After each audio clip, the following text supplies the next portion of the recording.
the land. Thank you very much.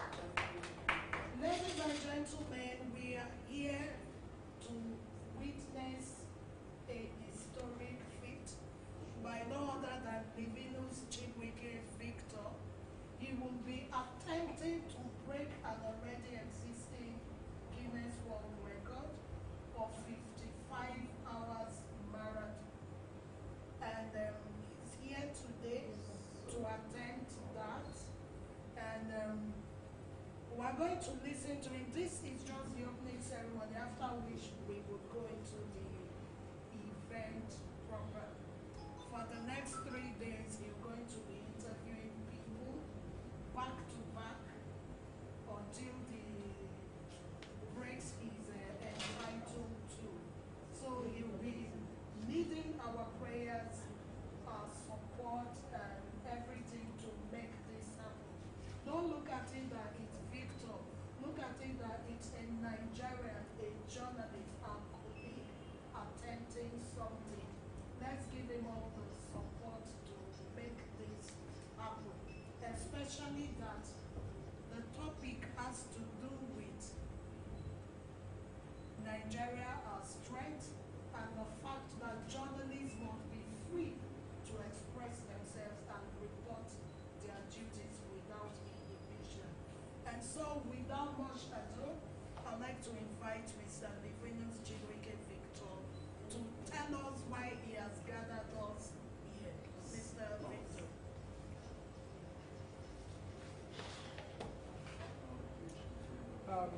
Good morning and thank you, my distinguished colleagues. I will have to start by appreciating you all for being here. It's an honor, you know. I find myself as one of those privileged people. It's not easy to be a journalist. And being a journalist in this part of the world where some people see journalists as a crime, they see press people as their enemy. So that's why I am embarking on this historic journey. It's a journey for me on this marathon.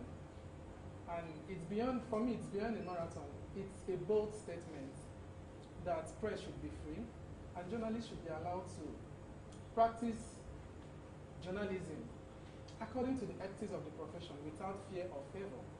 You know, we've been hearing some funny things around, not just in Nigeria, but beyond here, across Africa. Journalists are victims of intimidation, harassment, bully. There are so many of them. Some people sitting somewhere wants to control both the headlines and the bar lines. They want to control the story, tell you how to write it, how to report. So I'm trying to advocate. It's beyond, like I said earlier, it's beyond the marathon. I'm trying to advocate for press freedom. At least, if you as a person, sitting here as a press person has not been affected, your colleague has been affected. I get questions like this: how does it affect the life of a common journalist? And I tell you that if you've not been a victim of harassment in the line of duty, your colleague has been a victim. You know? Take for instance, going to cover a protest. Even the security personnel who leave the protesters and face the journalists who come to do their duties and leave. Some end up going there, living there, going home with injuries. Some even live with their gadget being damaged. You know? Those are the things that we're trying to advocate for. And I believe that with this, our voices will be heard.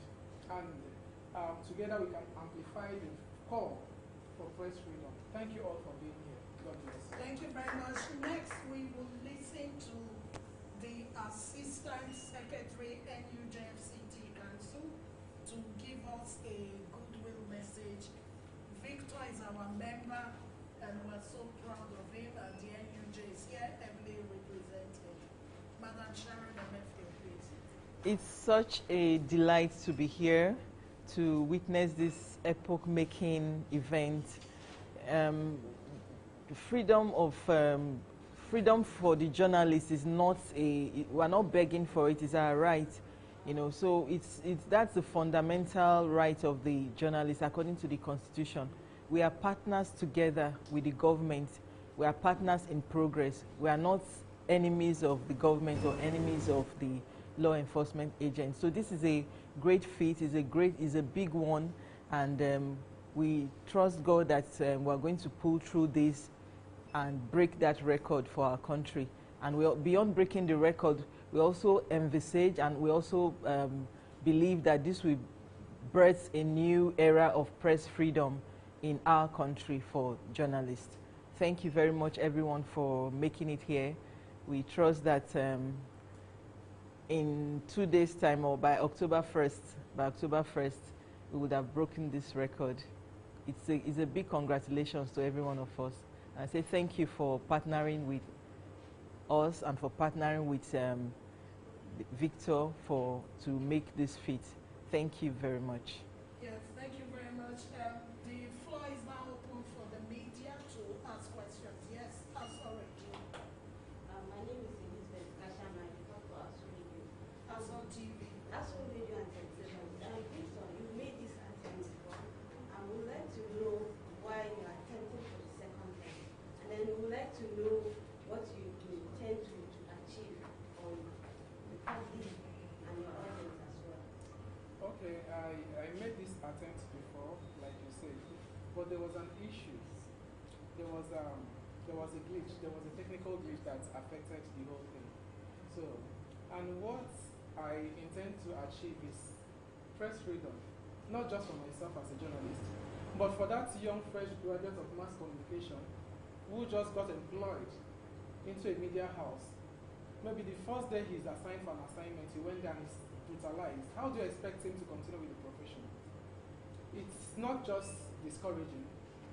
That can be very, very demoralizing. Sure. It leaves you with a trauma, a life trauma. So that is what I'm trying to do. I'm trying to make sure that I advocate for people like that. So that's it. Back to the first question. You said a glitch. Could you give details? Was it from your part or technical glitch? I mean, for you to make an attempt and come back, this is not an easy thing. So I'd like to know in details, what was the cause of the glitch? Okay, the camera went off at some point. Yes. Yes, Wazobia FM. Okay, good afternoon, my brother. Good afternoon. My own question, please, I just want to find out, because as my reporting is, a lot of people who want to find out the technicalities behind it. Are you going to sit down there for the entire duration? Are you going to ease yourself? Are you going to eat? Are you going to stand up? Are you going to stretch your leg? What duration? Because we need to also report that. If not, it doesn't sound realistic that somebody sat for 2 hours without eating, sleeping.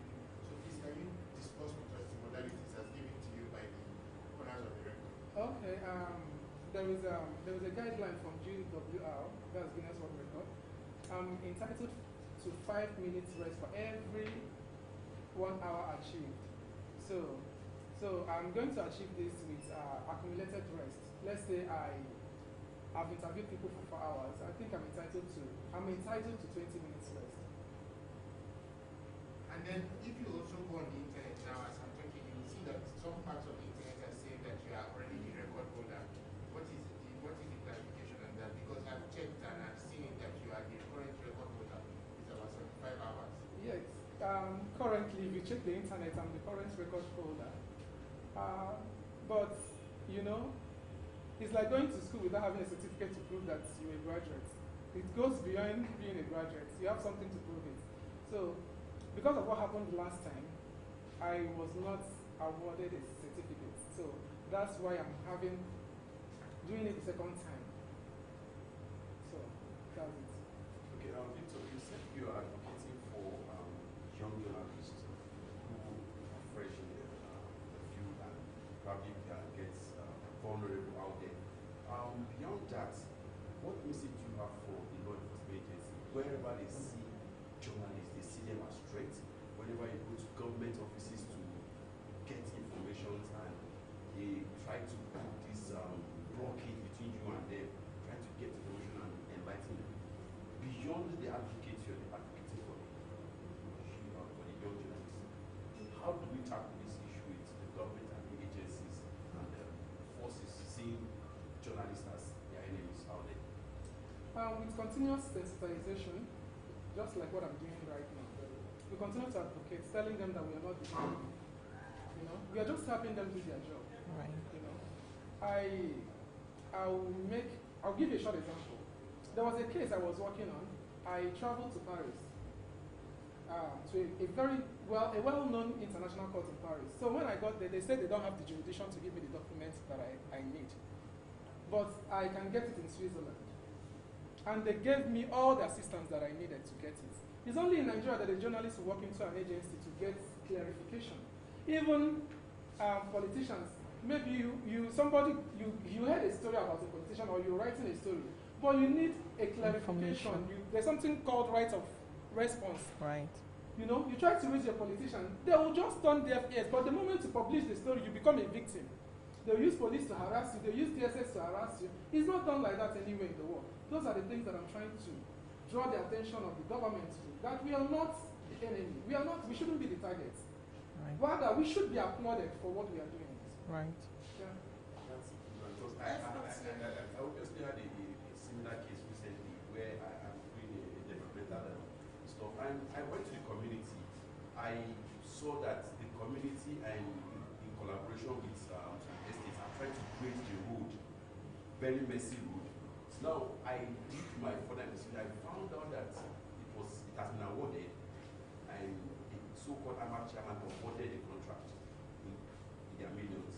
I called him afterwards. Okay, let me meet you and get the side of the government. Till today, no response from me. So it's really it's annoying, and they begin to see us as threats and problems to the society instead of doing their work for them. So I think you should do more of this advocacy and let them understand that the journalist is not someone who finds faults and trying to pin them. No. We're trying to make sure that they are accountable for what they are called to do and whatever they are assigned, especially when it has to be funding. When you get to that point, they begin to see you as you want to blackmail them. So I think you should do more of telling them we need to do what we're supposed to do, and we are not, especially in the place of protest again. Journalists are not supposed to be harmed. Thank you. FRCN, question? Just to wish the young man well, and thank him to have the courage to represent us. We'll be at the back end challenging us. Thank you. Leadership, you have any Well, question? my name is Timothy, because I want to know, like, since you started this site, like, what are the major challenges that you have? The major challenges that I faced, you know, to me it's not new because I've done that before. But I think it's the logistics. And this is a very huge project. It's capital intensive. It requires a lot of funds. But we've been able to show that it can go that way. Any other question? Well, since we're not allowed to ask this question on set, but we can ask it now during the interview session.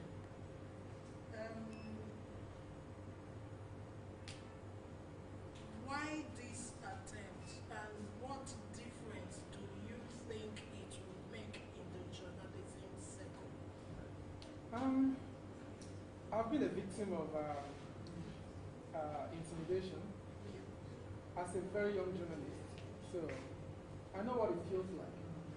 I made that promise to myself that if God gives me the voice, that I'm going to speak for others. So that's what I'm trying to do. And this advocacy is not going to end here. It's going to go beyond Nigeria. We are taking it to all 54 African countries. You know, you see, there are some countries where you report a story, the next thing they pick you up in the morning on a body bag. So those are things that we're trying to say. We are trying to inform the public. We are trying. In fact, there is no democracy without journalism. Sure. You know, there is no democracy without us because we keep the public informed. So don't see us as a threat, rather see us as a friend. That's all. Partners in progress. So thank you on behalf of the team. I want to really appreciate you, my dear colleagues. I know it's Sunday, and some of you, let me comment Asor Radio.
once the time and start counting, they can't come here. Yes, yes. So maybe they let's should just carry take their out stuff. They can just take picture now. It's fine. Yeah. We can come back during the delivery. And some of them can come during while it's Yes, still on in between, to yes. take reports. All right.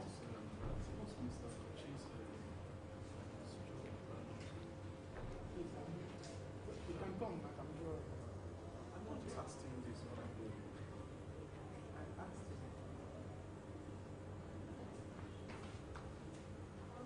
Chair Emeritus, Biko, Miri. Thank you. Thank you.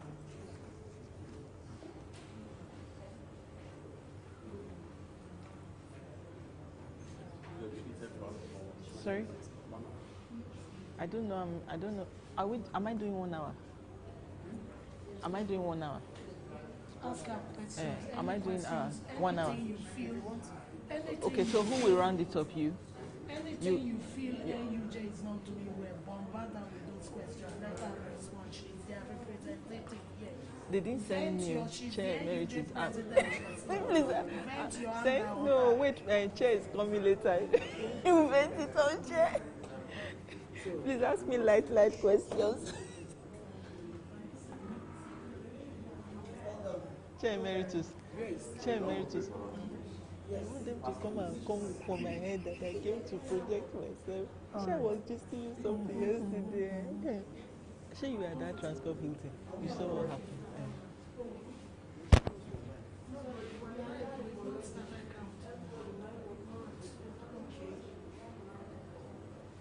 You're not with us now. You're just only going to continue through the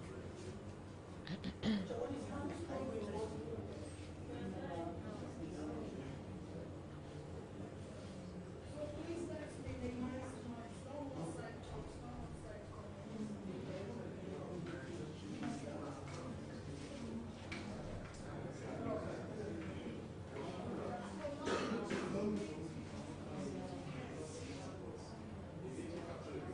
I can drink water if I want, right? What can I not do? Not ask a question.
Did you eat?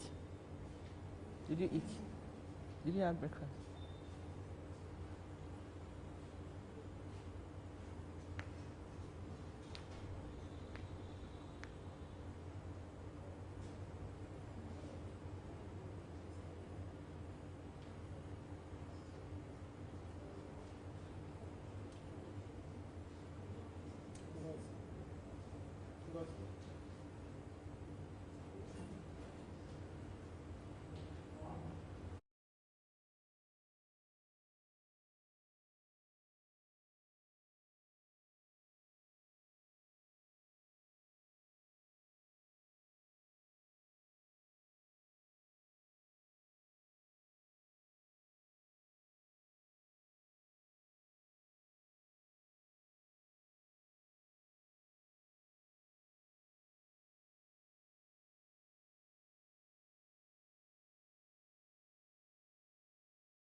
you allowed to drink coffee when you're on set?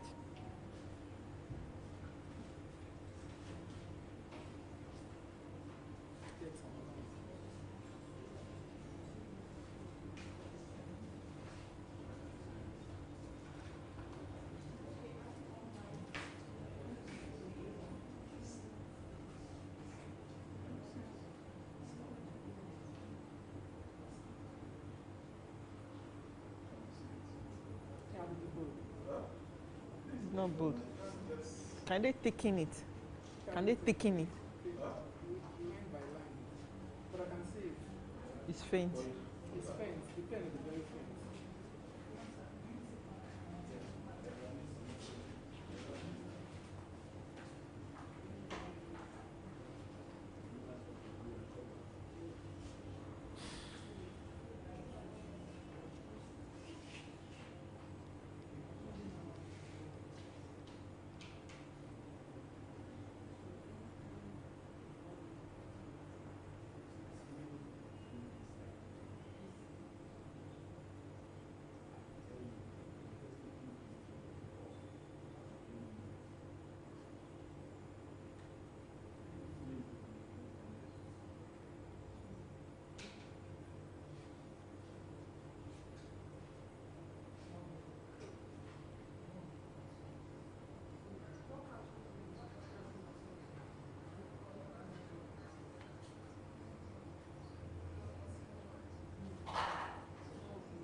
This is bolder. L-O-I-M. L-I-M, yes.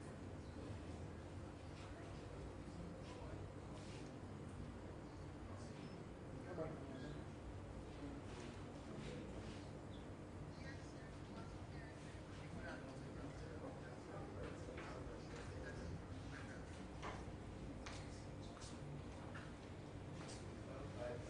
yes.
Since this camera cannot capture them, like, or even if the camera can be not ready, you can come here. Because we are not starting the camera. We are not starting the page. I can just cut on the page.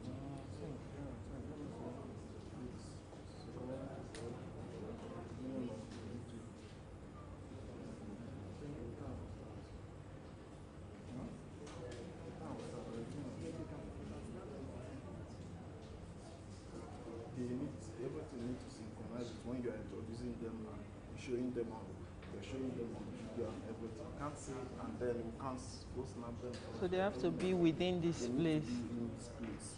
How about the No, calm down. No need to all this thing. Let's get it right. No need to all this stuff.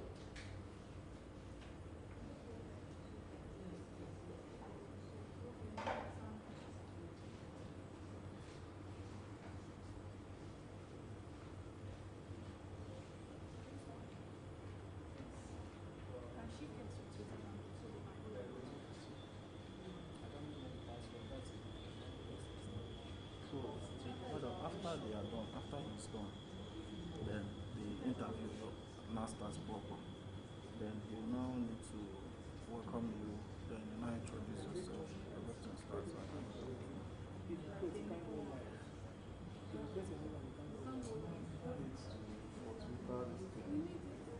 Yeah, we can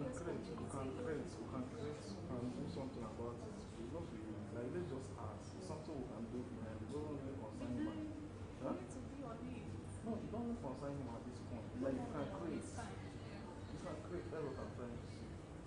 Can create a fresh account. Yes. You For can create a fresh account. and name it with this.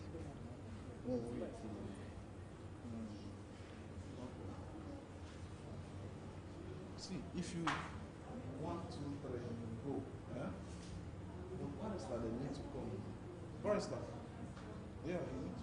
Okay, a lawyer has to be on the set. Yeah? A lawyer has to be around. No, yeah, one of the witnesses can be a lawyer. Okay. It gives it more. Oh, okay. So he has to be here throughout all the sessions. It cannot be throughout, but Okay. it's 4 hours. Okay. So different lawyers. No, not Different can be one witnesses. lawyer, it can be, or just Somebody. can be accountants, it can be a football coach, it can Okay. be a police officer. Okay, but we have all of them. Oh, you're rotating people. Okay. It is well done.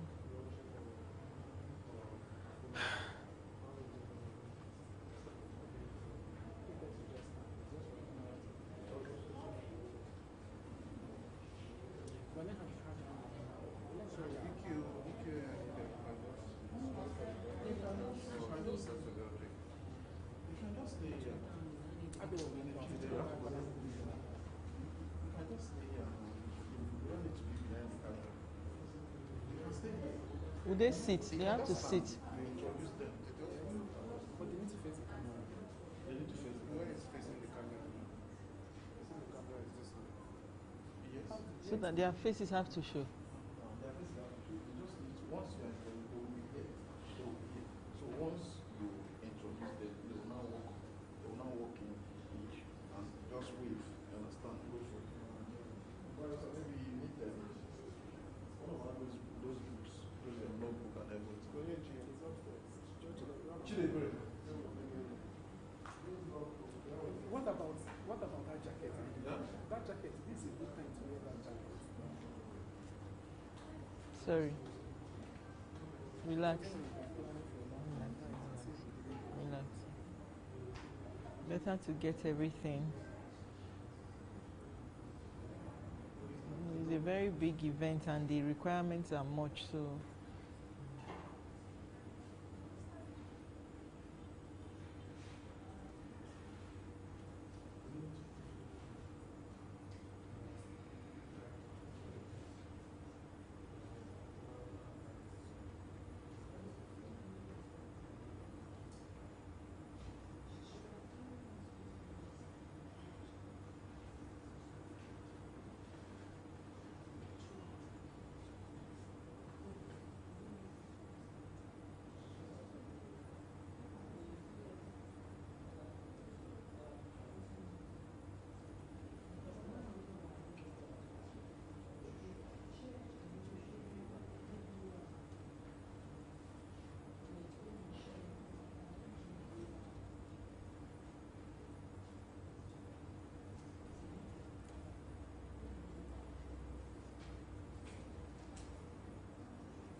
Pen. Chideke me. You're really trying. It's not easy.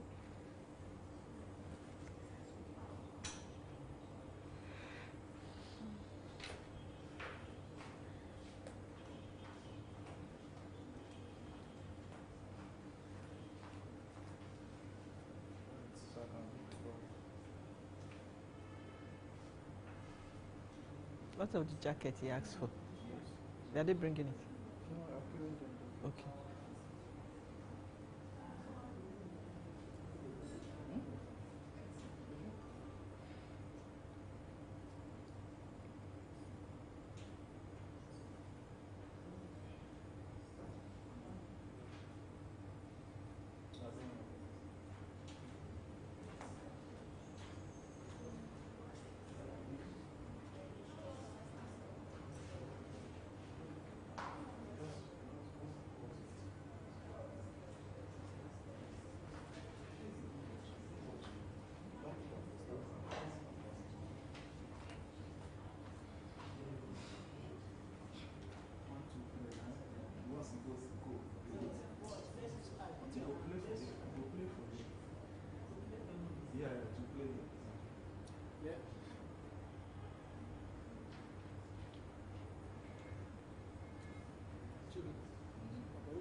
One, two, three, go.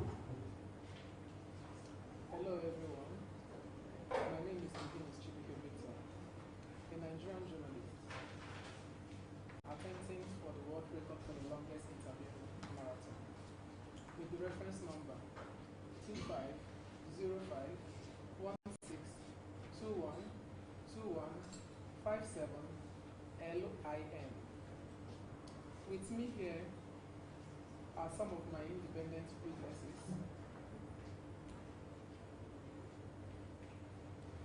Some of my independent witnesses.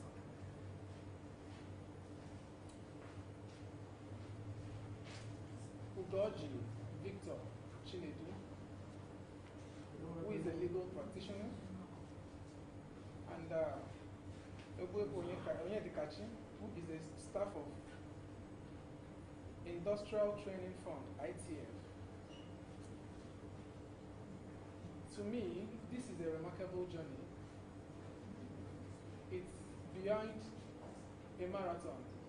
It's making a bold statement and advocating for press freedom. I believe that when the press is free, the people are free. So join me on this journey. Sorry. There was a mistake. You didn't call your reference number very well. This mistake, they also need it, so we're going to do it. So we have to start again. Make sure you get your reference number properly. You understand? Yeah, it missed out. It was supposed to be 5, Hello. 5, 3. You called 5, 7. Hello. Yes. Mingosa, fine. Me room and say wait, please. I'm somewhere now. Man, me ke room and say wait. I'm somewhere now. I'll call you. May I solve now? Man, may I solve now? I'm somewhere now. I'm on camera is on me. I'll call you back. Or probably, we will start it. Let's restart. Let's restart. Let's restart. This thing, just do this, so restart. Twitter. Yeah. Okay, since let me write it down here. Twitter.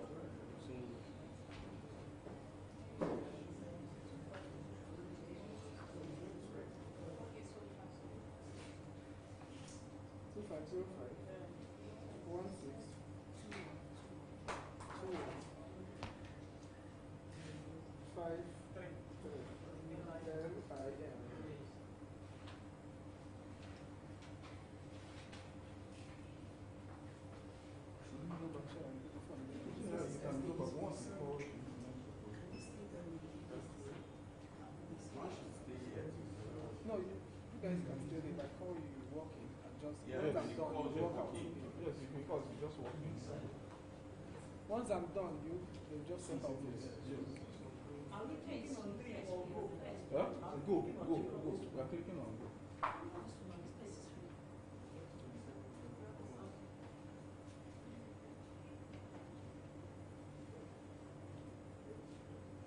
One, two, three, go.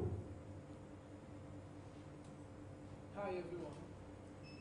My name is Livinus Chibuike, a Nigerian citizen and a journalist by profession. Today, I'm attempting to break the world record for the longest interviewing marathon with the team Nigeria as strength. With the reference number 2505162153LIM. With me here are my two independent witnesses, Ugoji Chinedu Victor, who is also a legal practitioner, and Mr. Ebu Onyedekachi, a staff of Industrial Training Fund, ITF. To me, this is more than a marathon. It's making a bold statement and at the same time advocating for press freedom in Nigeria and across Africa. On this global stage, I will be interviewing people from all walks of life, shining a light that the voice of truth cannot be silenced, and that journalism is what we need for a better democracy. Join me on this journey.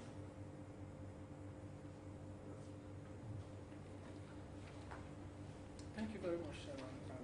It's nice having you on this platform. Yeah, nice to be here. What do you think, generally, what approach do you think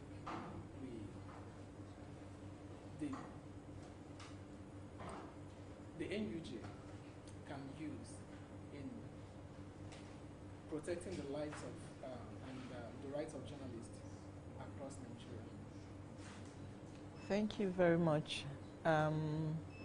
First of all, I think if everybody would stick to the rules of engagement, like the journalists being members of the fourth estate of the realm, is a constitutional work that journalists do.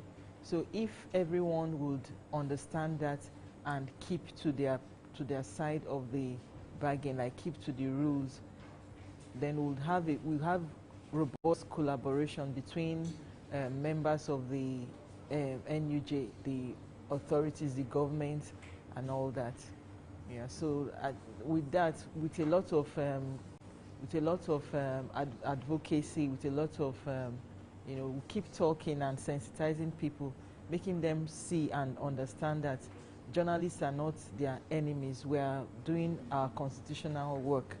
So when we are able to get more people to understand that, I see that the rights of journalists will be protected more than it is already.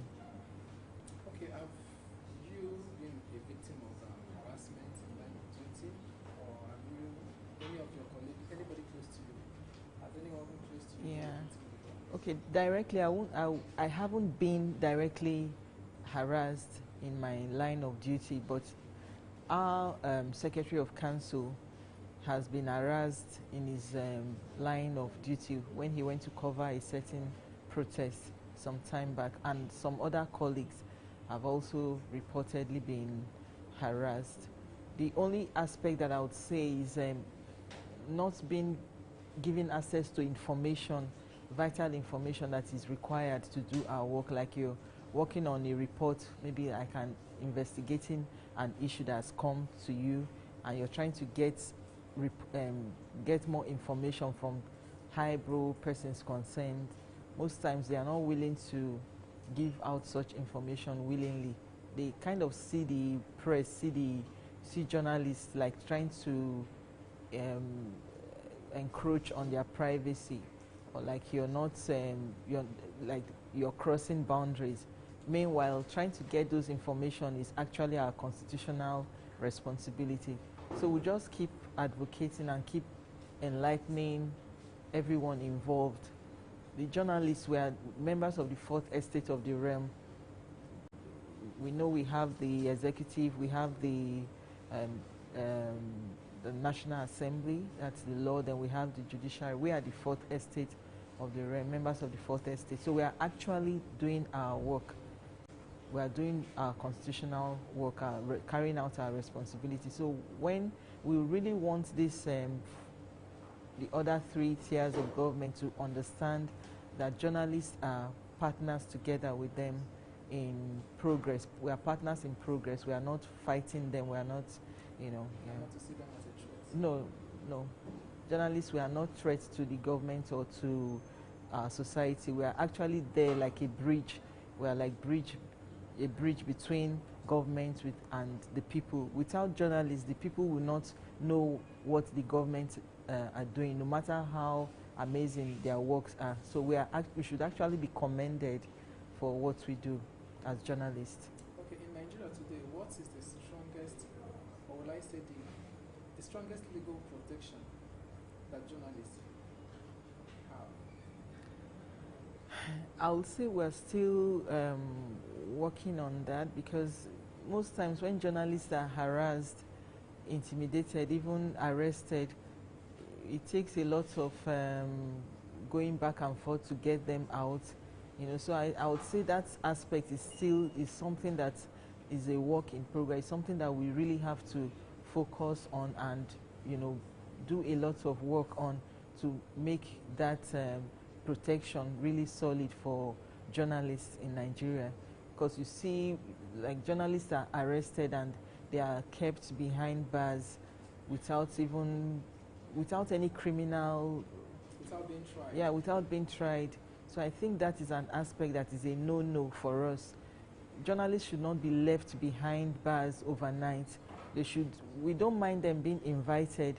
If you have any questions, anything you want to ask them, of course you can go ahead and invite them, but we don't appreciate our members being kept like common criminals overnight in any, like police inviting them and keeping them overnight. It's not acceptable to us. So I think those areas need to be looked into, and we should come up with better laws protecting journalists in that regard. So how does your current environment affect your reports? Okay, so it's a tough terrain being a journalist at this time, and in Africa, Nigeria particularly. We are bold. We'll keep doing our reports. We'll keep speaking truth to power. We'll keep advocating that the right things be done. But it can be better. It can be better when people know that when journalists know that they are protected, like we will not be punished for speaking the truth. It will help us to do our work better. Also talking about welfare of journalists, a lot of journalists are not well paid, not well catered for. So I think that too also could also affect the quality of reportage, quality of work that some journalists will do. So I think these areas, the welfare of journalists, should be given priority. It should be looked into you know, the more, so that everybody involved in this work, every journalist would have that sense of fulfillment to get their job done the way it should be done. Okay, so what's how accessible is our official information for journalists? That is here in still, this country? yeah, that is still an area that has to be improved on. We say there is freedom of the journalists to do their work freely, but we need those information. There are certain information that you need for, like, when you're doing carrying out an investigative work. It's still a far cry from what it should be. Journalists should be, you know, journalists should not be looked at. It comes back to that same place of looking at journalists like they are prying, or they are crossing boundaries, or they are doing more than they are supposed to do. When journalists are seen as partners, we will begin to get more information, have access to more information just to do our work. Because we all know that in journalism, our work thrives on information, correct information, timely information. Even if the right information is given late, it can also affect our report and our work. So we've been advocating for this, that we need more access to easy access to information that are relevant to doing our work, doing our reports, and especially when it comes to investigative work. So, what safety equipment and emergency protocols do news organizations provide, and what additional resources would improve journalist safety in Nigeria? Okay, first of all, everyone has to be informed. The security agents need to be well informed, better informed, to know. We keep coming back to this place that journalists are not against them. We are not fighting them. We are partners. There's a way you treat people when you know that you are working together for a common good. You know, so that aspect of enlightenment. Yes, when you see someone as a partner, you will not fight them if they come to you. If you see them in a crime scene, you know that they came there to cover the scene, to give a report. You know, those reports are actually what helps the government to be able to know areas that they have to also improve on, or areas that they are already doing well in. So that is very important, to see journalists. When law enforcement agents see journalists as partners, it will help them not to harass journalists when when they see them in their line of duty. I already mentioned the aspect of welfare for journalists. That would also help if employers of media house owners and all that, they are able to improve the standard of living for their staff, for the journalists, to make them do their work better. So I think that those aspects are aspects that we keep the advocacy on, we keep the public enlightenment on, and also journalists have to understand the terrain that they are in. Some time back, there was a journalist that was shot. I think he was trying to cover a protest, and I think he died.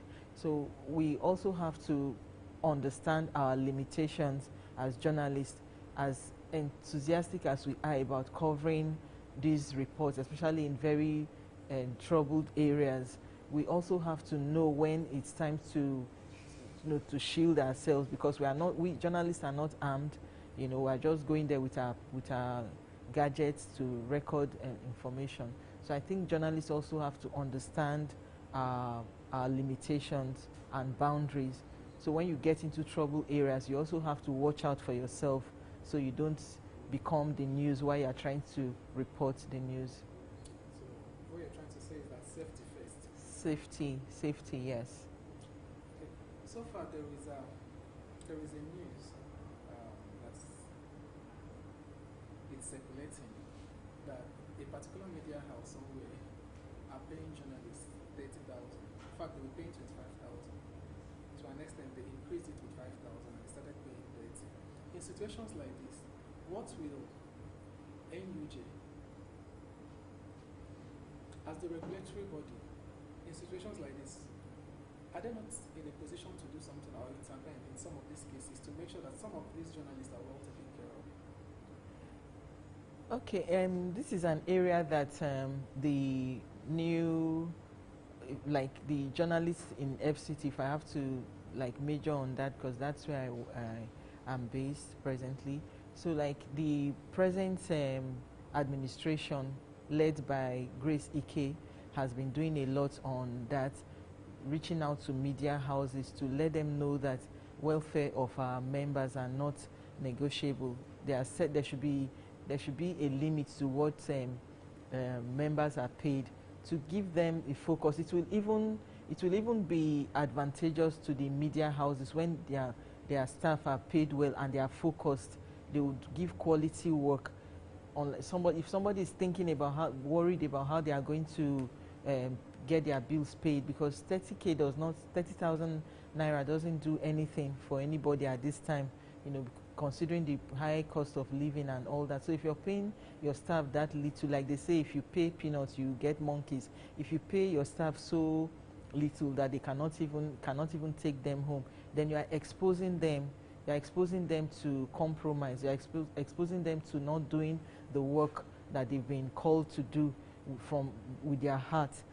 So the Grace Ike-led administration has been doing a lot of advocacy to media owners and trying to get our members to, let them know why members should be paid appropriately. At least take wages that will be able to take care of their needs. I'm sure the chairman of the FCT NEJ Council will be coming around, maybe so I'm sure she'll be able to throw more light. You think she's in a better position to? Yes, I think she's in a better position to elaborate what she has done and what her administration is also planning. Like, she's a goal-getter and she has zero tolerance for her members not being treated well. So I know when she comes, she would she would focus on that and give you all the relevant information. Okay, you are a journalist with years of experience. Yeah. So, what's your biggest lesson? What's the biggest lesson you've learned as a journalist? I would say not being.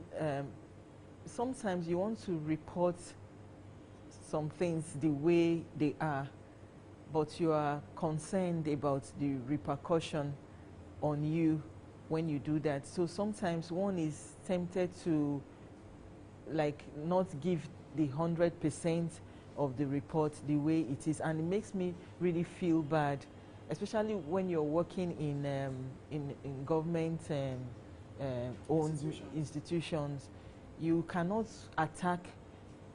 just attack your employers as it were. It will be seen as though you are attacking your employers while you're just trying to do your work, like give the report the way it is. So I think that has been one of the greatest challenges because of the terrain that we are in. Giving the 100% sometimes is really very difficult.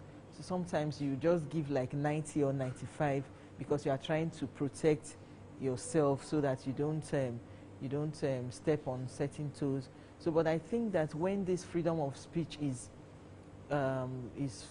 given the priority that it deserves, we'll be able to get that 100. That remaining 5 that we might just be presently scared to give, we'll be able to give it, and it's also actually for the good of the government. So I feel that thing they say, like if somebody that wants the best for you, that tells you how it is, so you can go back to the drawing board and see where you are doing well and where you can improve.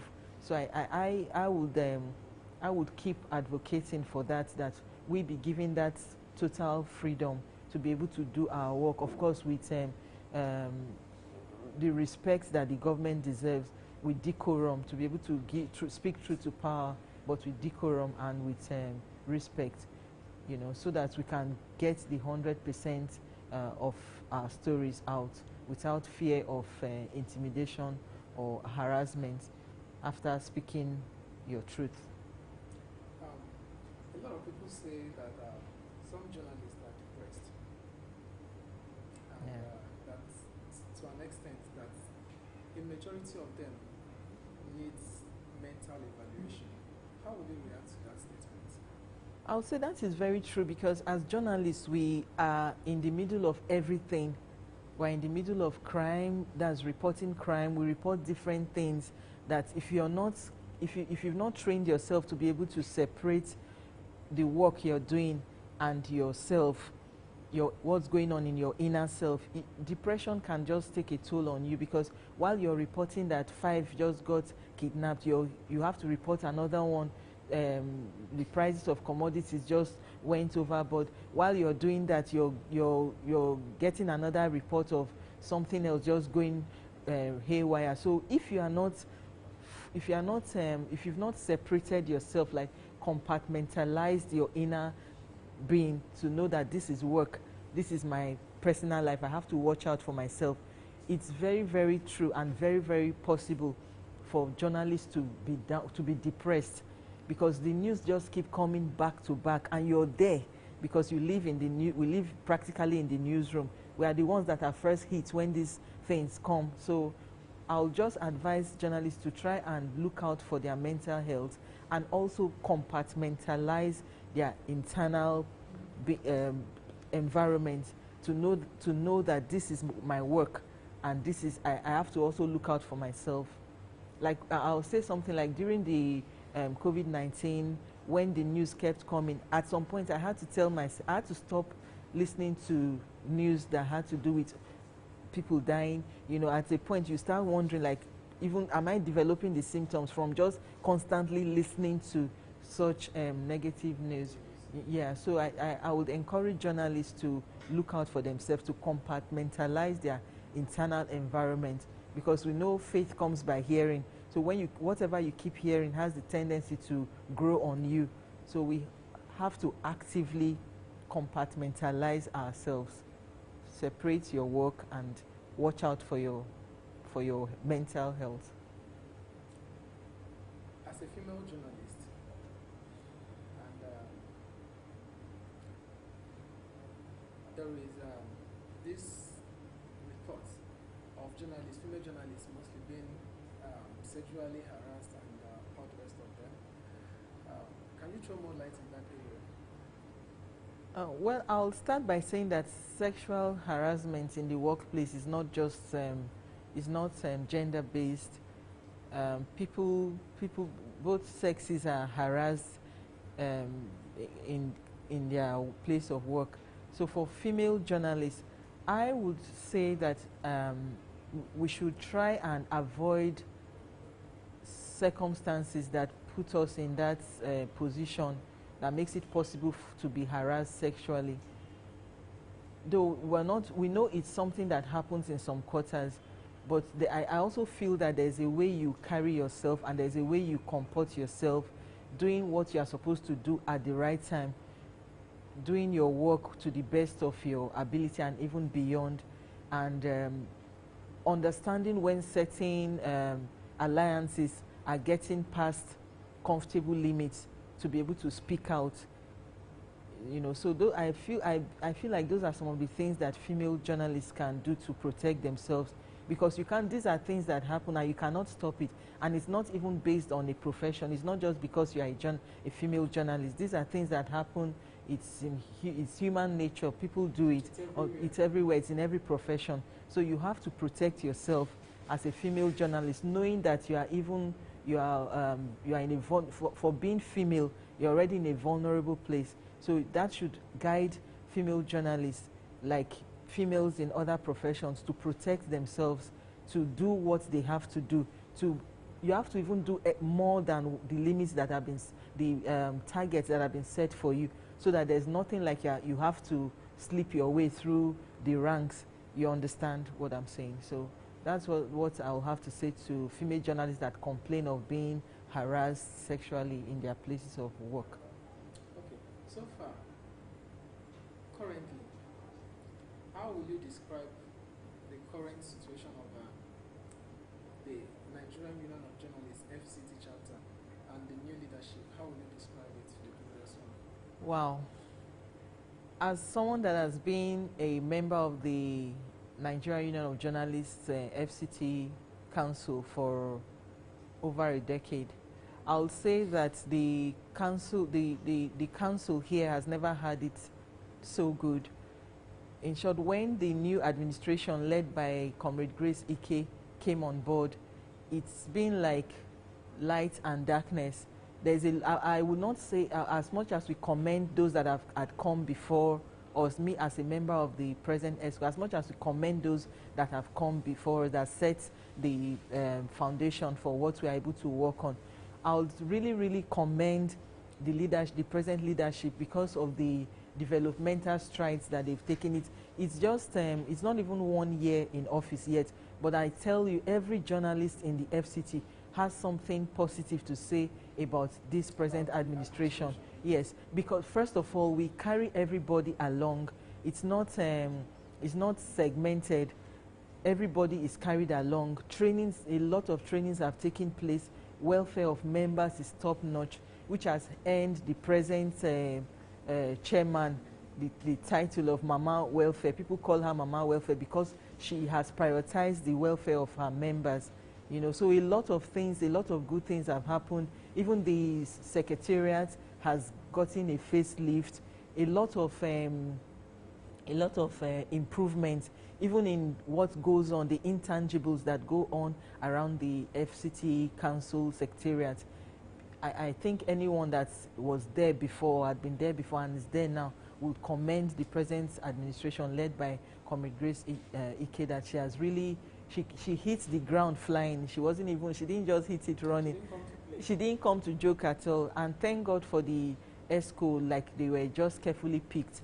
Everybody has been on their grind, you know, doing what they were elected to do. So even as a member of the ESCO, I also want to commend the ESCO and the chairman of the present administration of the NUJFCT Council for a job well done. And it's not even 1 year yet. So you can imagine if so much has happened in just about 9 months.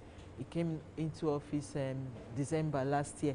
So if in less than a year so much has happened, you can imagine what would be the face of the NUJFCT Council in the next 2 years, God sparing our lives and keeping us. So it's been phenomenal. The change has been phenomenal. The developmental strides has been top notch. You know, so that's what I would say. And I'm sure every member is saying the same thing. Every well-meaning member of the NUJFCT Council will be saying the same thing. As a journalist with over 10 years of experience, what advice would you give to your younger self? To my younger self, if I'd known some of the things I have gotten to know all this while, I would say to my younger self to prioritize self-development, you know, to invest in training, not just wait for your organization or wherever you're working to give you the training, but go for training, go for knowledge, go for information, keep developing, because so that when opportunity comes in, you would have been so prepared that you wouldn't even have to hustle for anything. It will just be handed over to you because you're already prepared. So that's one thing one advice I would give to my younger self. Then I'll also talk about, I'll advise my younger self to also have a plan for, like, don't just base my focus on earnings from the profession, because it's a calling. It's a calling. It's not just a profession. Journalism is a calling. Sometimes a calling might not pay you as much as you would need to take care of your bills. So for my younger self, I'll say have some other things that you do on the side to earn more, so that you are not compromised because you need to make ends meet, and you're not getting enough from your profession.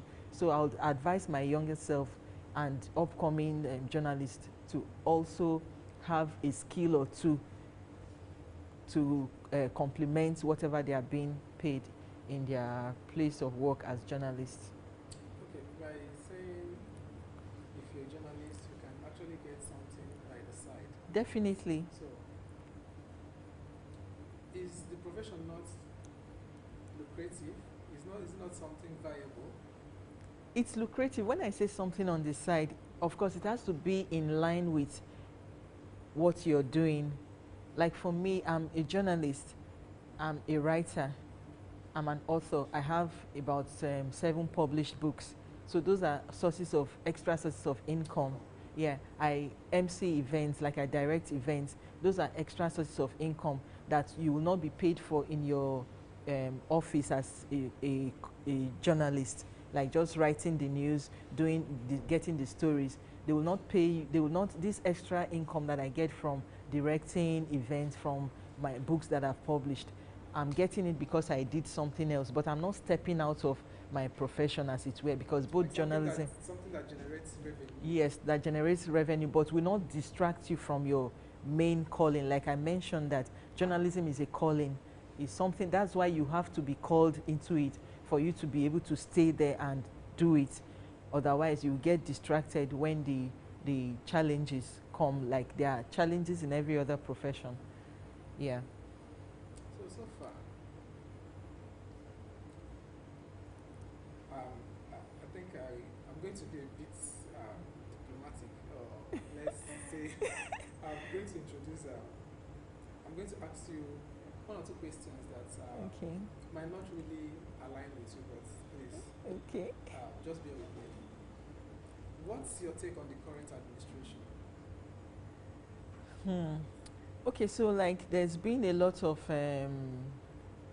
adjustments from when this administration started, and we're told that we should bear the pains, like it's like birth pangs of a woman. You know, when she wants to give birth, like you have to bear it, so that when they start yielding, you would, like they say, when a woman gives birth, she forgets immediately. When she sees the child, she forgets the pain of childbearing. So I think that was one of the main slogans of this present administration when he came on board. You know, I see that this present administration is trying. They mean well. They are working. But one area I would like to address, and if they are listening to this, they can give attention to, is in the area of taxes, because it's looking like there are so many areas that one is being taxed. At the end of the day, like even double taxations, like you're taxed here, you're taxed there. So if that aspect can be addressed, and the issue of power too. Power has always been a major challenge, because Nigerians are hard workers. We work hard and smart. Most of the youths that I've encountered, young people, they want to do stuff for themselves, but the issue of power is one area that still needs to be developed, improved on. So I would commend the present administration for their strides. We are still waiting and watching and seeing how it will evolve, but we also want them to look into the area of power, because of small scale businesses that depend on power, and if they have to spend almost everything that they get to, you know, all know the cost of fuel right now, to, you know, generate power by themselves, they will be left with nothing. So I would like to I would like the present administration to look into that. Then the area of security, you know, security, it's really been bad, though we hear that the security agents are, you know, they are actually also doing their best, but maybe in the local areas, we should give more attention to security, more enlightenment. Like in rural areas. Yes, the rural areas, there should be more enlightenment. I think people also need to be aware of how crime has evolved, so that people can be more conscious. They can protect themselves, like self-protection, not necessarily going up in armed, not necessarily being armed, but like I always say, when you know your environment and you know what's going on, it helps you to also protect yourself. So I think those are 2 areas: power, security. If the present administration can do more in those areas, I think we would do better. Yeah. Okay, so far, in a situation where, as a journalist, how has the policies so far, the policies of the new administration, I want you now to speak as an individual. How has it affected you as a person? Okay, so first of all, I'll say the positive first, then I'll come to the not so positive. As a person, the policies has driven me to even be more creative, considering the cost of living, because that's the starting point. The cost of living that went overboard because of the subsidies that were removed, as soon as this present administration came in. So that's made me to also look inwards. When you find yourself in a situation that you can't immediately do anything about, as in to just reverse it to the way you want, you have to also think out of the box and think of ways to survive, ways to thrive. So it helped me to be able to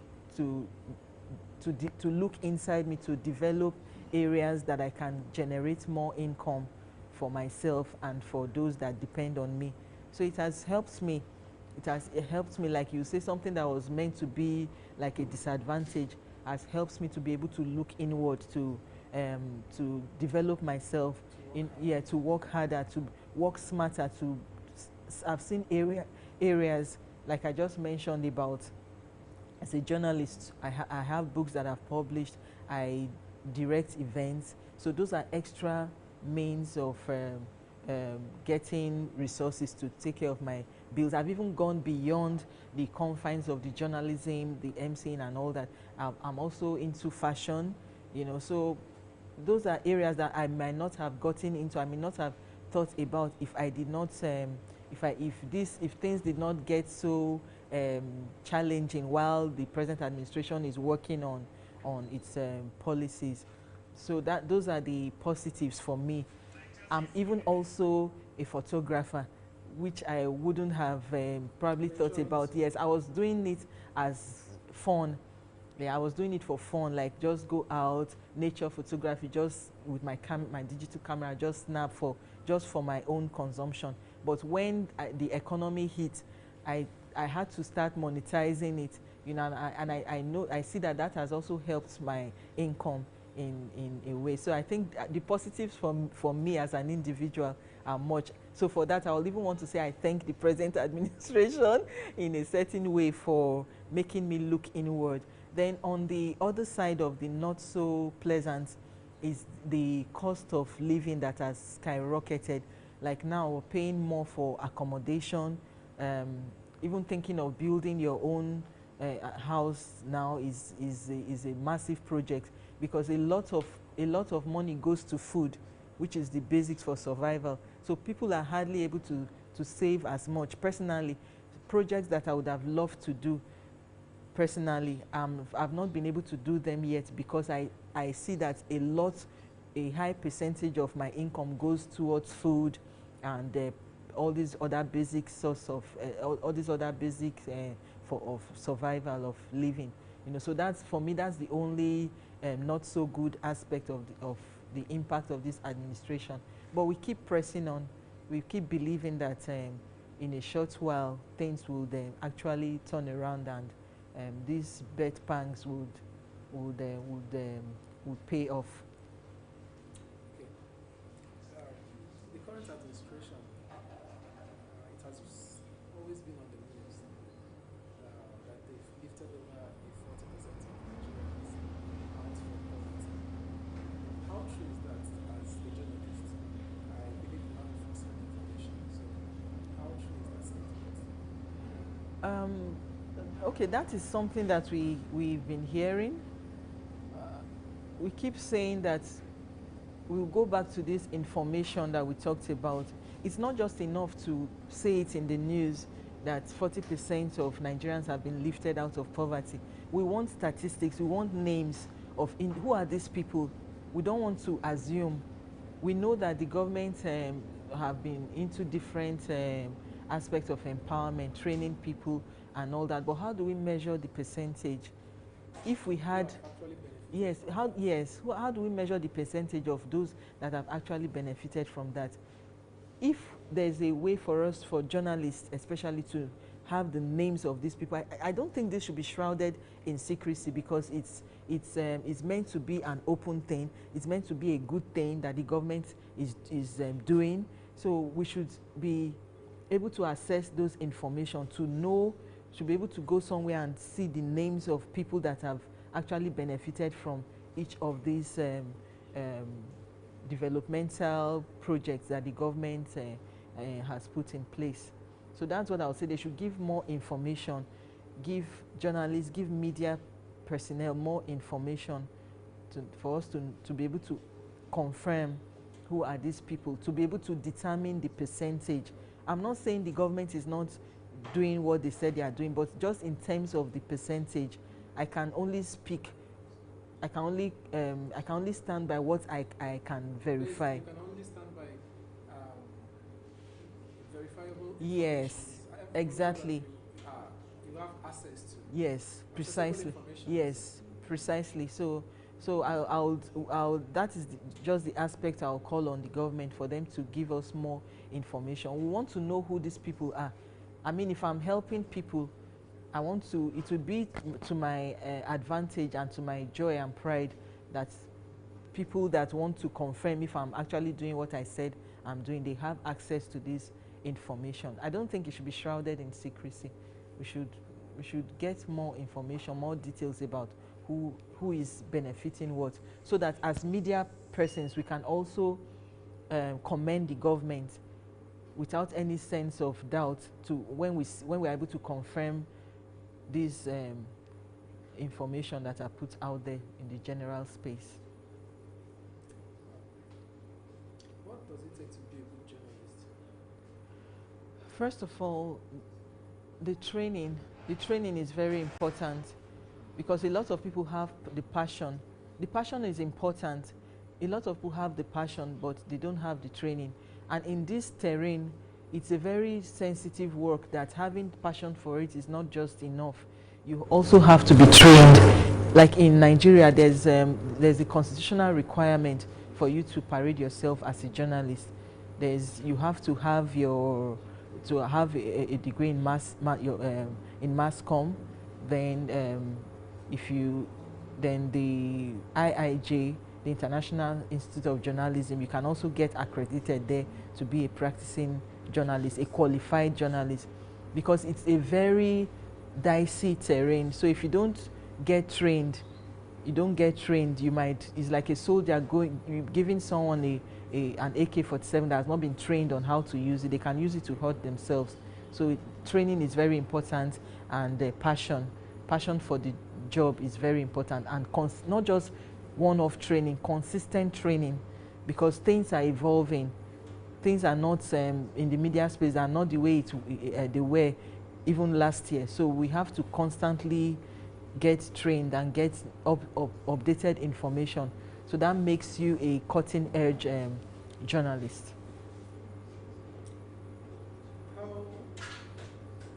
The use of modern technologies. How do you think the use of modern technologies has improved journalism? I would say it's a great blessing, the use of modern technology, because before now, this interview is being transmitted live. So even people that are not here are able to know real time what is going on. I think that's one of the biggest advantage of new age technology in terms of journalism. So it's been very advantageous to the journalism profession. Before now, we would have to cover this whole event, then get back to our media houses to now work on it, and that may take a longer, it usually used to take a longer time, but now real time information can go out real time. So that's an advantage to the media space. Oh, Sharon, it's nice having you. Thank you. I don't know, is there anything you would like to point out to conclude this interview? Well, I would just want to congratulate you for this bold stride. It's not for the faint-hearted. I mean, doing 72 hours and 30 seconds of interview, that is really commendable. I want to encourage you and trust that God's grace will keep you and you'll be able to get through this, and not just getting through it as a feat, but the impact after now. There will be that impact. The reason which you set to do this, it will be achieved. That freedom of speech, freedom of for the press people, that it will be achieved, and I'm sure that will give you the ultimate fulfillment. So I just want to thank you for putting this in place. Thank you very much. Yeah, yeah. Thank you for having me. Yeah, thank you.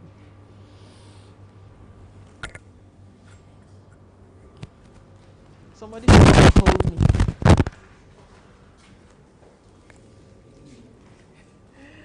Sorry. Thank you. Okay, I need to take off your mic.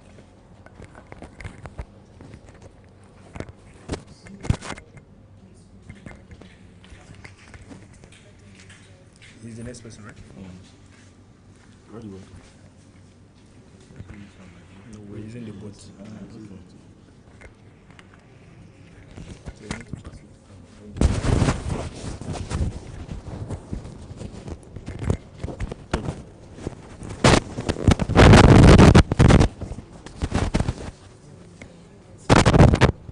No problem.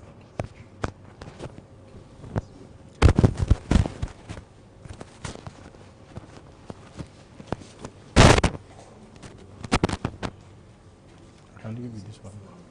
Okay, yeah, sure. It's on silent. Okay. You can snap me too.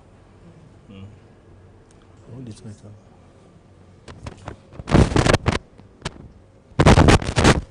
Doctor. Congratulations. Congratulations on your successful attempt to end in praise, brother. More wins.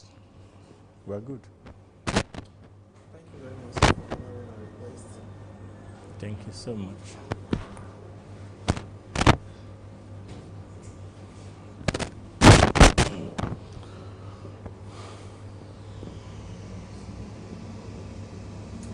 You're somebody who is very passionate when you drop the microphone. Okay. You're somebody who is very passionate about one child. What really motivated you? Okay, thank you so much, Livinus, for that question. I'm the president of Great Achievers Initiative for Youth and Family Development, focused on the boy child. Why boy child, as you said? Boy child has been a neglected entity in the society and had been where a lot of people neglect, both the government, the family, and individuals, and society at large. So, why boy child for me is because of the menace in the society. A lot of things have been happening in the society, and people are asking questions. What is causing all this menace in the society? So if you take it down, you will see that the 90% of the menace is because of the boy child non-formal education. So they were not informed. The only thing people know about the boy child is they have to go to school, get a good grade, and come tomorrow and marry. But that is not the main thing, brother. The main thing is that without a good boy child, there won't be a better society for me. Without a good boy child, there won't be a society where the ladies that we are always protecting will have free mind and they can do a lot of things that they want to do for themselves.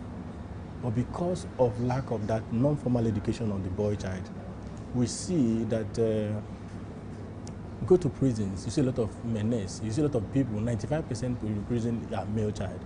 What is causing it? That is what we have looked at and said, no, there should be a voice that should stand up for the boy child. In as much as there are a lot of NGOs, a lot of people that talks about the girl child, but we say no, we want to take it another direction, because without a good boy child, there won't be a girl child to even protect. That's why I have a lot of divorce in the family, in the society, a lot of menace in the society. 95% and 97% of menace are caused by the boy child. So nobody can really take it out from me. So that is our drive, that's our move. That's why we are putting our voice that yes, that the boy child should be remembered, in as much as to also add in our society for opportunity and to make it more easy for people to also access both government and everything. So we have been talking about it. Thank you so much.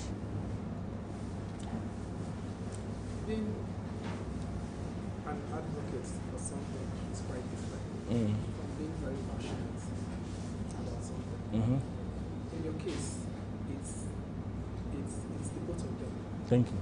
You're advocating and you're very passionate about Yes, it. yes, yes. What really, did you have a first-hand experience? Were you a victim of something? What really pushed you? What motivated you? Okay, yes. What was your motivation? Yeah, sure. Yes, I would say, I would take it this way. In as much as the passion is there, the motivation is that when I was growing up, I passed a lot of challenges that when they come to my house, particularly, my parents take care of more of my sisters. I cannot really run and talk to some of my parents about so and so. Say, you're a boy, and boys don't cry. But when my sisters, they cry, they have to take care of them, ask them this, ask a lot of questions and a lot of things. But without knowing that, see, I have feelings too as a boy. I cry. I meet people, I cannot complain to them all. I have to learn from outside. But when my parents started realizing it, they understand that, see, this boy needs to be taken care of. So when they started paying attention to me, I came from the last side. So my elder brothers and my elder sisters started paying attention. No, I really need attention. And from there, I said, no matter what, I have to have that thing that will also talk about the boy child. But when I was growing up, it wasn't really coming to me. But there's something happened one day on the internet. I saw a family that got wedded, I think 2 months, and they are talking about breaking up. And the thing was on the old internet. I said, wow, probably the lady is complaining about the character of the man, and the man don't want to be listened to. They don't want to listen to anybody because that is where he was coming from. That is how I say, no, I think there should be a voice. The boys are not only be trained to just go to society, go to school, make money, and go and marry. What are those non-formal educations? What are those home educations that we're supposed to also train them, tell them, see, before you are a boy, you are a human being. So when you see a girl, the next thing that comes to your mind is not to molest, not to rape, not to do a lot of bad things to her. First of all, be a human being before you become a boy. So if you understand that you're a human being, that humanity, it will go a long way to make it. So on the passion of it, it's really in-depth of me. I say, see, I really need to touch society. I need to touch life. I need to also see how I can contribute to better some families, because some men that cannot be talking to, you cannot be spoken to, because they have that inclination that, see, I'm a man, anything I say stands. What are you saying? What are your wife supposed to follow? What are the examples they are leading as a leader, as a man that is standing in a particular gap for a leader? Probably you might be president of the country tomorrow. What are you going to lead? Are you just to see how you can embezzle money? Or that is the mindset that a lot of men out there have, because they want to grab it all, they want to take care of their family, they want to take care of it, not to be the king, which is good. But in being king, there should be some aspect of life. You should also remember that, yes, I'm a human being.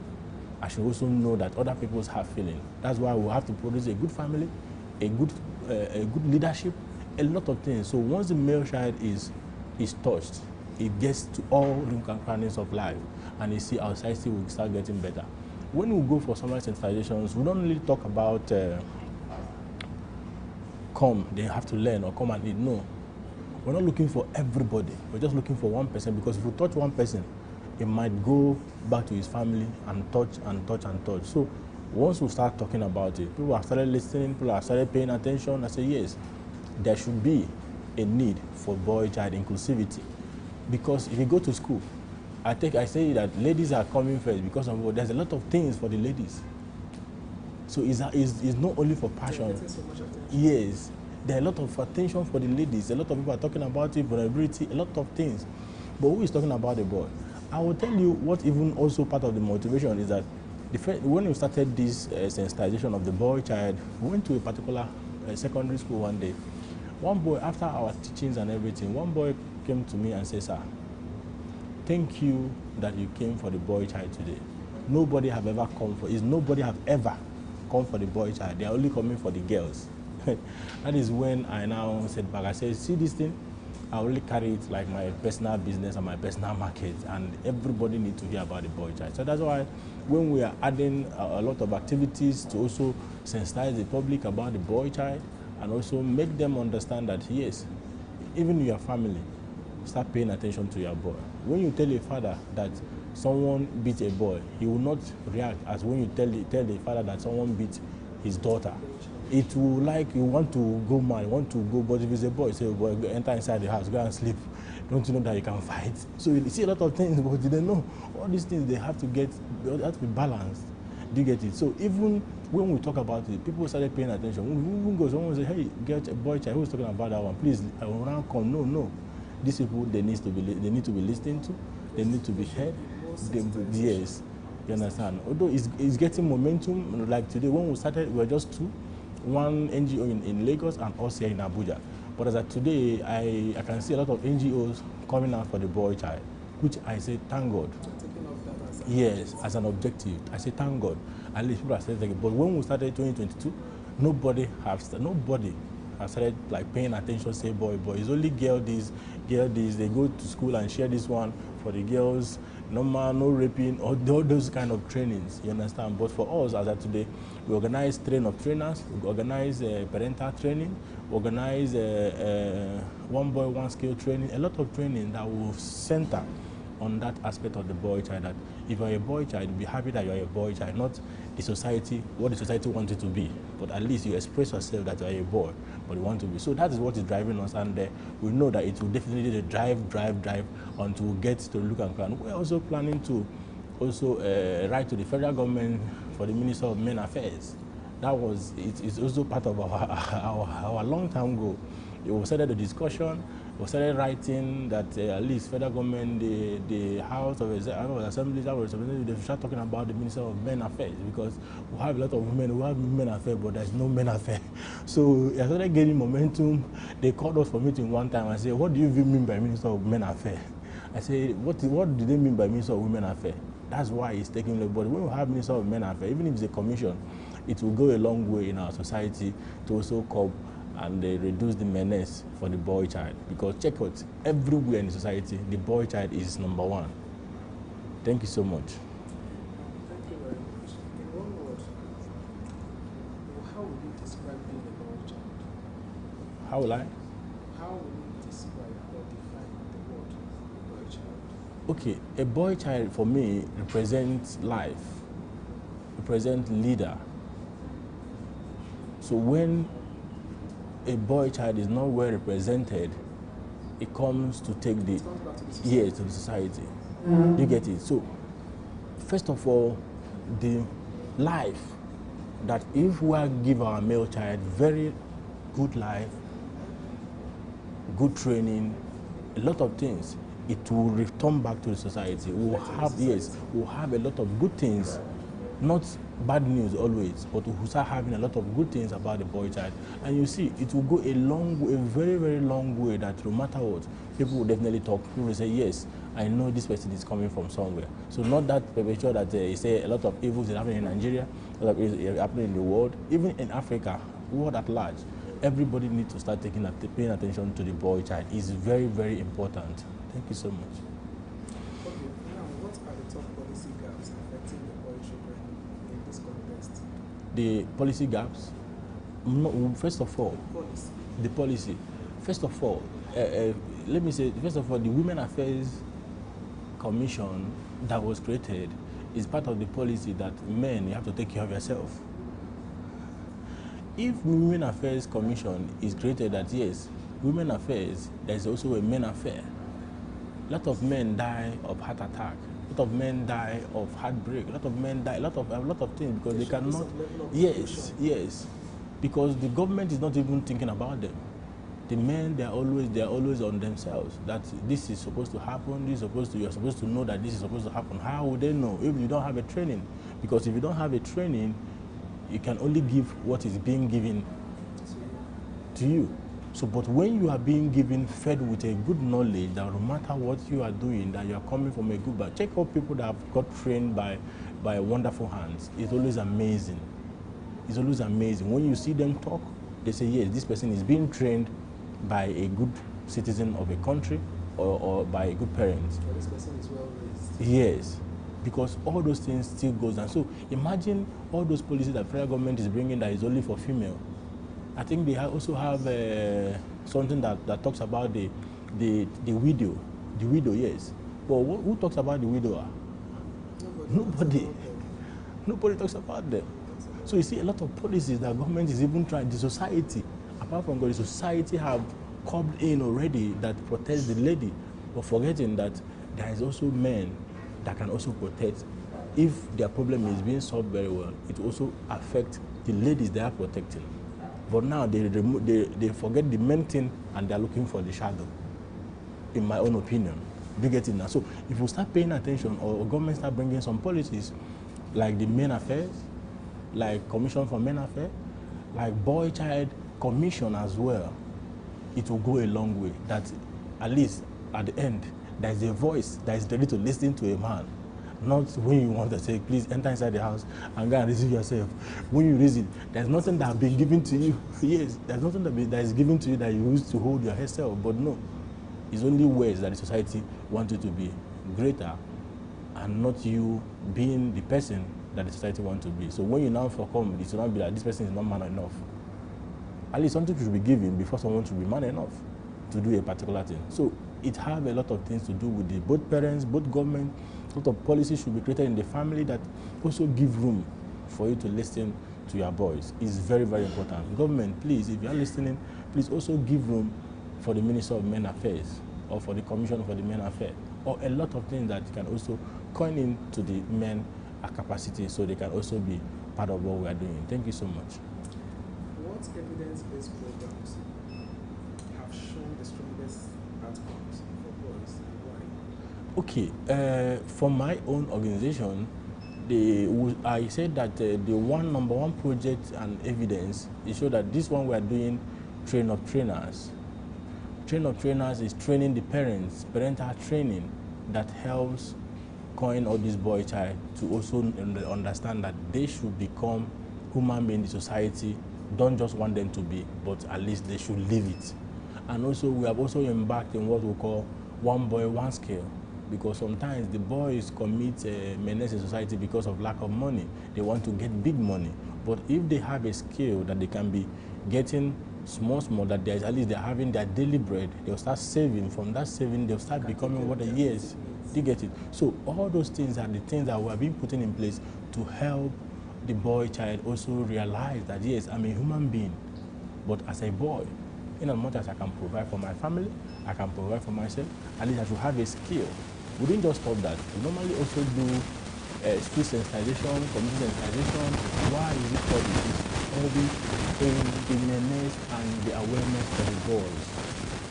Because if there's no awareness, nobody will know about the boy child. Everybody will still have it with what the society is talking about, and that is not fair to the boys, especially to me. I'm a boy. When I love my dad and when I love my mom, I say, yes, in this life you are alone. But do I have to know? I'm a man, I don't know, but everybody can easily come, yes, everybody can easily just come and run to me and say, yeah, this and that, but me, who can I run to? I cannot run to anybody again, except my mentor. People I look at, people I see that they are very good in life, I want to emulate the kind of life. And also, it can also go a long way in people trying to also mentor persons. At the time, I want to partner with a particular NGO, mentor one child, one mentor. It's not only from parents. One child, one mentor. It's an initiative that one NGO that is trying to also do. We are partnering with them to also see that, yes, our boys need mentorship. It mustn't be from their parents. It mustn't be from any. It can be from someone that you see that this person wants to like the kind of style of life this person is living. The person can start being a mentor and can also add value to the society. So I think with all these things, at least the awareness on boy child sensitization will also increase and also bring better society in our nation. Because we have a good society, we have a good family, it returns out to the society and our nation will become better. Even not only in Nigeria, but both in Africa and the world at large. Thank you. So do you think the education system has a role, or don't you think the education system has a role to play in this objective? Yes, education system have a role, because if I'm not educated, if a boy child is not educated, he will not even understand the basic thing. But I think the first basic education is that non-formal education. The formal is good, but With that non-formal, the person can as well not perform very well in the society. But to start from the basic, which is the non-formal, that family training, a lot of parents forget about that. Education can solve a lot, but education is not only, having to see someone that have a first class in the university and don't have a good character. Education does not portray character, no. Yes, it goes beyond that. It starts from the background, from family. So when you start from family, when you're not educated, it blends. There's that when you see someone, say this person is coming from a good background. Not just go to school, because today's parenting is once you wake up, everybody go to your office, dress up, everybody's rushing. Child is less than 1 year. You have dropped the person in a crèche for the teachers. They don't know the teachers that are teaching those people. What are they learning to teach? What have they gotten to teach? They just teach the normal ABC and all that. But if you as a parent can as well, if government as a nation can as well even say that before a child enters school, at least let it be 2 years or 3 years, let it start talking. That is normal standard. But today, because of hardship and a lot of things in society, people don't wait for that 3 years again. People just rather 1 year, even 6 months, they have taken their child to crèche to come and start learning, and tomorrow the person might be intelligent but without a good character. But if you have anybody that's intelligent without a good character, it rubs on his character, because that intelligence, nobody will see it. Yes, nobody will see it. It's only that character that the person, they will say, no, this person is also. A lot of things have education is good, but non-formal education is also very better. That society will also be very well. Thank you. How do you ensure that voice voices are included in the program designed to evaluate them? How do you ensure that their voices, like their opinions, Okay, I understand your question very well. To answer that question, we have what we call a partnership with some government agencies that also have people that have passed through their agency that also need rehabilitations, and these boys also come on stage and also take, this is what we need. In our last year's program, we make sure that each of our program will have what we call boy-child panel. That is when you hear from the source's mouth. Yes, on that program, we normally discover that even a particular boy said it open that my parents they are doing drugs. They are doing drugs. On that kind of person, how do you? But if we don't create that kind of avenue, you won't hear that. Probably the person might want to call you, but from the story that he told us on that panel, he got a lot of answers that encouraged him as a boy, and also send a message to the parents. And later, the officials have to also go visit the parents and also bring advices, not also touch the boy, because all those kind of things that the parents will not say, why will you go to the public and they want to shame us or want to bring the name of the family down and XYZ, a lot of that. But that is not the matter. That boy is going through a lot. Imagine that platform was not created. So we also, in our own way, try to create a platform for the young boys to also come and express themselves. Come and tell the world, this is what I feel. This is what I feel that is good. This is what I feel that if the society is doing well for us, the boy child, it will go a long way. That one, you're not having it one-on-one. So also, in our this year's program, November 22nd in Charlatan Hotel, there are going to be a boy-child panel and adult panel. And then we'll now have a mixed panel where the boys and the adult that will be, that's like parents and like child and their parents to interact. This is what we need, and we can answer audience will. So there's a lot of things that will be created to also hear the voices of these boys, not just saying it out loud, and also through our podcast as well, have a lot of boys that have come in to also talk about how they are being failed when they are being treated when they are growing up until today. They have learned a lot of lessons, and it goes a long way, not just here in Nigeria, outside the world. We've gotten a call from is it Rwanda? Someone is telling that, please, we need this thing in Rwanda. We don't have it in Rwanda, but we say yes, there have been voices. Those voices are not being heard. You say that it will still be that normal society life that we know, and which is not leading us anywhere, because the sanity is doing the same thing and is expecting a different result. Once we start crossing and start touching small, you see, it will go across board and we'll definitely achieve the answers and the result that we want. Thank you.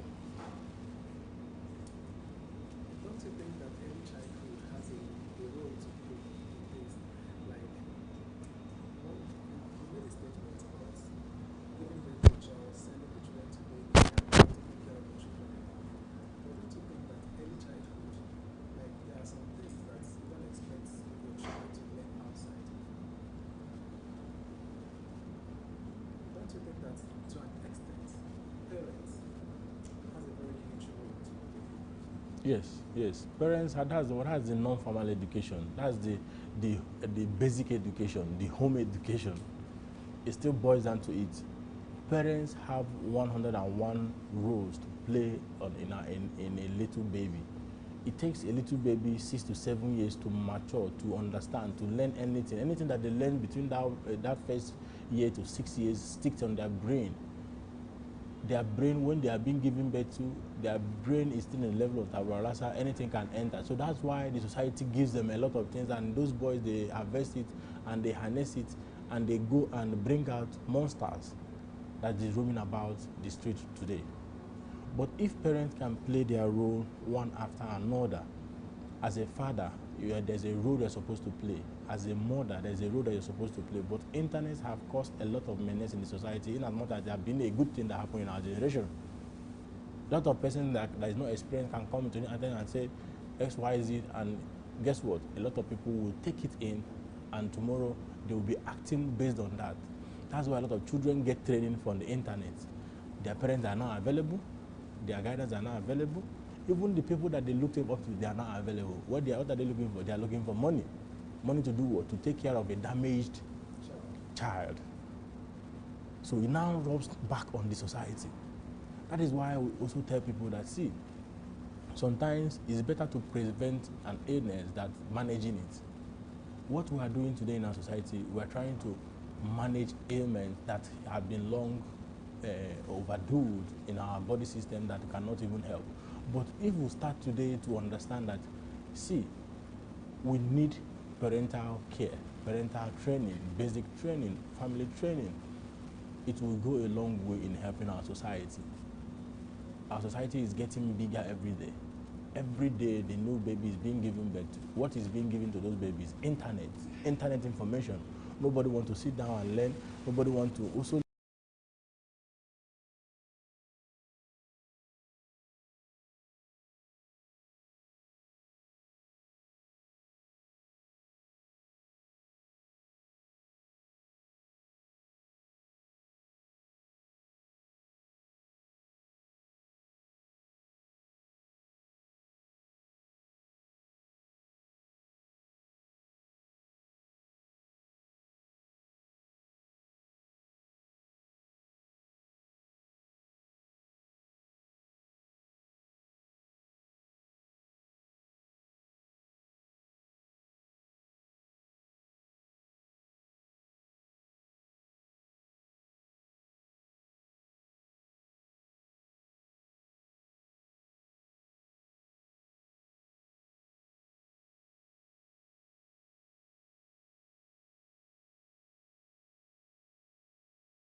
Please give access, because access will make those children not to even gain from the little knowledge that are being shared. You don't know who is going to touch, you don't know who is going to touch.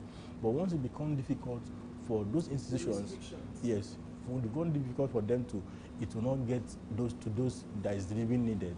It will only be on social media or probably promoting our Voice of the Boy Child podcast to also get to as many as we can get. But all these boys, how many of them have access to internet to watch all those things? So it will still get to the parents.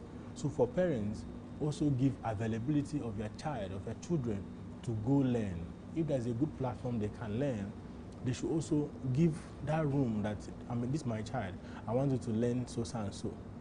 By learning it, you also affect the next child. It's because of the menace and also the rottenness that the society is also bringing in, that a lot of child will get a good training in school, in house, and go to school and make friends to an untrained boy, and those things are being taught them. If it's one well cemented, they forget it and follow the untrained boy. So a lot of persons, a lot of people have to be at work to also make our society better, parents, society, parastatals, a lot of government, because they say it's after God government. So if government can give policies that also make these children to be better and to also bring in avenues to be trained, it will go a very long way. So we think a lot of everybody needs to, the hands being to be on deck. Thank you so much. What are your recommendations on issues of domestic violence? Okay, recommendations for me as a boy child advocate. First of all, for domestic violence, especially when it comes to the wife or when the two persons are involved, is to seek for higher knowledge by mentorship or by meeting people that they know they are older in marriage, and please ask of advice or probably words that also connive what they are doing to come back to their senses. But if when this is not forthcoming or probably they have tried it, it's not working out, what tends to do is for separation. Separation is not a total divorce. But if it's bad that it has turned to violence, that nothing can happen again, then society is now recommending divorce. Instead of you are going to die in the marriage or have an attack in the marriage, you first of all ask yourself, please, I just want to be better and I want to be a better person. And guess what? Divorce is not best. We don't encourage divorce, but if there is nothing to be done, that you have seek all the cancellations that we're supposed to seek from whatever that listens to you or you listens to, and is not working out, it's better to be divorced than to get hurt in the marriage, because domestic violence can lead to a lot of things. But if there is mentors, if there's people that can listen to and bring it down, it will also reduce divorce in society. But we are not encouraging divorce at all. We are encouraging settlement, or you can separate and come back later for the sake of the children, especially when the children are involved, for the sake of the children. So because the father and the mother, they have rules in each child. No mother can do it alone. No father can do it alone. That's why it's coming together to give birth to one. Then people have an assignment, no matter what. Even the father is not one, yes. So if there's nothing that you can say that as far as there's the marriage that produces children, you say that you want to live it without trying to settle it or without trying to. And as settling, you also make sure that you be a good listener, be accessive, not like you want to settle but you don't want to settle. You want to settle but you are still bringing everything that has been settled, bringing it back to page. If you want to settle and ask God and move on, because it's a lot of baggages that people bring in. They will still remember what have happened yesteryears that will also bring quarrel. Instead of bringing all those things, why not make it favorable that it will also make you to remember the things in the future that are also better, especially for your children. Thank you so much. Talking about the issue of separation, in an issue where the both parents are separated and are not agreeing to co-parenting, don't you think those issues like that have effect on the children? 100%, they have a lot of effect on the children, because the children will not grow up totally formed. A lot of mothers say they can do it alone. Mothers cannot do it alone, no matter what. You see them still struggling. There's some things that a boy needs from a father, a girl needs from his father. Sometimes say they can do it alone, or just leave the children. I can just be paid. Bringing money is not only it's not going to solve all the problems. Being present in their life. Presence, talking to them, not just present and absent. Present, talking to them, mentoring them. They are your God. They are seeing you as their physical God. So they are learning from everything that you are doing. If you are a parent that is not doing very well, your child is taking all those footsteps. It doesn't just only on the boy child, but it's also for the girls and the boys. So every parent must be on deck. The raising of children responsibility beckons on the parents and the father and the mother, not just for the one person to say, no, this is not done, because they have a lot of effect. Check every child single parents raised. Check all the child single parents raised, probably the mother or the father, without the mother or without the father. They have one, when you interview them, they have one-sided, yes, they have one-sided, but check the child, two parents put hands together to raise. judiciously, there's always a change. There's always something to look after. There's always something to go back to say, wow, this is good. I want to be like this person. I want to learn more from this person. I want to see how I can train my children to be this person. But society is also projecting the bad aspect of those things. That's why we are seeing enough of this in society. So parents, both father and mother, they are very responsible for their child growth. Yes, everybody is, even the society is also responsible. So it's not something that is just one person. No, everybody is a collective effort, and everybody should also be part of it as well. Thank you so much. So, what role do you think journalism can play? Journalism, hey, journalism can play a lot of role. In the issue of the culture. Please, you are on this race for the journalism voice to be heard as well. Journalism have the power to make or mar society, because people act based on what they see and what they hear. They interpret it. So if journalists did not project something that is good, the society will harvest it and act based on what they saw from the medias. So they have a lot of roles to play in the boy-child sensitization and also inclusivity. If, let's say, all the TV stations start talking about parents, please take care of your boy child, government, please create, you see, before next tomorrow, government will start calling, how do we create the fair? Journalism it will change a lot of, journalism is still number one of, if you want to change anything, if you want to change the way people think, use media. Media has been a very powerful tool since our forefathers, since everything, media has been a very powerful tool. So that's why media is also respected in a way that, because anything that they preach out there, that is what people see. So journalism is is one of the number one that I would say in the boy child sensitization, and for people to know and start taking care of their boy child. It's not only for just for the girl child. So there's a lot of role that I know from this 72 hours, 30 seconds interview. It also got to the world that yes, the boy child needs to ask her. And I also want to plead with you, in your answering of questions, also asking people questions, also bring it. I know probably might not be in their level. You can also ask them to create more awareness on this. What do you think about the boy child in the society? It will also add. This is going to go around the world. Everybody's going to hear it. But if they know and you're impacting life as you are doing this, it will also go further, because after that first year they hear it, it will also go down to the families and it will also touch more lives. So we're going to kill two birds with one stone, achieving the marathon, the 72 hours interview, and putting journalism on the world map, and also achieving parents paying attention to their boy child, especially when it comes to training and parenting. Yes, very, very important. So please also add it in the questions that you also add, even if it's a side question. I want to ask, what do you think about the boy child? You see that it will start creating more awareness. People will start knowing as well. It's okay. Thank you very much, Dr. Hilary. Thank you so much. Thank you so much. Thank you so much. Thank you so much. So we talk.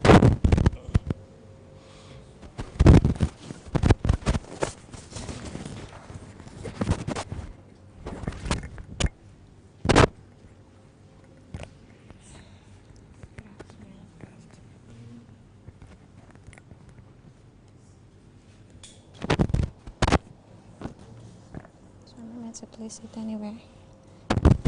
Yes.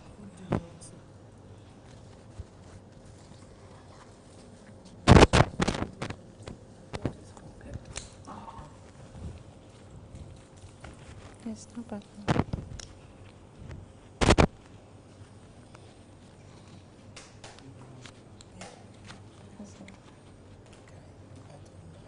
Let me try it.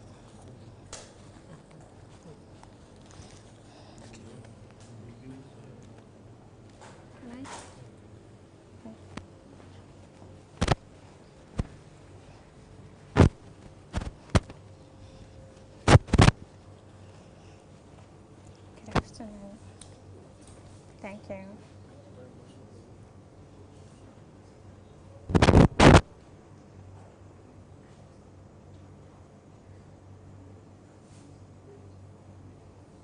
What roles do you think that authors play in modern housing?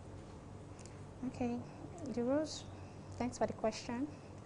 The roles Realtor play in modern housing is, one, we actually give market trend, prices, work in progress of what is happening in where we have available properties and the vicinity in particular.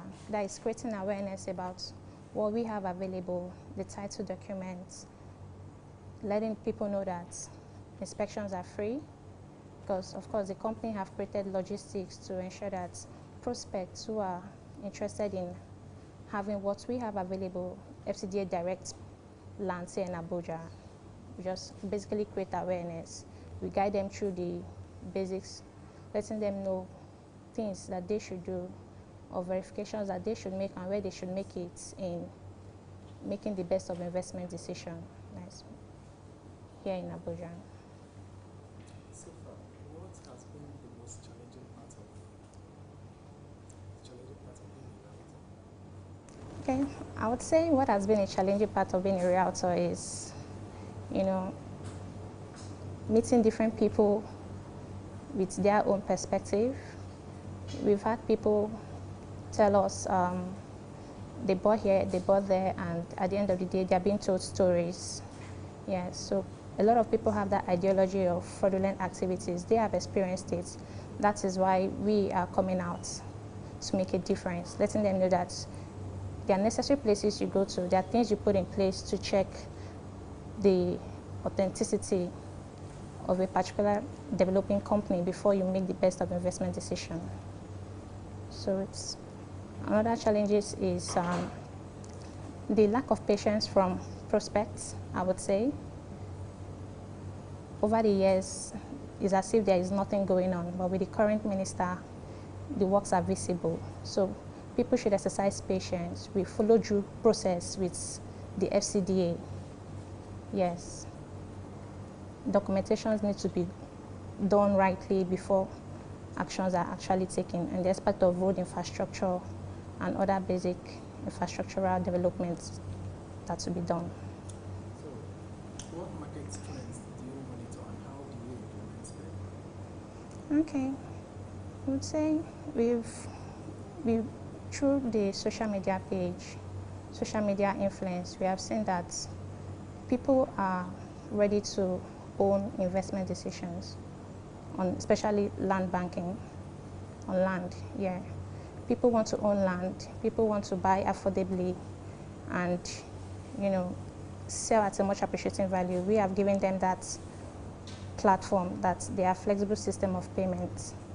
Yeah, some people come into the industry to build immediately, which is allowed. Some come into the industry to, like I said before, land banking. So whichever platform trend is allowed. Like we have prime locations in Abuja that we take them there, seen the lights, carry out your search on both the land and the developer and key into what we have available. But recently, since the current administration came in, I think housing has been more of an issue to a lot of people in terms of both paying of mortgage and rent. So, do you think there is anything that your company in particular can do to make the lives of the people here in FCT more better? Okay. One thing I would always tell people, because my company, Dream Properties Limited, here in Abuja, we are into a verifiable, approved FCDA estate land, where people see the land and they start building. Like I said, some people see this land just for investment purposes to sell affordable later in future. We have brought up a flexible system of payments where prospects can,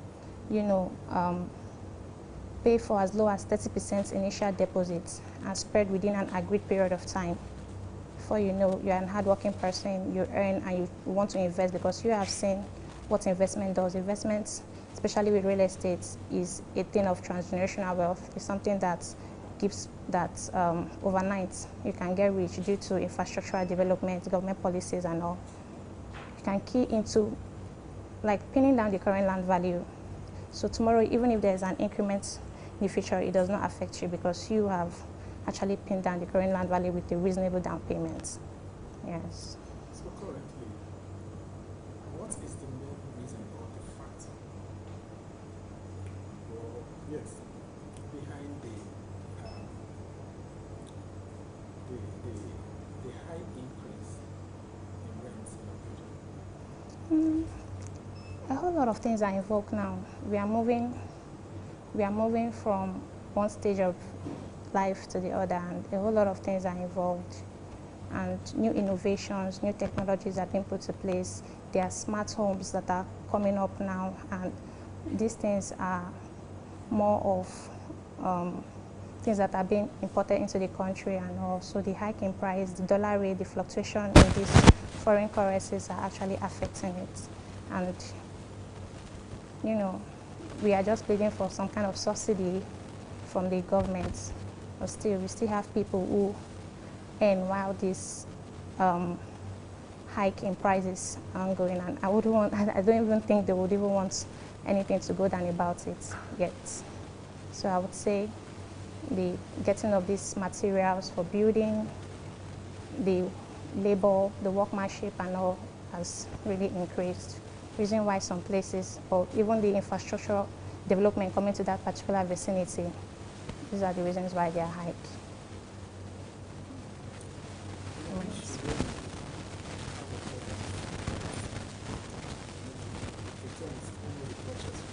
Okay.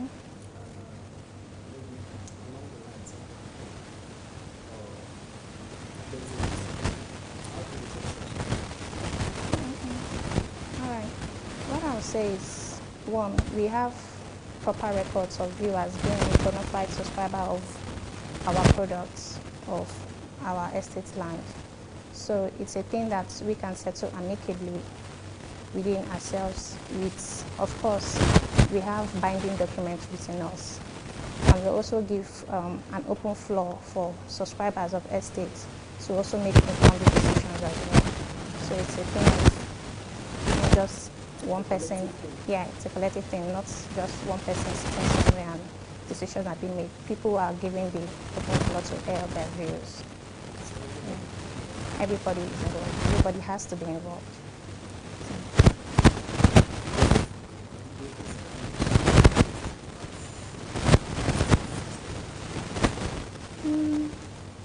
Like I said before, it's people make decisions based on past experiences. A lot of people have had their share of fraudulent activities, and that's actually more of the stories that go out there. The ones who are comfortable and who benefited so well might keep it to themselves and not, share such information. But now we are telling people that before you invest with us, carry out your proper due diligence of both the land and the company in particular. We have ages. Yes, we give out the document for search. You go make your search in this place, in the appropriate office, before you make that informed decision with us. So we are coming out unique. That's just it. What role do you think, or what role is journalism playing in the modern real estate business? Journalism have significant roles to play, and they have been doing that before now. Yeah, in the part of informing and educating people, yes, letting them know, giving insights on the market trend, prices, forecasting, letting people see the light in what they are to invest. Another thing I would say is journalism has held the industry accountable. Yes, in the aspect of investigating and exposing fraudulent activities, corruption, and unethical doings among developers. Journalism have come in place to contribute to transparency and accountability in this industry. Another thing I would say is public perception. With journalism, people are told stories about how they bought this land for as low as certain amount and they're selling for this value. What were the costs? What were things made in place? Letting them know that from now you could start, planning for your retirement age later tomorrow. It's very, very good educational system put in place, or will I say conferences, seminars put in place for people to be aware. Just basically creating awareness educating the public, holding the industry accountable, and ensuring that developers meet their obligation and standards and build quality projects in the industry.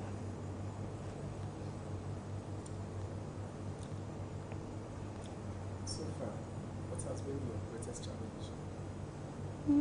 Greatest challenge The is most significant part of it? okay, the fact that we have people who want to start building immediately, but then as a company, you are trying to let them understand that there are processes to doing things, to getting things done, so that tomorrow in the future there will be no sort of issue or encumbrances. It's just the lack of patience. And I wouldn't want to say it's infrastructure and all, because what the current minister is doing is massive, it's visible, and it's just with time. Like I said, lack of patience from the subscribers are the challenges, and people with their different offers. Some people will want to jump protocols and get things done, whereas they just do not want to follow the right processes to things. They don't want to recognize the right offices. They just want things to be done their own way, and we just want to let them know that there are processes to things. Those are, I would say, are the major challenges we have at IR faced, though. There are, a lot of people are of this opinion that after the current administration, that some of the lands that are being sold by some of Abuja agents will be revoked. What do you have to say about that? Well, there are area council lands which have had issues in the past, and they are currently direct FCDA approved lands now. So we tell people, even if you have your area council land, doesn't mean that they are not still genuine, but most of them have got issues. Go and ensure that at the aegis of the FCDA, you are recognized, you recertify. Yes, but from what we sell so far of recent, they are direct FCDA land, because they are the ones in charge of infrastructural development, building approvals here in Abuja. And one other thing we do is to let them know that these are the appropriate places you go to. Carry out your search before you make that best of investment decision with us. So how will you encourage somebody, or what advice would you give to somebody who wants to join this line of business, or who wants to start a career? All right. Advice I'll give to people is to be open to new things. Some people feel, okay, they've gone through the walls of university, or growing up, this was the path that they took. They should be open to new knowledge. Life is not static. Exactly. They should be open to new knowledge. They should ask the right question. They should be patient. They should be humble. They should, look up to people who have been in the field. They should know what to say and what not to say. They should basically learn new knowledge, be open to new knowledge. And in our country today, one stream of income is not just enough. You want to have different stream of income, of which real estate is a platform in which you see someone today broke and unhappy, and the next minute, overnight, you have some certain amount of money that makes you smile all through. And with that, you are encouraged to do things the way you want, afford anything you want. Exactly. So coming into the real estate industry, especially with reputable organizations, reliable organizations that have good names they want to put out there, not just like self-integrity, basically, not just doing things anyhow, that at the end of the day people are crying. No. Get identified with them and do things the right way. Exactly. So what makes you different from other agents, or what makes your company different from other Okay. real estate companies? I would say Dream Group Properties Limited here in Abuja, we are into a buy, we are a real estate developing company into a buy and build transaction. What makes us different is that we train people. Yes, we give them, we hear from them what they actually intend to do, their intentions they have towards investments, and we guide them right. And believe me when I tell you, people who have worked with us end up preferring people because they have verified us and tested us and trusted us in the process. Exactly. So we are selling out integrity, of which it's not all of real estate developing companies that does that. When you say you're selling out integrity, can you expand one shot? We are saying that what we have available, we beat our chest to say that we are 100% verifiable. Take it anywhere. Exactly. We beat our chest to say that we have our blueprints on the land. We have created an office, and our success rate, we have also made provisions for other branches that can be within your reach to attend to your real estate goals. So you find us anywhere. Even people in diaspora have carried out their search on us, and they have keyed into what we have available here at Dream True Properties Limited. In a situation where you are handling a transaction, Okay. transaction, and something goes wrong, what do you do? It's just to apply corporate ethics. You get to the people involved. We have the developers. It's just for you to meet up your superiors, apply that kind of knowledge. This is what is going on. Basically, just being open to information that's identifying the problem and getting solved, preferring solutions to them amicably. There's no cause for any kind of dispute or not. You as a seller, because you sell, Yes, I do. what do you do to maximize your value, the value of the property? As a buyer, what do you tell the buyer to do to also maximize the value of the Okay. property? So what we do is taking total possession of what we have available to the point of letting you carry out your search on us. Yes, we provide like the fencing of the land, the signposts, basically putting our blueprints in this land that we own, and we are partitioning to different plots for people to come and own. These are things we put in place for people. So letting you know that, of course, right now you're seeing a bush, but we are showing you the light. Tomorrow, this place is going to be a huge community. So why not subscribe now that things are like this? Because the more attractive a land location is, the more expensive. So instead of buying when people are already celebrating their return on investments, why not just follow them and key into it right now? Exactly. Thank you very much for your time. Thank you too. If there's any other thing you want to point out? I want to say congratulations to you. It's not always easy. It's not every time we see young minds coming out to do something exceptional. And seeing you, I had to even take it back to my company. We have a lot of people we have brought into the business, and we have trained them from faces to faces. We have people who were just business development executive at a very low point, to the point of, let's say, being a human resource, to the point of being a general manager, to the point of now being managing directors. You're seeing the growth we are impacting in youth. And exactly, it's been constant. And we're just saying that young minds should, not just journalism, not just real estate, whatever field of study you are into, you can be greater. You can do things in a way that your visibility is something else. You are encouraging other people with like minds to follow your lead, because it's a place of positive growth and nothing more. Thank you so much. I really appreciate it. All right, thank you.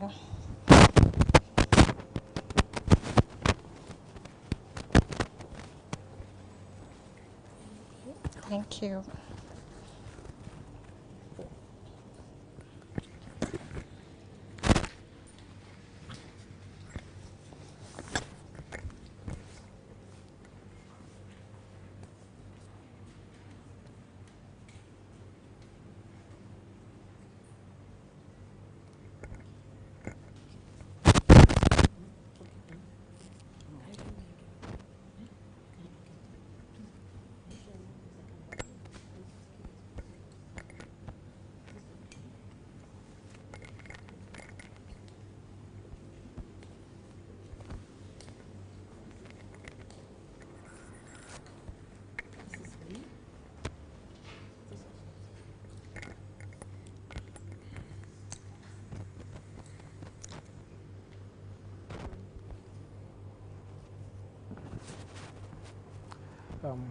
Thank you very much, for being here. You are a journalist with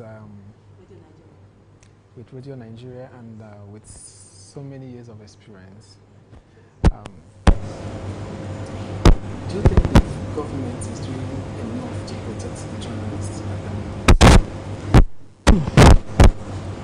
They are doing quite a lot with the passage of the bill allowing journalists.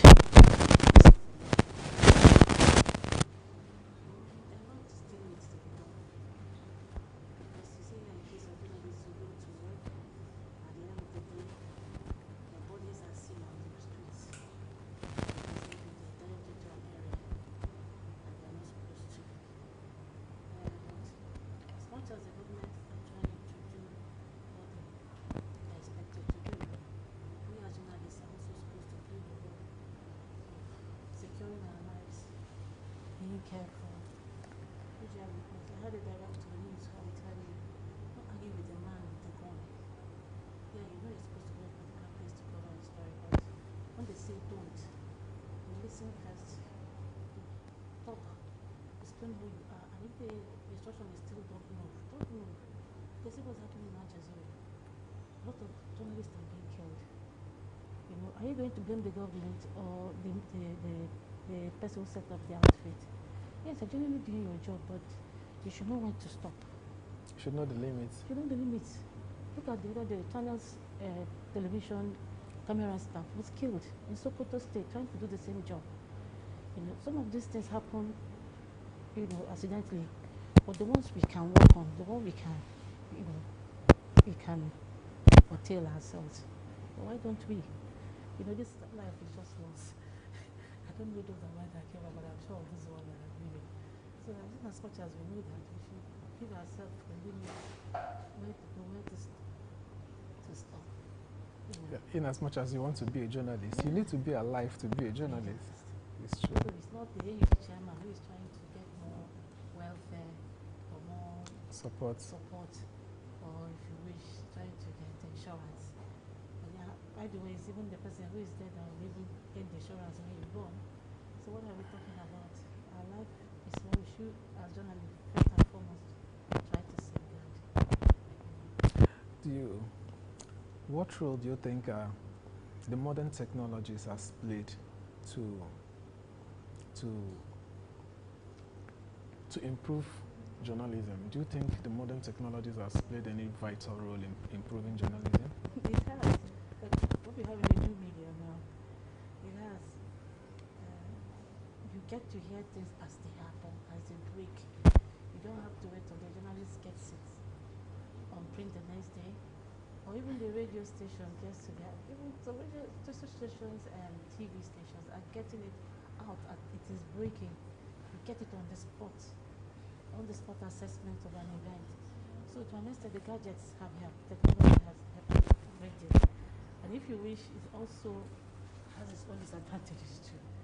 Because that's where you get all the fake news. People can, because they want clout, because they are chasing crews, they turn all kinds of things out. There's no regulation. People don't do anything they want because they want followership. So in as much as the technology has done a lot to improve, there are people who just want to catch crews are also doing the negative things on the other side.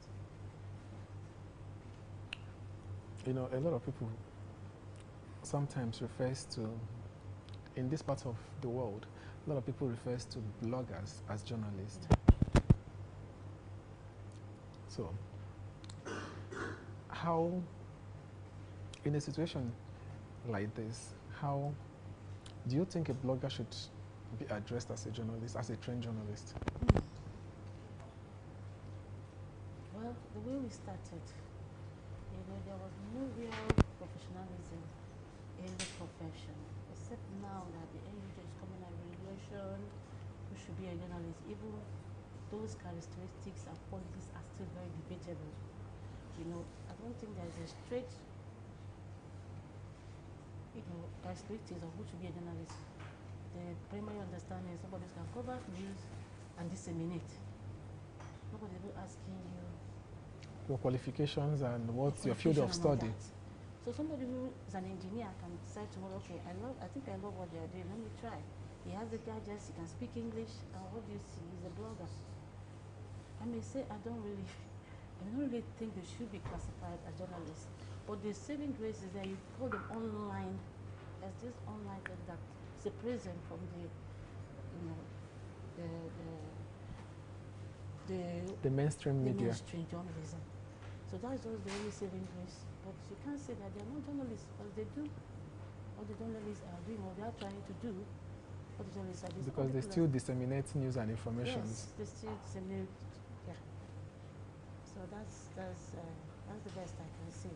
And I have my personal reservation, but it doesn't really stop them from doing what they It doesn't really It stop. doesn't stop anything. The only thing, they can engage you in an argument, and at the end of the day, it's still debatable.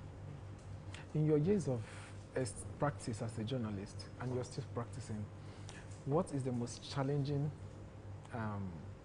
report that you've worked on? Wow. There have been ups and downs, but I'll talk about their post-sex. Because I started off as a judicial journalist, reporter.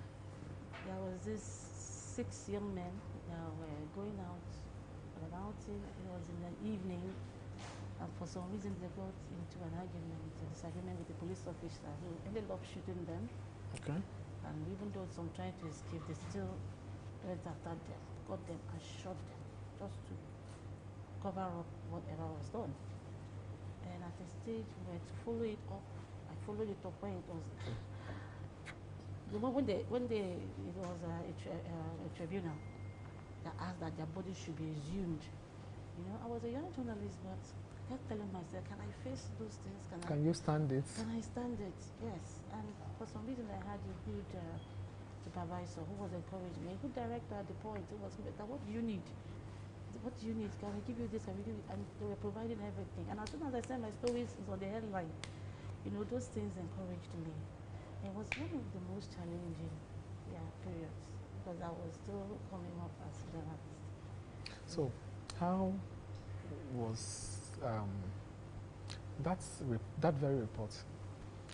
How did it impact your life? I got to know a lot about what happens in the police force. It was actually a policeman that did it. Okay. It really interests you. Another policeman died in the process of trying to get the truth out. Yes, and we reported that as well. The government made promises to the government, administration. They made promises to the families of the victims, and it took a whole. Even I think the police also made promises. It took our reports to even make them remember and make sure those promises were kept. You know, so it exposed a lot of corruption, if you wish, in the Nigerian police force. What can happen? You know, if you as a journalist are not careful in what you do, what you report to, and the way you present yourself, because we need to first of all take care of ourselves. Because before you know it, they're even coming after you, who is also, reported the news as you understand it. You can imagine where a police officer was poisoned in the process. Who didn't want to associate themselves with what he saw at the time? So that was how bad the situation was. So I learned a whole lot of things that things may not be as you see it, may not be as they seem. So as a journalist, you need to sit back and read between the lines of what you should report for your audience. But there are also things you should see. You know, there's a law of sedition. Even though it's true, you're not supposed to report it because the cause of upheaval, and cause pandemonium in society. So that is also your work as a journalist. As you listen, you should know the ones that are okay for your audience. You should also know the ones that you shouldn't broadcast, even though it is true. That's where the law of sedition comes in. Yes. Yeah. So, talking about the issue of censorship, do you think that censorship has been of benefit to journalists or to the government on the side? Well, I would say it's been of benefit to both. Okay. Because if you're talking about government, you have a country to safeguard first and foremost. Now, most of the things you're doing for the government, you're also doing for yourself. I'm also trying to anchor it in this law of sedition. What they're trying to make sure is that everybody's at peace. There's no upheaval anywhere. But there's some kind of reports you threw out just the way you saw it. You saw 10 bodies. Maybe they're alleging that it was the Easterners that killed the Northerners or the Southerners that killed the Northerners. You know, you can cause an upheaval somewhere in the north, people are rioting. You may not even know that it was your report that caused it. And that's why sometimes government will say, you are reporting 200, God forbid, for instance, reporting maybe 10 bodies, and government is making it 3 bodies, for instance. Yes, you can go ahead and do your own if it is fair, but to an extent, it's always good to toe the line of the government. I know you are saying because I'm a government reporter. Yeah, most of the things they are trying to censor us from is all will keep the country together, because like my outfit will say, we uplift the nation, uplifting the nation, and uniting the nation, uplifting the people and uniting the nation. Yes, so that's what we do. Just most times what they're trying to do in censoring what comes out is what will uplift the people and unite the nation. But at the same time, there are some truths that must be told for development. For instance, it took a report from a journalist in the southern part of the country that there was potholes in some parts of Lagos State to get the Lagos State officials to do something. In that case, such truth is relevant, is beneficial to the country, is beneficial to the society, it's beneficial to the government, because government officials are not angels, they're not spirits. They use the same road. Yes. So when the potholes, the manholes were covered, it was a benefit to everybody. So such truths, I think we should, that's for developmental purposes, should be encouraged. It's beneficial to everybody. It's such I agree, but when it has the sensitive topics like religion and all that, and communal disputes, I think we should, as journalists, we should be careful the way we turn out some of the information. At the end of the day, we may not have a country to live in, and it's important. It's our duty to safeguard our country, first and foremost. Yes, in as much as we try to tell the truth. Can you walk me through your early stage of journalism? Early stage of journalism. Where you started, your first salary. Oh, first salary. Very short. Was 7,000, and that was with Daily Times. It was enough. It was enough. 2 Upper Christians on 7. I won't forget where I started. Real journalism, although I worked a little bit with Good Shepherd newspaper, it was a Catholic newspaper, just a little bit, but professionally I started with Daily Times. It was enough. Then you come in the morning, you know your beats, the bureau chief then will brief us and tell us, okay, this is what you're supposed to do. Then you go. You come back a little later in the evening to turn out the stories.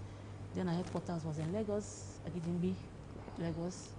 We send the stories, and there were a lot of things to learn, you know, a lot of things to learn. Of course, that issue of brown envelopes were there, but but somehow we're privileged to have salaries, because there were journalists who didn't have salary at the time, who depended so much on it. So someone like us will say, Ada, when you finish, somebody come and whisper to you, did you come back? Because that was when you start. That is the initial. Yes, that's what you're to. That's the orientation when you start. As soon as you finish ethics of the journalism, no brown envelope. You know, so you just carry your things and come back. And you see someone come and say, "Come and that." When you finish, what did you do? Did you just come back? I said, "Yes, I did." And I said, "You need to see other people stay back."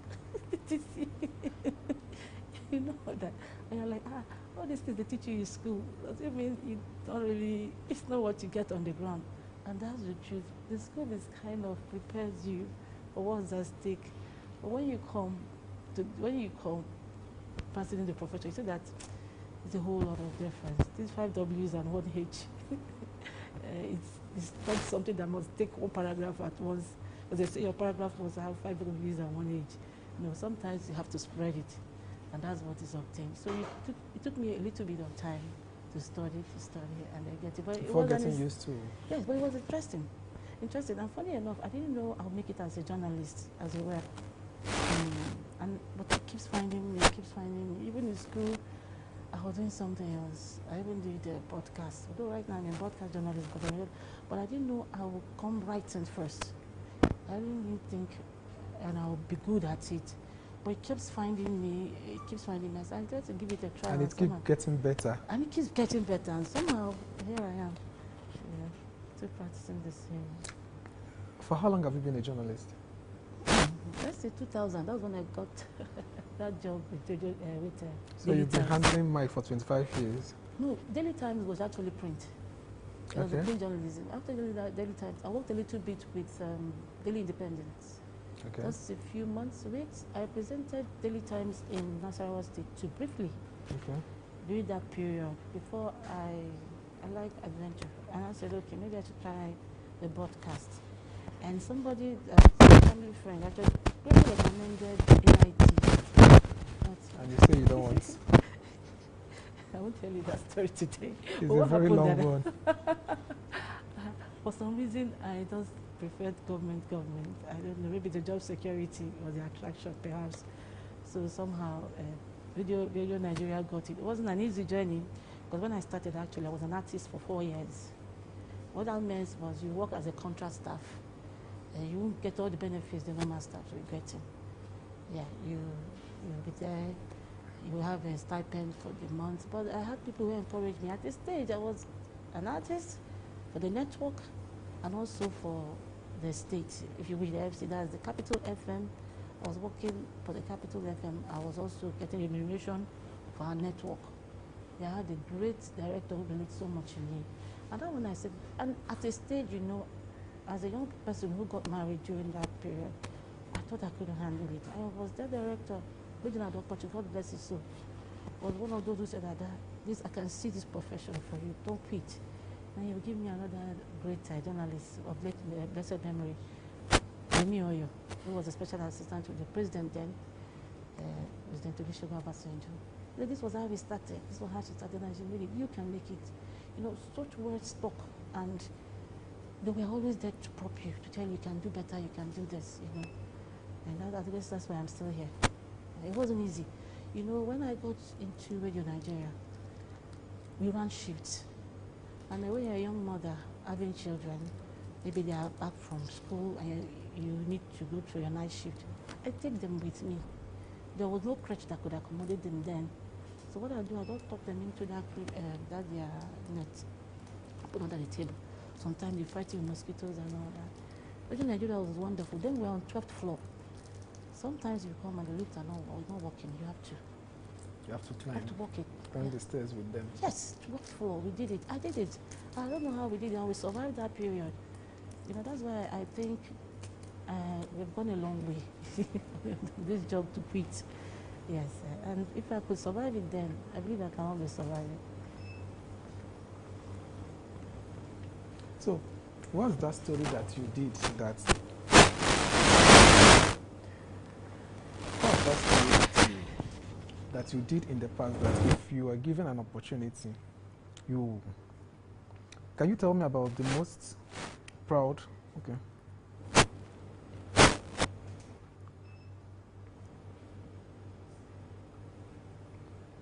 Can you tell me about the story that you're most proud of and the one you wished you could redo? Wow. I've done a lot of stories. Somehow I'm even in entertainment unit. I had actually had the unit now. We help young people show their potentials in music or any other arts that they can, even in writing. I think it's where I think I'm more comfortable there. I've told a lot of stories. Even there was an investigation I carried out recently, which I'm proud of. It was done via NUJ, where some of us were trained for a week or so, and then given an assignment to go to somewhere to bring out an ill in the society, which needs to be addressed, investigate an issue. That's one of the stories I'm proud to tell over and over again. Okay. There are a lot of stories, but this one happened recently, so I can really connect to it. Okay. Where young people were seen smoking in some outskirts of Abuja. I saw some of them sick. One was even scratching her body and things, you know. And we programmed it, and we said that the authorities go, because some people were there who were helpless. They saw their young come back from school, and all they do is smoke. Some of them just got into it through a friend. And what we did was to highlight it. And to a very large extent, that story helped the the people there, and I think to an extent the government also looking, because they got involved in ACTIP, they got involved in Women Affairs, and they all came, you know, to see what they could do to reduce. Even sometimes the community still calls me. I said, we got some people, more people, if you can help them, you know, to rehabilitate and all that. Yeah, that's the kind of story I love to tell. Yeah. A story that that is impactful. Yes. There's a lot of stories. I was one time journalist against AIDS. I don't know if you read about JAIDS. JAIDS had not correspondence and with the political ones. So they are central, not central, the political zone. Was controlled by a Honolulu family or community. It's also this now. Times.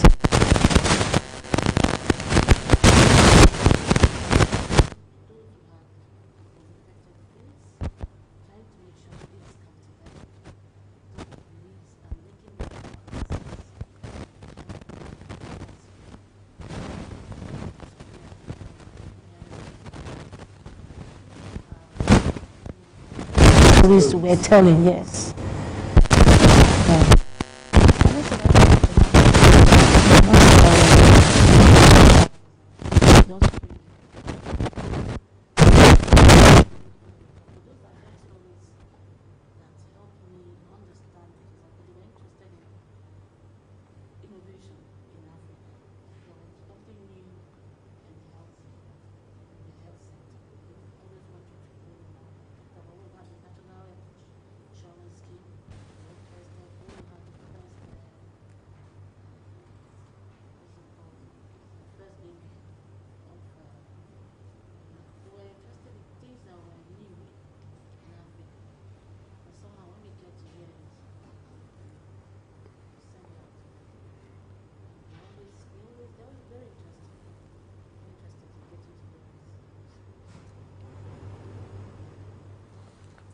Currently now, thank God that you've worked, you started the early stage of your career in the print media. And these days now, there is, running a print media is quite expensive because I think, yes, the patronage is no longer there. A lot of people are more comfortable these days to read stories online than to buy, yes, than to buy the hard copies of the newspapers or magazine. What approach do you think that publishers can, what steps do you think that publishers can take to give the print media a lift?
In the market.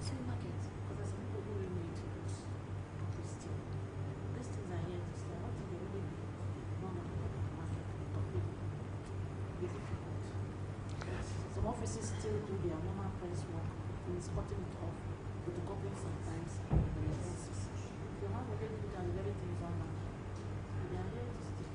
I know a number of us in offices that need it.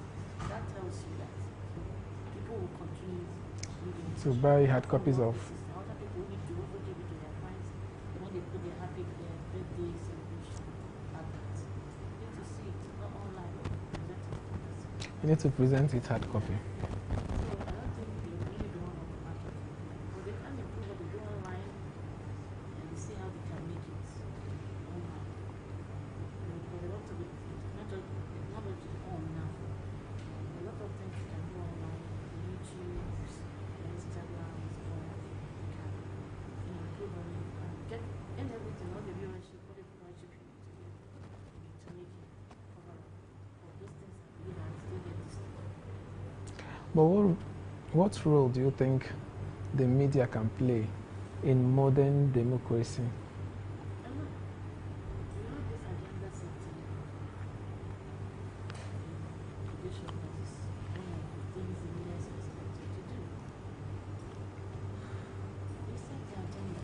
For instance, how do you want to lay the floor with the electoral reforms? Project it. Is anything you want to do with the way our ballot bosses are? We talked about trying to raise the figures from the point of voting to the point of population. Is that where things go wrong? What can the media do and what can we do about it? The media has a duty to bring out these points and also recommend and say, this is what has to be done if you want to get a transparent election and get credible people to demand the seats. We have a big role to play, I believe. We have a big role to play now more than ever because we say we are the voice of the voiceless. A lot of people are there, they will just lament. There's nothing they can do about it. But we as a media person should be able to bring out those points. I said, this is the way to go. That's where I believe the agenda setting aspect of our job comes. In a situation where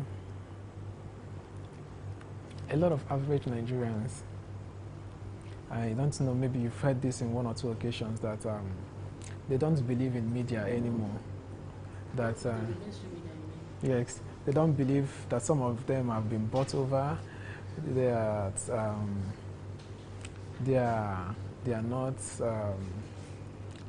not accurate in their reportage. That some of them are being controlled. By being controlled, their reportage is always manipulated by the government, especially the government's own media houses. How do you respond to Let's talk about, they say government media. There's something they were taught in school. I'm sure you know, they say, he who plays the pipe, take the cheese. So understand the government don't want to pay people who will be projecting and be negative. But we have a lot of private media houses. but when you go against them, you'll be sanctioned. No. Even the National Broadcasting Commission that regulates, I don't think they are that. I think we enjoy the freest media in the world. Yes. I always say that because I don't think anyone calls really down on you when you say something. Look at what happens in human rights week. Look at what happens in Tanzania, for instance. They tell you the way they see it. The only thing is when you bring up outright untruth or do things that the government finds It's possible of causing harm. that people come at you. Then for the government houses, I can't say much. Those things happen, but it's not as bad as people want it to take it. It's not as bad as people portray it. Yes, it's not. I don't think so. Because if they want to rely on the bloggers, that's where the fake stories come. Because those people are chasing clout. For instance, nobody don't want the clout. No one wants. Just send the people. Because it's taxpayers' money. You understand? It's the people they are saving. Like they wish they complete the people and the right dimension. That's what we are meant to do. So why would we be chasing clout from people? So I think it's even a big, they're taking a big risk living the online, the way it is unregulated. That's where all those things come in. They're even safer depending on the mainstream and what's happening now online. That's where the bulk of the fake news is coming from. I just want to ask you, this question, and I want you to be as honest as possible. In trying to investigate a story, and you have to choose between your job, your life, and reporting that story, what will you choose? My job, my life, and the story. Yes. My life will be more important to me. But the thing is, what is that story worth? By not covering it, what will it, what will happen if I'm not covering it? I will also face that. And of course, I need to be alive to tell that story. And there's a lot of things we do when we don't want our names to be heard. Cover it anonymous. Find another way of projecting it. There are a lot of ways of covering. Projecting things you think the society should know and something should be urgently done about it. You don't really need to come out for yourself. We are taught. And sometimes on the job you know what you're expected to do.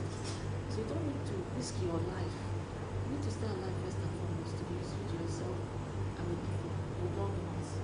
So dying may not be an option for many of us. You can explore what that means, covering the same story, without really on the spot, and everybody pointing at you. You know that there's always a way. There's always a way. With the bloggers and everybody around, there's always a way. I've never had that kind of information, but most people can do the thing. Okay. You know, sometimes journalists find themselves in a situation that is not really comfortable. Sometimes it can be very, very compromising. That it comes and if you're not careful, if you're not intellectually sound, you make a mistake that will not just cost you your own life, it might end up costing you the lives of your family members. I've seen a journalist who, trying to investigate a story, some of her close relatives were targets of assassination. You know, in a situation like that, she was asked to bring down a story she wrote, she published and apologized, and she said she wouldn't do it over her dead body. So that's why I asked, if you're meant to choose your job, your life, in a situation like that, you know, it's a very difficult one, you know.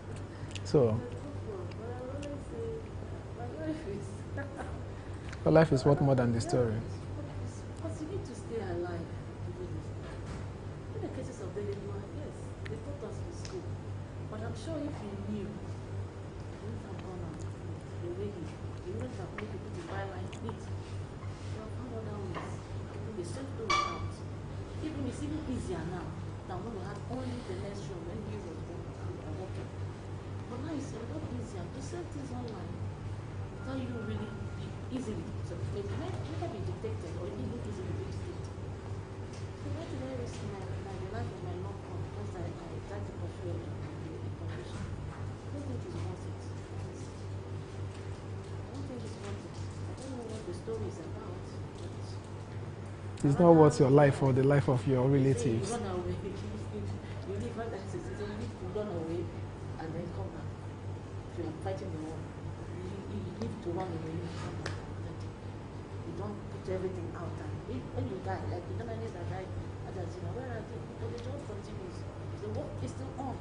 Yeah. And nothing much has really changed, has it? So what are we talking about? But sometimes, say he who lives and run away. He will fight, run away. Lives to fight again. Yeah. So why don't you, when it's still hot, you don't need to plunge in. You know, retreat a little bit and then strategize and say, I will come back to the same field. So, what advice will you give to somebody who is aspiring to be a journalist? Journalism is a noble profession. You'll be surprised that when we graduated, the banking system seemed to be the most glamorous at the point. All of us wanted a job in the banking system, and I was swept with that. What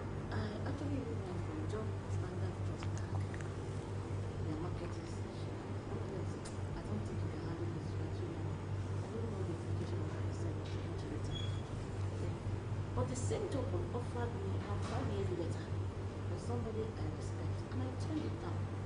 It was surprising to know I was working there for 3 times a half year, and I wasn't in Abuja. So most times I had to Shuttle and come back to Abuja. And yet I said no, I didn't want the job. What does it tell you? Journalism puts you, then tell you it's the fourth estate of the land, the only job recognized by the Constitution. It's something I'm proud to do. It's something I can just remember my dad when I was still producing network in Nigeria. It was something that goes on 12 o'clock every day, and usually when you're back from maternity, when the will just put you there as a buffer, you just do their production and move. But that in the village, they will put it on. I said, that's my daughter, that's my daughter. It's something I've come to really appreciate, and I think it's a very noble cause. When you can speak about the things of the society and get the government or those involved, really want authorities to do something about it. It's not an uncommon job. It's something you do with a very high sense of responsibility. In as much as you see the government as the weight of serious God responsibility on your shoulders, you need to carry it as much as you can do the job. So it's a job I've come to, you know. But my advice to you for the news management profession is good. First of all, it's not a job that will bring billions. If you're looking for where you get all the money at once, you may not get it. But the money comes. if you have passion for it. It comes, has a way of chasing you. But don't put it in front of you, it has a way of before driving into you. From my own experience, you do it sometimes, you feel like you did something. I don't know what you have to say. I used to say, okay, you did something for me. Are you still there? And the reward may come much later. So it's a good job, it's a good vocation. It's something anybody who has the flair, who has the passion can pursue and get fulfillment, job satisfaction. If you're looking for money, maybe in our place. That's true. Because the remuneration may not be as much as people fighting for this package, and it's yet to come. So feel a job that we'll be happy to see. You know, there is this saying that your profession sometimes has a way of affecting your day-to-day life. You are a successful journalist, a mother, and a wife. How has your career molded, how has it influenced your life, your day-to-day life? It wasn't easy at first, actually. Okay. But as you grow on the job, the responsibility reduces a little bit because more exploration.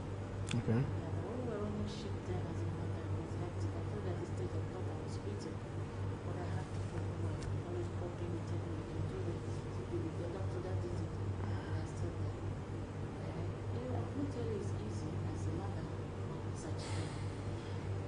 Always find a way to arrange your programs. And in case I still have to keep them informed. I sleep with them regularly. I'm working on guard ships. I have to go early morning to produce a bulletin because at the stage I was the editor sometimes. But you need to move. You need to close late at night, move early in the morning. So how do I get up, get them ready for school and still move? And that's where your spouse is also bound. Sometimes you can't have anything. You need to have a spouse that understands, that helps you in every way you can. We discuss your problems with you. And he's ready to support you. It makes it easier. It didn't make it. But it's odd. Some spouse can't stand their wife and leave house for rest at 5 and come back by 11 p.m. Sometimes for a whole week. And then be first thing in the morning, as early as 5 to get to the office by 6 and produce maybe till 8 and then come back around 9, 10. So you have a spousal support.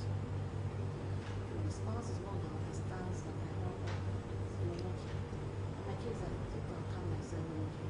Because when it comes to the job, I met my husband in the job, so let me be sitting there for Okay. to understand.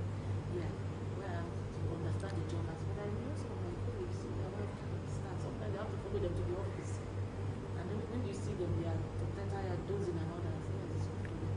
But that's the only way they appreciate what you do. All you have to give at those odd times. Come back at those odd times. So it hasn't been easy. Yeah. But how you have to shape my life? It made me know that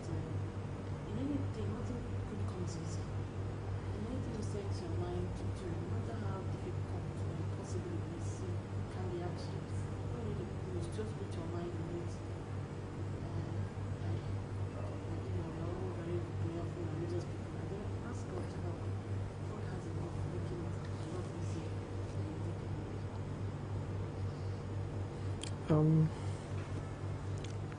understand that sometimes being a journalist comes with it's a huge responsibility on its own, and sometimes it's so demanding. What is the most difficult thing you've done in the line of your duty as a journalist? Wow. I was a young editor, and I was even pregnant for my second child, my seventh month. There was a struggle coming to work that day. I was leaving another colleague who said he couldn't make it. The colleague called me up, and I was considering that I actually told him I had a maternity,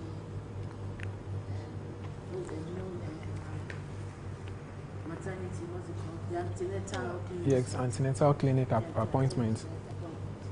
Another senior colleague called me, pleaded to me on behalf of this clinic. And I said, ever since you're gone, I will try and make it. And I abandoned the maternity, the antenatal clinic, and came to work.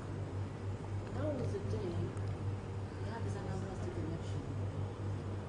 And Akuni was, Akuni elect, God rest her soul, woman after. Director General. Some people tried to rig the election against her for Ogigede. All of them being for Anambra South senatorial, all of that senatorial zone had issues with it.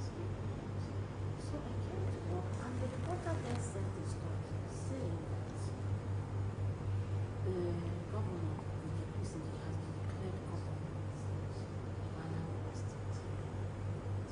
And of course, when you come, what we do is, as a broadcast media, after my headlines, everything. And then this story came, and the people there were like, don't you consider what this guy is saying? And he sent it on the set, my set. I saw it, I ignored it. He said another one of the presenters said it. No, like, this is the latest, use it. I said, please, but I have to call. So I made a few calls, I didn't go through. What happened was, I now got in touch with the reporter. I said, what happened? He said, that was what they are in the briefing now. You send me this, that's why he sent this story. So he sent, but for some reason, there were two paragraphs that were not there. He said the story was not, let's get the word, was not endorsed by the Anambra State Independent Electoral Commission. That was the last paragraph. We didn't come immediately. And we decided to use that. Went on air with the first paragraph. And you know, he was the Minister of Information there. That thing almost cost me everything. Okay. The duty I came to leave somebody against me. To relieve somebody. Became so hot. A lot of people were involved. And I said, what happened? To the extent, when I saw the last paragraph, I said, what's the meaning of it? Was not endorsed by the Anambra State Independent Commission. He said that because when the man who was supposed to be there, he came up with another story. I said, but why did you say all the things at once? It became an issue. A serious issue that we had to, as the Minister of Information, my office was under our ministry. So you can imagine what that spelled for me. Eventually I was redeployed. I was a pregnant woman with all the aspects of Abuja. I'm trying to see how I can do that documentation and all before my baby came. So it was hell.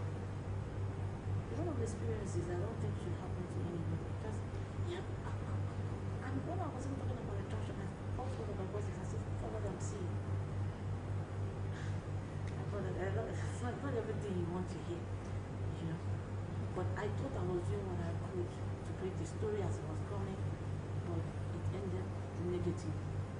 Ended affecting you. Yeah, it affected me terribly. I was not a problem. I had a little child that was like 10 years. Then this one was also from the 7th month old. So you can imagine what it was for me as a young mother, trying to do this job and also trying to maintain the best of ethics. And yet I couldn't even do any of that at it where. Because people were happy with what we did, but I had to been. It came clashing. Yes. It's okay. Thank you very much for your time. Thank you. Pleasure. Thank you.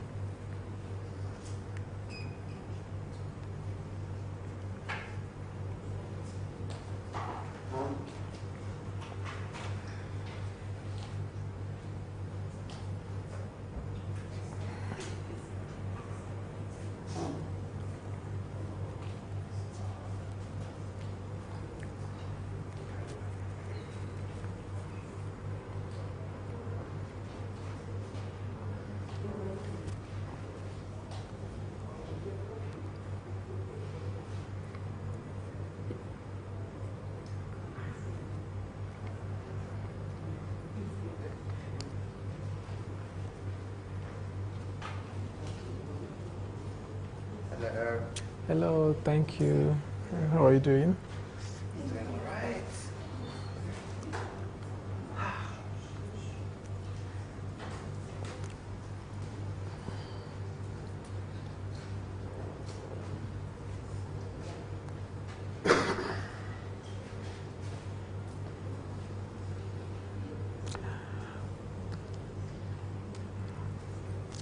What is the future of pageantry in Nigeria? Future of pageantry in Nigeria.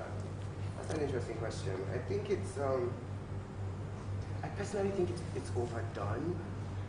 It was different when 5-10 years ago you just had maybe 5 pageants around the country that were known and notable and that actually put in the work. But nowadays it honestly feels like every Tom, Dick and Harry and their second cousin wants to have a pageant of their own. And in as much as we appreciate that consistent effort to appreciate and highlight beauty, I think it takes away from the validity of the structure of the industry. Because you have too many people who are doing the bare minimum and not enough people who are actually putting in the work to make sure that there's a sustainable structure involved. Because I mean, yes, beauty is in the eye of the beholder, but then again, how many most beautiful queens or kings are you going to have? How many opportunities are available for them? One thing that always has to be kept in mind is how sustainable is like the career that pageantry is meant to provide.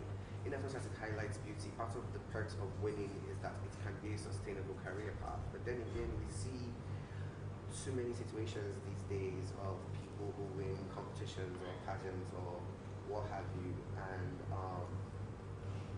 afterwards is a very sad question of, okay, where are they now?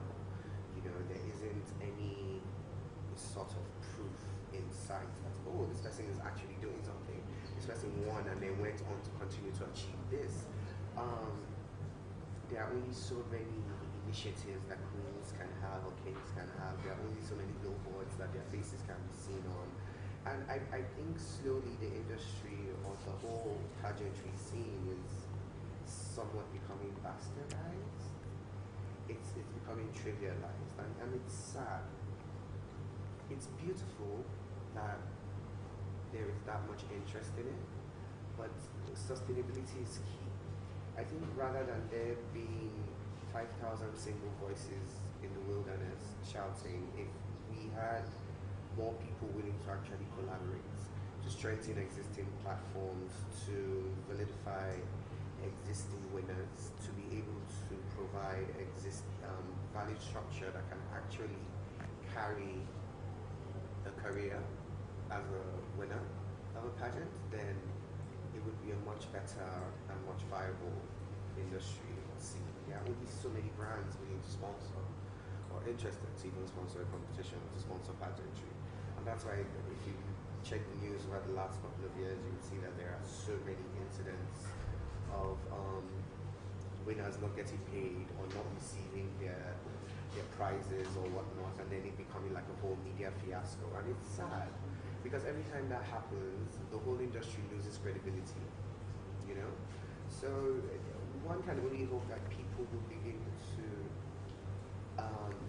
in as much as begin to understand that in as much as it is nice for you to launch under your own brand name, sometimes it's better to just collaborate with someone who's existing, just to make sure that we build something that's stronger. Something sustainable. Something sustainable, you know, something that is actually going to stand the test of time. Because I get invitations to so many. And I'm like, why am I attending 5 different pageants where you're going to crown 5 different new queens in exactly 1 month? What are they all going to be doing? You know, where are they going to be going? Who's going to be paying for their faces to represent their brands or their businesses or their organizations? And we really need to begin to have these conversations on a more personal level. You know, where people don't necessarily have to come out and feel threatened, because that's one thing that happens a lot in the pageantry industry, the competition industry. Everybody is very eager to protect their little cutout of the limelight. You know, it's like, oh, this is my brand name and we had 500 guests, and I'm like, okay, but if you partner with these other 2 guys who also have 500 guests, you'll be able to say you had 1,500 guests at your events. It's a better sell. It's a better sell, but that understanding, I think we are, it might be getting there. It might be. I would like to believe that it is, but I'm not yet seeing strong enough signs that we are improving. I think it's still on a downward spiral. But one can only hope. One can only hope that people will learn, you know, and people will become more patient and more open. Especially, and I keep saying this, collaboration. Collaboration is key. If you don't collaborate, you might not be able to grow, because honestly, you cannot afford to do it on your own. You cannot afford to pay for all of it out of pocket. It costs a lot, from rentals to staffing to the price to PR and A&R, all of it. Even the actual operational organization, hosting people, training people, everything that's involved. It requires a lot of resources, a lot of know-how, a lot of time, a lot of personal investment, and it's difficult for one person to pull it off. So collaboration, collaboration, collaboration, that's the message I'll preach regarding pageantry. So what role do you think journalists can play in pageantry? Honestly, I think the media isn't playing a strong enough role, because what sells a pageant is how well and how brightly and how loudly it is spoken about. It's a popularity game. If people don't know that your pageant exists, people aren't going to know that your winner exists, which means that no brand is necessarily going to want to use your winner, because nobody knows they exist, so nobody's going to patronize the brand if they tend to hire or pay for or support or partner with your brand. And that's where the media comes in. We need more media partners in the industry, more media houses that are willing to actually stand by certain brands and certain competitions and certain winners beyond the process of the show, you know, beyond the actual competition.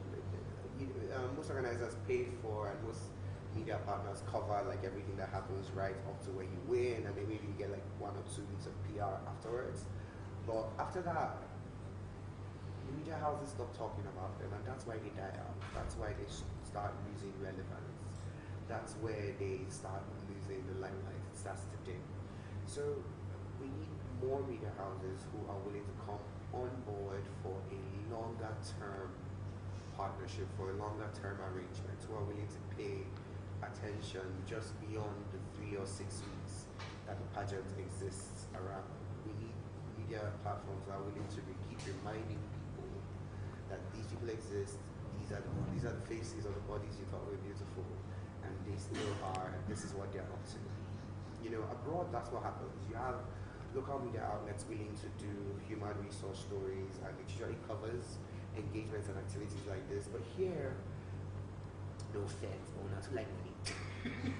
No, honestly, too many journalists and media practitioners are more concerned with the financial bottom line, and I understand it because it's a career. Well, we're here to make money. We're here to work. That's why it's work.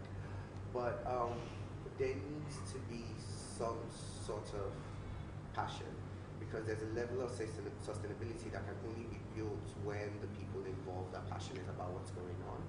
So we need that sort of give back. We need that sort of support where they go, okay, even if you aren't necessarily going to pay for it, we should be able to cover it, because people are going to be interested in knowing what you're up to. People are going to be interested in knowing where you are, what you've attended, what you wore, how well you look, what happened to the last 5 kg that you added, you know, that sort of triviality. It does encourage human engagement. It's part of human interest. And that's where we need journalists, that's where we need the media to step up and to step in. So how did you feel 2013? That's about how many years ago? When you, when you won the Mr. Nigerian Idol 2013. Oh, it was exciting. Okay. It was exciting. It was I mean, I was young. I was really young. I was like, oh, I was my early 20s. It was life changing. Because it's like one moment you're just some regular kid who just finished university, and you've been singing with all these amazing people for the last couple of weeks, and you're probably thinking to yourself, okay, so I'm gonna go back home and maybe start preparing for my youth service or whatever, and then the next thing is like, okay, yeah, maybe 20 million Nigerians are gonna know your name for the next year or two minimum. It's a very abrupt shift in existence, you know. But it's one I'm very glad I had.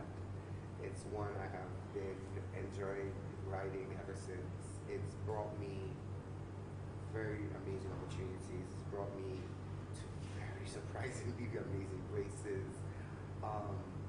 It's been life-changing in the weirdest of ways. And yeah, that moment was one that I don't think I'm ever going to forget. Yeah, it was beautiful. So can you tell me about the journey on the show? What were some of the biggest challenges you faced? I mean, first of all, you're surrounded by so much talent. I think anybody who's ever contested for anything will always tell you that right from the auditions, one of the first things that's going to hit you is fear. You know, because you will see people who are so obviously and blatantly better than you, like unarguably better than you. You will believe that because there's just so many people. I auditioned in Benin, and there were how many thousand people on the audition grounds that day? And it was like everywhere you go, there's just somebody to intimidate your confidence, you know. So I think right off the bat, the first challenge was getting over that, because imposter syndrome is real, you know, especially when you're coming from a background like Nigeria where we don't necessarily have professional training in music. That's like an everyday staple for everybody. And doing the kind of music that I do, it's even more niche, because it's not what's pop, you know. So there aren't that many people where you can say, okay, these are the people I'm working under, I'm learning under, at least as of then.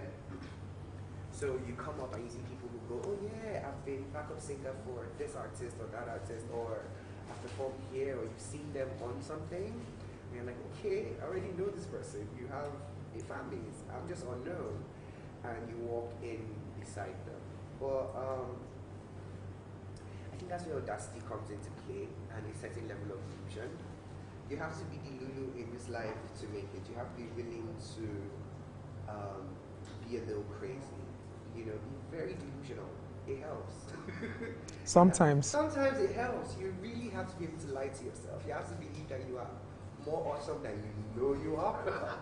But yeah, I remember a friend of mine asking me why I wanted to do the show, like we were at the audition ground. And you know, everyone's talking about, oh, the money, this and that. And I'm like, see, I am presently really stressed out. I had just finished my final year project. I was about to leave school. There was a lot of uncertainty. I'm like, you know what? I just want 2-3 months of doing what I love the most, and that's music. And that's why I'm here. So I'm going to enjoy every moment, because it can end at any point in time. And let's see how it goes. And I somehow made it through to like the top 100, the top 50, top 30, and then I got evicted. And then I got brought back. Okay. I know the judges had this thing called a wild card, where they would select a couple of people who they feel should be part of the finalists, but who maybe didn't get enough votes during the top 30 stage. And so I was one of those selected, and I was brought back to audition again, and they selected me as one of the wild card. Yeah, it was a roller coaster. it was literally a roller coaster ride, especially emotionally speaking. Because I remember being evicted and then they're like, oh yes, you're going back. I'm like, okay, cool. And I refused to leave Lagos for some reason. I was just go back to Abuja now. But I was like, you know what, let's move my flights by like a couple of days. I went to my brother's house on the island and I'm like, I need to breathe. I need to just, feel my feelings and be sad and depressed. I didn't make it as far as I had hoped. And at the same time, make peace with the situation. Yeah, I needed space to accept that, what had happened, I had been kicked out. And so I went to my brother's house on the island in Lagos, and I was there for a couple of days. And then I think like 4 or 5 days after, I got a call from a random number. And I almost didn't pick it up. I was like, let me pick it up. They're like, oh, hi, I'm from the production team, and blah, blah, blah, blah, blah. And you've been selected to come back. And I'm like, huh? I'm sorry. What did you say? Like, oh yeah, the judges have a wild card week. And you've been selected to come back and contest for one of the wild card slots. And I'm like, okay. I mean, why not? Why not? It's another 5 minutes of free screen time. Why not? And it was my birthday that week. I remember this. It was my birthday the week we recorded the wildcard show. So I did my birthday. I did the audition, and then we went in to talk to the judges. Because they'll call you in one by one to let you know whether you've been selected. And my heart was like here. My heart was beating in my skull. It wasn't in my throat. My heart was beating in my skull because I was like, okay. I mean, I'm not yet over the first fallout. I'm not yet over being evicted, And then there's this chance, if I do this and I walk up inside that place and these people tell me that, oh, sorry, you didn't make it, I would just start rolling on the ground for something. I was tense. I took a breath. I walked in, and I can't remember most of the conversation, but I just remember they went, oh yeah, so you're in the top 12. I'm like, okay. Okay. It was nice. It was nice. And the rest was history. It was 10 weeks of tension, of worry, but it was also 10 weeks of making amazing friends. Of getting a lifetime worth of experience, because the kind of people that we got to work with, I think if you're just an upcoming artist, you really never get to experience that until you reach a certain threshold, because being exposed to, you're in media, you get this, being exposed to that level of production right off the bat, it alters your mindset, because it gives you a different level of appreciation of what the possibilities are from a technical perspective, but also from a musical perspective. Because I mean, one of the stages of the auditions was them basically saying you literally have all night to learn a song with a group of people you have never sang with before. It throws you off balance, because if it's just you as a solo artist, that's fine. But with people I've never sang with before, who I am also competing with for spots, who you all want to sound nice together, but you also want to sound outstanding on your own, and all of that drama and all of that back and forth and power play that all of that comes with, it puts you in certain positions that, in hindsight, I realized prepared me for a lot of what I experienced throughout my career so far. Being able to understand where you stand and where you're coming from in each conversation on the negotiation table is key. Because as artists and as creatives, it's sad that 40% of the time all we're doing is negotiating. Either we're negotiating with clients, or we're negotiating with our team, or with management, or with producers, or with your music team, or you're negotiating with your music. Like, please, I'm making this song, please just be nice. It's a whole lot, understanding what the gamble is and how to balance all your priorities and all your expectations from one piece of music. Because what we do, I feel like a lot of people who are on the receiving end of our art, of our music, really never have a strong enough appreciation for the amount of resources and work and effort that goes into just even dropping one song, especially in this era. Like, they say albums are dead. You know, nobody's really doing albums these days. Everybody's focused on dropping a single. So you are fighting with production. You are fighting with who's mixing your track, who's mastering your track. You're fighting with various instrumentalists and contributors on that piece of music, and that's just to create the piece of music. Then you don't have to release the music and try and get it forcefully spoon-feed it to the fans, because there are so many people at the exact same time, and it takes so much work and so much effort. You are talking, for people who aren't the most extroverted out there, having to create all the content that's needed, having to do all the podcasts and all the radio shows and all the TV shows and all the newspaper interviews and all of that. It takes a lot, and it's just for one song. And then you're still gonna try and see if you can perform it, and all of this is out of pocket before you now start trying to say, okay, I'm going to make money. You are trying to get people to listen to your song, to stream it, but then the streaming business these days isn't necessarily profitable for artists, because you probably have to spend an average of $1,000 to $2,000 to maybe see your first 1 million streams. And 1 million streams just gets you how much? The payout isn't balanced. And a lot of fans who listen to us, a lot of people who support us, and I get that it comes from because I don't think they have a strong enough appreciation for all that's involved and all that artists go through just to deliver music.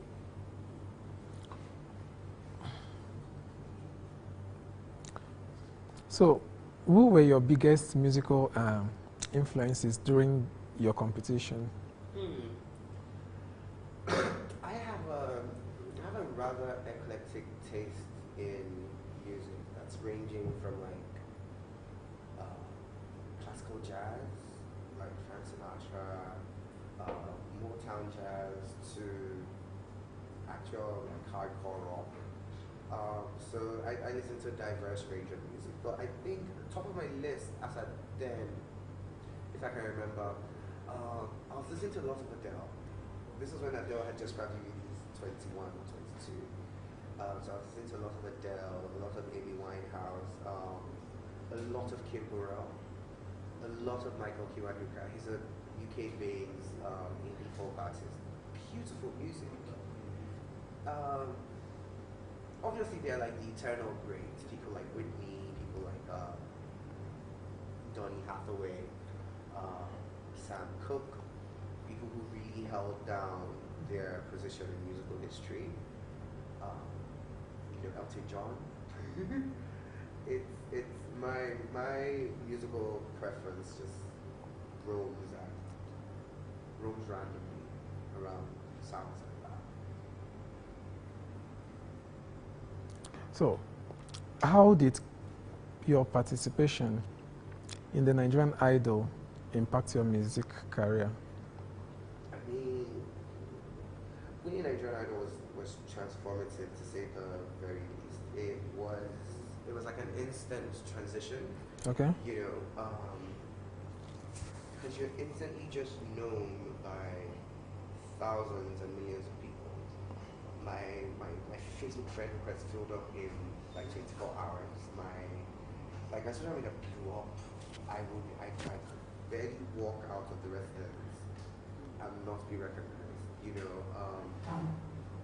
and then you'd have people calling you. I think as an artist, one of the greatest feelings is being able to actually practice your art. For me, that's what it is. The best sensation, the best part of being an artist is being able to do my art, being able to perform. And just being able to have the opportunity to do that, to sing for people, it gave me that and more. I have performed in crowds of thousands, I've performed in small intimate spaces, I have performed for top millionaires. The high and mighty. And all those wouldn't have happened if I didn't win Idols. There are doors that open simply because I say I am going to be winner of Nigerian Idol. There are people who are willing to listen to what I have to say because I am Moses Obi. There are things I've been able to accomplish, things I've been able to do things I've been able to work towards simply because of that, being able to leverage off of the name. So it was transformative in beautiful ways. It took my name from nowhere to basically everywhere. What was your audition song? And what inspired your choice? What was my audition song? I think it was All I Could Do Was Cry by Etta James. Yeah, if I can remember correctly, your audition song was All I Could Do Was Cry. And I've just always loved it. I think we don't, and even just It was a bit emotional. it's a song that packs so much emotion, and it gives you the chance as a singer to express so much, and that's why I love it. And I think one of my stronger standout traits is my ability to emote as a performer, to create a resonance of an emotional sort with my audience and with my listeners. And that song, for me, aptly delivers that. So that was a song I did, and I got a golden ticket. Wow. I know, right?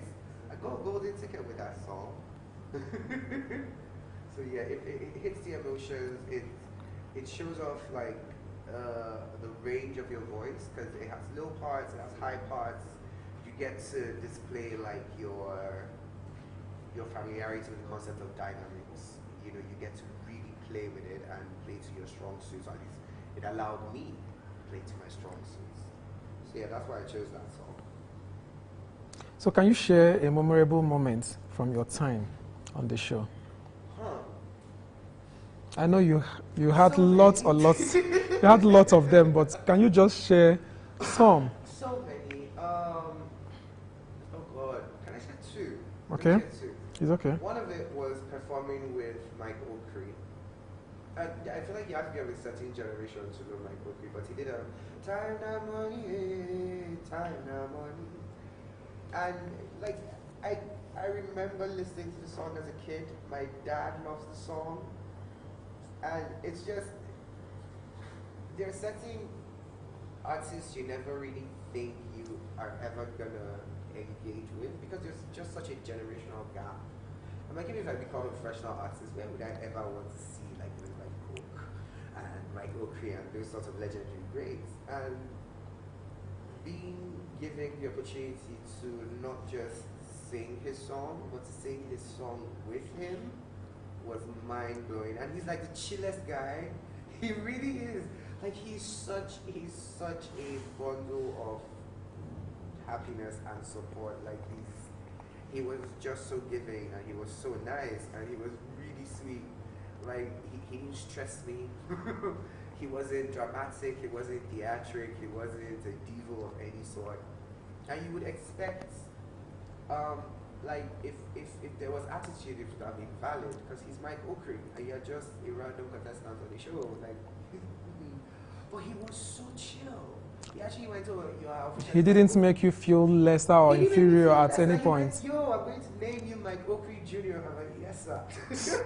It was beautiful vibes, and we had such an awesome time performing.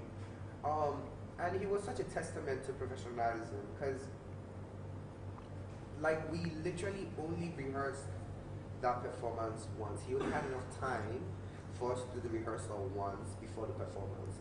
So if you ever saw the performance, if you didn't, check it out on YouTube. It should be on the Nigerian Idol YouTube page. Just search for Moses and Mike Oakley.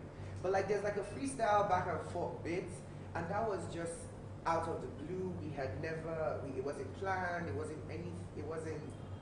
we hadn't spoken about it, we hadn't even considered it in rehearsal, but we delivered it, and like he bodied it so beautifully well, and like he gave me room to shine as an artist. He literally shared the limelight with me, and not a lot of legends or famous artists or celebrities do that. Not a lot of them are willing to share that space with you in such a gracious way, where they are actually not just, where it's not coming off as, oh, I'm doing you a favor, or this is a job, or it's like, well, I'm actually enjoying being here, and I'm enjoying doing this with you. Not a lot of, and actually at the stage quite a number of my top artists, not a lot of them are that much of a giving heart, you know, but he really was an awesome guy, and performing that song with him, beautiful moments, epically beautiful moments.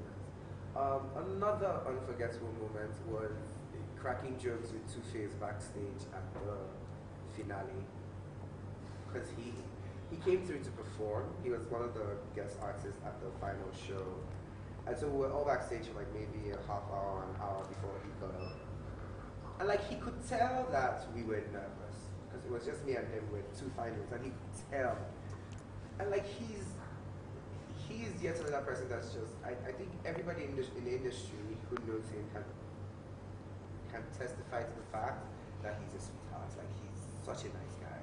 He's such a chill, down to earth. Like no airs, no attitude, no forming, no. I feel like whoever he was 20 years ago is still who he is now, and that is saying something.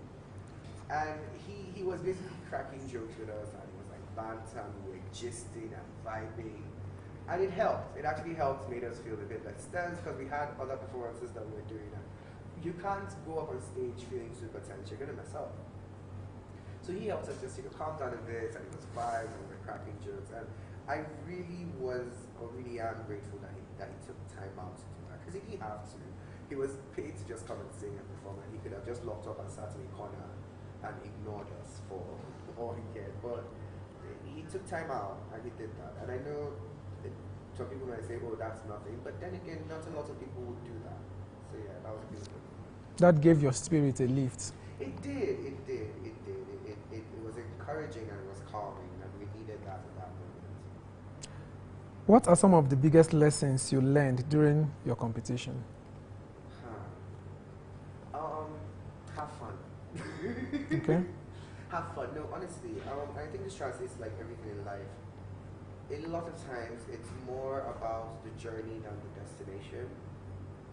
I think the process is as pivotal to the experience of existence as the final goal.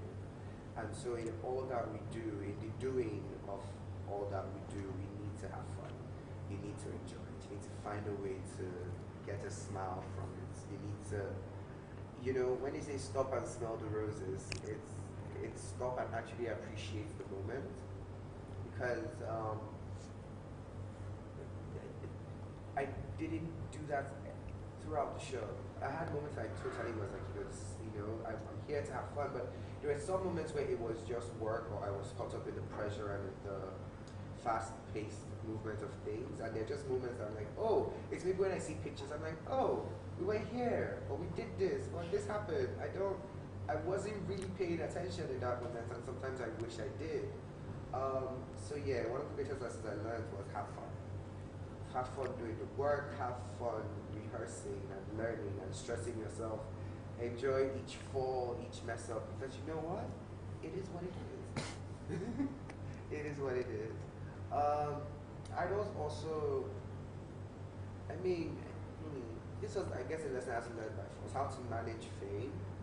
Because you're instantly pivoted, you're sequestered away in like an apartment for like 3 months. So you go in as an ordinary person, you're just a regular average person, but at the end of it, when you get to the finals and you're coming out, it takes a while for you to realize that you're stepping into the world as a different. You're coming back different. Totally different, and you then need to start learning the new rules of that new existence. And so it's a lesson that you just have to learn, because you suddenly know that there are certain places you just can't go to anymore because it might be safe, or it just might not be appropriate. There's a price to everything, and the fame has its price, and not a lot of people are. It's a price that you aren't really aware of until you're living in it, because it's difficult to express it to people. Because if you aren't being made to pay that price, you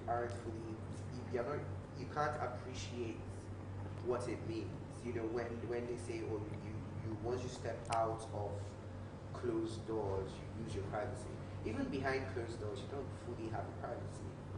You know, you literally have to shut down all access on the outside world for you to say, okay, yeah, I have a semblance of privacy. But once you step outside, you've lost that. You know, because it's a different ball game. It's a different ball game. There's always someone who's going to be watching you. There's always someone who's going to want to have something to say about you. There's always someone who's going to feel like that they know better than you do about you. There's always, and it takes a while to get used to. You know, it takes a while to fit well into those shoes. And so that was a lesson that, by fire by force, I had to learn how to accept and acclimatize myself to the fact that, okay, yeah, you're not just Moses, you're now Moses Obedient, you're now Nigerian Idol, and all the responsibilities that come with it, you know. So yeah, I think those are two things I can definitely say I don't stop with. So I understand that winning the Nigerian Idol comes with some cash prize. Mm-hmm. How did you invest? How did you invest the cash prize? I invested in myself. I'll say that. I invested in me. It's also one of those things that isn't really what it seems like. And sadly, this is why I stopped watching reality TV shows immediately after Idols. Like, okay. I don't watch anything. I have friends who have gotten on a lot of things. I will support you. I will maybe promote your publicity materials, but I'm not going to watch the show because I know what it is and I know what it's about. And all people see on TV is maybe 10, 15 minutes of your day, of your week. Not even your day, like your actual week, what you've done in the week, people are only going to see about 10 to 15 minutes of that. So there's so much else that happens. People see headlines and the context of reality never comes into play. So yeah, it's nice to say, oh yeah, you got this amount of money, but then again, when you now realize that your payments is broken down into tiny little installments spread over like 2 years, with a lot of delayed checks and a lot of back and forth and raised voices. You see, even look on your face changed. It's a totally. The truth is always more heartbreaking than the fantasy, and I do not want to ruin it for people. It's not always bad, and it's not as bad as, okay, yes, it is as bad, but that doesn't mean that it doesn't have some good. But like anything else, not just in life, but specifically in Nigeria, like anything else in Nigeria, there's always K-leg to almost every story.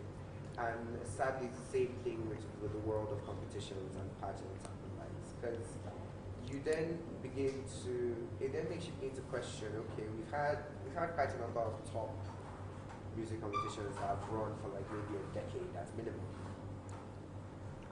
Where are the winners? You know, where is everybody? What happened? And what happened to them? When you begin to meet these people and have conversations with them, the sad realization is that, oh, the story is one that almost everybody shares. Delayed payments, draconian contracts, working with people who do not know the industry, people who aren't giving you the freedom to actually do the work. You don't have as much say in things as you know. Consigns you. You know, and it's your life, it's your career, it's your face, but it's not your choice. You know, and that's the reality of it. So, yeah, that's my answer to that question. I invested in meat. So, who are some of the artists or biggest musicians that you look up to today? I think there are quite a number of amazing artists, both here and abroad, who are doing amazing things musically speaking. I think in recent times, there's this lady, she's British, her name is Ray. Phenomenal singer, and I think her story of success is one that gives every indie artist hope.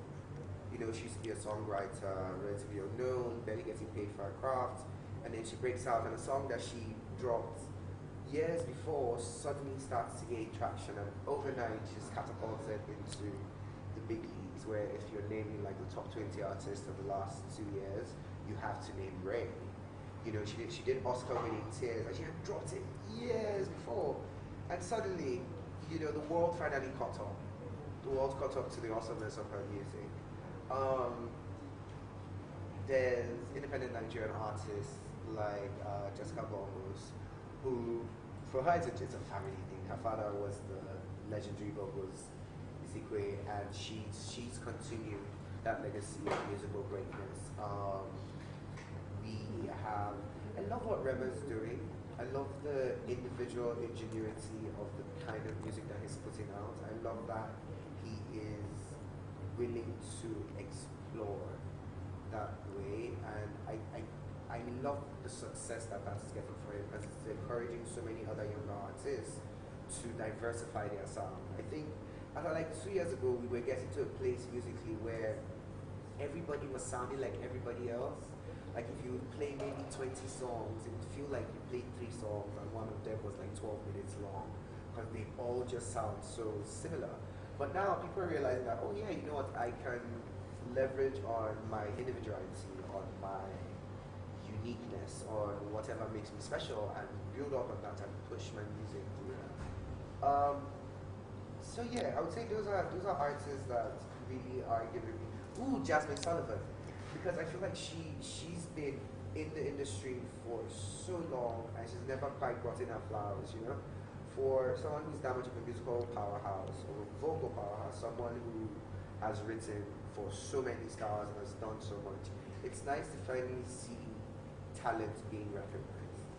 So yeah. So could you please tell us your plans for the future in music? My plans for the future in music is to keep doing music. You know, over the last couple of years, I have also dedicated myself to at least putting in my own quota, and putting in my own effort to solidify and strengthen the structure of the music industry, at least here in Abuja.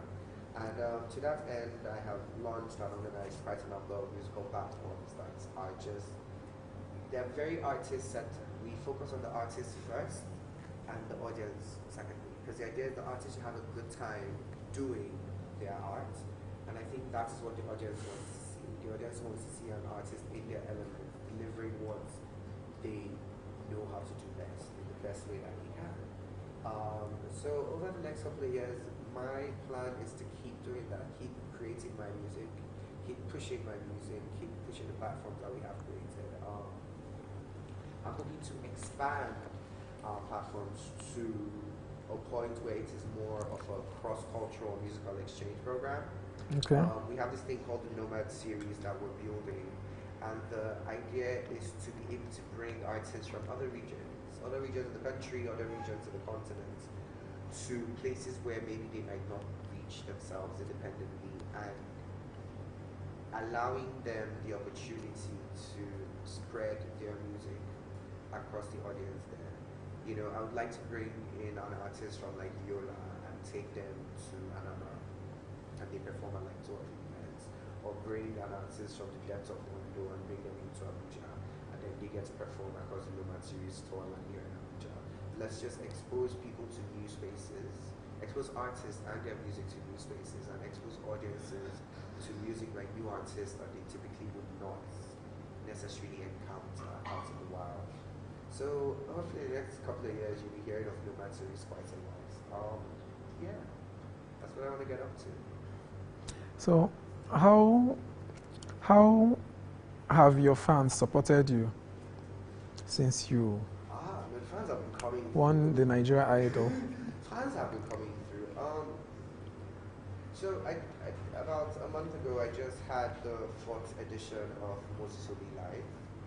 So I do like a live annual showcase of my music, like a live concert every year. And considering what my ticket prices are, my fans are very supportive. Okay. My fans are very supportive because my ticket prices weren't necessarily on the cheap end of the spectrum, and we had a full hall. So yeah, my fans are supportive. My fans do the very best that they can, and I love each and every one of them for it. And we just need more people who are willing and able to like love and support our local artists the way we do the international artists. You know, I was saying to someone that there are certain songs I hear by like R&B and jazz artists in the States that trend, and you see Nigerians singing them on the streets, and I'm like, if it was a Nigerian artist that dropped this song down, this exact same quality, you know, it's not as if anything is different. Would you people be singing it like this? We need to start mirroring the love that we give to certain sounds that come from abroad. We need to start mirroring that love to artists here who are delivering that exact Quality same music. sort of quality of music, you know? Because there's so many people who sing, who are crooners, and who create such beautiful art. But then again, we just don't have people fully giving them the support that they need. And it irks me because I then get asked, oh, why aren't you guys doing good music? People are not doing good. And I'm like, if people are, you just aren't paying them for it. Would you pay for good music? No, honestly, because like to do like an Afrobeat concert is relatively cheap from a technical point of view. Because I also do events and concerts. So it's cheap because you need a good DJ and you need good speakers. And you need space for it. But literally, from a stage perspective, you need a good DJ, you need good speakers.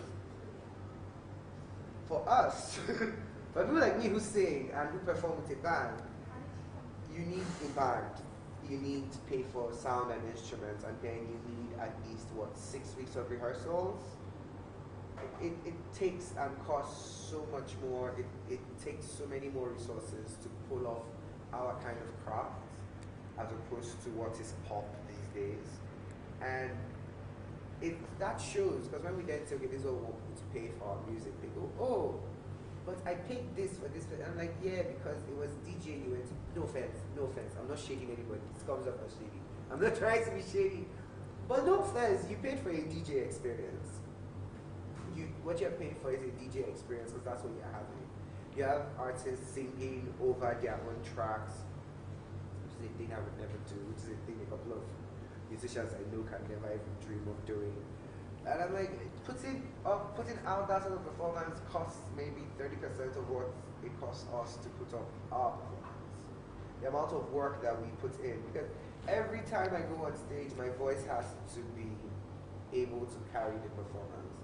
It's certain artists who are just going to come and play their song for you and then jump up and down from left to right.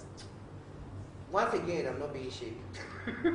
I'm not trying to be shady, but that is what it is, and we need more fans who are going to support the arts. I think maybe what finally gets into that point step by step, because there are more people who are willing to pay for our art.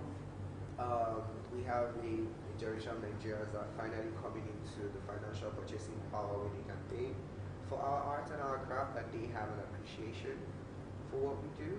So we just need that to happen faster. We need that to present itself stronger. We need the support to come through more intensely. Yeah. I'm grateful for my fans. So what advice will you give to aspiring musicians who want to participate in a show like Nigerian Idol? Number one, have fun with it. No, honestly, like enjoy every single moment of the experience, from the auditions to whatever. Like, don't lock yourself in, don't lock yourself out from all of it. Enjoy it, engage with everybody, have fun. Move with the flow. Not necessarily move with the flow, but experience the flow. You know, do not remove yourself from the flow. Stand in the middle of the flow, even if you want to move in an opposite direction.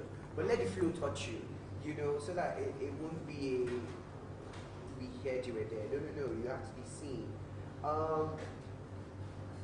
In the quest to have a unique sound, you need to realize that you also need to have a semblance of diversity for musical competitions. You need to be able to do other things beyond what you do best. So strengthening up your skills in regards to other genres of music is always important, because you can't just do one thing week after week. everybody watching will be tired, you know. And then finally, and most importantly, competitions are not for everybody. Not everybody has their point of success from a competition. The most popular example that we give in Nigeria is Asha. Asha was kicked out of a musical competition because they said she sounded weird. She's like, she's one of Nigeria's greatest musical exports at the moment. Like, she's internationally legendary. So your place of success isn't necessarily tied to any singular competition.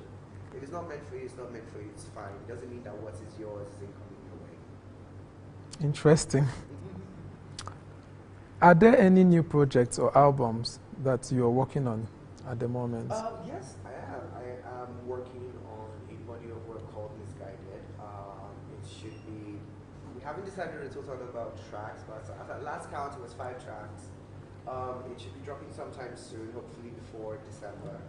And look out for that. Watch out for it. Follow me on social media, Moses Obi, and I'll drop updates. So how do you balance your personal life with your music career? Oh my God. Because it's very difficult sometimes to be able to extract your life as a musician from, the concept of a personal life. You just have to know how to keep what's personal personal. Because beyond that, every aspect of your life somehow bleeds into your music. For an artist like me, the music I create it draws inspiration from everything I experience, from my life, from what I'm going through, from what I'm engaging with.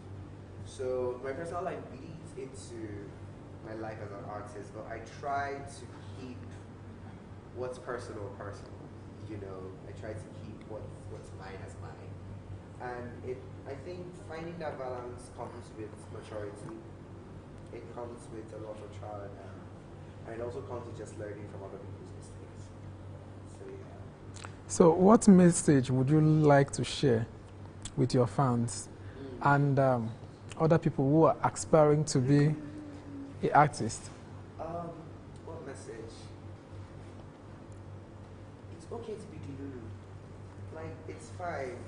You need to be a little delulu to be able to reach a certain level of success. So move mad, break things if you need to. If you're not breaking things, you're not moving mad enough, and you'll be surprised at what you just might achieve. That's it. All right, thank you very much. Thank you so much. Thank you. It's been nice being here. You're welcome. All right, guys. Yikes.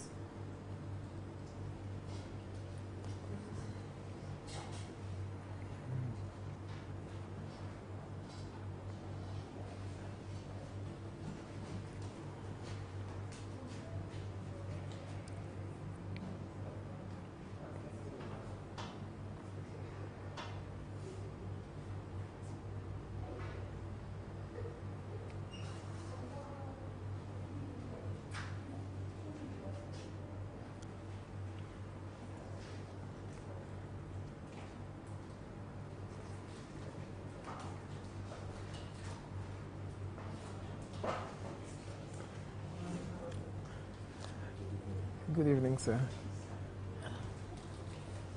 Thank you very much for coming.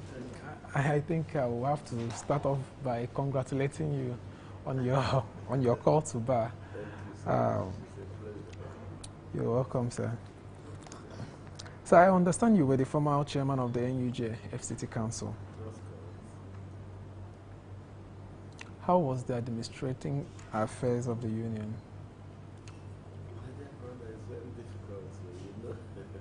When you conduct the affairs of people who know so much, you have to up your ante. It's not like a family affair. Because before you take one decision or the other, you have to make proper consultations, beginning with the executive committee members, then to the Congress, and then to individual members of the council that matter a lot.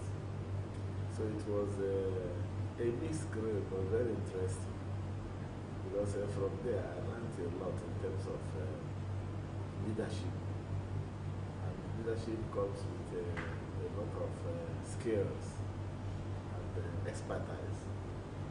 And most often those things are the things that guide you in future.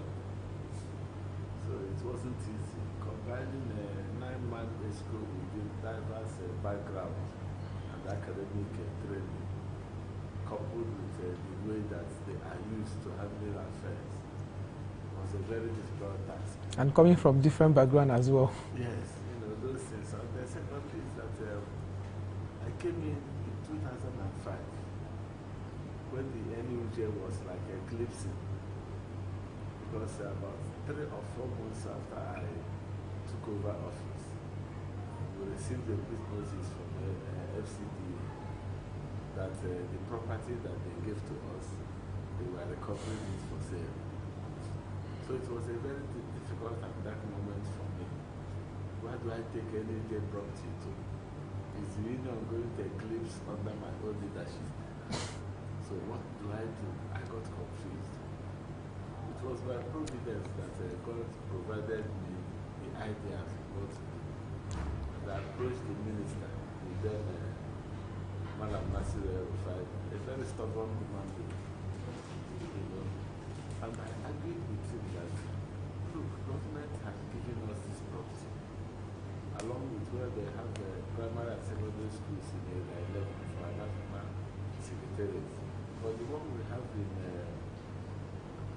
Bolo Street, in usage of 5, was given to us by government. So why is he taking it away from us? And after all said and done, the man said that the same government has given us land in Utako, which we have refused to develop. And so if we are not comfortable with that, then we should go and rent somewhere.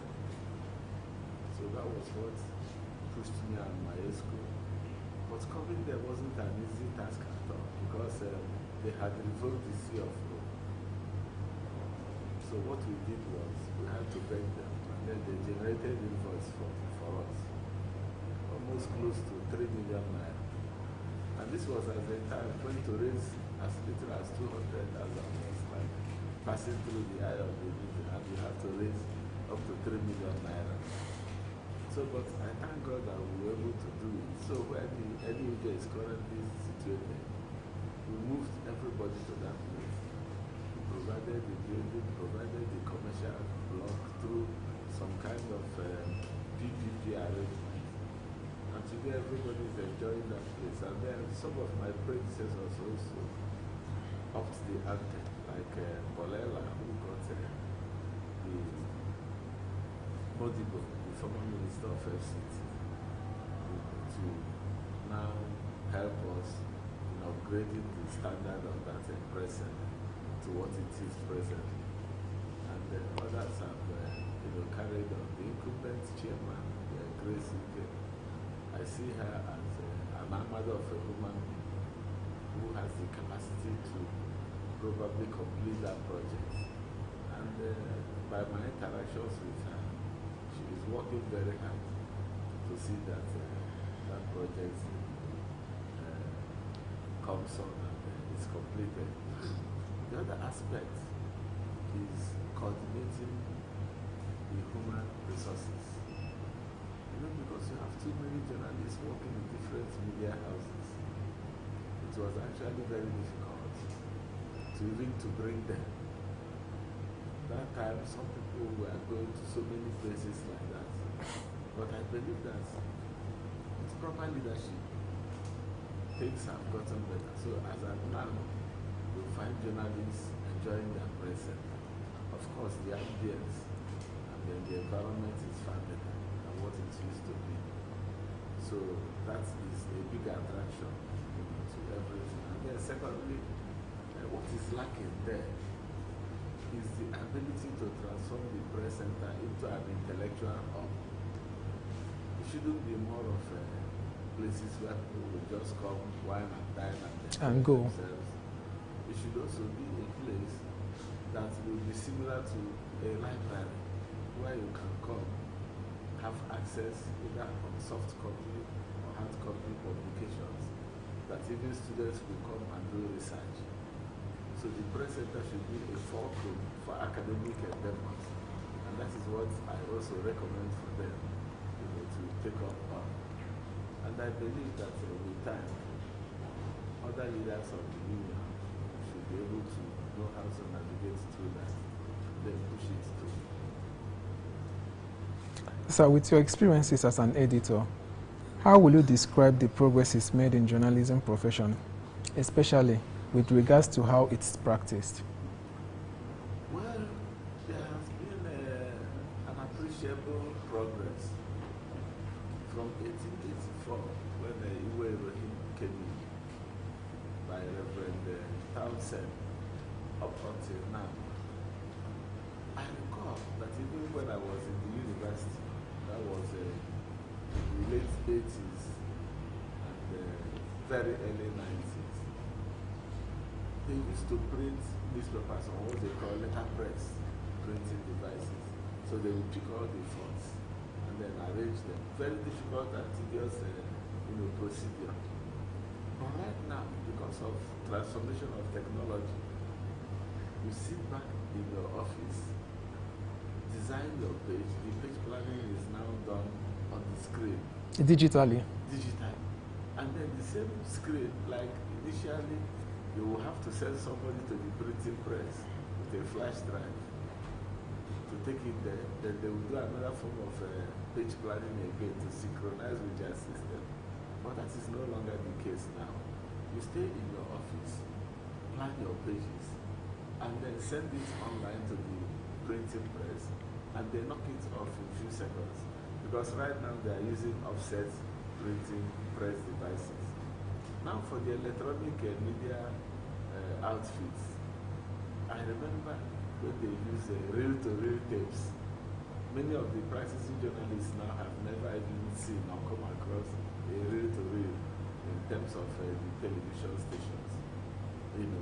And by then, transmitting was a very difficult and tedious thing. It was like using chisel to break stones instead of a stone crusher. So very difficult. And if you have to transmit news, in fact, as at then, news stories appear a day late. But with the advent of technology, if things are happening now, you can always get it almost instantaneously. Even as we are discussing now on this interview, people are viewing what we are seeing live.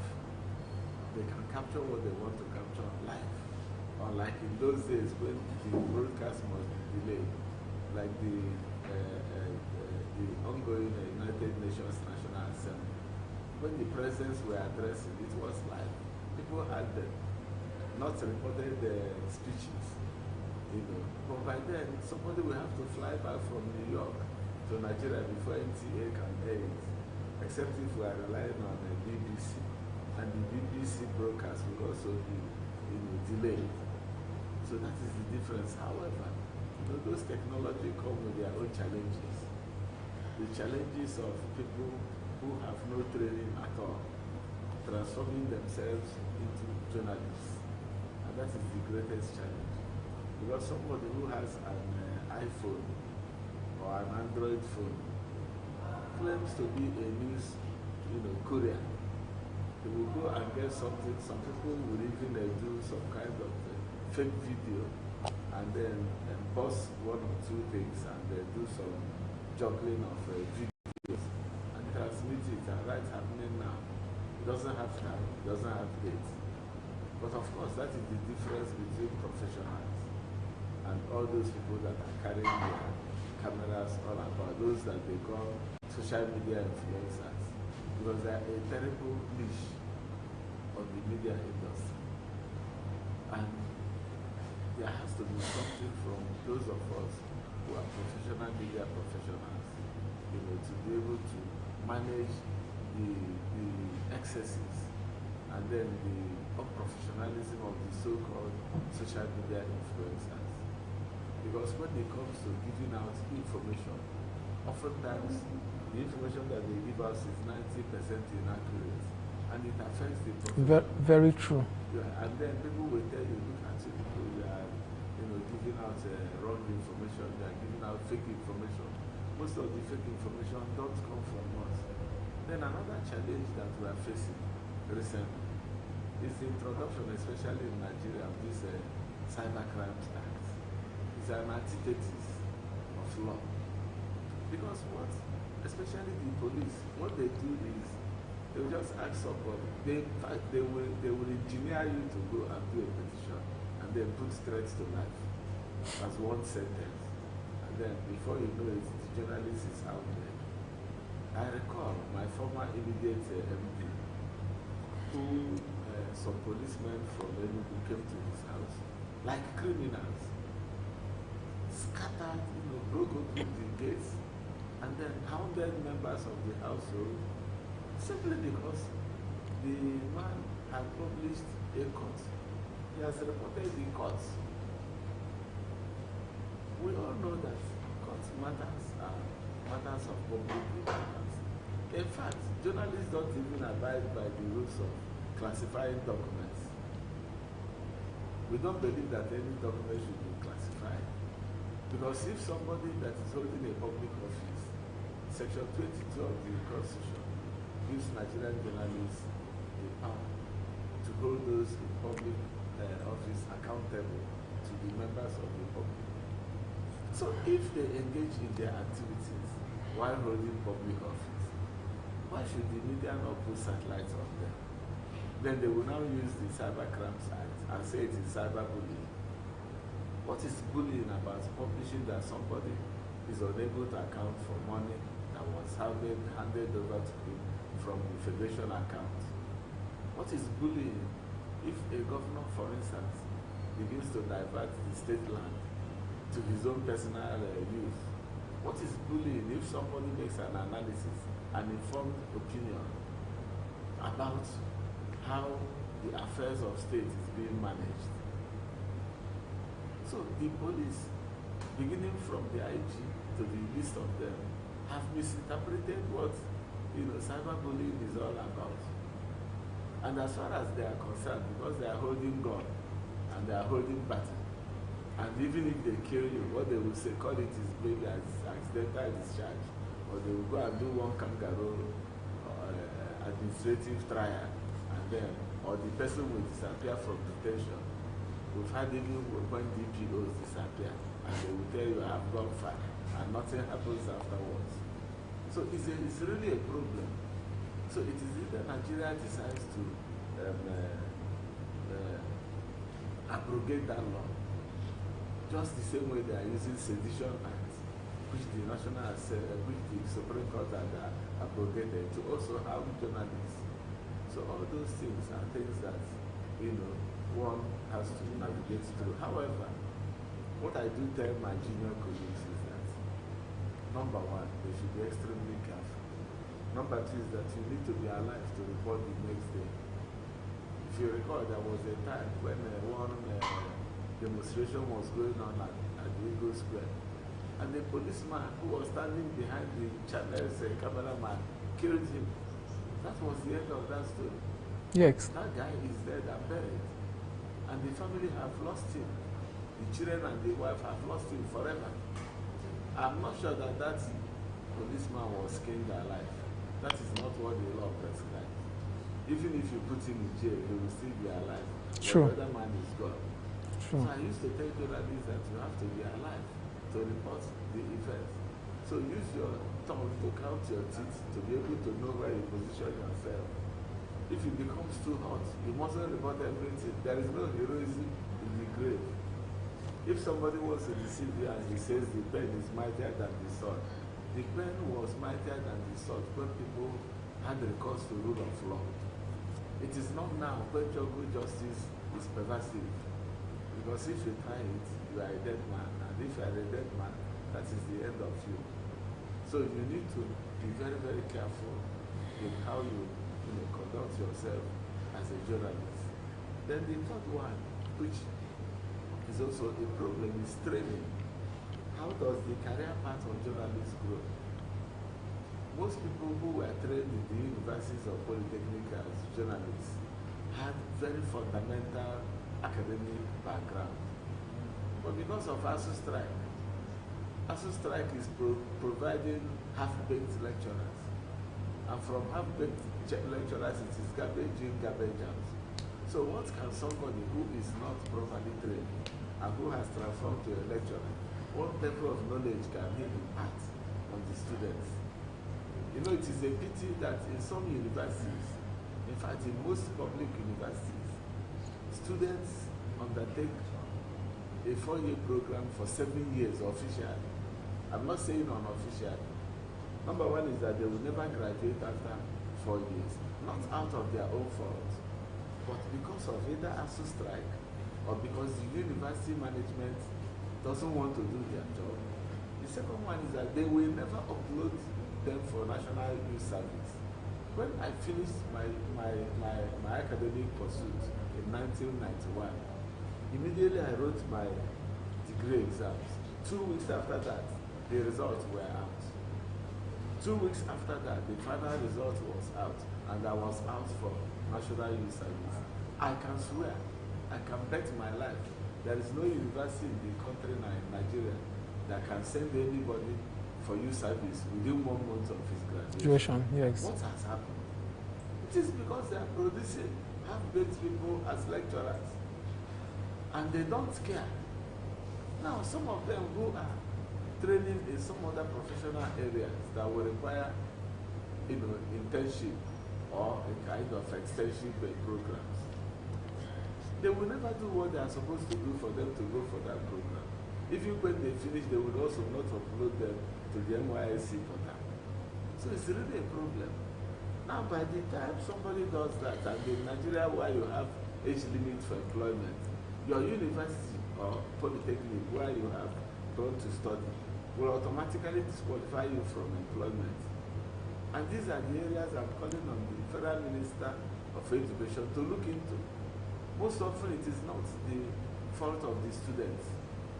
There is a case I'm handling in one university. I don't want to mention the name of the university. There is no final year student that has seen these results after 3rd year.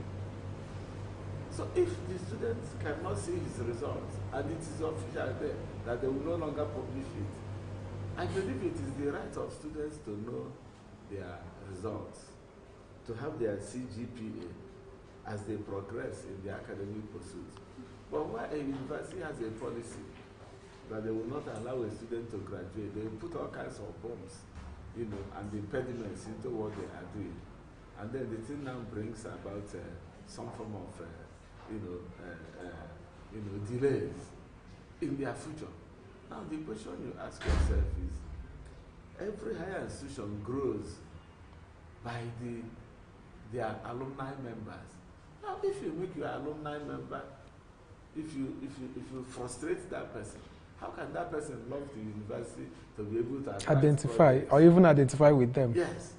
If you are asking the person, maybe I graduated from XYZ university, the person will just look at you and this and go away, because he knows what he has passed through that university, not by his own fault. The second one is the issue of cultism at the universities. Me, I put it at the doorsteps of the vice chancellors. If a vice chancellor doesn't want cultism in his university, it will die that day. Because the process of admission will be very transparent. The process of recruiting the lecturers will also be very transparent. The process of enforcing rules and regulations will also be very transparent. But because you have what we have in the polity, where anything goes, that is why you have the kind of thing. So when those people now produce journalists, for instance, going back to the question that you asked me, what kind of journalists do you think will now be pervading the system? It will be a terrible one. So that's why, if you come, the conduct of some of us who didn't have that, especially continuing media training, are very, very pervasive and most unfortunate. That's why you have some professionals misbehaving, engaging in some kind of underhand deals, apart from the ones that the so-called social media influencers, do. So it is bringing down the integrity and reputation of journalism profession in the country. And that is part of the reason why some of us want to exist. But then if you exist, where you are going to is not even better. Because the entire gamut of the nation's system is in a mess. So who will now bury the cat? Who is going to save us from this kind of unfortunate scenario that we find ourselves in? However, the rescue must come from us. Each and every one of us must have to put a helping hand to be able to rescue this nation. It's a collective effort. Yes, it must be a collective effort from where we find ourselves. Okay, in a situation where a journalist, some media houses are very fond of a journalist went out to cover a story, and he or she is injured. Instead of making plans to take the person to the hospital, they will tell you to snap pictures and send. Some of them even go as far as uploading it on social media just to be on the trend before attending to their staff who was injured. So, in situations like this, what is the journalist supposed to do? Well, number one is that is pure administrative rascality. Because if somebody is working for you and the person is injured and you're asking him maybe to snap himself, it means that the person is attempting murder. He has committed a crime, as far as I'm concerned, and should be treated as that. The reason being that somebody who is under that kind of disability will not be in a position to even do anything. So if it becomes the rule within the industry or within that particular administrative setup, then it means that they are turning administration upside down. And what I would expect that journalist to do is to take recourse to the judicial process. Because you have a right to your human dignity. It's one of the fundamental rights. You have a right to life. You have a right not to be persecuted in any form by your employers. So you seek redress. If you contact a lawyer, he will go for fundamental rights enforcement. And from there you get damages that will help to assuage your injuries and so on and so forth. That is just a simple thing to do. You cannot resort to self-help. In your view, what are the biggest issues currently facing journalists, especially in the FCT? Two things. One is lack of professionalism. You find a lot of people who are masquerading as journalists, but they have never received any training. As far as they are concerned, the regulation is very shallow, and so they can come in and go out at any time. Therefore, and which is why I commend Comrade Grace Ike, that she's trying her possible best to identify the journalists one by one, to be able to know who is a journalist and who is not a journalist. Number two is that the media houses themselves are unable to take care of the welfare and salaries of their workers, and it is very fundamental. However, also being a media manager, I know that it is not easy to survive in Nigeria's economy now. I want to give you some examples. For those who work in the newspapers, it will cost you about 600 naira to print a 30-page newspaper every day.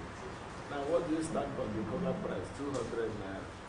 It means that at the initial, you have subsidized that newspaper to the tune of 400 naira. The second problem that they face is that when you take it to distributors and vendors, normally in Abuja, they operate at area 1. You hand it over to them to sell. They will sell it and they will never remit your money back.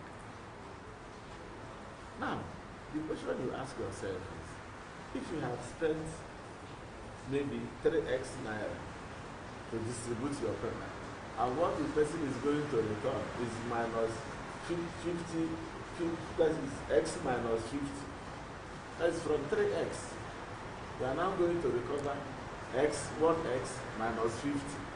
That is not up to 1/8 of what it costs you to print that paper. To produce. And then when you aggregate the number of papers you have given them, do you understand?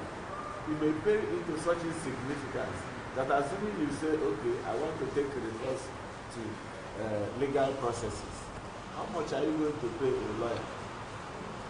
So it will be like killing an elephant to be able to get a cricket. I don't know if you get what I'm saying. And under that situation, you will discover that that particular media outfit will be struggling. And that is what is happening to all the media houses now. And the reasons are not far-fetched. Number one is that government is overtaxing everything. The cost of newsprint is overtaxed. The cost of printing is overtaxed. The cost of ink is overtaxed. The cost of the reams of paper that we use to print newspapers are overtaxed. And most fundamentally, none of them is made in Nigeria. All of them are imported. And then the exchange rate being so high, so the aggregate cost of production is so high that you can never even recover from the cost of production, not to talk of taking care of the welfare of the journalists. So what most media houses have adopted is to go into some kind of set of foundations. With the foundations, you can attract donor funds. Now, with such donor funds, you now conduct trainings and then convert part of the money that you pay to them to their salary. So that if they don't get it directly from here, they can get it from the other side. The second one is to do an aggressive marketing. When you find media houses even going to do awards, you discover that most media houses every year they organize an award. They want to see whether they can raise money to be able to pay their salaries. And in fact, it is so bad because of the economic indices that people who ought not to have even come near the periphery of where they are giving a media award, I think they still with the highest honors because they come with the largest pockets. Do you understand? Yes. And all of those things are just in a bid to be able to get money to pay staff salary. Now, what does it translate to? Professionalism will continue to do. So, insofar as so many fundamental things are not done, in terms of helping to build the economy, in terms of trying to control the exchange rate, in terms of trying to shore up the naira, in terms of trying to encourage industrialization. Because what happens is that the state governors are waiting like a hyena. Once you set up maybe a bottled water company, or where you do sachet water, they come with a long list of demand. They say pay this, pay this, pay this. And what they ask you to pay is even more than the money that you borrowed to set up that company. So how can you survive? So most of those companies close down or abandon sooner than they are set up. So there is a movement without motion. You cannot make any fundamental progress in that area. So these are some of the challenges that we face in the media. Now those of them in the broadcast industry is even worse. Because virtually everything that you use, the lighting system, the camera, even the chairs, you cannot go to any good, you can't find any good furniture maker that can produce the seat that you and me are sitting down on. Most of them are imported and they require foreign exchange. For you to do acoustics in the broadcasters studios, of course it costs fortune because the acoustic materials are not homegrown. There is no industry that is producing that. So everything is imported. And then you now have to buy airtime. You go to NBC until some human rights bodies, Agenda Nojo, Media Rights Agenda and Co. went to court and stopped the shenanigans of the Nigerian Broadcasting Commission. Most of the broadcast media houses were almost closing down because they will come and slam on head of kind of fines without giving you opportunity to defend yourself, as if they had become law courts unto themselves. So until they got that judgment, which has now curtailed the excessiveness of this. So you begin to wonder, have every government agency become a revenue generating agency? Even road safety will stop you. Before you know it, they will give you a ticket to go and buy. Just because they can intimidate you. VIO will stop you. Somebody will come. The other day, some people that they call a house killed somebody in Abuja and nothing is done. All in a bid to go and show up revenue for one person to also equally embezzle. So such type of thing is affecting the media, both print and electronic media, that we are not making progress. So, and it is most unfortunate in a situation where the economy dwindles, like I was taught and I have seen by experience, people attend to media issues from their discretionary income. So it is the least in the budget. So if somebody is earning 50,000 and the 50,000 cannot buy Gary for him, when will he now go and spend money on the media? If an organization that normally will do advertisement can no longer even break even, or even pay salary, or pay their salary, or they are not even surviving because of taxation, how can they place advert? So the problems are not just few; they are fundamental and very, very large. They are moving like hippopotamus, coming to engulf everybody.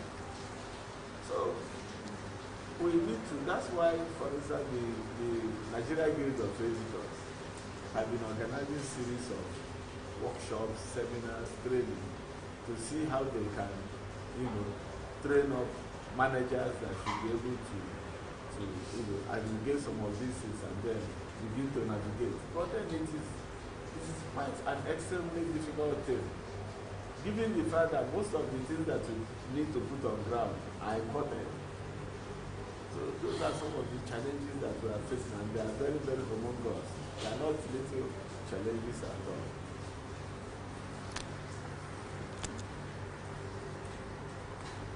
How would you assess the current leadership of the NUJ? Both national and FCT. Both national and FCT, but let's start with FCT. Well, just like I was saying before, I have never in my life come across somebody that is as hardworking as Grace. I was a chairman, and right from the one, and the day she was sworn in, she swore into action. And that action has still not ceased.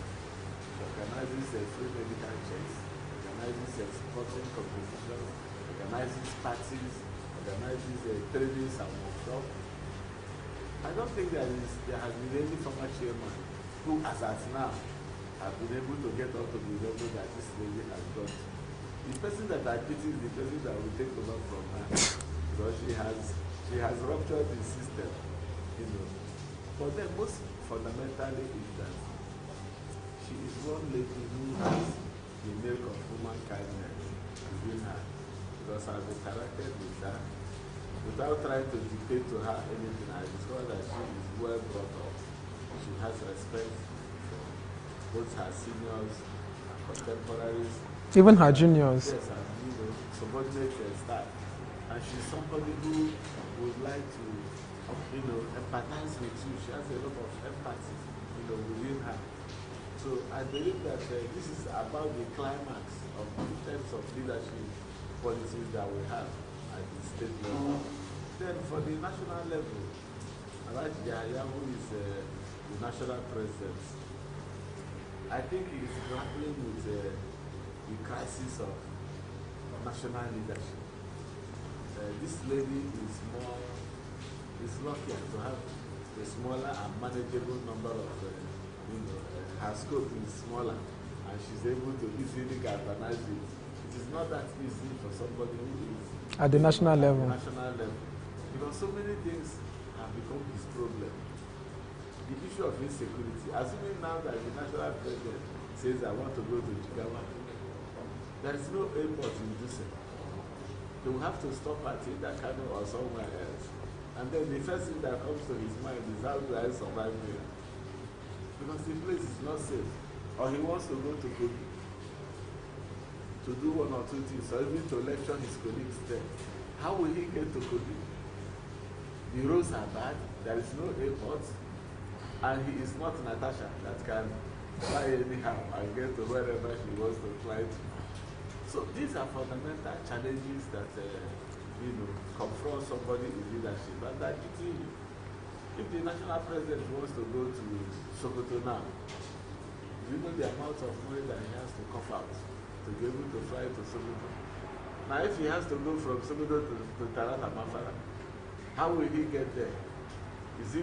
How will he confront the bandits that are looming large? Assuming he's in Zamfara, where we now do open trade-off, we carry money and give to bandits. How is he going to get to a particular point there when the bandits have become the overlords and they have taken over the entire territory? So these are the problems that he is confronting them. But then I think that what they are doing is to be more tactful. I have asked some questions and I discovered that what the young man is doing is to combine both ICT form of management with physical contacts. So that, but because we are not so much ICT compliant, it is difficult for us to embrace ICT as it is now. So he is battling with the challenges of trying to navigate through that to be able to get his work done. But I believe he's trying his best. We may have to give him a longer period of time before we can do a proper assessment. But Grace that is here, she has surprised everybody, and I can only but pray for her that she can only get better and better in terms of what she's doing. And like I said before, I pity her successor. I wouldn't want to contest after she has left that office, because I don't know where that person will start from. So, sir, what advice will you give to an upcomer or somebody who wants to seek leadership within the union? Well, the first thing that he has to do is, one, training is very, very important. He has to calm down, get himself properly trained. I don't prescribe that anything less than a bachelor's degree or even master's is good enough for a practicing journalist. I know what he did in my life, that 3 years after I got my BSc, I already had my NYC. And those academic trainings, what we are exposed to during trainings are very, very fundamental.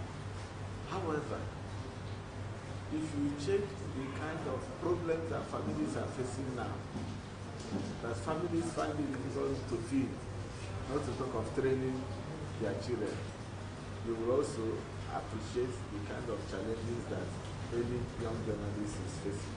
Where will he get the money to maybe apply for forms for a master's degree, or for an MBA, or for a business school? That is number one, training. However, because the media houses are beginning to appreciate the need to set up foundations, through those foundations they set up training arm of such management, of such media houses, and they do some kind of in-house refresher training programs. Such programs help to enlighten them on what they can do, including farming. Including farming, it is important that journalists should go into agriculture.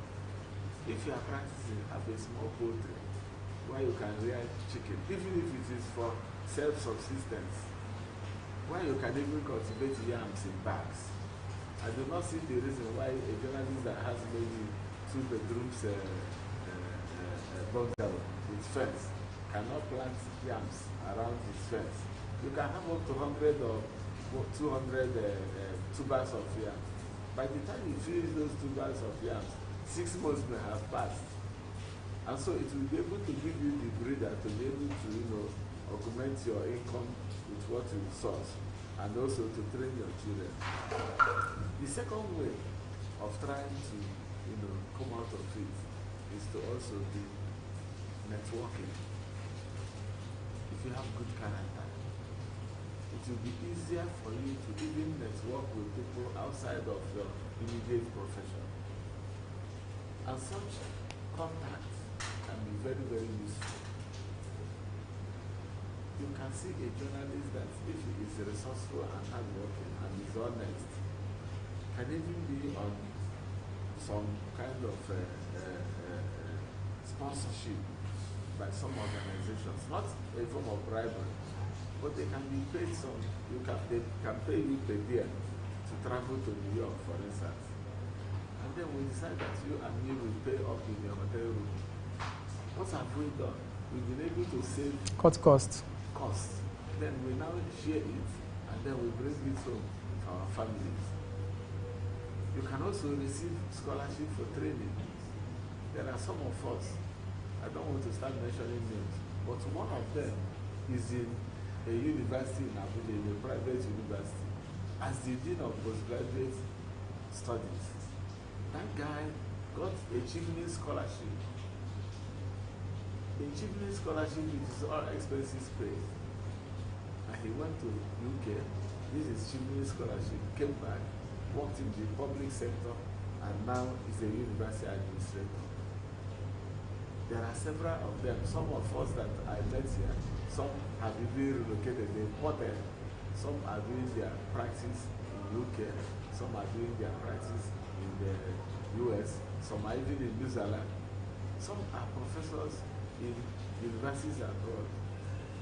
At least I have my classmate who is a university professor in the United States, in New York precisely. So it depends on how you develop yourself. But you must know fundamentally that self-development is very, very fundamental, for you to be able to, climb through the ladder and succeed. It's very, very fundamental. It's very key. Finally, is that a journalist must be hardworking. You cannot expect to pluck apple from an orange or to pluck pawpaw from a mango tree. If you need pawpaw, you plant pawpaw. If you need apple, you plant apple. If you need banana, you plant banana. So what am I talking about? You have to be hardworking and multitask yourself to be able to navigate through the vagaries of our economic doldrums. There is no free food again in free land. If people come to your house, you can imagine the number of people that will serve drinks or food.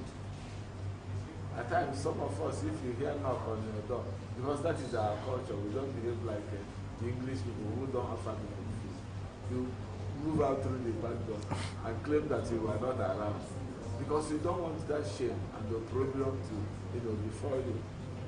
But if you multitask yourself, you should be able to hold on, certain fundamental things that, you ought to do, and then the sky will be your limit. Thank you very much, Chair Emeritus, for your time. Thank you so much. Thank you. God bless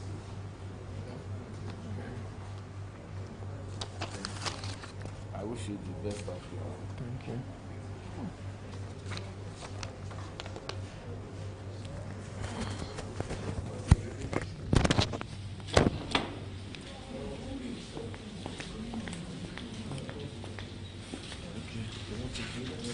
Once you come back, please.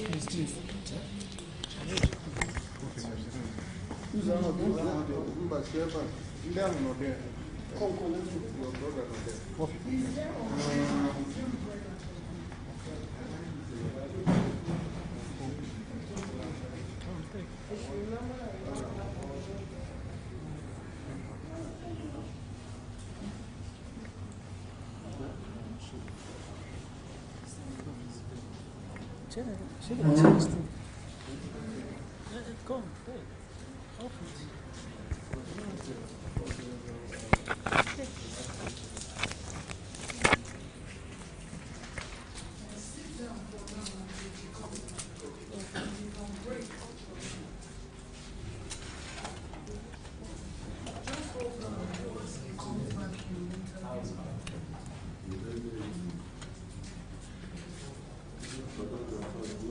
My throat was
Check 1 2.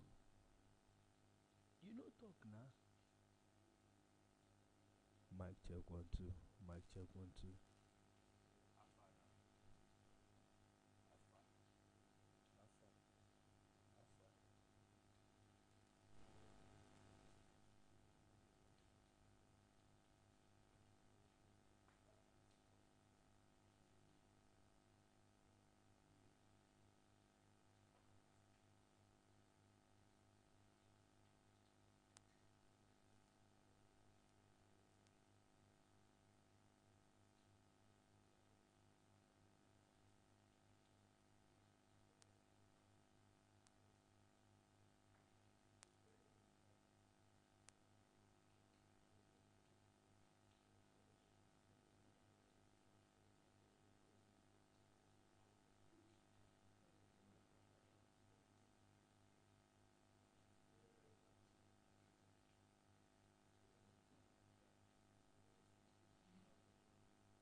Testing 1 2. Testing. Testing 1 2.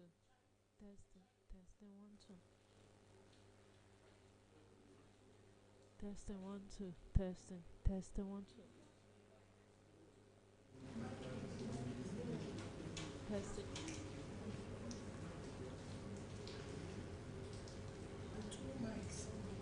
Please push your mic. Mic in. Just mic one seat.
I started at Uyo in Eket, Akwa Ibom State, where I'm from.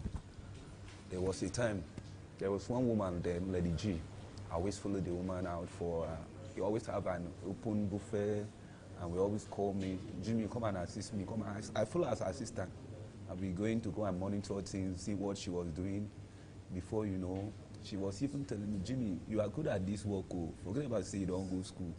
This way your mind dey. See, you need to learn this work very well. That time I was not serious. I was not all that serious, but you get a certain time you call me, say, Jimmy, you need to go to you need to go to catering school. I say, Mom, me I don't go school. I still want to go catering school. He said, no, you need to do this thing. So when I started, I went to catering school. Coming back, she has to send me to one company in Lagos that time, one Chinese company. So I have to, when I went there, with a little provision I had in school and a little exposure they gave me in the Chinese restaurant. So I was there was a certain time when I was doing this thing. So I began to say, child, this thing I was afraid of. Because many people at that time, they would say, now woman work, oh. Jimmy, won't cook. Now woman know they cook for kitchen. So they would say, I said, no. Let me just try this thing. When I tried, it worked for me. I was very happy. Mind working for people, seeing people happy, shopping. It's work that I love. It's something that is motivating. I don't know how to put it in, but it's very motivating and passion. So, but what is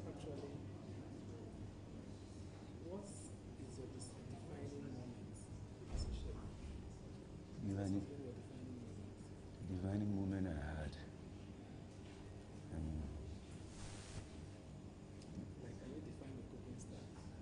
Okay. Yeah. See, I told you I do continental and Nigeria. But the defining moment is when I'm doing my own local soup, our native soup. All those, if you hit Atama, Akwa Ibom Atama, all those soup, Editan, that one motivates me more than all these continental. It motivates me a lot. That is the one that gives me joy. How to do it, doing our own native things. So you always give me joy doing those ones. So, what is a signature dish?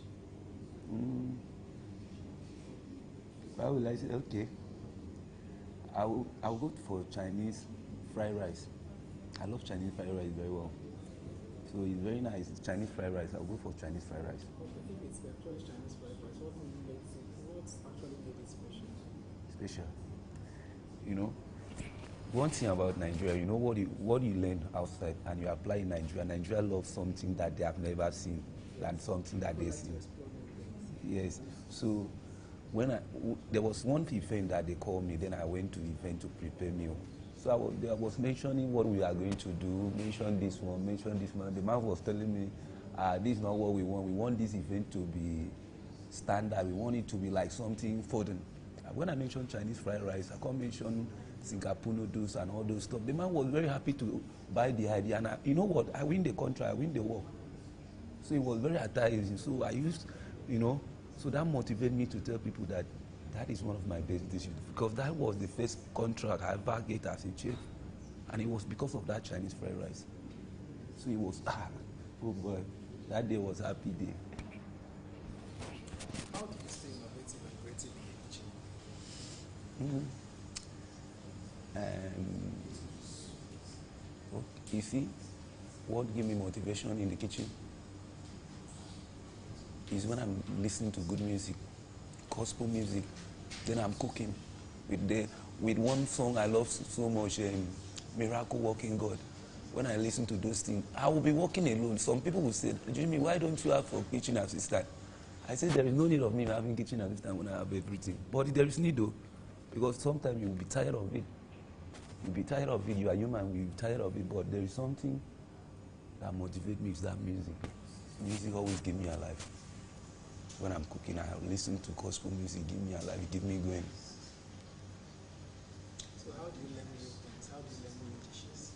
Thank you. Through online. Me, I learn a lot from online. I love going online, learning new things from online, because anything that comes out, if you can never find it online, that means it doesn't exist. As far as cooking is concerned, anything that God cannot give you does not exist. So I learn a lot from online. And I learn a lot from friends also. Friends that will tell you, say, okay, we have contract, come, this is a new, you learn from people, but online is the best. I learn from online a lot. So what challenges have you faced as a chef? A lot too. Okay, a lot. As a male chef, one thing that you need to encounter is women. We are very close to women a lot. And if you are not a good calculating chef, you work as a chef, at the end of the day, you don't get anything. Women will come to attach you. I love your food. I love this, your food. Oh. Please, can you come and have a birthday? Can you come and run the birthday for me? With hope that after this work, you get money. You can finish the whole birthday. After the birthday, waiting, they will call you. Thank you. Everybody enjoy your food. No worry, I will see you. Chef is very hard to pay. That is why in this our work, if you want any chef to work for you, I will first collect my money first. If I don't collect my money before, you go tell me the day where you go fix. Because that is number one challenge. They don't pay chef. A lot of people doesn't like pay chef. They don't pay. They just see it as very simple work. But come and do it now.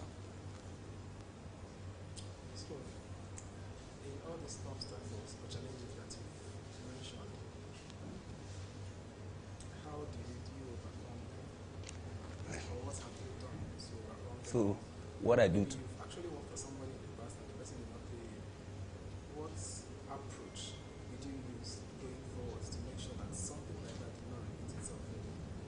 as a good chef, if one thing about that one, you will see you go work for a guy. A guy will say at the end of the month, he said, I don't have money. Or we did not make sales. What always happens is sales. They will say the sales drop. They could not pay. Well, maybe they tell you, okay, I will be paying you 200,000 or 150. At guess maybe. At the end of the month, they will tell you, say, We did not have those cells, so okay, manage 100. For me, what I do, I will just work out on you. Maybe I work for you one month, you can't pay me well. I will work out on you, then I will find another work. Then another work I'm finding, what motivate the chef? Let me forget about, say, working for people. What is one thing that every chef needs to know? How can you be a bank manager, you don't have bow tie? So every chef is supposed to have his own kitchen, to be operating from your kitchen. And if you have your own kitchen that you are working from your kitchen, you don't need to work for people. You don't need to work for people to be paid. You need to be a chef on your own. A chef is a man that owns kitchen.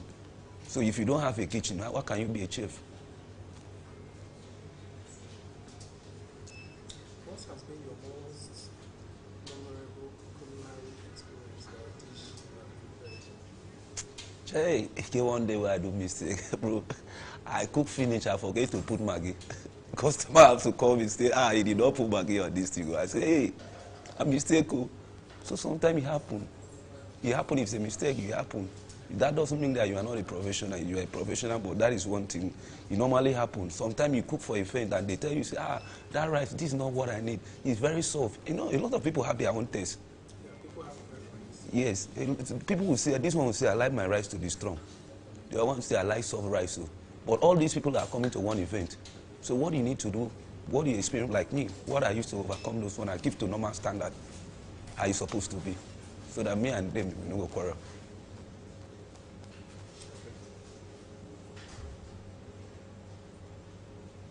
How do you keep up to current food trends? Do you check online? Do you make research? Do you go for trainings? How?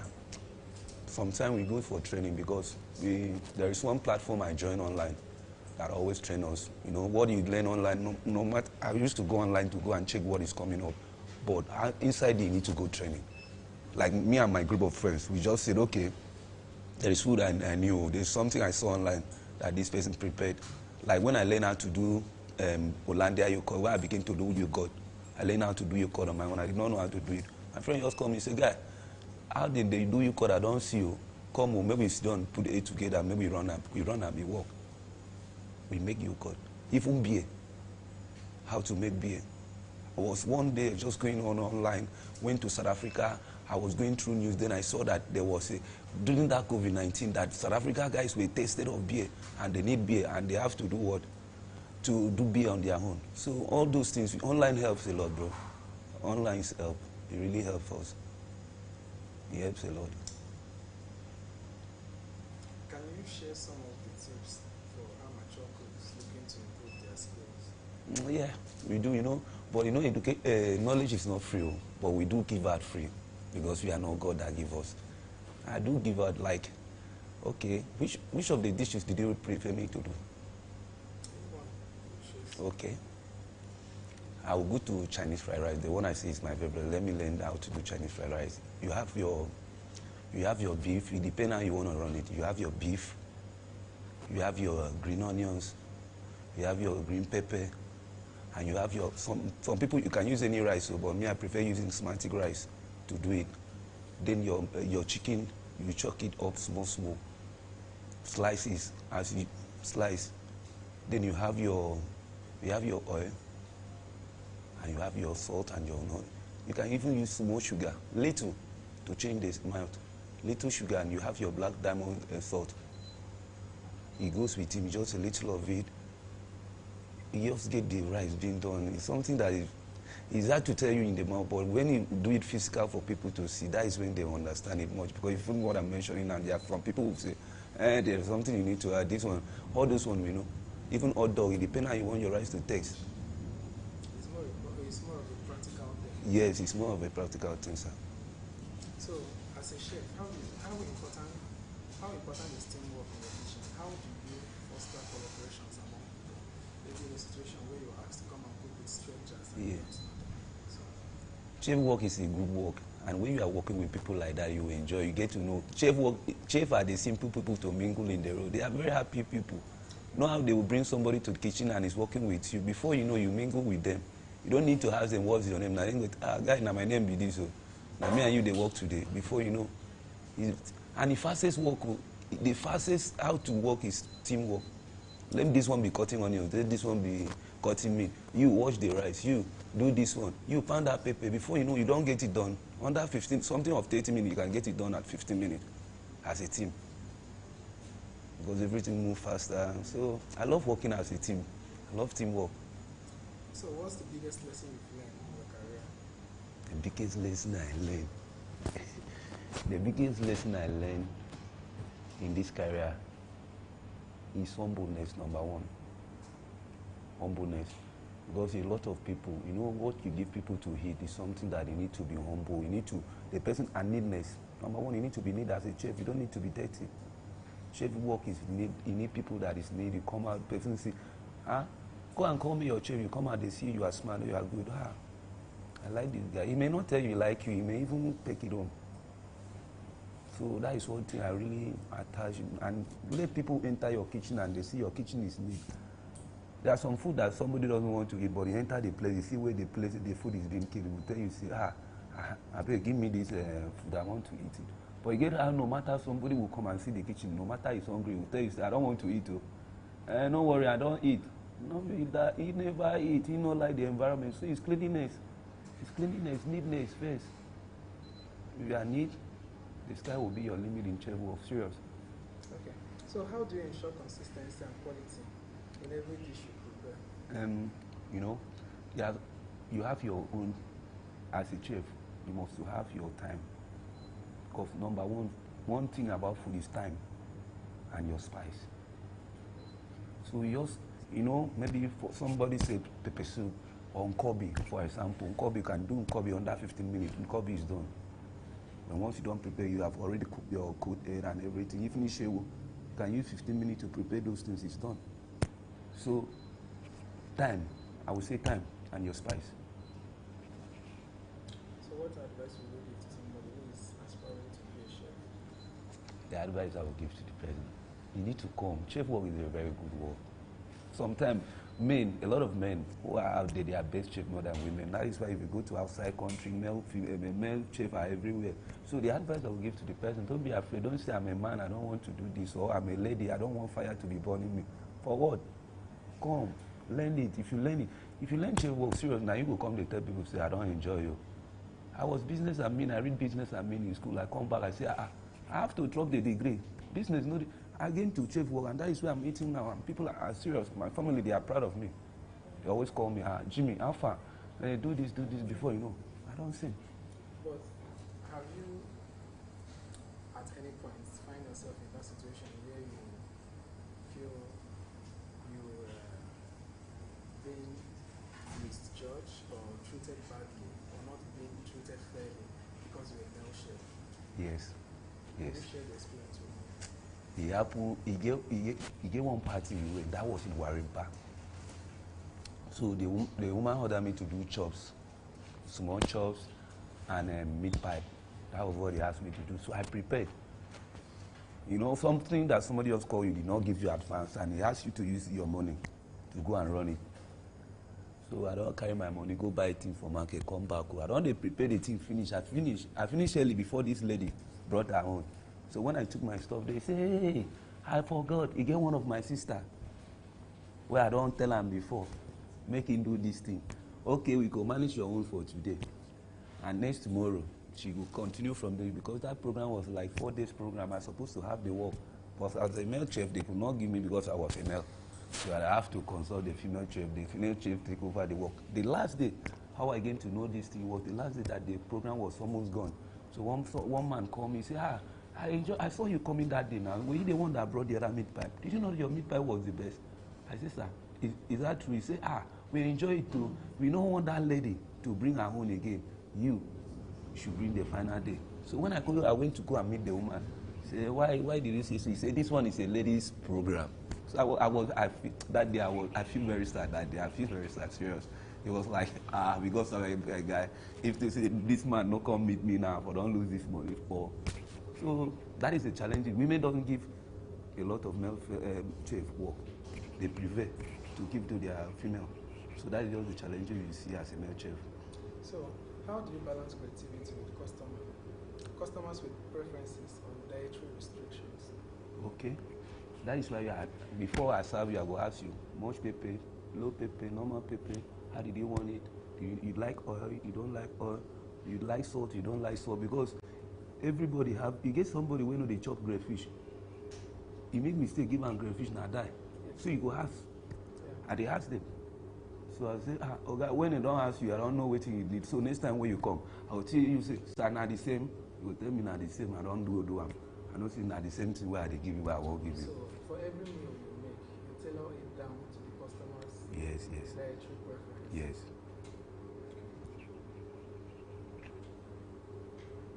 What are your future goals or ambitions? Oh God. Within the food industry.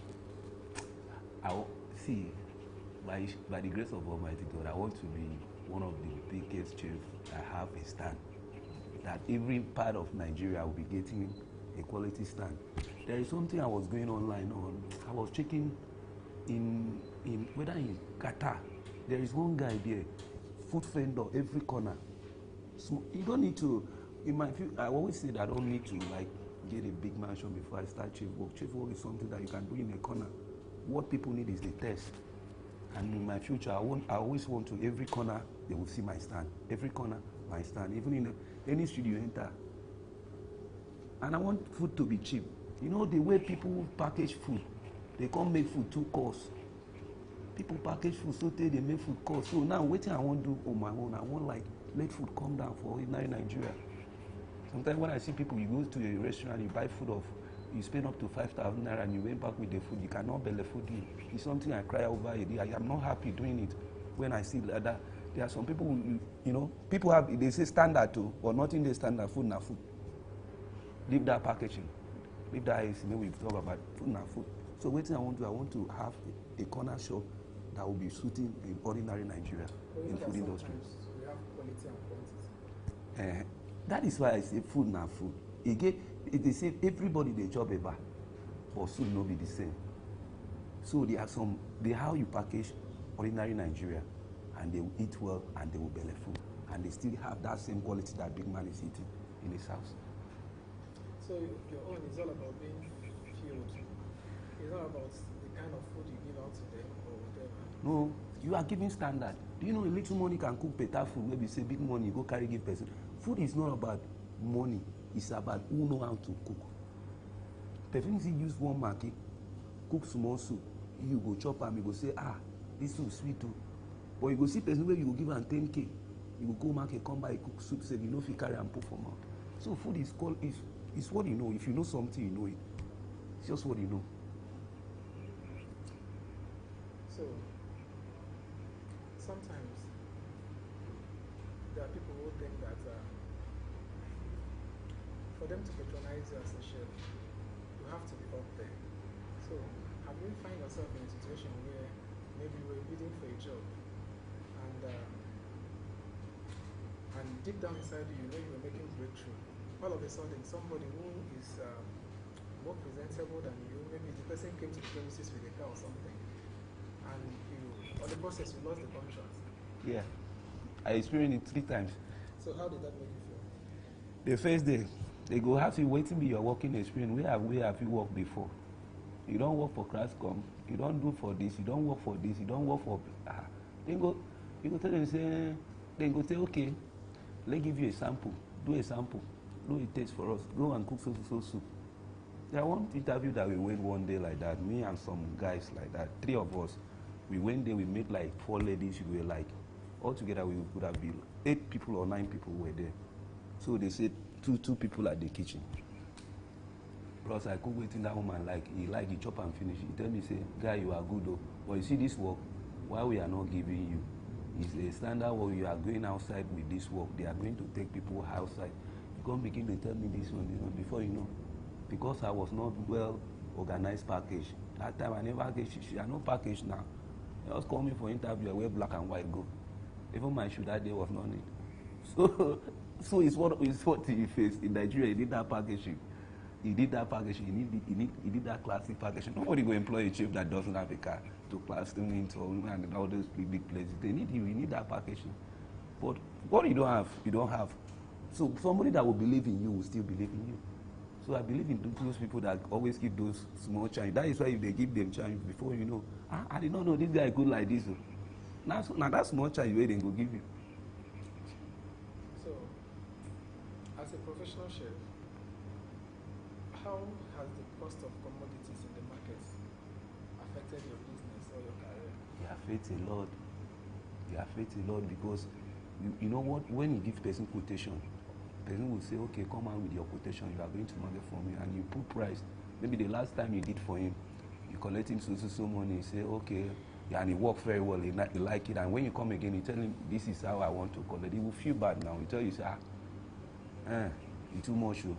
Nobody waiting. You collect me that day with this. I no go feel. So wait, he affects us a lot. He affects us a lot. He affects our, and person no will give you contract now. Person will go here say this one too cost, and you say you will not like to keep the quality because if maybe you just want to maybe please him, do it the way the person says. At the end of the day, you may end up giving him what he doesn't deserve. So he affects us a lot. He affects every chef a lot. Really affect. Where do you see yourself in the next 5 years? Outside country. Outside country, because there is something I always believe, I always have that vision that one day this my chef work, I go do am for Bodo, you go still come back because Nigeria na my home. Now here where we go establish everything, but we go there, collect money, come back Nigeria. So, to have a food bank in almost all the streets. Yes. And now, in the next 5 years, you want to see yourself outside the country. Yes. Is it traveling outside the country as holidays or relocating out of Nigeria? Going there for business, getting new ideas, partner with people. This thing where I tell you, say I want to do, I need money. So you go there, meet friends, partner with them, people that have. Updating yourself. Yes, updating yourself. So that packaging where you talk, you need to go there. Might say, person tell you, say this guy has been working, he just went to London, they have a maybe wedding, you are going there to go and cook and come back. Outside country will be there. You will get work everywhere now. So what are the negativities that comes with being a male chef? Negativities. Number one, because girls, where they work with you, they go talk to you anyhow. If you don't get patient, they go break person head. Okay. You get that person go talk to you, you go just tell them something. Okay, you know, say, for example, you say person, go watch this place, give me this plate, I want to give somebody food, come and do this one. You go look you finish. And na small girl where we say sometimes you don't senior.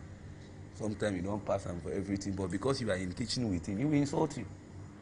So you say you go feel bad. You go see to say I don't do this work. How you go take see me insult me? So you feel like that. It's something that we face every day. So for how long have you been a chef? I've been a chef for more than 8 years now. More than 8 years now. It's more than 8 years. So the street has been carrying us go here, Lagos, Port Harcourt, Akwa Ibom, Owerri. We have been trying. So the 8 years I've got a lot of experience. I work with some different companies. I work with Chinese embassy from Chinese food. I work with I won a Libro chef. I was one time a Libro chef. I won the best chef of the year. When I was working with him, we had some competition that we did. So a lot of that 8 years have not been wasted. It has been going here, learning, and I still want to learn more. Still want to add more knowledge to it so that I will flourish. You know, one thing about life and career is that you have your good moments and you have your bad moments. Can you walk me through some of your bad moments? The bad moment I have in this work is when I come to Abuja new. I did not have work. So I was taking everywhere to work. So I have to go and work with one woman in his house. So throughout working with the woman, get house, you go take the person for house as a chef. So that was my bad moment because go get rest, they sleep. 24 hours, they want you to be there doing this one, washing this one. If you've been come from your house, you get your own house. That time was very bad for me, bro. It was very horrible. It was my bad moment. That was my bad moment in my career I've ever experienced. That was the bad moment I've ever had. Okay. So, what advice do you have for somebody who is aspiring to be a chef or start this career? I I'll say him to come up. Chief work is a good work. I'll just tell him be focused. Focus and come up, be bold, do your thing, know what you are doing. If you know what you are doing, the sky will be the limit. So I advise people to even come because we still need more chef. We need more chef for Nigeria. Nigeria love food. And we still need those people to come out and learn. If you come and learn chef work, it's very simple. If you are a chef, you get work everywhere. Because no house will know they chop food. And there are a lot of food vendors everywhere in Nigeria now. Even the least place that the chef may work, they pay the chef 70, 80,000 as a chef. So it's a very motivating work. You know, work, probably minimum wage be 70K. So it will be a chef, then they pay you up to 100. So it's a very good work. It's a work that there is money in chef work. There is money, a lot of money in chef work. Chef work is something that nobody can do with that. There is no woman in this world or man in this world that doesn't eat every day. So it's a very motive. So if you come up to be a chef, just come out, do it well. Just believe in yourself. Say this thing. Now waiting I go use buy a car. Now waiting I go use take care of my family. Serious. I'll go in there. Well, you know, you don't do.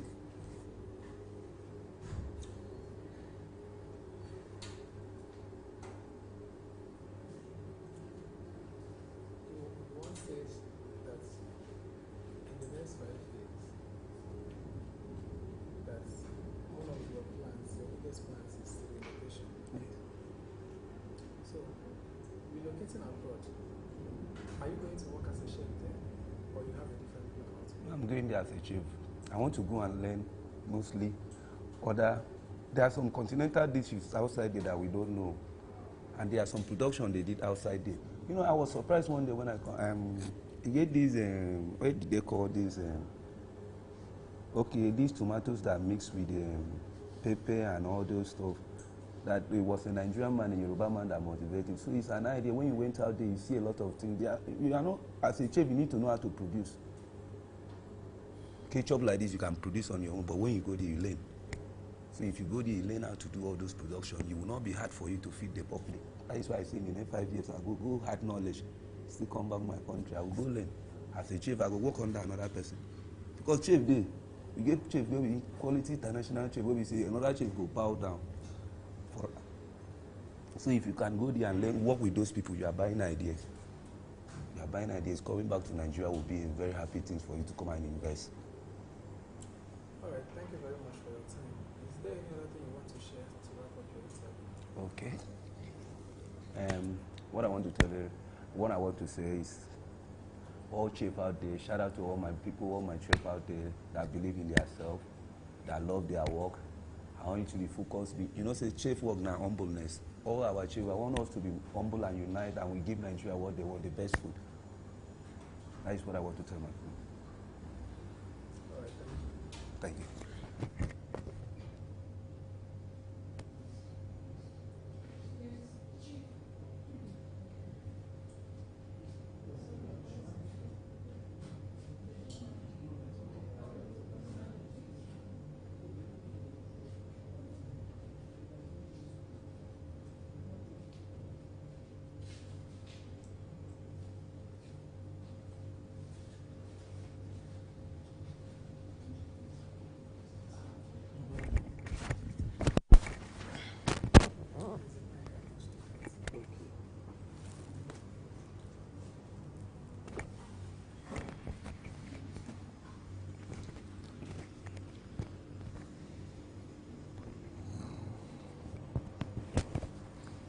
It's okay. Thank you very much.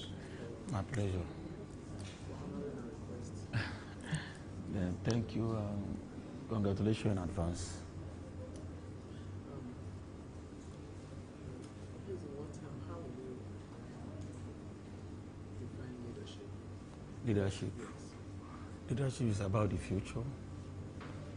Leadership is about the next generation.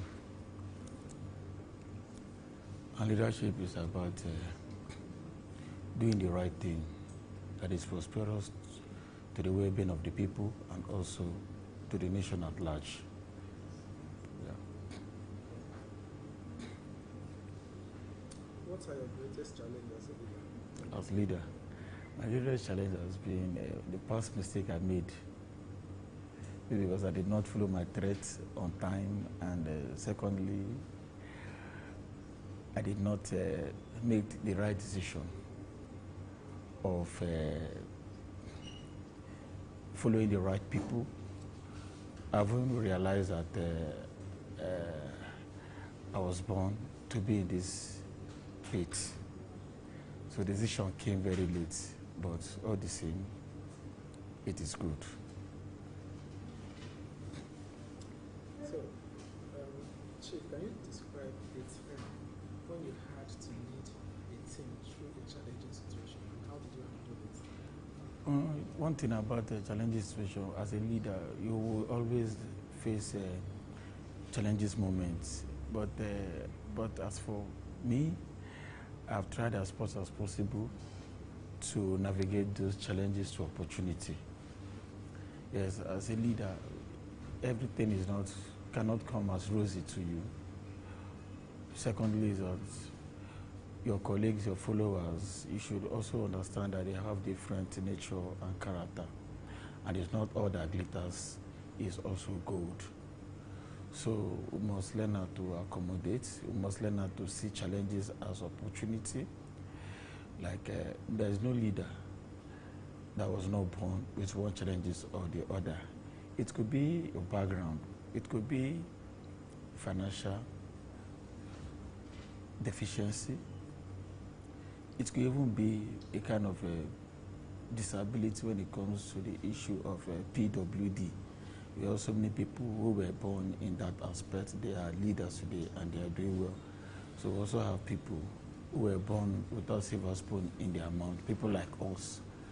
And we were able to navigate, to take advantage of the challenges that we had in the past, living in the one room with our family members. That moment of inconveniences at night, we use a moment to read in the passage, in the corridor. That made us who we are today. We came out with a good grade in the university, came out with a good score with JAM 245. One touch, we got admission.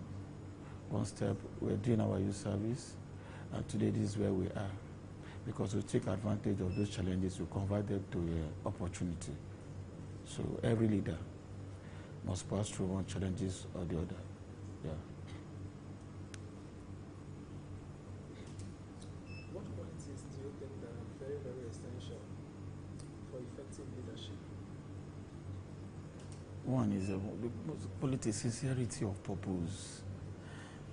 Once you're a leader, if you're sincere to yourself, and the leadership will become very easy because nobody will come and manipulate you when you do the right thing to do. Nobody will come out to convince you not to do the thing that you're supposed to do for your people, for your followers, and for immediate words.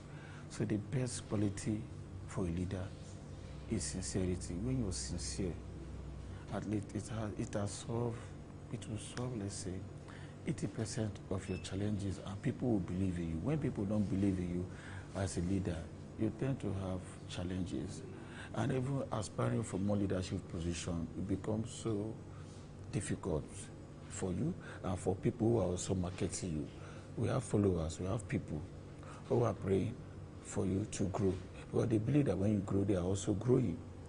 And when you're not sincere, when you're not doing the right thing, it becomes a challenge to them because you'll be losing opportunity that they're supposed to be harnessing from. So today we live in a society whereby insincerity of so many of our leaders is bringing challenges to their followers to market them, to tell people vote for this, vote for this, vote for this. It becomes a very big challenge. We know the society, and we know there are some people, once you mention their name, people will buy into their political aspiration and agenda. And you know some people, before you can get people convinced to support their aspiration, it's a very big challenge, it's a very big tax. The current leadership of the Nigerian government,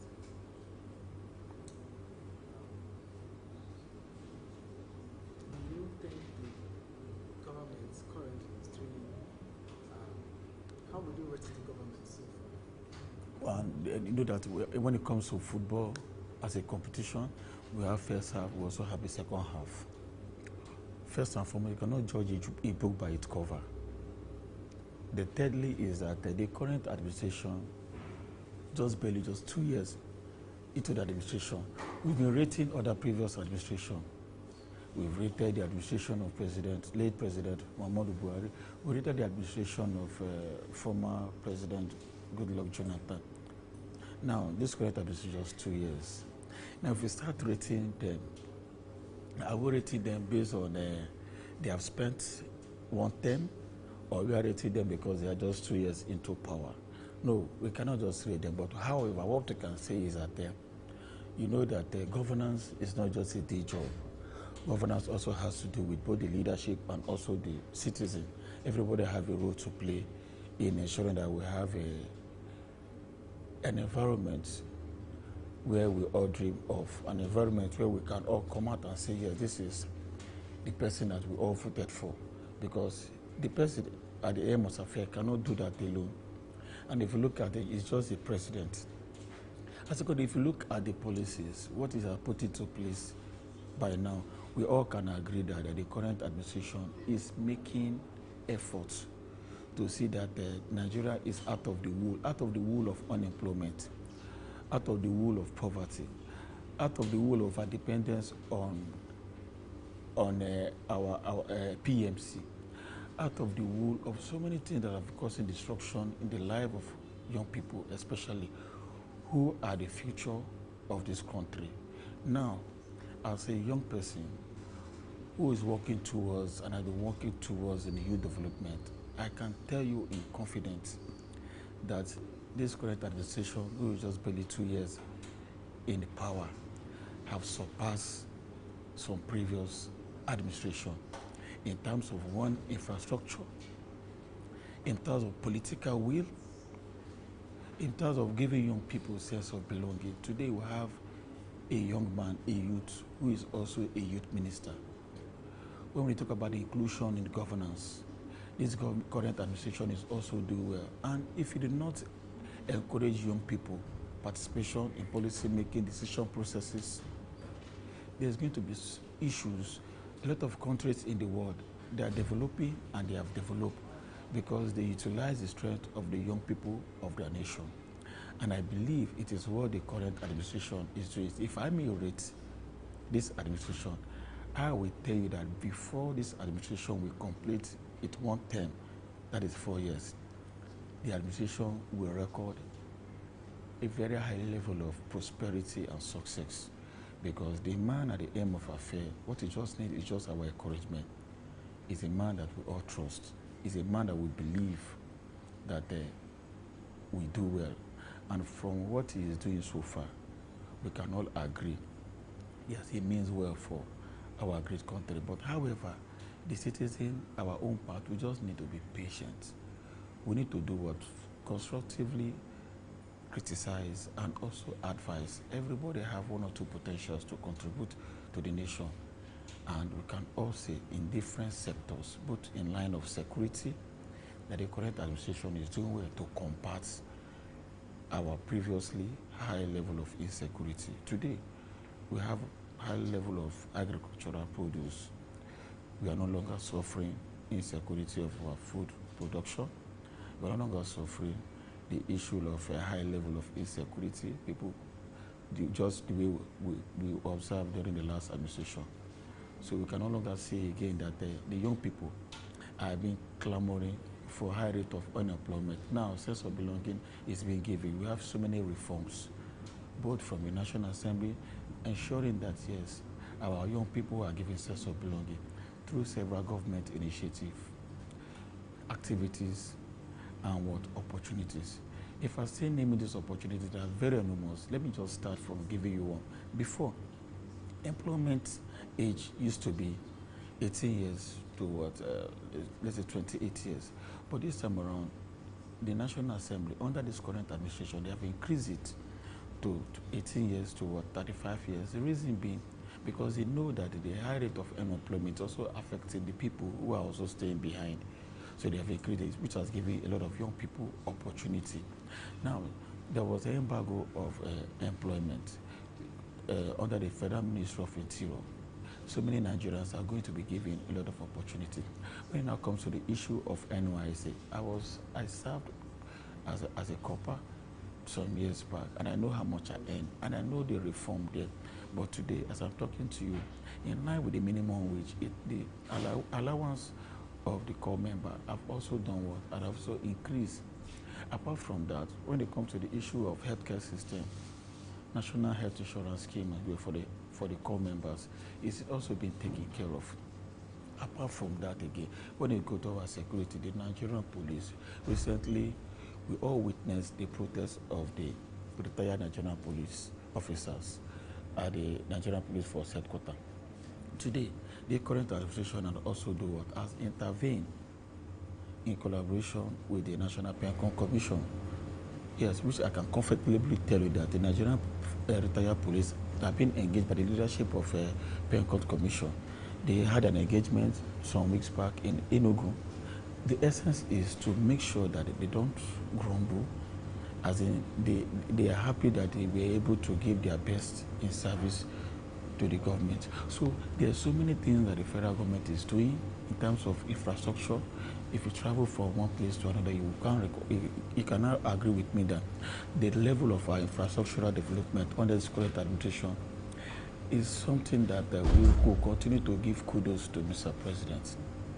So, especially the young people. Young people, I would say, they are the most people that are benefiting from this current administration. That's why you've never heard about any form of a protest that we used to experience before, NSAS, hunger protests, and all those things. We're no longer experiencing them because there's... So you think so far there's some level of inclusion of young people? Know that I think I am I am 100% sure, because I work around the youth sector and I know that very well. Let me tell you from the level of inclusion. Number one, if you go to the cabinet of this current administration, we have a lot of young people in this cabinet.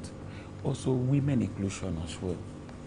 Gender balance. Two, what is talked about there, we have a program that is also being currently run by the Ministry of Youth. We call NIA. NIA is a Nigerian Youth Academy. It's a program that was encouraging young people, one person to have 2 skills. Two, we also have the NER fund. This NER fund that Mr. President approved, that is being into place today, is giving a lot of our undergraduates, most of our young people that are desirous to study from a poor background. They are giving them loan. Apart from giving them loan to study, the NER fund also provided opportunity for job for people, because it's as an agency that also provided job opportunity for people and also for politicians, political appointee, because it must be headed by somebody. It's been appointed by Mr. President, which is a political appointment. So a few weeks ago, we had so many of young people that are celebrating that as the beneficiaries. So if this NER fund had been to place so many years ago, people like us would have become a professor by now, because I remember when I secured admission into the University of Nigeria, Nsukka, my parents were crying because there was no money to send Lubina to school. I know how I struggled, how I managed, how I was working in the Fidelity Bank as a security man while going to school, not even as a part-time study, a full-time study. I was able to navigate those challenges to opportunity. Today, I'm a graduate, so if this NER fund has been in existence before, by now, I shouldn't be celebrating that I have acquired a master's certificate alone. I should be celebrating that, yes, I have done with my PhD, I've written so many books and theses. So apart from that again, we also have Nigerian Youth Investment Fund. The previous administration approved only 35 billion naira for Nigerian Youth Investment Fund. With this current admission, check it up to 150 billion naira. What is the essence? To make young people employers of labor, to make young people certified entrepreneurs, to make them contribute to our GDP of our great nation, and to make sure, like, as they are well being taken care of, a responsible citizen in the society. Recently, Mr. President also inaugurated Youth Confirm, the steering committee for the Youth Confirm, that comprises about 44 members in the presidential villa, which I'm also opportune to be among those people inaugurated by Mr. President. What is the essence? This is the first time that young people are given sense of belonging to come together, dialogue, and see a way they can come up with reforms, policies, and idea, innovation that will drive their initiative, that will also give them sense of belonging in various market areas: governance, agriculture, ICT, a lot of them. How do you want to be governed? That is what Mr. President is asking. Is this about political system really benefits you? So, and it's going to be a gathering of about 36,000 Nigerians nationwide, from the federal constituency level to the zonal level and to the national level. So activities have already been put into place to make sure that young people gather, which any time from now, young people are going to come together. We also have our youth data protection program, which was launched by the Ministry of Youth, Minister Ayodele, recently in collaboration with the Nigeria Data Protection Agency. What is the essence? To make young people data protection officer. Today, most of our daughters are not secured. A lot of young people, they are tech inclined, making sure that we have our secure data information. So, and there's a program that is also going on in that line to train a lot of them to be data protection officers, which are going to be deployed and employed in different agencies. We also have a youth PI initiative, UPSCNG initiative. What is this here? CNG, the compressed natural gas. The answer to this compressed natural gas is to diversify our overdependence on petroleum consumption towards compressed natural gas, so that to make sure that our environment is secured. You can't be inhaling carbon monoxide every day and you feel that you are safe. Nobody can be safe when we cannot divert our consumption of fuel to for compressed natural gas, which is naturally. And if you look at the theme of this year's International Youth Day, is also speak in that direction, so that we can make our environment very, very conducive. And these vehicles that we are talking about to be converted to compressed natural gas cannot be done by the older people. It is by the young people, because they are going to be trained to become a conversion expert. And if you look at some of these filling stations that we have in FCT and other neighboring states, we now have conversion centers. Who are the people converting these petroleum consuming vehicles to CNG consumption vehicle? It is the young people that have been trained in that. So with that, it has reduced the high level of unemployment that we have been passing through. So the young people are the most beneficiary of this government. If you are meant to rate this administration in terms of inclusiveness, employment, on the scale of 1 to 10, how many would you rate? For the fact that they are in 2 years, I will rate them 80 or 8 over 10 or 80 over 100. Then by the time it will complete his 1 term, which is 4 years, we are going to experience prosperity in different aspects of this governance: economic, youth inclusion, governance, and security. Chief Obinna, I would like to ask you an honest question, and I want you to be as honest as possible. When we talk about the issue of you're from the Southeast. Yes, Igbo. Yes. Yeah.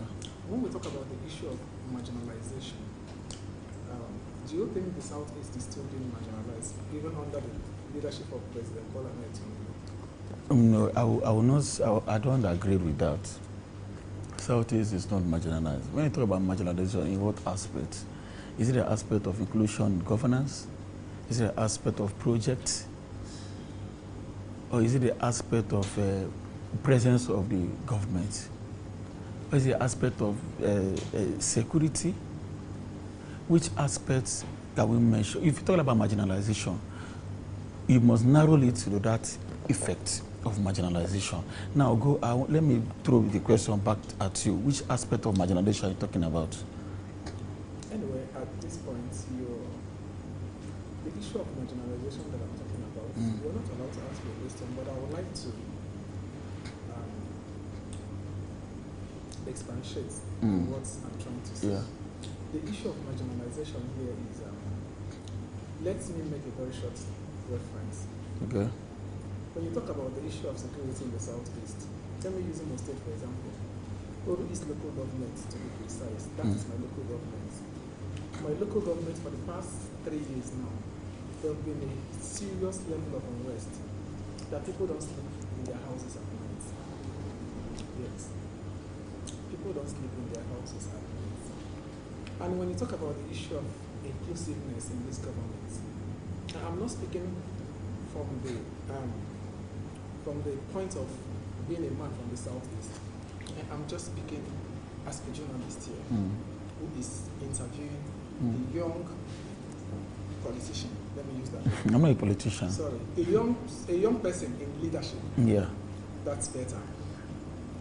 And you said that this government has done so well in the issue of inclusiveness, in terms of carrying people along, in terms of the youth and everything. That is better. And in the issue of security, that the government has done so well, and in the issue of infrastructure, that's I may not say no to that regard. But at the same time, I think the government needs to do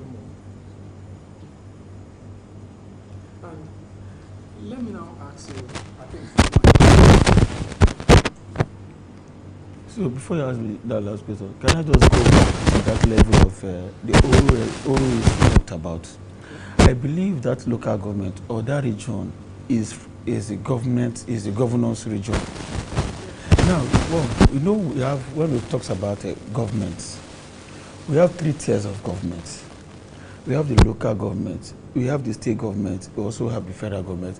I don't see any reason why, when something happening in my own locality, then I will not attribute the cause or the failure to address that challenges to the federal government. Now, what is the essence of the local government? What is the essence of the federal government, the state government? And we have financial local government autonomy. This financial local government autonomy has strengthened the local government system for them to make sure that they tackle any level of insecurity that is rising from their own locality. If they cannot tackle it, they report to the state government. Because number one is that when federal government want to intervene, but the local government or the state government fail to do what? To address the issue. The same people from that locality will rise up against the federal government and say, they are deploying soldiers to come and take over their locality. They are deploying the military to come and take over their locality. Look at what took place in River State when there was a little crisis, when they could not resolve it among themselves. Well, now, for the first time since the history of democracy in 1999, that we had a sole administrator. Because, yes, then, the government, they failed to do the right thing, to put themselves in order. Now, you talk about Oro, the local government. I know some part of Imo State have also been ravaging with insecurity. A local government like Okigwe, and from that senatorial district, and from Isalambano. And I will tell you that there's no way that such activity will be going on, that the people within that area will not know. Their sons, their daughters, or their children who are perpetrators of those acts. Then what is wrong with giving the people information, security information, for them to quickly intervene and curb that? Where we are growing up, before we got admission into school, you and I know, we know the people who are into one or two vices or the other. In the society, they are not ghosts. They just fall down from the heaven. They are human beings. And if you're not grounded in your local communities, there's no way you will not be, there's no way such activities can go on. So I want to tell you that once insecurity lasts more than 1 day or 2 days, it's either the people are making money out of it, or 2, the government is also involved. It could be the local government. It could be the state government. It could also be the federal government. But what I'm trying to let you know is that the issue of the insecurity in that local government or some part of Imo State can never be attributed to what? To the federal government. No. We have the state governor there who is also receiving security votes. What are we doing with our security votes? Why do we have councillors? Why do we have a local government chairman? They have so many supervisory councillors. They have so many SSAs in security. Why are they not getting information? Have they been, as the NSA, debunk that the the chairman have written to them there is a level of insecurity in this area, and look at the formation of the people involved causing crisis or unrest in those local communities. So sometimes when we are looking at the center, we should also look at what? The bottom, because the grassroots is very key for us to address any issue that will be rising from the national. So that is just my own simple observation. Okay, during the course of this interview, you made mention about the sole administrator being appointed in Rivers State. Yeah. An elected governor being suspended. Yeah. Okay. I think I would like to ask you a very honest question on that. Go ahead. Do you think it's constitutionally right to suspend an elected, in a democratic society, suspending an elected governor? So, you know, sometimes government takes decision for the welfare, well-being, and for the safety of the masses. If that decision had not taken, a lot of crises would have been taking place. Many people would have died. If you look at the crisis that erupted before that suspension, it was uncontrollable. There was need. And Mr. President himself did not just take that decision. There was a wide consultation. The elders from the states, the political actors, the National Assembly, before it was pronounced by Mr. President. So look at it today. Peace has come to stay. All the parties that were involved in those crises, they've all come to resolve. The State Assembly is now back. The governor is now back. So activity have taken shape now in Rivers State. So me personally, I'm applauding Mr. President for aligning with the thoughts of the leaders from the states. So I really applaud him. Now we can experience peace in Rivers State. Everything is now working. So Chief Obinna, what advice would you give to your younger self? To your younger self? To my younger self. To my younger self is that, just like I said, I made a mistake. But the people that are looking up to us for leaders, one, they should be law-abiding citizens. Two, they should be patriotic, because with patriotism, you will go places. It will not cost you anything to be patriotic, but it will cost you a lot when you are unpatriotic. Three, they should take education as a vital tool to influence the world, because with education, they can go places. Whoever that tells you that education is a scam, that means the person does not mean well for you. When you are even educated and you're not even secured a job yet, one day when the job comes, how well are you prepared to harness that opportunity? That is why they say, when opportunities meet preparation, it looks like a miracle, but it's not just a miracle, but because we are all prepared. And education is one of the first ways to do what? To combat what? Poverty. Because poverty of the mindset starts from when you are illiterate. And literacy is a mayhem, even to people who are also illiterate and people who are also educated. My last advice to them is they should choose, if you're mindful of who is their mentor, who is their role model. If you choose somebody who likes buying cars as a mentor, as a role model, he will end up even using your potentials to get a car. If you choose somebody who is a role model, who is more innovative, who prefers leadership of better leadership, the person will build you, and as the person is growing, you will also grow. So these are just my 4 advices for our young people. And the last one is to have a fear of God. The reason why people like us will go to church, it's not because we want to make heaven alone. It's because when we are being put in the aim of our fear, where there's a lot of resources, whatever we are doing, our conscience will always be drawing back. Because whatever you are doing, if you don't have God and the fear of God in your mind, one, you mismanage the resources of the common people. Number 2, you will not have a clear direction. Number 3, you will be misled by people who does not even mean well by the society and the people that you also govern. 4, your vision will not be clear, because even no God direction to ensure that our vision are clear.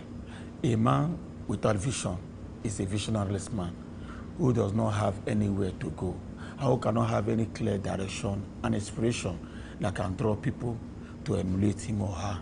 So that is just it. And lastly, is for them to become a responsible citizen in the society.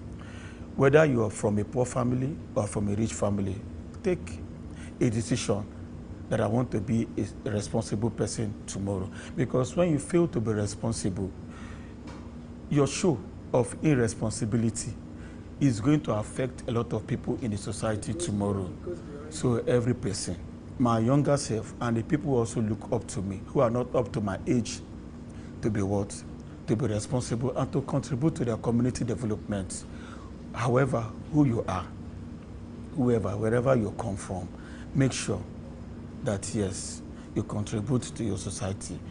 The church where you worship, where you come from, anywhere, whether you're poor, whether you're rich. Everybody has a role to play. Everybody have a role to play. I'm a traditional title holder today, not because I'm rich, not because I have upstairs, not because I have up to, do I have up to 100,000 in my account? I doubt. But it's because I contribute to the community development service. Number two, because yes, I mean well for my people. Number three, because I'm patriotic. That is the most important why my community gave me a traditional title. So I want to implore the young people to be patriotic and take this advice very serious. And tomorrow, I want to see them at the top to be more better than me.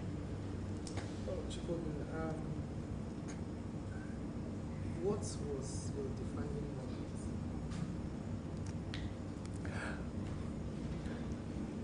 I think it is a moment that I have looked up to from my past, and I've looked at my present. And the only thing that I see is that I'm opportune. I'm opportune, just like what I wrote on my status. That if I look at my past, I thank God. Then if I remember my future, I owe God.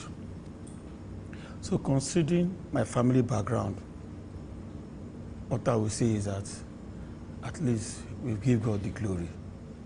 So the moment has been a moment of grace, a moment of shared responsibility that I'm offering today in the society. The society give me less and I give more. The society give me more, I will give more than more to the society.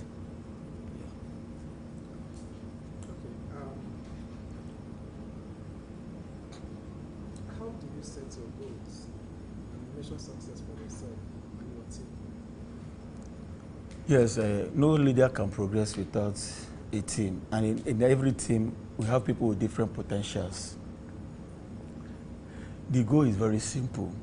Every day when I wake up, I always want to work. And I have a vision for myself. I have a place that I want to be. But I'm not setting a goal for myself alone.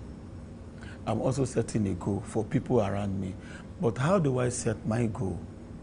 Is the situation that I find myself every day. It determines how I also set my goal. And to ensure that it's being achieved is when I also help and assist people.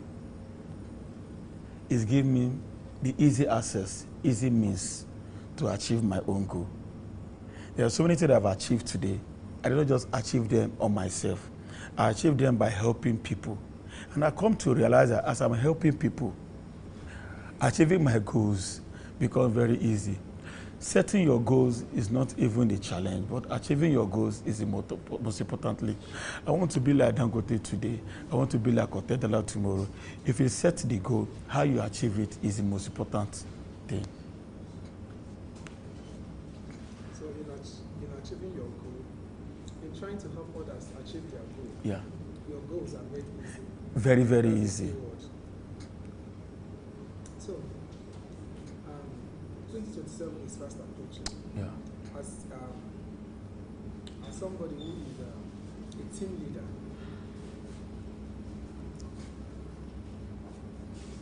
how do you see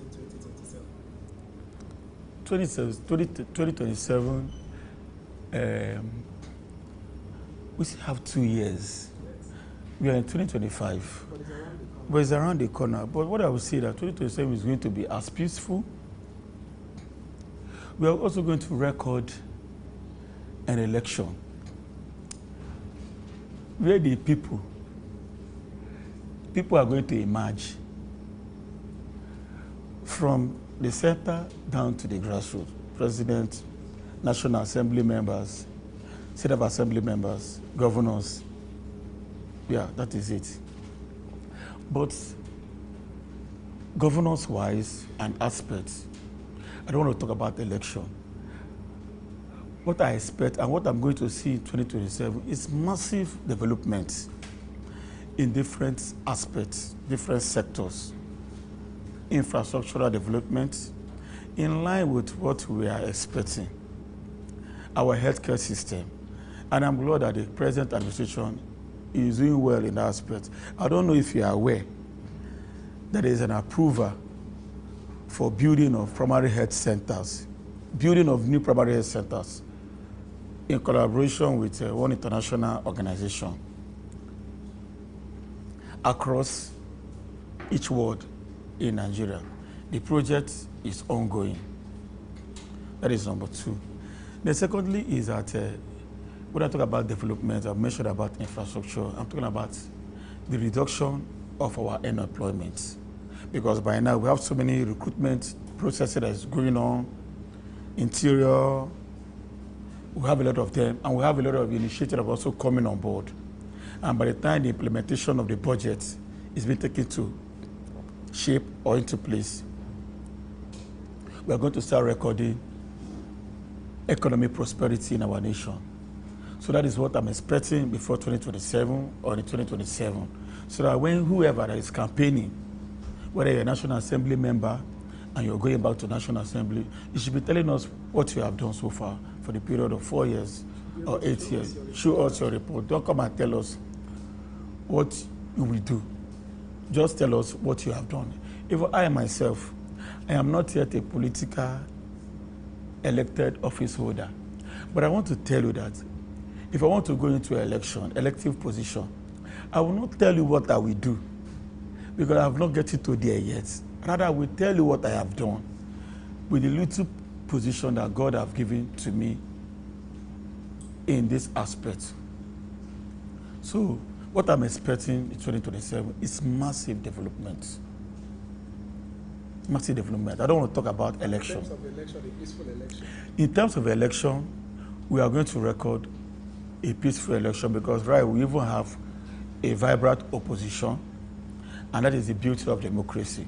Because the opposition also helps to do what? To checkmate the ruling party. We have a vibrant opposition, political party, which comprises of people who have been in power before. So I also have another political party that is also making efforts to ensure they also grab power. So with that, we are going to have an election that is going to be, let's say, competitive. Chibuike, there have been a lot of reactions from Nigerians about the personal income tax that is going to take effect from January. I want to know your reaction about it. You know, in any society where they don't pay tax, I think the society is not making the citizen responsible.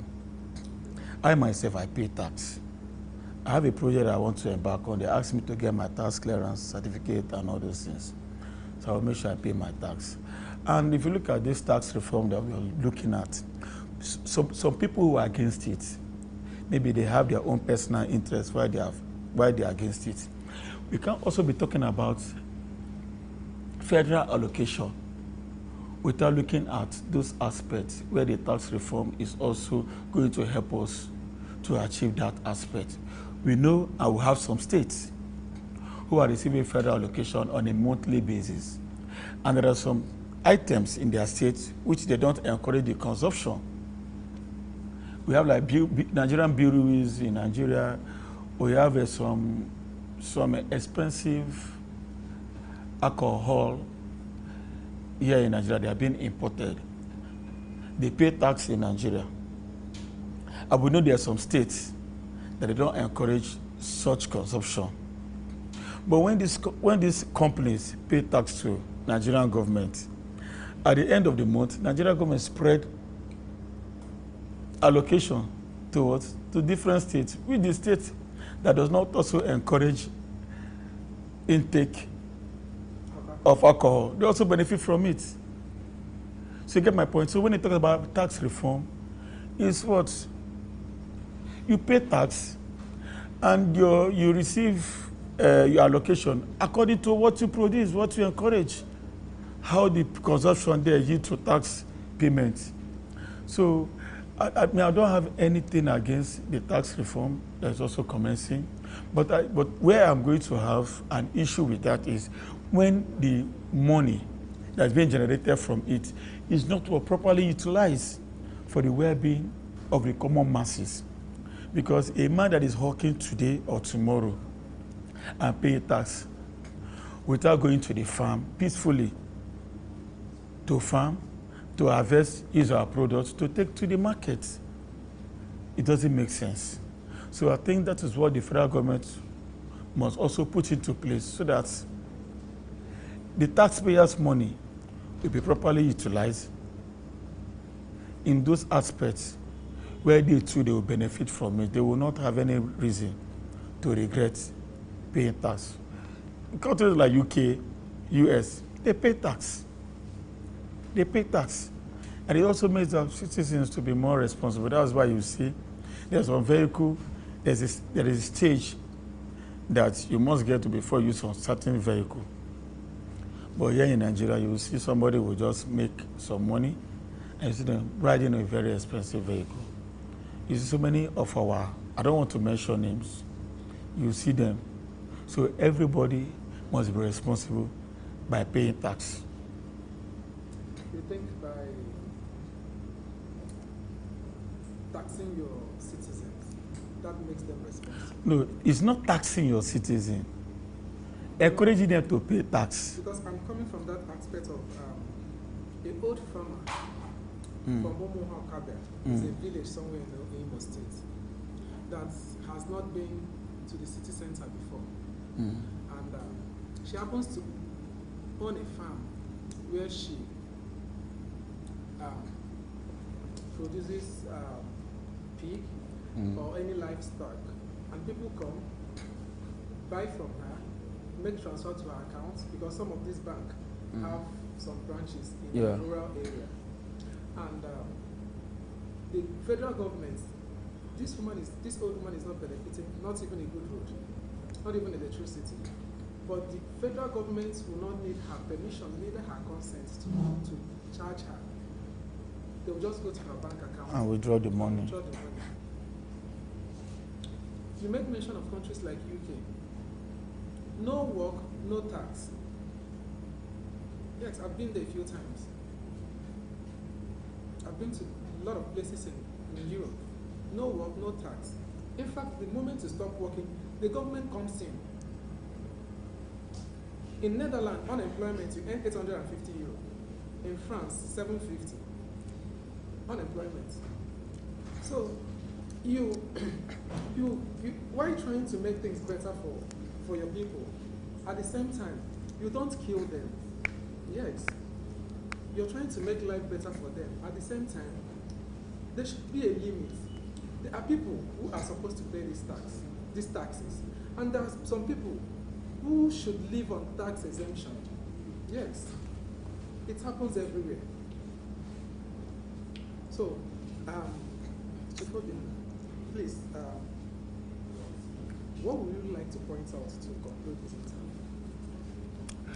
The only thing I would like to point out is one. I want to see you being announced in line with what we anticipate. And secondly is that to commend you for what you are doing so far.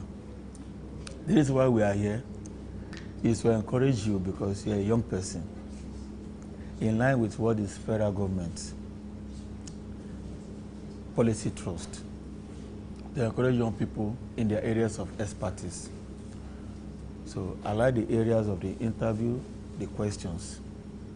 So I'll tell you thank you, and I wish you all the best. And thank you very much for honoring my request. Thank you, sir. My pleasure.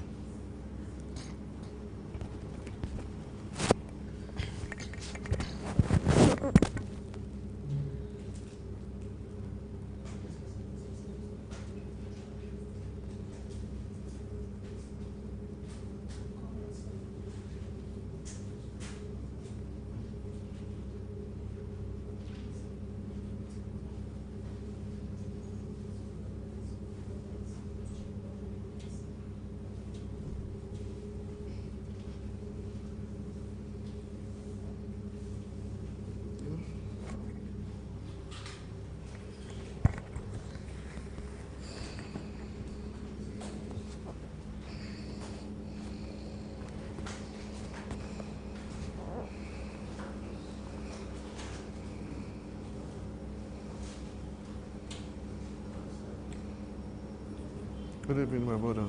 You're welcome. Can you briefly introduce yourself? Okay, my name is Comrade Stanley Uche Obuna. I'm the safety coordinator of African Youth Initiative on Crime Prevention.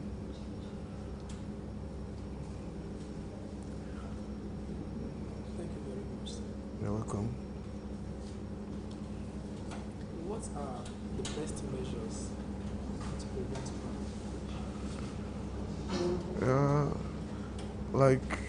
What we are doing is, our organization is all about preventing mechanism. We position the mindset of young people in the area of engaging them in town hall meetings, and just like this last week, sensitization. We are waking their consciousness on the area concerning the crime prevention. So mostly we have been doing a program on drug and substance abuse prevention to young people, that is where we specialize mostly, because there are agencies like NDLA who are there to arrest those who are into drugs, anything. So what we are doing is to help NDLA and Nigeria at large in position the mindsets of young people, the effects of drug, what drug can cause to their life, the side effect of it. Because we have done this, we are doing a program, our 11th year National Youth Summit on drug and substance abuse prevention, narcotic. And we are in partnership with NDLA and some embassies who are supporting us, bringing materials for us like hall and refreshments, where we engage mostly the youth corpers. We engage youth corpers and secondary school people, because these are the ones we are trying to prevent them not to go into drugs. Because those who are already in drugs, what we do, have to go to rehab. So we are not a hospital or rehab. What we do is just to engage young people, sensitize them, and bring specialists who will teach them. And then we have been able to engage so many coppers that they have now a club, they call Drug Free Nation. Each set that will come will organize a program, sensitization for the youth coppers, because most of them have choose their role models. When they choose some of the celebrities who are advertising drug without knowing, they will say, this is what where they got their inspiration or something, but not knowing that there are those it will damaging their life. Those they call Romini and Balloon. So many of them that is causing so many our young people.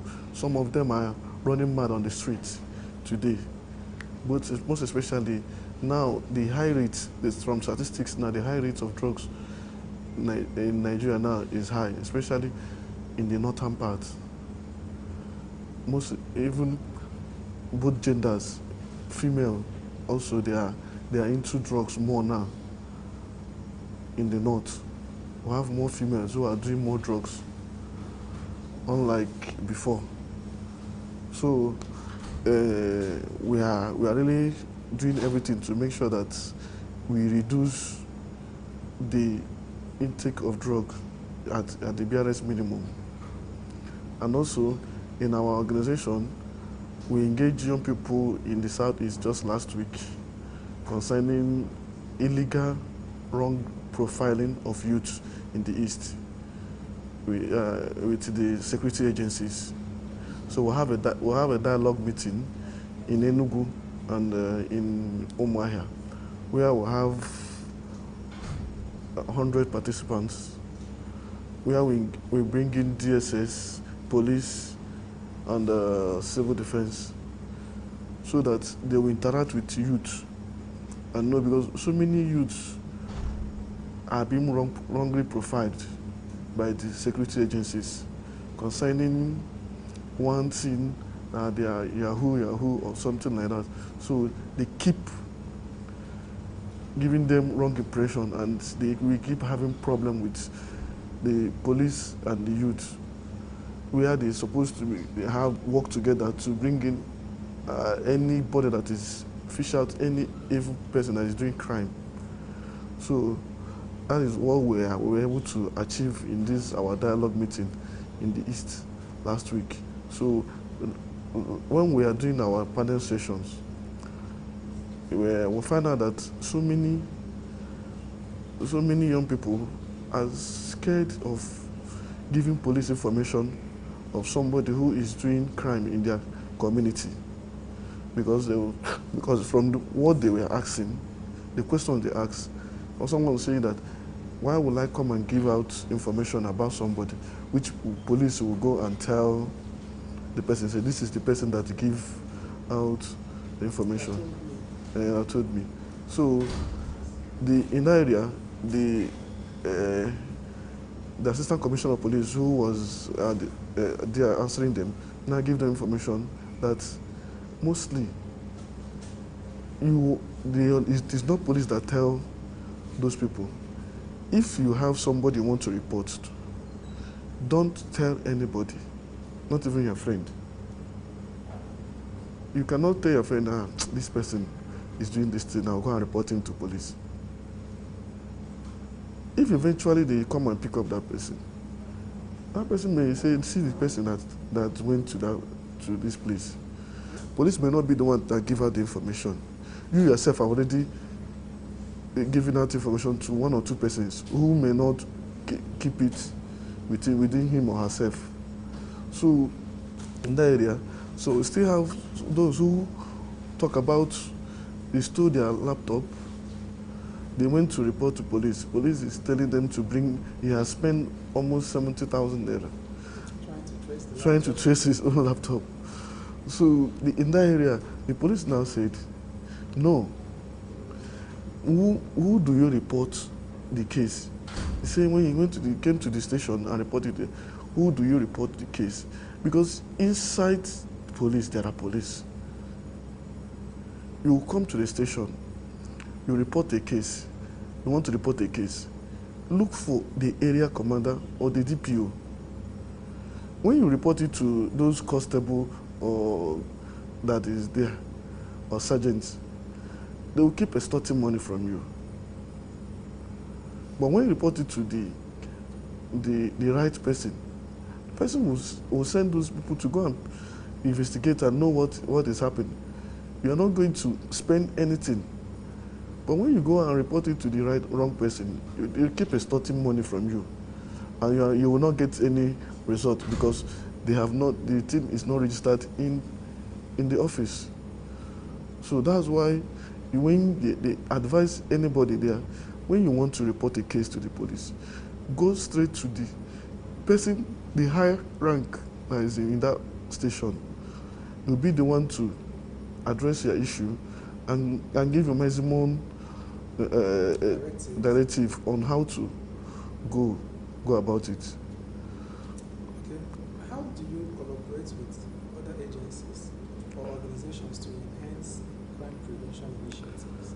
Yeah, we have, like in our specialization, we have so many CSOs we are in union. We have a union that we call ISOP. We have so many unions that we are doing our program together. Whenever you want to engage a program, you partner with other CSOs who will come up there, so that they will come and there and give their own lectures. And we have so many of them, even some who have gone into drug and come out and open their own foundations to, in a way, to sensitize and tell people the effects and what the wrong use of drugs, what it will cost to anybody and any family. Because some families are so, there's a man that came to our office to report. He saw our program. He said no, he wants to support the program because 2 of his children that school in London is in his house, chained because of effects of drugs. And the man is ready to bring out his money to create awareness so that young people will know what they are putting themselves into. It is not a lifestyle. It is something that will damage your destiny, your career, everything you have built for years. You will just lose it in a twinkle of eye because of mere lifestyle and become addict of something that you never believe that will put you in that state. You know, this initiative is quite commendable. Yes. But how do you intend to take this campaign to the rural areas to make sure that people in the rural areas benefit from it? How do you intend to do this? Yeah, we have been doing programs in so many communities and the rural areas, like even in Imo State. Last year, December, we initiated a program, community safe community from drugs, because so many of our youths in the village, many of them have taken drug as a solace in the aspect that there is no job, there is nothing. So, and from there they use it to commit crimes a lot. So we did a campaign in Imo State last year, December. It's inside the rural village, because a chief invited us to come and train, because in their community, most of their young people have taken drug as a way of life. Every junction, they are there, smoking, causing one havoc or the other. Some are even, after taking drugs, they go and rape some teenagers. So they call us to come. Now, last year, December 27th, we came to that community and sensitized them. And we also have our members who are working with us in different communities. Each time we reach out, the problem we are having to go around is funding. Because when you are going around to do this kind of program, you bring in people who will give lectures. You have to transport them, book a place where they will sleep, at least a day or 2 days, give them the transport to go back. Those things is somehow is capital intensive for us, because this is a non-profit organization.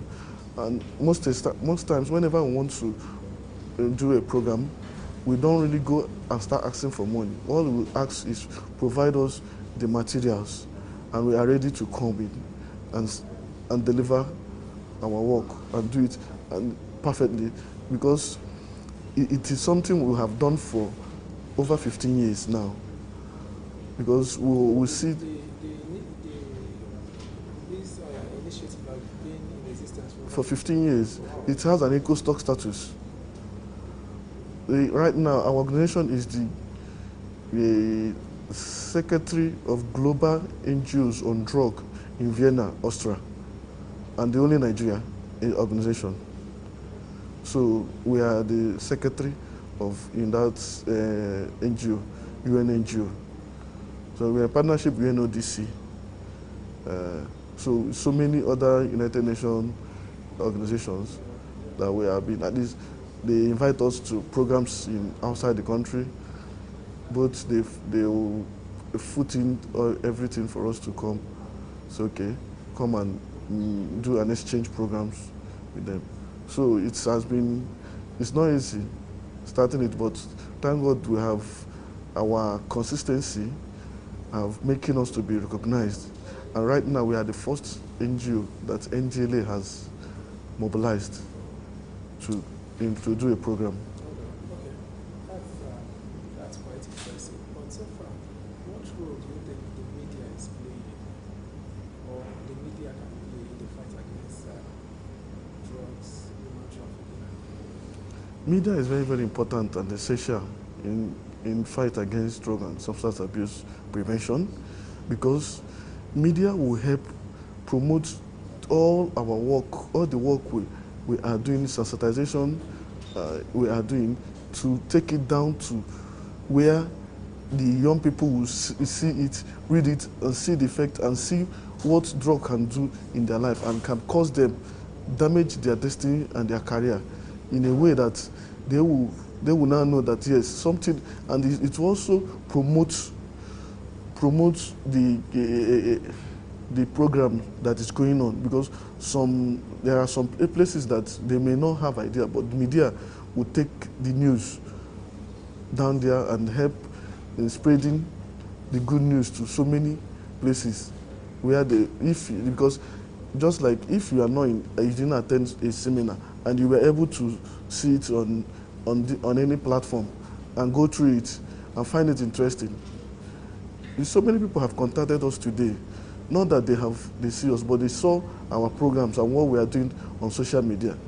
They were marked and say, yes, this is a good program and which needs to be encouraged.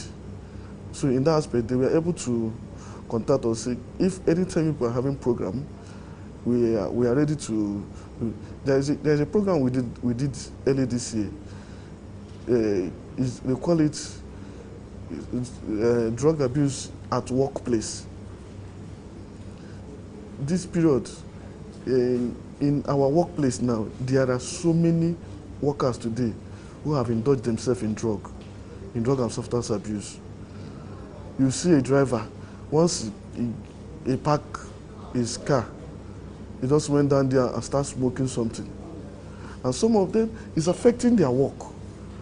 In the workplace today, in different offices, you see some directors, they went and take something. They can't even continue to do the work they are supposed to do. And when you come and meet them and say, no, I'm busy, I'm tired. Yes, because they have taken something that they're not supposed to. Because it affects their work, affects their production.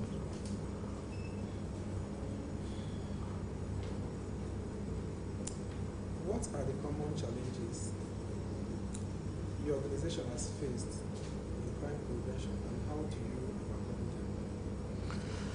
them? We have faced a lot of challenges in programs we have done. Can you just mention a few? Yeah, okay. Yeah, we can come up with concepts of a program that will help curb the crime prevention and drug and substance abuse in the nation.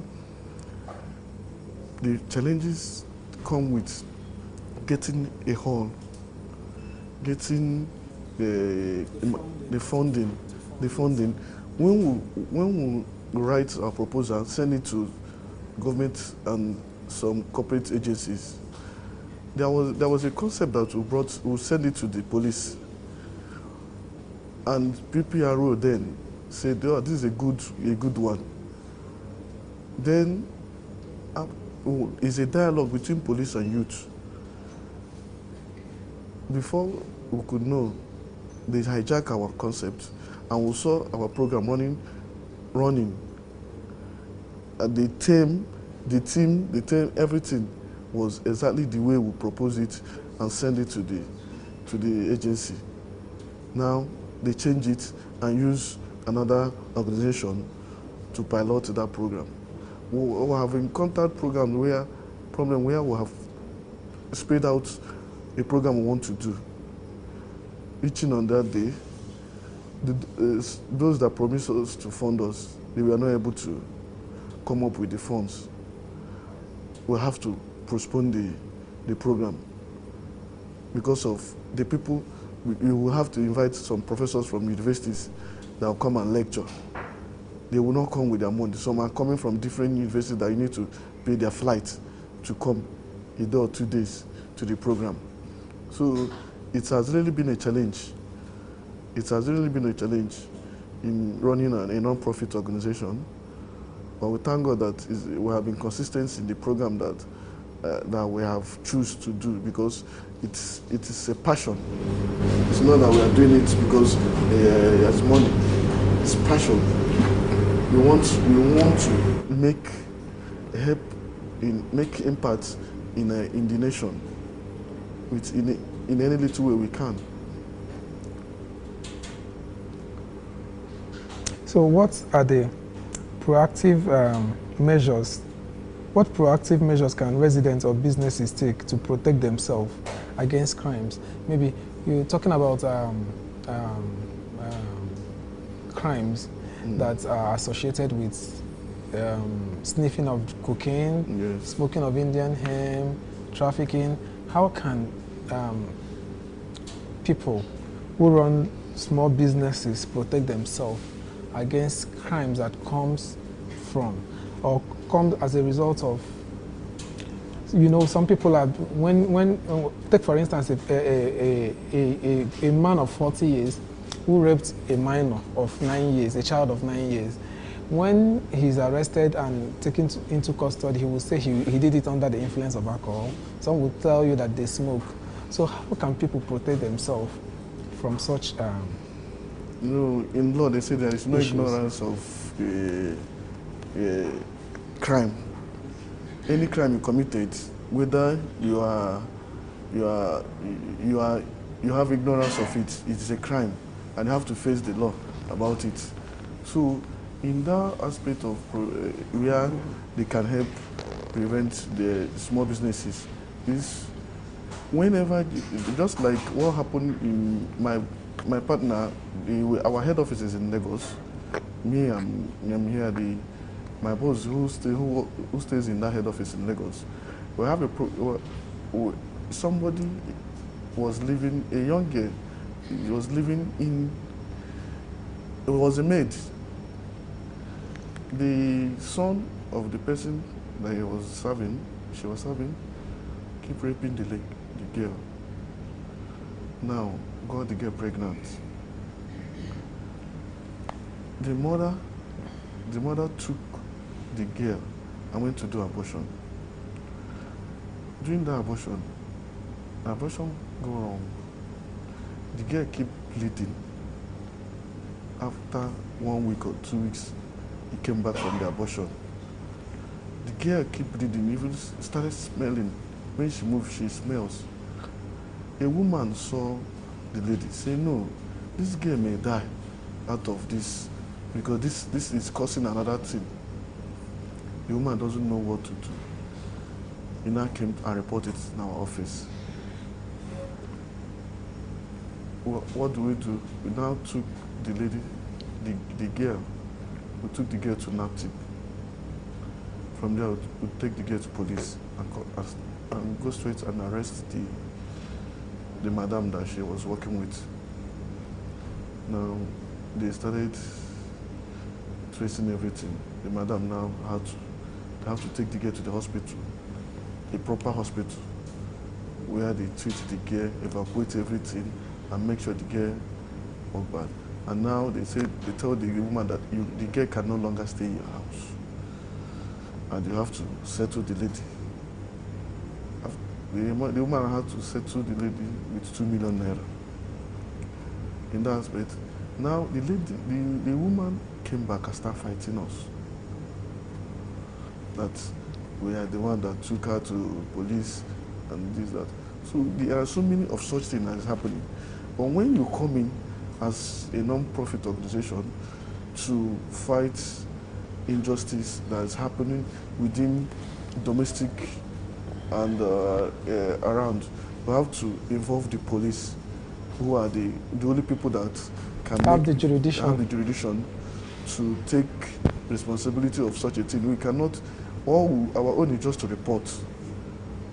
The report to the right place, so that the right agency will carry out the responsibility of making sure that they resolve the issue.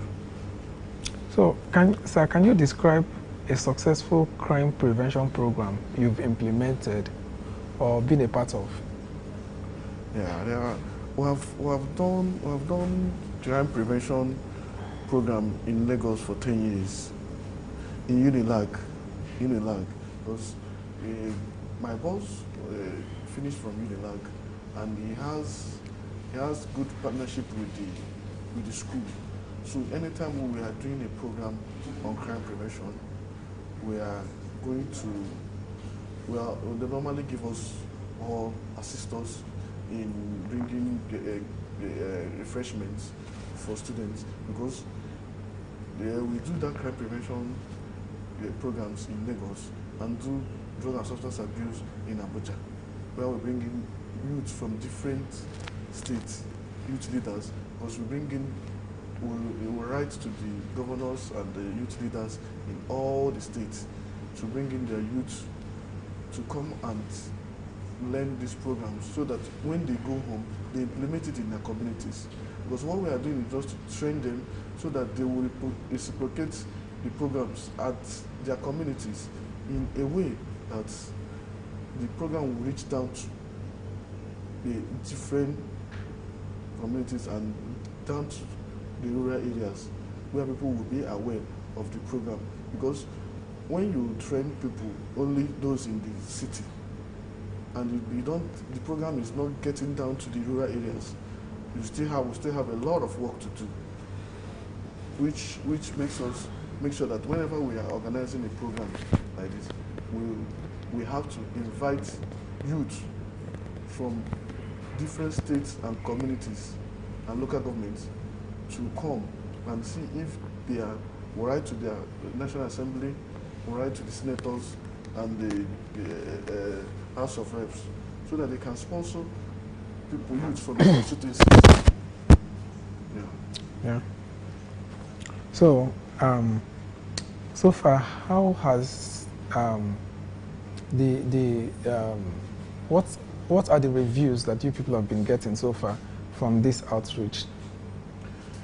Well, I'm getting commendable reviews from different agencies and corporate bodies, and even recommendation from federal government like HTF.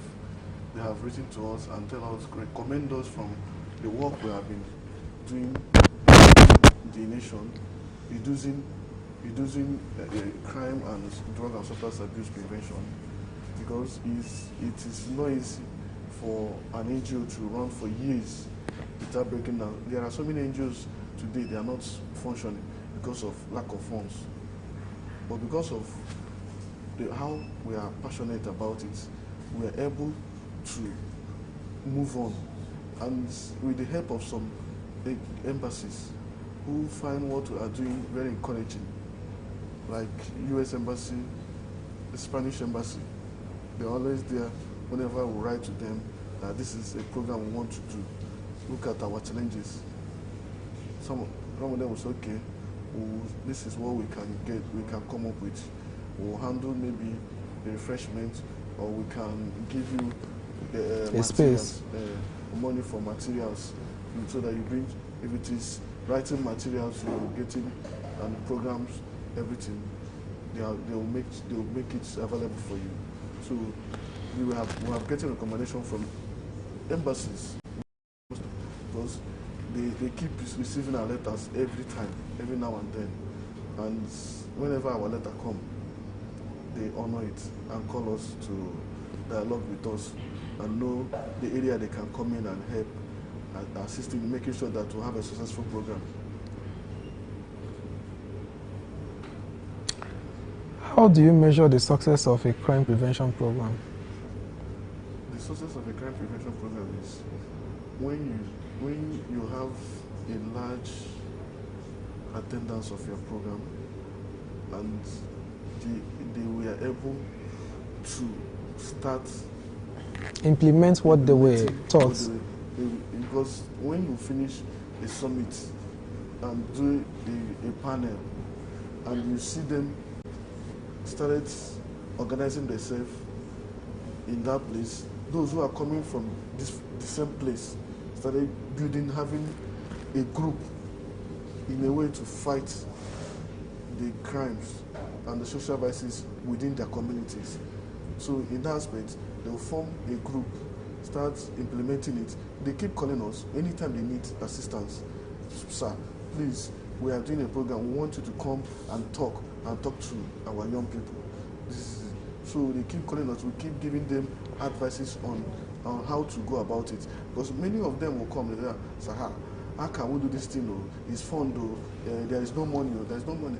We keep telling them that if we look into money, we will not get to where we are today, because money will prevent you not to move ahead. But what you need is just write your letter, send it to anywhere. Say, if this bottled water you can give us bottled water. If it's a space, an open space, all we need is to make this program be a successful one, and so that people will come and listen and make impact. Because organizing such program at the first time is not going to be easy, because you are just coming up with a program. Not some people may be against it. Now you want to chase some people out away from their business, the way they are doing, because so many people are selling drugs. That is where they are making their living. And when you start talking about it, some of them will fight you. Some of the drug dealers will become your enemy.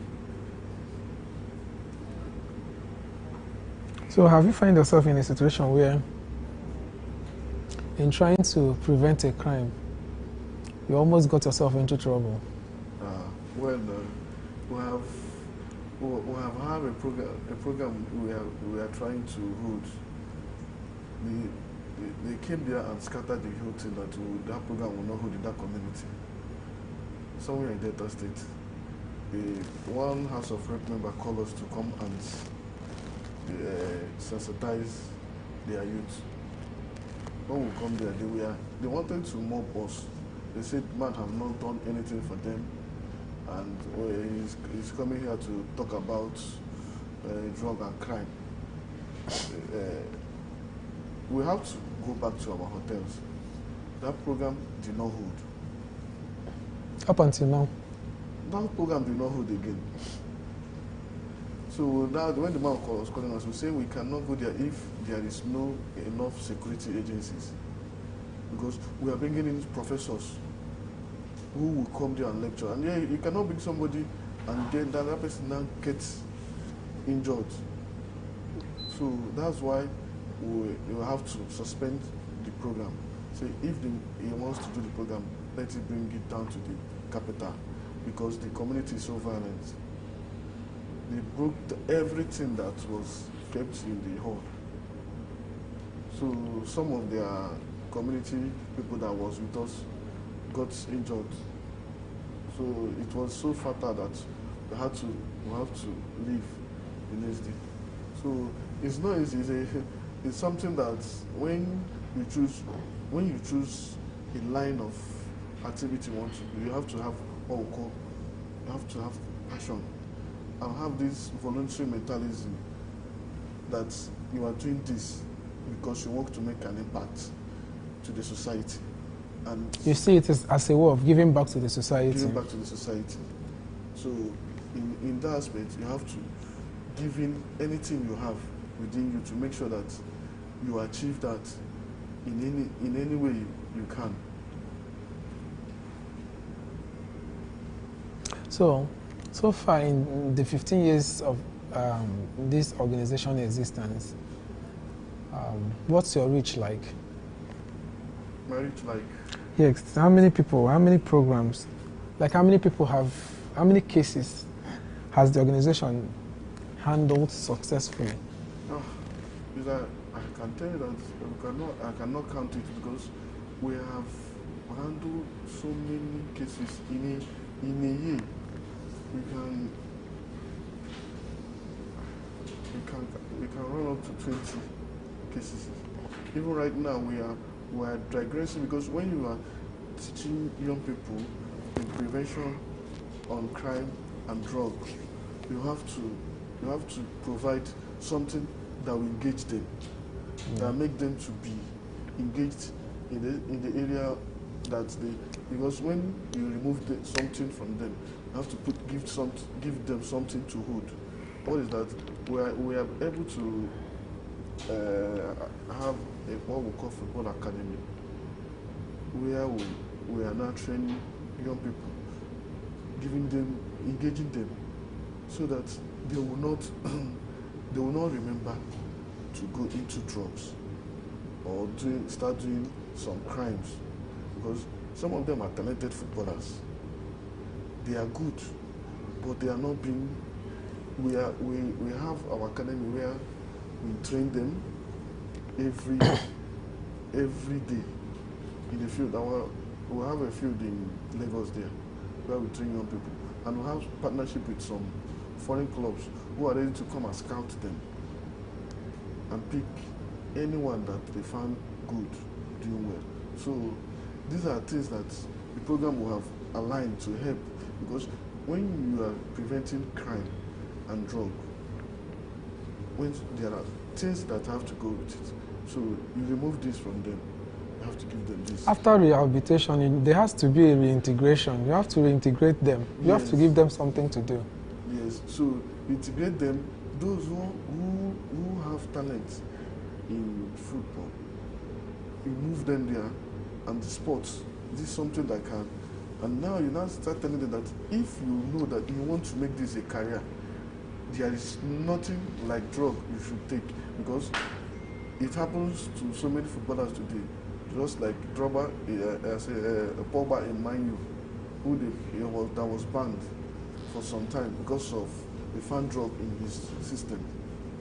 So as a footballer, you cannot dare take anything called drugs inside you, because it will affect your career and affect whatever thing. If you want to make career in football, you don't need such thing, because that means you are killing your career before time.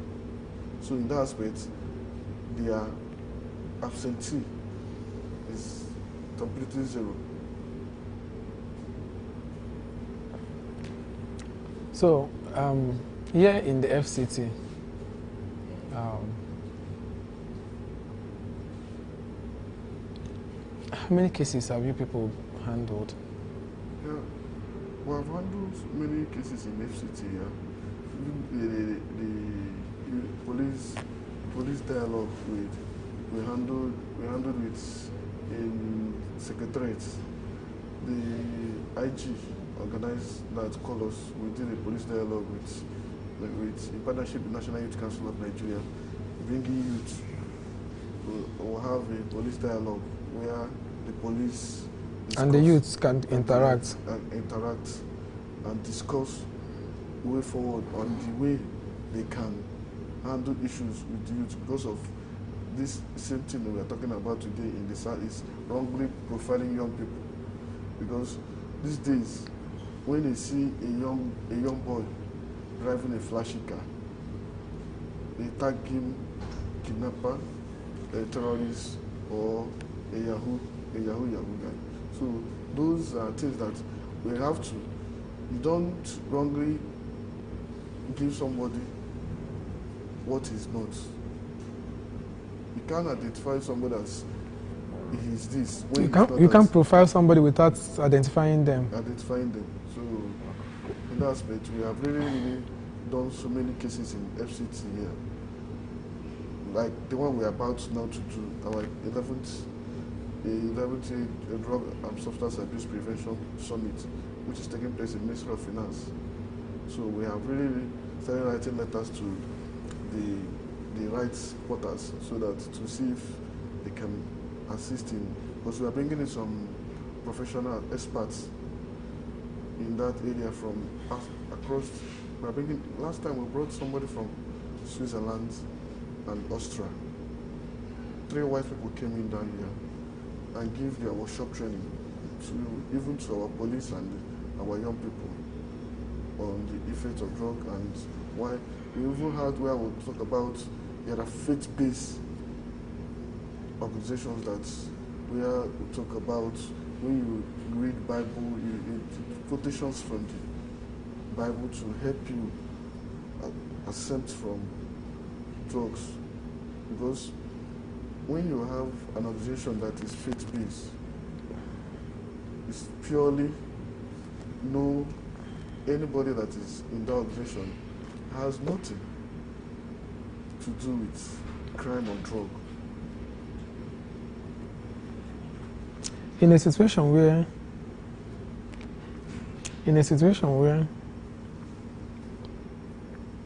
somebody who has gone through rehabilitation falls back to drugs, will your organization still be willing to help the person? We are not a rehab organization. What we do is preventing and just to talk, to tell them to be to come out of not to enter into drug. What we're doing is preventing mechanism, reposition their mindset not to go into drug. Like we have those who have gone into that area and come out, they keep educating people. We have one man called David. He has his foundation where he is using his foundation to talk about what he went through. Okay. And how it was hard. That even sold his father's house here in Abuja. Okay. Because he schools in abroad and came back, become addicted on cocaine. So it's almost ruined his life. So whenever we are doing a program, we invite him. He comes there. He tells young people what he uses himself as an illustration to the people. Okay, thank you very much. So, I don't know, what would you like to point out to end this interview? What advice would you give to the young people watching us now and the people here in this hall? What advice will you give to them? My advice is that, especially in this generation, where young people these days take solace in hard drugs. The hard drugs cannot solve your problem. Hard drugs cannot solve your problem. Going into crime cannot make you, rather it will mar you. Because our youth today need to leverage themselves and find out, be creative in anything they can do to help themselves. Yes, we'll find out, we know there is no job, yes, but there is still those who are making it on their own. So my advice is young people to find anything that you love doing, go into it, engage yourself on it, keep doing it.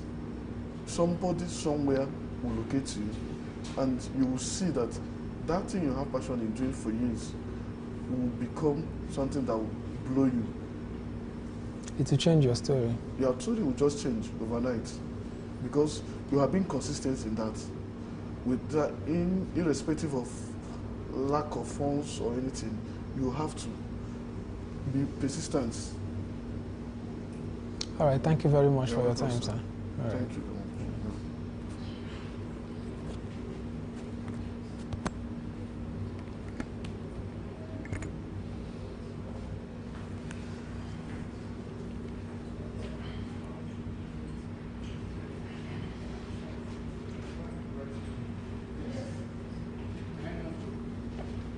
Thank you very much for coming.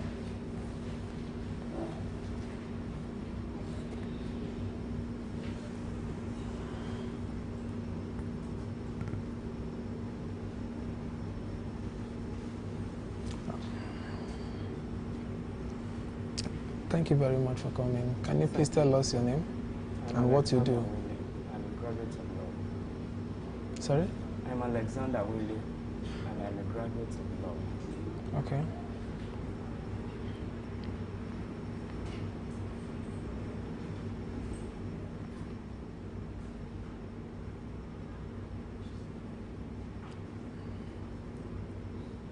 What is the most challenging situation you faced as a law student? Well,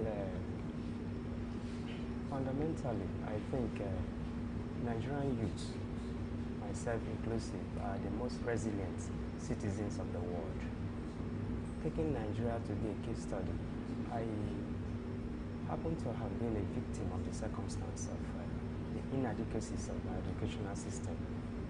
When you enroll on a program that you are told that upon graduation you will be forwarded to the Nigerian Law School for your professional training, and then you end up graduating and you find out there are backlog of graduates, law graduates from each of the universities, and you were never told so while you enrolled.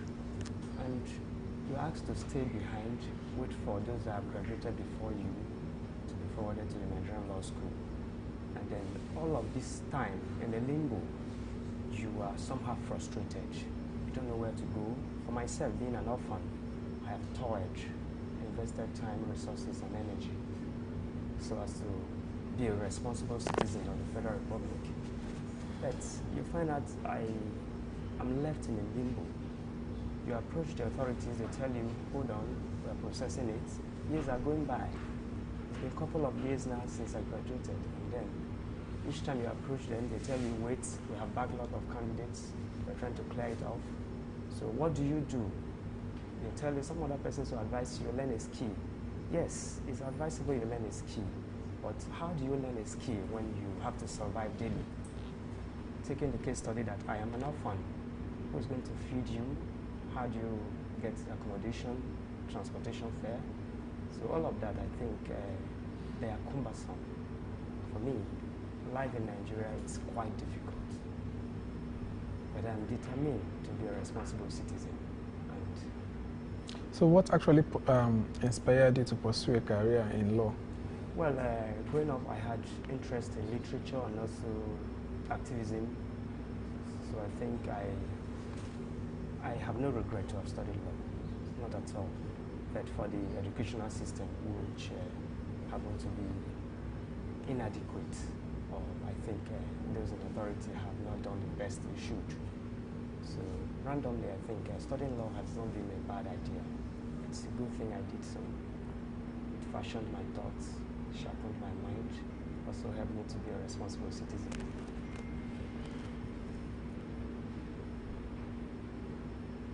So, what areas of law are you more interested in, and why? Well, for now, at the undergraduate level, we are taught several aspects of the law.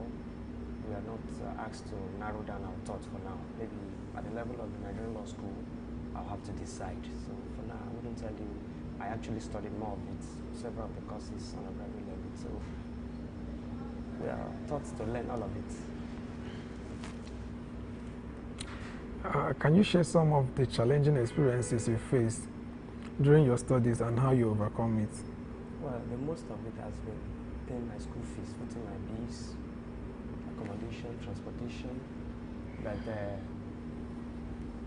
the most of it has been when you step out, they ask you, what are you studying? You're studying law. You should be a rich guy. They thought, they think, more especially we learned in our text that law is for the noble professionals, for the noble families, for the rich. And then when you stereotype it for the rich, it then means all of those that are poor or financially incapacitated or handicapped shouldn't have that ticket. So how are you going to get the society to be better if it is meant for the rich and those that are poor does not have a stake at all? So I think that alone has been a challenge, and survival as a student generally, it's not been easy. However, I give glory to God. I have made advancements. I appreciate my efforts. So how do you stay focused The only way during demanding coursework Considering your financial status at the moment. Okay, the best I do is I keep my eyes on the goal. I am determined and I'm resilient, and I just think there could be light at the end of the tunnel. So if I give up, I have lost everything. But if I persist, maybe at the end of the tunnel there could be light. So that's the reason the most thing I just keep my eyes on the goal. Just keep pressing on. Maybe tomorrow could be a better day. So what skills do you think are most important to be a successful lawyer? Well, in this present age, I think you need to be digitally inclined, digital literacy, and also mostly, predominantly, and also you should be an ardent reader, you should be a voracious reader, and also a lover of books. So generally, I think one should be equipped. And also ICT. Now we have electronic evidence, and we have also the AI age here with us. So generally, as aspiring lawyers or candidates for the universities, I think you should go into ICT somehow as a backup skill. Have you participated in any internship? Any internship or clinics, or what did you learn from them? What we're told, the little one I have been able to participate where I was told the intent I actually got was close to a chamber. It was not official, but I was given the privilege. I was taught on legal drafting and also the ethics of the profession, and also economic value. Generally, I was given some brush up and also encouraged to persevere. How do you see the role of law in shaping our society? Well, generally, I think the rule of law, man made law, and law is actually governing man now. We are here with the law, and it actually fashioned a way such that the society will not be in anarchy. But in our present predicament in Nigeria, precisely, we are seeing it that the law is meant to be obeyed by those that are less privileged. And those that have the well-to-do, they find their way to escape the punishment or the arms of the law. So that alone gives a negative imprint to our legal system, also the practice of law.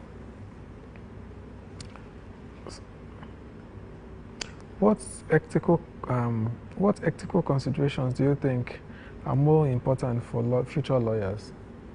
Well, honesty, integrity, and also I think uprightness. We should be doers of what we claim to or aspire to practice. So it will be an aberration to see us in the legal profession not obeying the law or operating within the tenets of the law in whatever we do, both in the courts and out of the courtroom.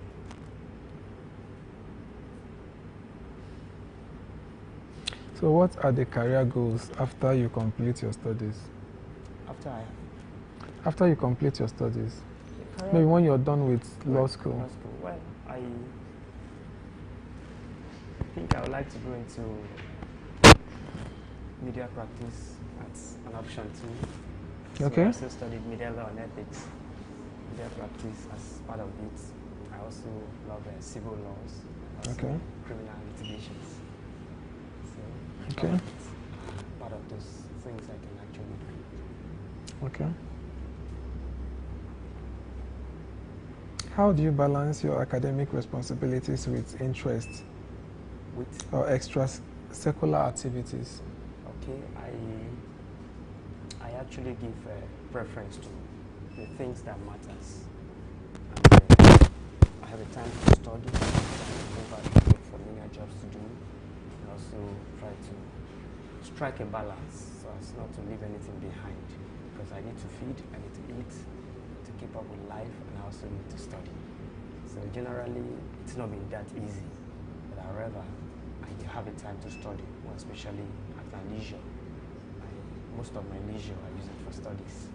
So when I'm engaged, I do some other things to keep up with life. But at odd hours, maybe midnight, few hours in the night, I find a way to read.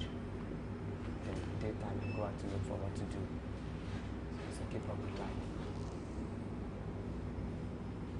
So, what hobbies or activities do you enjoy outside your studies? Sports, football. Sports? More of football. Oh, you like watching or you play? Initially I played, but not as a career. So it's more of the exercise, but I enjoy watching. To keep fit? Yes. Okay.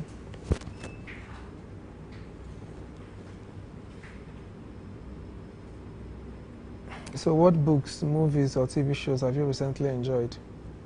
Well, for books, I think I enjoyed 1984 by George Orwell. And I also enjoyed The Merchant of the Venice by Shakespeare. And also, there are several other books, actually. It's just a handful of it I could mention. For movies, I enjoy historical movies, documentaries. And also,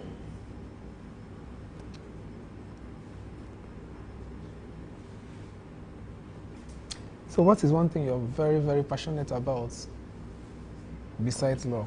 Besides law? Well, I think to be seeing the society strive on integrity, human rights, and also social justice. I think it's also part of law, but however, those are my passion. Okay. So if you could travel anywhere in the world, where would you go and why? Canada. Why? I think they are more accommodating. They are not, they don't stereotype the blacks. That's my assumption from what I've read about them. And also the opportunities are bright for study and work mode. So I think it gives me a brighter note to aspire for where I want to be.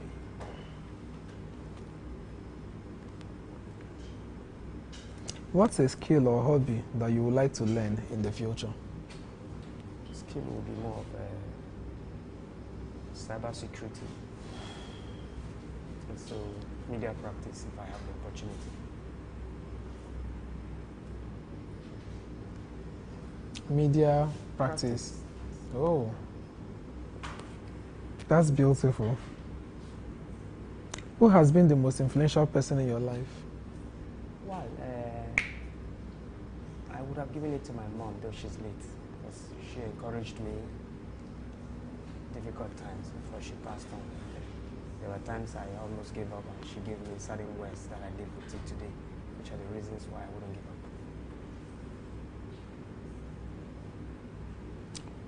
What's your favorite type of music? What's your favorite type of music or favorite artist? I give it to country classics and reggae. Reggae, Gregory Isaac, Kokoti. What? Kokoti, or Gregory Isaacs. Okay.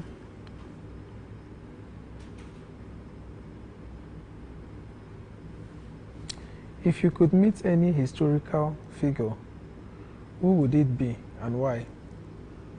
I would have loved to meet Nelson Mandela for his unblessed memory.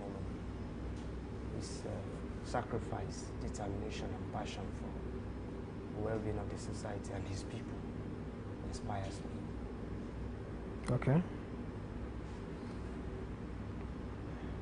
So when you mean his passion, love, and the well-being of his people, can you elaborate?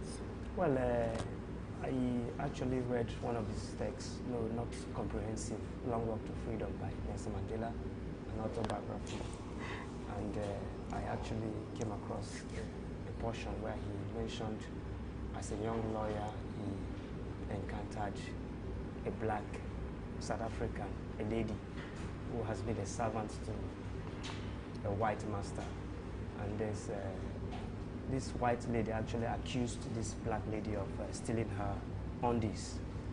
And then he took up the case and went to court, and when the trial was up, he actually brought this undies up and asked the white ladies, you actually accused this lady of stealing your pints? And out of shame, the white lady actually said, no, it's not my point. And then Nelson Mandela actually looked at the court and said, why are we here, my lord?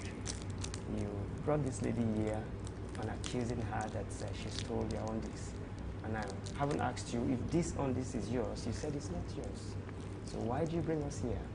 So some of those events are historical to me. They are momentary.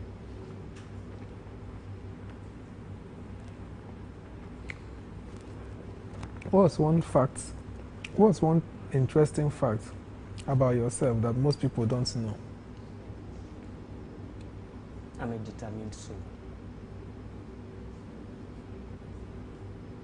That's what I think. I don't know if others know about it, but I think I'm a determined soul.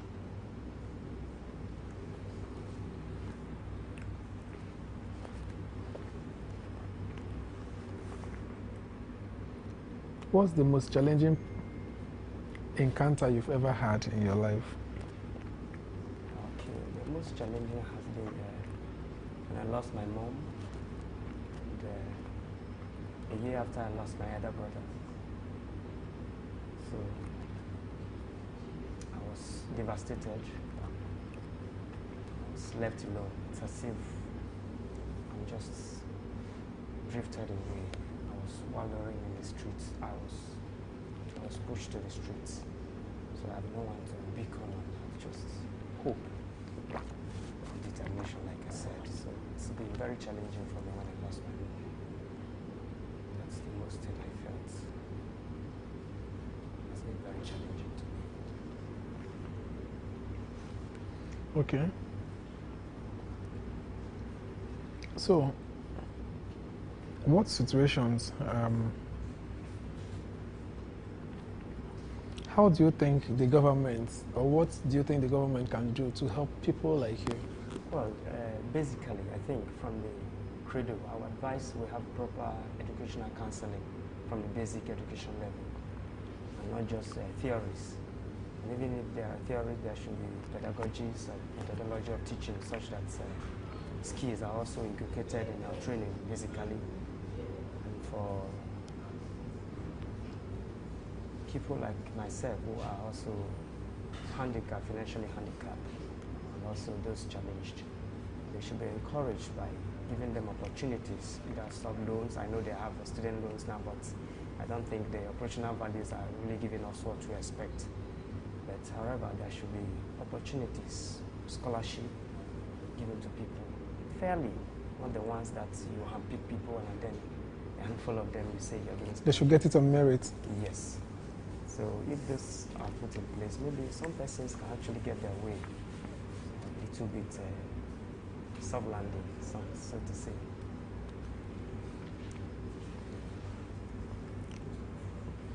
So far, with the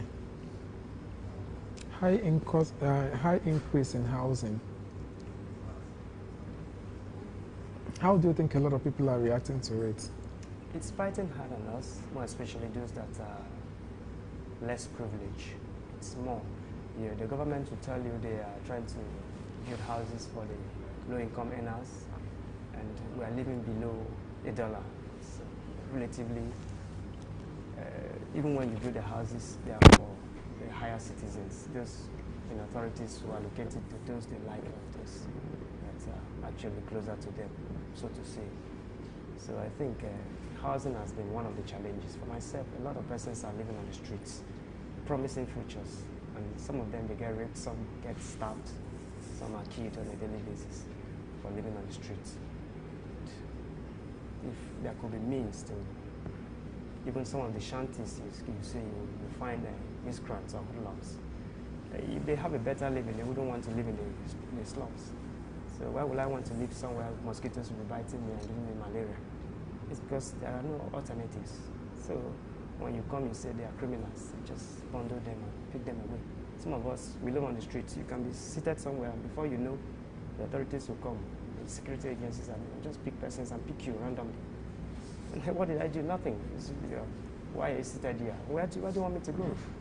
I sat here because I don't have where to go. I am sleeping here because I don't have where to go sleep. So just by being on the streets, somebody can just be picked up Yes. and harassed and intimidated. Yes, and you actually been waiting trial for years, couple of years. You wasted years. I tell you, some persons are in prison for doing nothing. It's this harsh reality we actually face in the street.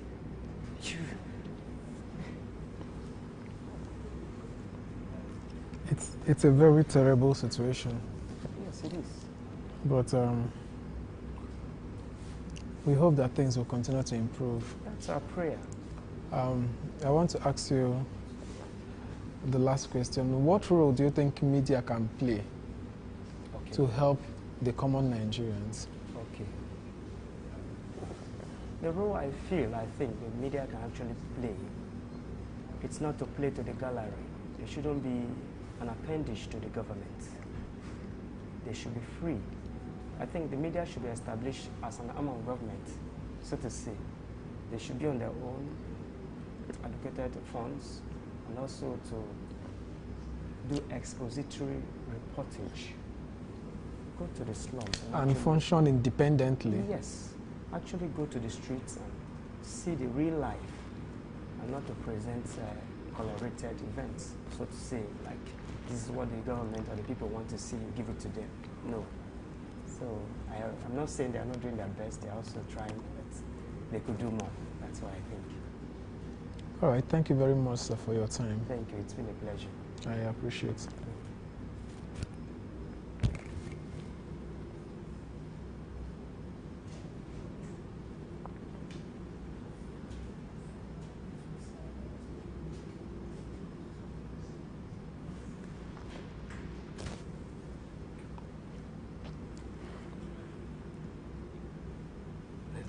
Thank you very much for being here. I want us to talk about drug abuse and bullying in the school. Yes. See, this has been a big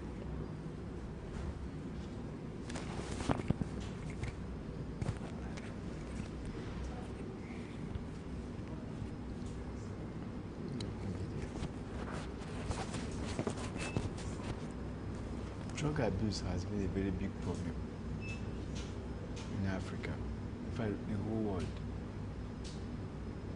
Like right now, there's so many youths that today they are now what they call colos. You see them on the street, they are almost, we don't have youths now. You understand? Yeah. Every youth now have gone to drug. They now freely take it on the street without any fear of the law enforcement agency. And it has caused a lot of them, most especially taking it and then they join courtesan, they use it, and there has been a problem in community clashes. They do it with passion. They do it with passion. I'm not just saying Nigeria. Places like Togo, Benin, I've been to all these countries, and I found out that, in fact, the highest drug abuse is in Gambia. Gambia. These children now, and they take it with passion, especially even here in the street of Abuja. It's terrible. That's what we can do is, how do we fight this drug abuse? Where are we going to start from? What are we going to start from? Where are we going to start from? The law agencies, the anti-graft drug law, they are not, I don't know, they are trying their best, but it's, you cannot hold them on the street. You know, my brother, now is a normal thing on the street. Both ladies and men, they abuse it openly without even, I find a lot of policemen around, they just take it and they take it. In fact, it's a big problem. From the drug aspect, you find out that insecurity, one. Secondly, we're talking about HIV, because they use syringes without testing because of just to hold the drug. they take the drug with syringes, they take it, they abuse it the way. But these are drugs that are meant for painkillers, like I don't want to mention a lot of names, but the one that is a very serious one now is colos. My brother, they will take it.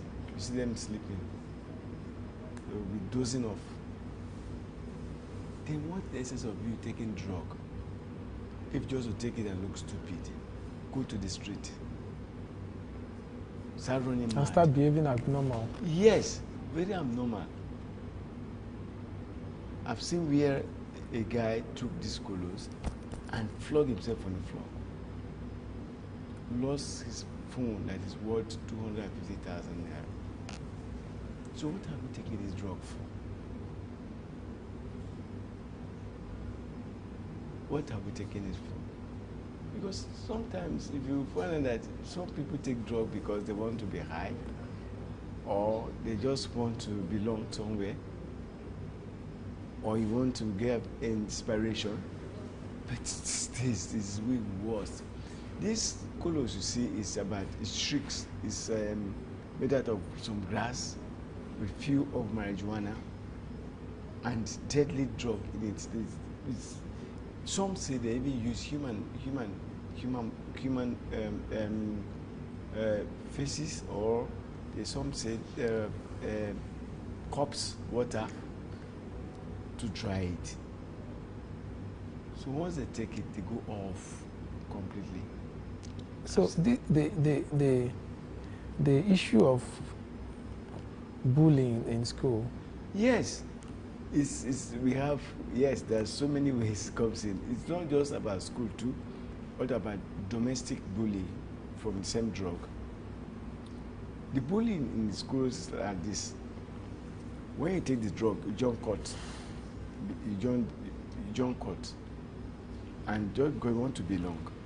So you have a stronghold, courtesan, as a result of drug. Before you join court, you just have to belong in taking these ill substances to make you feel to belong, and kill and rob and rape. You understand? So bullying in school is all about when you want to belong, you go for the drug. It gives you morale. And you now feel that you're a strong man. So nothing can touch you.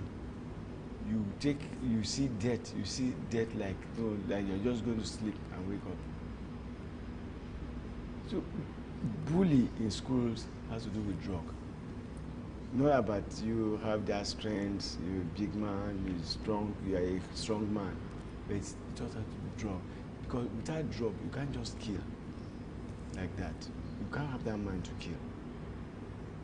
Without drug, you can't go and steal. Without drug, you can't go and rape.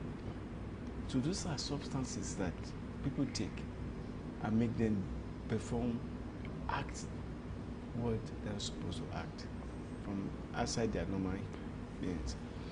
And I will tell you again, my brother, I've been to some few countries, like people going through the desert, through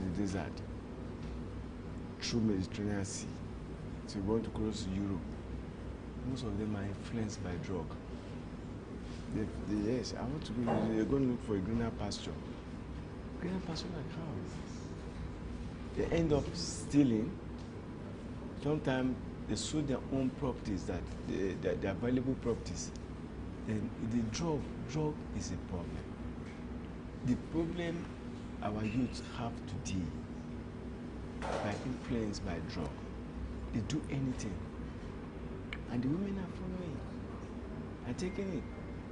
They sell their valuable, some sell their car to just take drug. In schools, if you watch it, basically you join courtesan. That's the highest you can join in school, through the influence of this same drug. If you take the drug, you must go and act terribly what you are not supposed to do. I've written a book on drug, and I try to analyze all these drugs.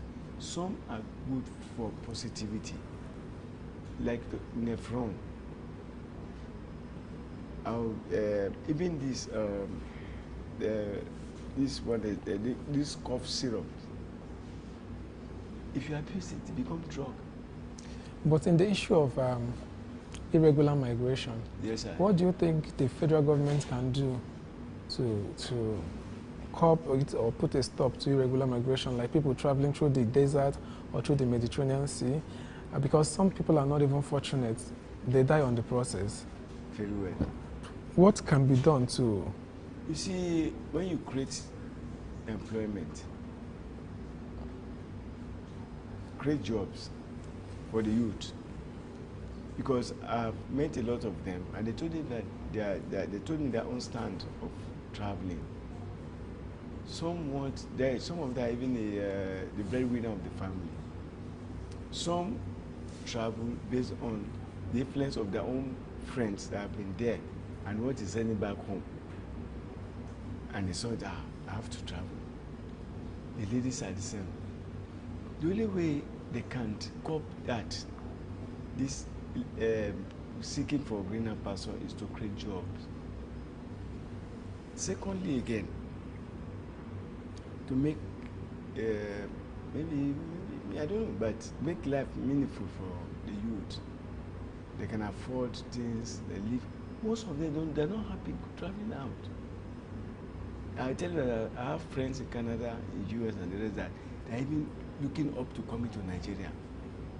Because when you're there, you don't have that legality or that freedom of feeling very like this is your hometown.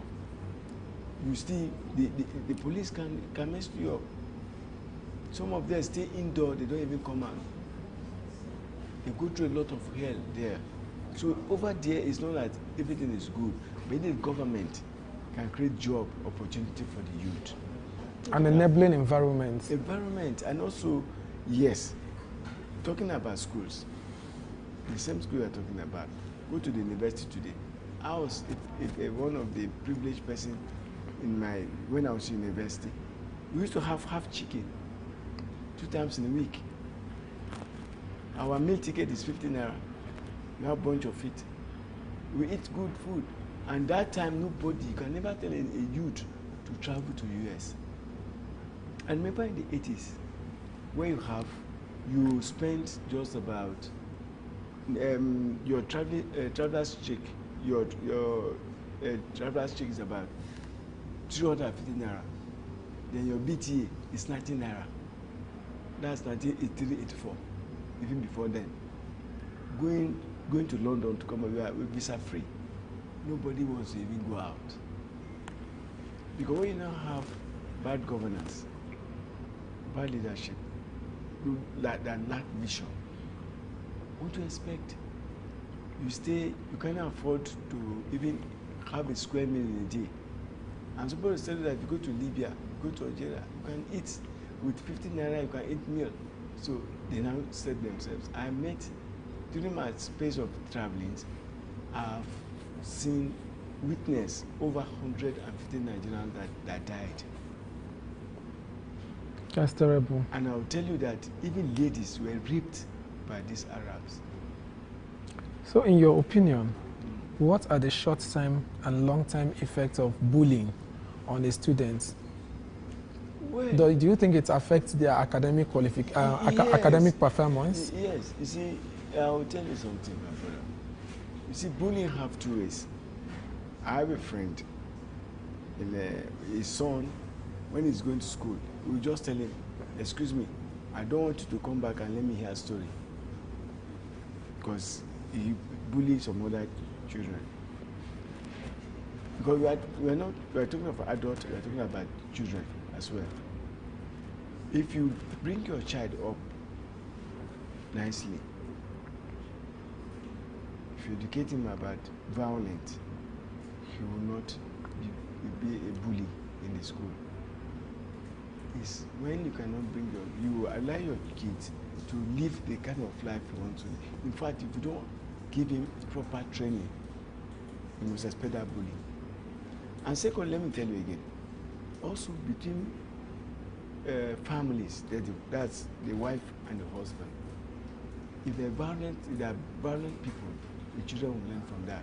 So bullying is not just about maybe bullying. I'm talking about maybe secondary school or something, but it starts from the primary as well, even from nursery. Because the way you and the husband, the wife and the husband, brought themselves, I mean, the way they act at home, no respect. The kids learn.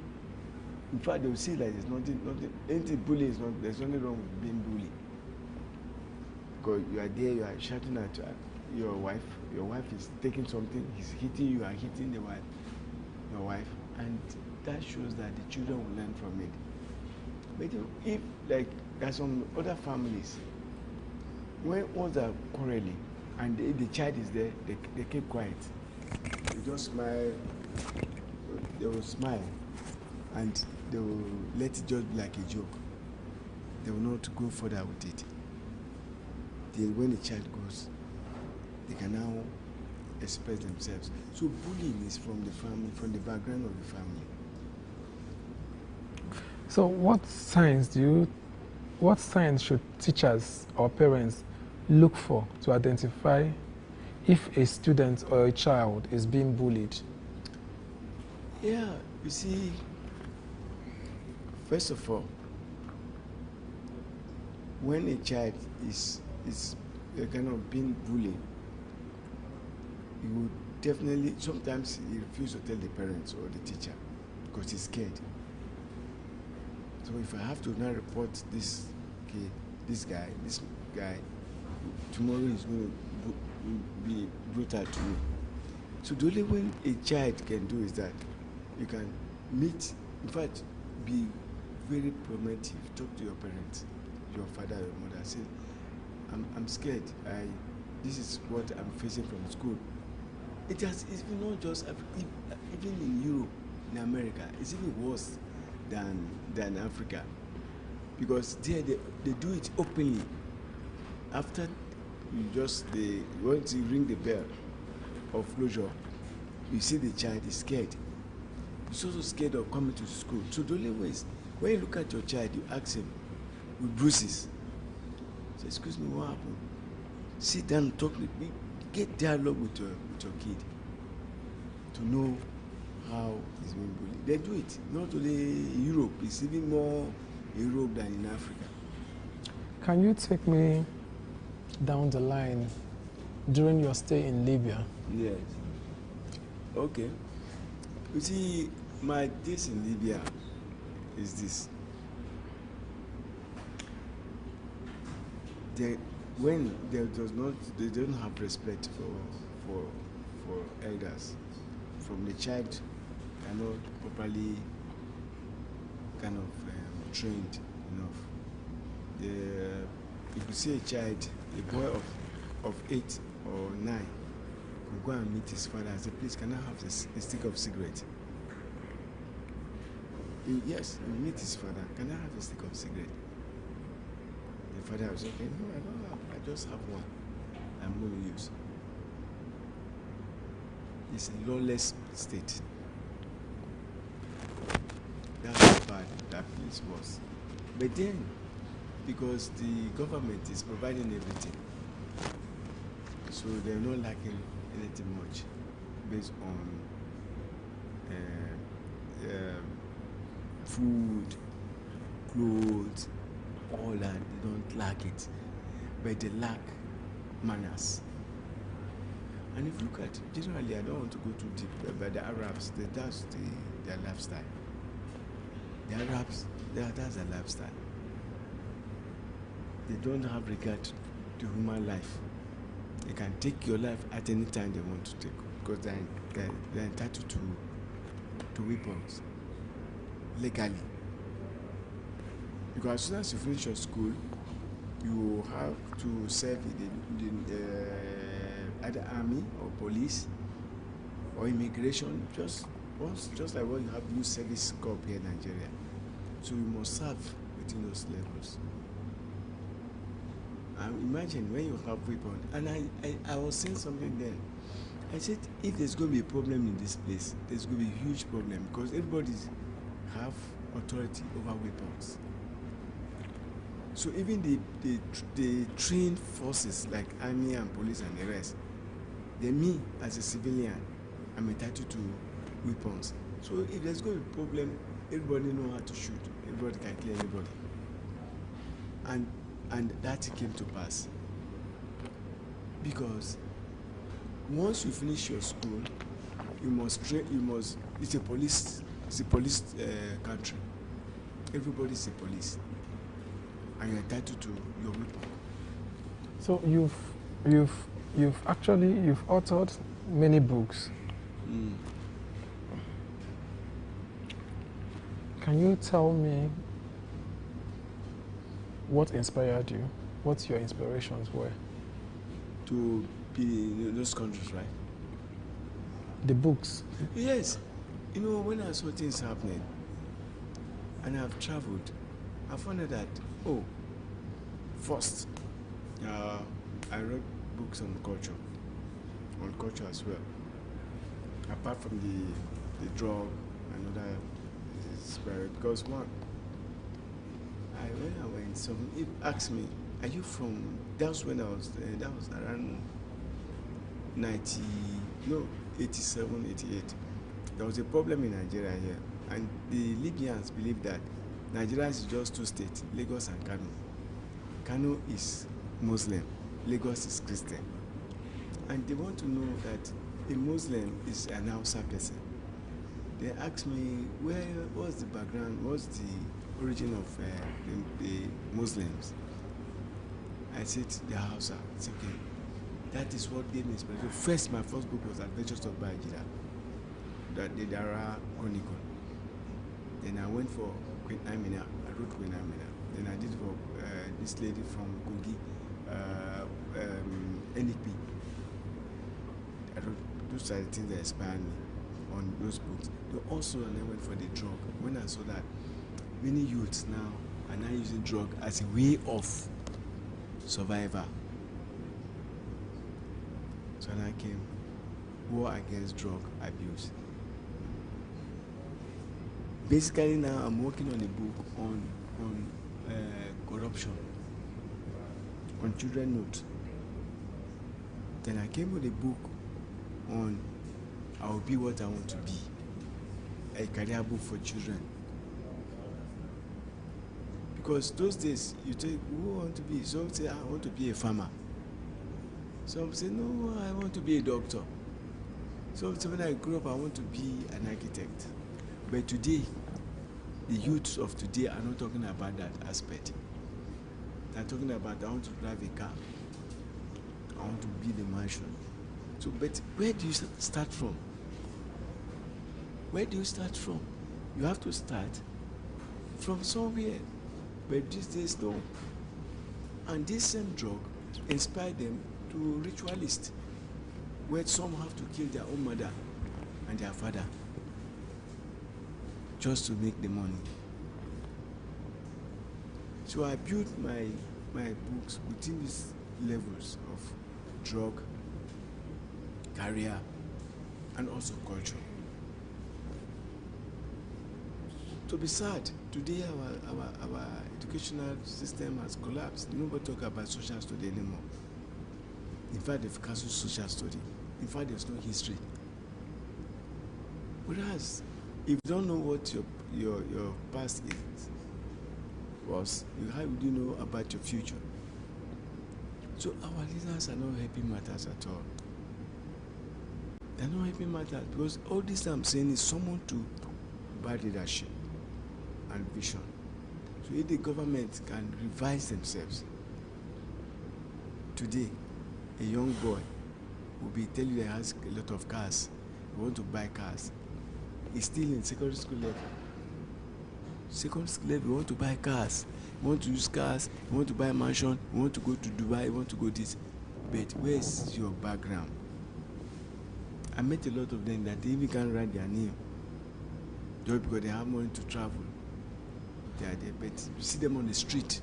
I bet you that most of them are sleeping on the street.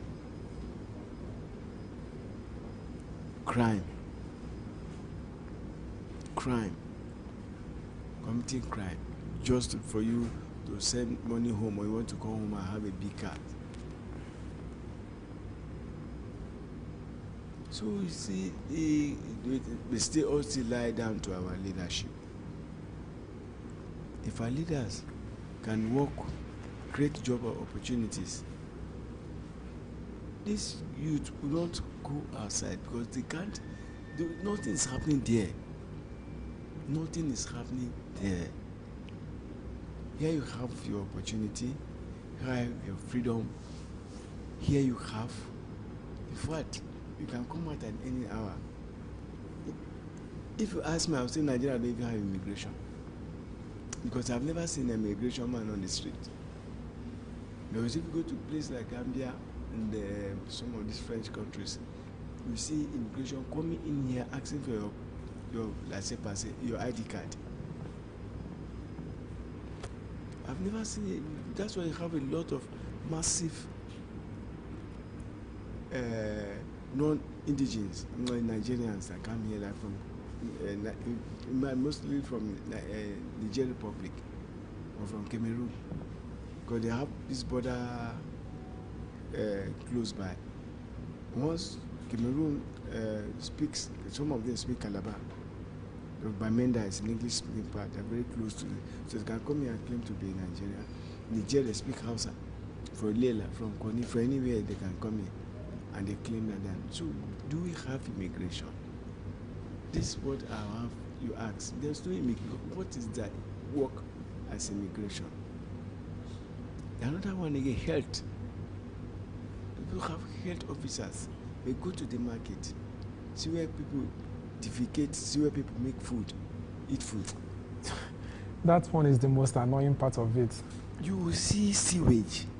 See where somebody is putting food. He's cooking food there. They have health. In fact, on several occasions, I've met them here in the Otako village, collecting money from food vendors. Look at sewage. Go to, I'll mention, look at even Gerki village. Go to this urban place, you see somebody defecating, somebody is cooking. I have health. In Ghana, I used to buy, I go to the meat shop. The place is wired. They just give you ask for the kilo. You can't see flies inside where a meat seller is. Not even food sellers. You can't see flies there. Because they have health officers, but they don't have health. For me again, they don't have immigration. That's what they cannot call. You see foreigners who come and vote in Nigeria. Even if you don't have ID card, you may not have ID card as a Nigerian citizen, but someone from Nigeria or Cameroon friend, they can have. Even names. How many? That's how we have a very bad border, and so far, I think the federal government is doing something to make sure that that is curtailed and that our borders are protected or given the needed protection that they need. You know, that area is getting attention. I want to ask you a question on how can families or communities collaborate with schools to overcome the challenges of bullying? Oh, like I said, the only way is that the kid's upbringing, and secondly, the teacher has to play his own role.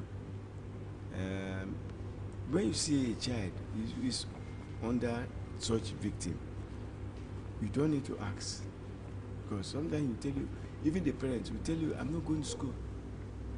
I'm scared. I'm not going to school. Okay. You wrote a book. I want to be very specific. You wrote a book on drug abuse. Yes. Can you tell me your motivations and... Yes. Like I said, I've seen the menace in the society. In the society. As I'm saying this to you right now, I'll take you to a place right now. I've seen them taking these colors. And it's not doing any good to these people. Both the ones from a good home and I've seen the general son, I've seen the street boys that who takes this color. And ask them, this drug you are taking, what the motivation? What does he say? No, just want to feel good. And you look stupid. You make it go mad. Some end up in a rehab, if at all. And you let me let you know, rehab in Nigeria is not a prominent, it's not a place much that you want to talk about. Once on the street mad, you are mad. They say that drugs gives you a temporal pleasure, and it robs you of your future. So what advice do you have to give to... See, let me first come to this point, because I have a book that I have another one again on a particular guy, Ebuka. I actually use Ebuka. One, Ebuka's story was this. He was in love with a girl from a very good home. Ebuka fell in love with the girl, but because Ebuka really wanted this lady, he now went taking drugs because she takes drugs. But sometimes some have different way of combating it. Some have very low equipment. When you take it, it gets terribly bad for you. And some can take it and overcome it. So he went just because he needed this girl. He went into drug. Some take it because they go to join a member of courtesan in schools, to be part of it, influenced by bad friends. So what I'm trying to say is that drug have nothing to do with inspiration. It doesn't have. The only thing is it beats you back to death. End up, a lot of them in the Gambia. I went to psychiatric hospital in Gambia. There's a girl, I think from Uganda also. She was into this drug. So I went there to help her. I work with observers as well in the Gambia. My brother, youth are taking this look, nothing like inspiration. It's only going to be, in fact, death if you don't go mad. There's not like inspiration. Some say if they take nothing, it doesn't have any inspiration. They inspire you for anything. Drug is just a death sentence to yourself. It's just a drug sentence to yourself. Nothing good comes out of it. Because people now, okay, some say, in Canada, yes, they legalize marijuana, for instance, which is part of the drug.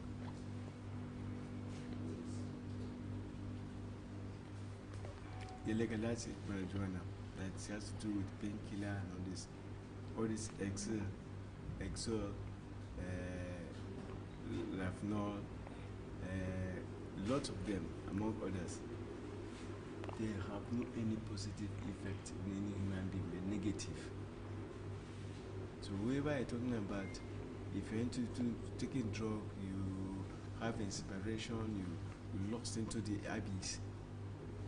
Do you know some on their own, they don't even know once they take, they're lost completely. Off. They lost their valuables, their phones, their all that. There's nothing that comes out positive as a drug addict. All right. Thank you very much for your time. Right, Thank you. I appreciate it. Thank you so much.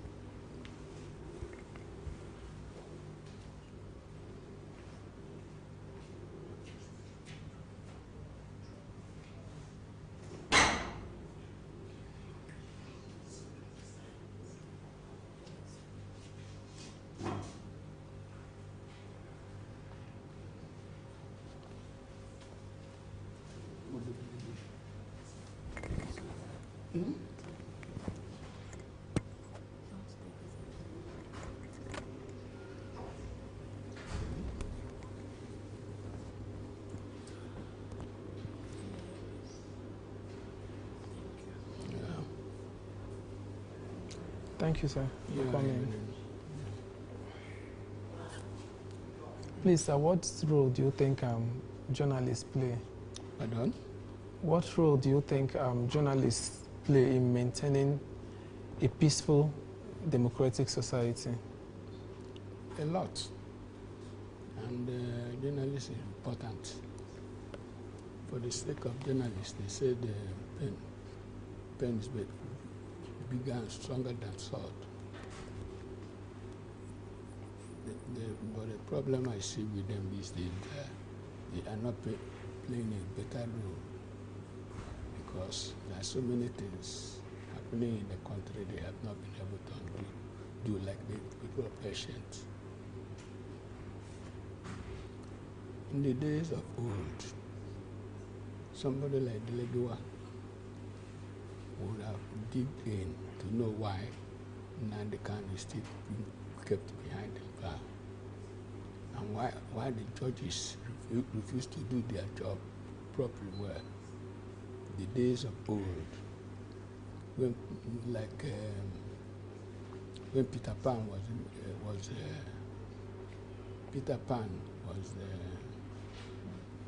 editor-in-chief of not but Daily Times. He will come out and tell you everything. The paper belongs to the government, federal government, but it tells the federal government the right thing and what to do and what not to do. But these days, no paper, they do that. So I'm still asking the press, very important as they are, why are they not living up to this expectation?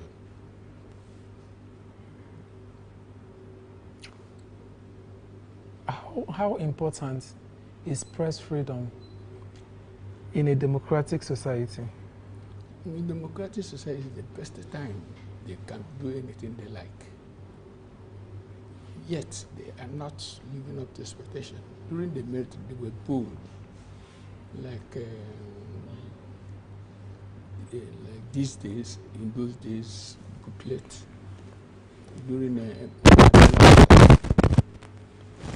other things.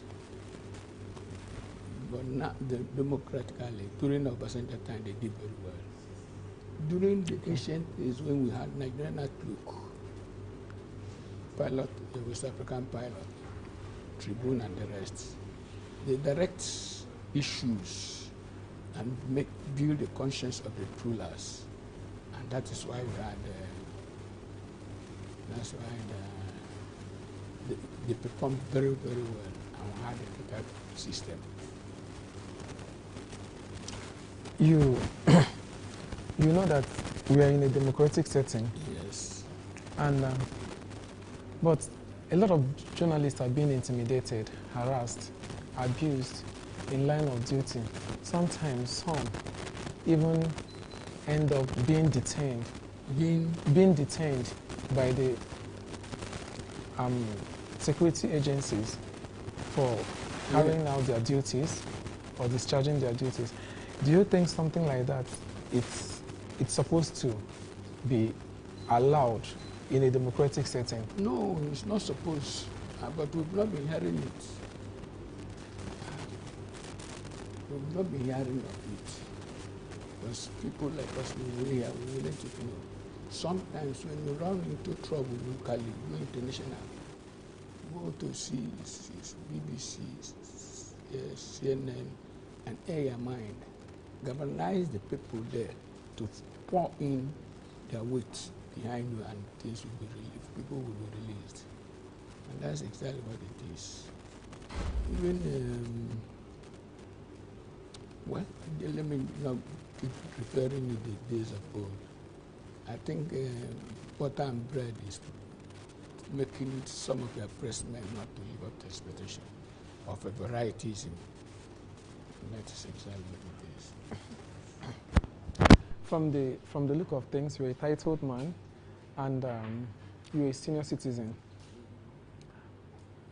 How has the effect of fuel subsidy removal affected you as a person? Subsidy? The subsidy removal. Well, that comes to my table. Many years before now, I've been planning for compressed natural gas. When Payasani was the Senate president, I introduced that to him. Okay. Instead of him to adopt it, he went and built a refilling center in the National Assembly. It was only Ngozo Konjo-Iweala during the time of Shopee adopted it. But along the line, the politicians devoured the capital. As we were waiting, they had to go. Shopee closed up. It's only CBN that took it up, liked it. They say it's going to create jobs. That's a Mepele time. It had no in mind that it will compete with fuel or solve a problem. Till this government came in. And when the government came in, everybody started, where is that man who saw yesterday? Who saw tomorrow? And they were all looking for me. Everybody thought once I get into the city or go into the system, I will harvest and start work. But since then, I've been here, a lot of things have been happening. To get the money, get the fund already there, it becomes a problem. We are hearing that there's an embargo on the fund. That is the fund meant for that. That is the social intervention fund. Social intervention fund is a fund with which they better the lives of the Nigerians. In the days of Buhari period, they use it to send, put money and put food on the table of the less privileged. But that could come with time. So this time around, that's another issue. Not been able to come up with it. That's why I'm battling, going through a lot of processes in order to get the fund. But I bet you, if you get the fund, let's say tomorrow, Monday, in less than 10 months, everybody will be happy. In the sense that we will buy the land. That's the social thing. We go to every local government, price the land, pay for it, get the contractors to do this. We empower all these people, and NDE will recruit 300 persons, totally 208,000 persons. We will train them simultaneously and equip them, manage them to combat vehicle. By self-doing, this subsidy removal wouldn't be a burden. That's my own aspect of it. That's why when they strike this, I say, don't worry, I'm coming. But I'm in Abuja now for a long time, seeking for the means of getting that money. That's why. One of the issues at hand now is the issue of housing. The issue of housing. Housing? Yes, especially here in the Federal Capital Territory. For a civil servant who earns 400,000 naira cannot afford a house in a city center. You have to go to the interland, you have to go to the suburbs to get an apartment where you can manage with your family. To get an apartment, a one-bedroom apartment, even in this area where this marathon is happening, is about, you should budget like 4 to 5 million naira. How will a civil servant who earns 400,000 naira, 250,000 in a month afford such a building? Yes, it is unfortunate. Very, very unfortunate. Major General Obasanjo, why do I call him by that name? When he was the head of state, he was able to build houses in all the local government of the Federation and ballot it free. The space tax time and satellite towns were done like that. These days, the bureaucracy and inflation catch up with things. So it's the duty of federal government to do something about that and know how it is. I've heard about housing loan, blah, blah, blah, blah, blah. I've not known how would that be. I'm not a civil servant. I've been in business, except once when I was a soldier, but we were barracked. We were housed in the barrack, so I don't know much about that. I know you've heard the issue of tax reforms, and it's going to take effect on the 1st of January. where federal government is allowed to tax you directly from your account as long as you have a BVN and NIN. And there have been a lot of reactions about it. So I want to know your opinion about that issue. It's an yes, sir. But it's bad fit. That's saying that the economy is improving, but it's good. By the way, that tax they are taking from all this earning and this and that, no increase on anything. Where is the money going to? And why are they looking for that? It's bad, in fact, it's just too ugly. If you look deep, it's much more than that. It's not like somebody will say, anytime you recharge, you have 1 naira. Anytime you charge 1 naira for somewhere. But nobody knows where it goes. It's just bad business. It's bad thinking. It's not good for us. It's a very bad situation that we'll find ourselves. And last question for this section, I would like to ask you, what are your recommendations, and what do you think, as somebody who has been in a business space with your years of experience, what are your recommendations? What can the government do, or the future generations? I think, what is your advice to them? They should embrace whatever that is, make use of whatever you have at that point to build yourself, not depending on the federal government. So I want to know what your recommendations are in situations like that. Yeah, Ngozi could be well at a time. When she was the coordinating minister, she had this economic team. I stumbled into them, and by the time I was to go, they gave me a form to fill. I filled. So as I was going, the following I was to repeat that place. She called and said, asked me a question. What do you think should be done on issues of business or capital investment? I told them, direct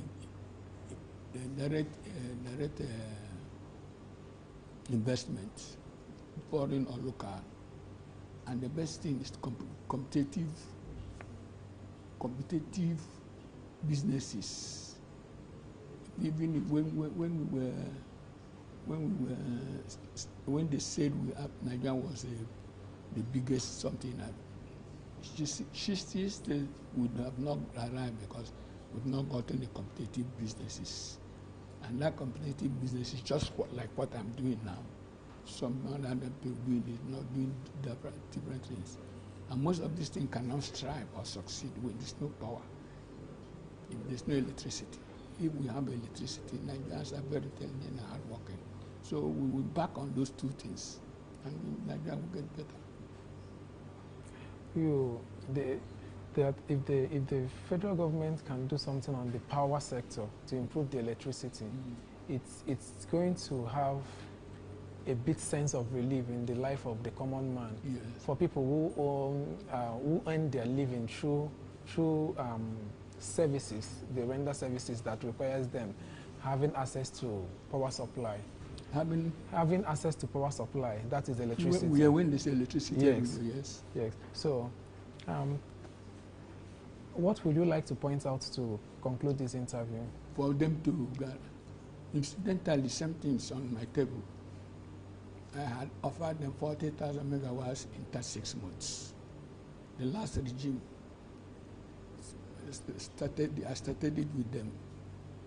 Lastly, when I said I wouldn't do anything, they phoned me, the last minister phoned me, said, come, we'll handle it. When I did come back from my village, submitted it on a red carpet. Later, nothing happened. Lastly, the president then said, for power, that he was going to Germany. But Germany said to God, those who will fix the power. Fine. And when they came back, I said, well, Siemens is coming. Whereas Siemens have been in this country in the days of old ECN. So, yet that project of 40,000 megawatts, private driven, 20 megawatts in 2,000 places, simultaneously developed, things will go well. So I promise that's what I'm doing, and that's what I'm getting into. These two things are excelling on my table, and that is why I'm in Abuja. So the nation should be assured that soon there will be electricity. Since I have put this on the table and they're giving me a little light, which I'm going to grab and use it. Nigeria belongs to all of us. Let me ask this one question before you go, sir. Okay. It's a privilege having you. Okay. As a senior citizen of this country, do you think the government is doing much to take care of the senior citizens of this country, people who have contributed so much to the growth of this country? Do you think the government is doing so much to take care of people like you? Well, I've never been a civil servant like I told you. I've been in the private sector. Yes. And I believe as soon as my business rise up, I take good care of myself. So I don't know about others get a pension, and through their pension, though I'm supposed to be getting my pension through the military. But I did not bother about that because of my enterprises. So that's exactly. Nobody take. In fact, I encourage every citizens, younger ones, to take care of people like me. Not minding whether anything. Your pension, assisting, doing one thing or the other, because our pension, they call it indirect pension or something like that. And that's exactly what I have to say. All right. Thank you very much, sir. Thank you. So all right. I can? Yes. Thank you.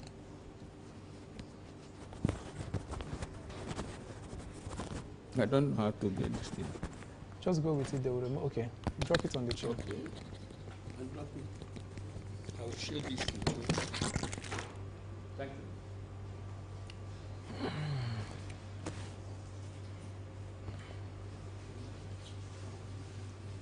Thank you.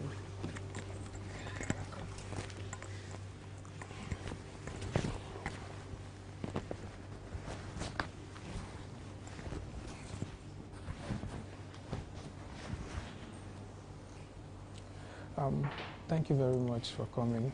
Thank you. Good evening. You are a journalist with wealth of experience, and first of all, I would like to ask you: do you think journalists in Nigeria are they being treated fairly? Well, as a practicing journalist, the question is relative. I would say, well, relatively, compared to other regions of the world and compared to other countries, I would say Nigerian environment is still bearable.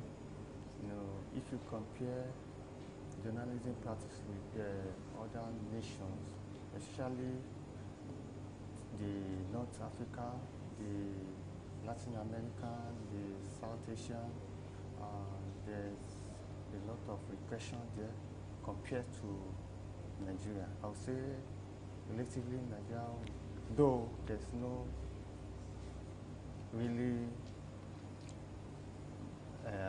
maximum freedom as we expect, but compared to other regions of the world, I think we are still being fair because maybe because we practice democracy.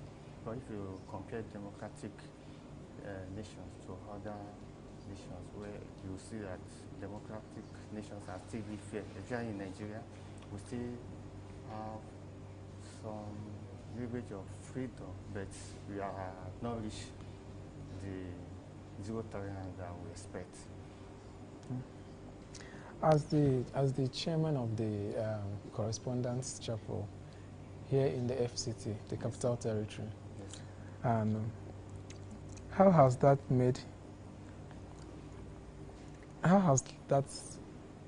has leadership of the chapel been?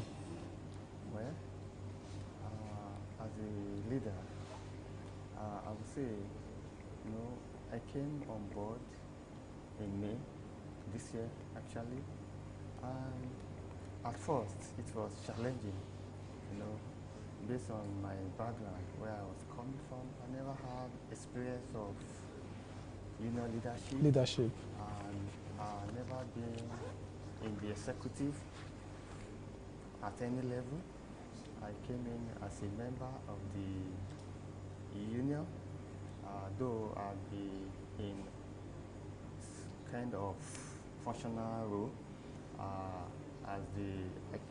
started as a member of the football team of the union. Then, from being a member of the football team, there was a vacuum for assistant coach. So I was called to take that role, and initially I wanted to turn it down, because of the demand of the job. Because I look at how would I be able to cope, my job and my practice, my daily activities as a reporter, and combining it with coaching. So I look at it, but at the time, because there was nobody to take that role, I stepped in. I took it as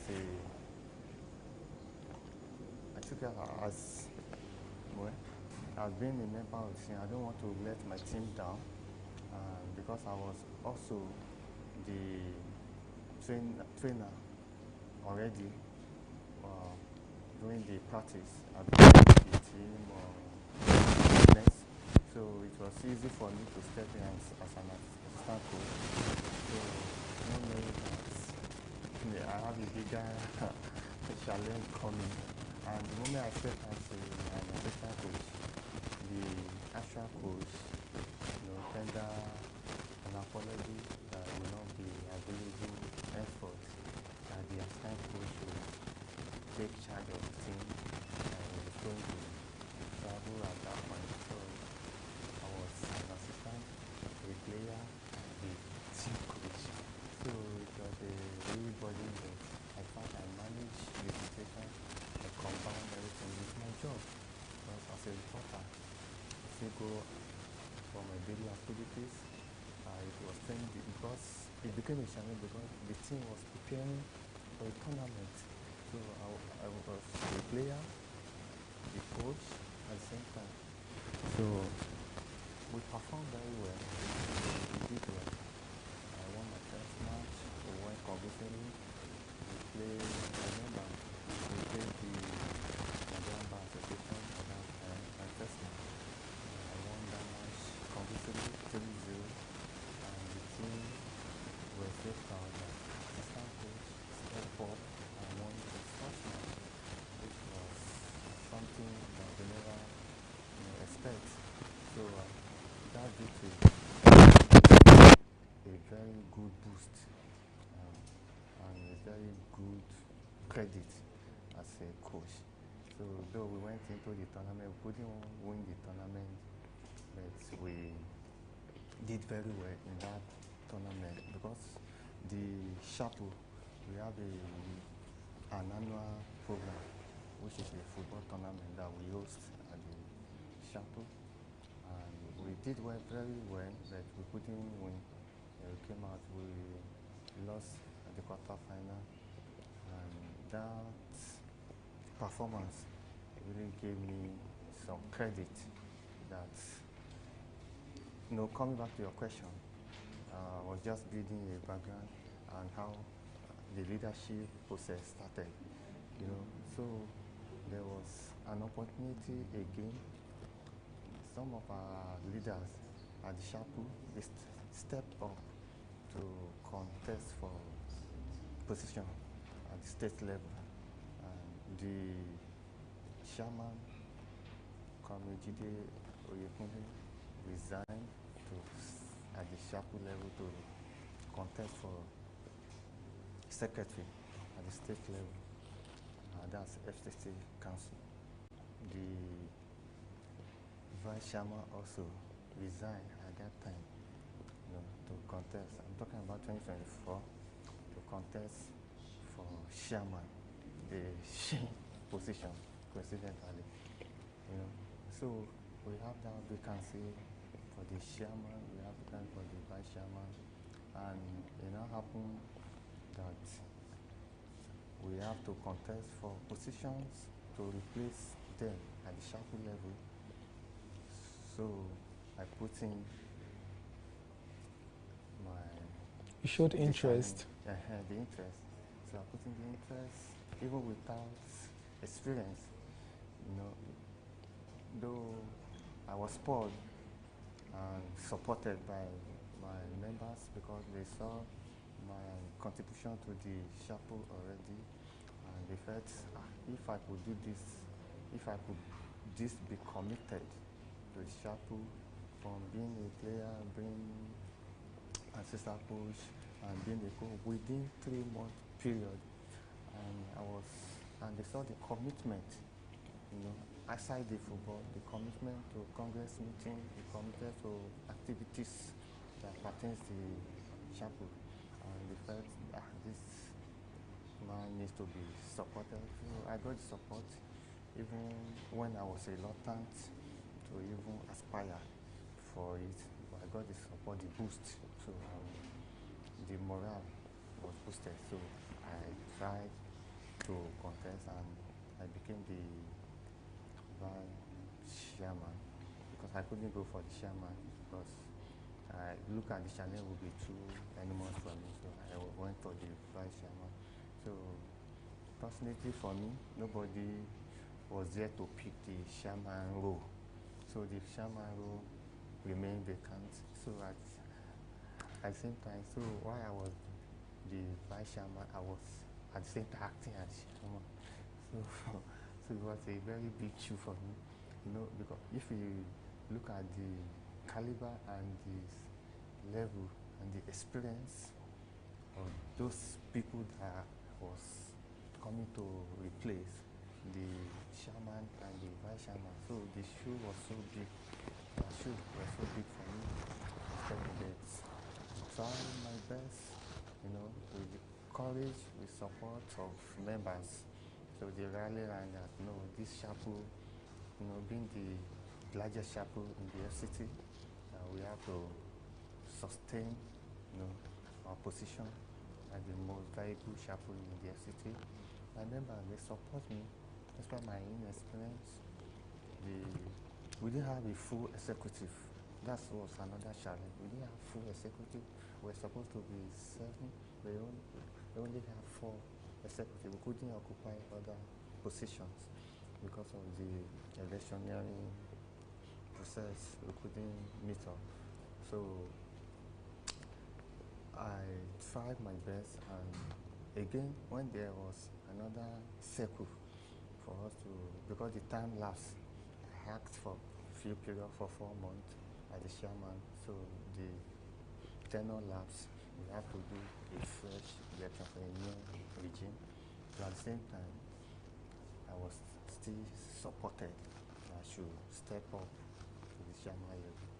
I stepped up, and that was how I became the chairman of the chapel. And the challenge, as you asked, it has been tedious, but with the level of experience I've garnered being acting chairman, so that's really the tension and really the east, and I've really gained experience from that, my position of acting before stepping up to become a chairman.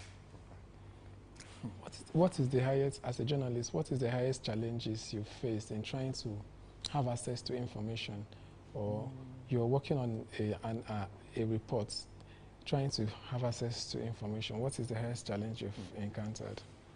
Information is key for any developing nation. Information is key for us to get to that level of development.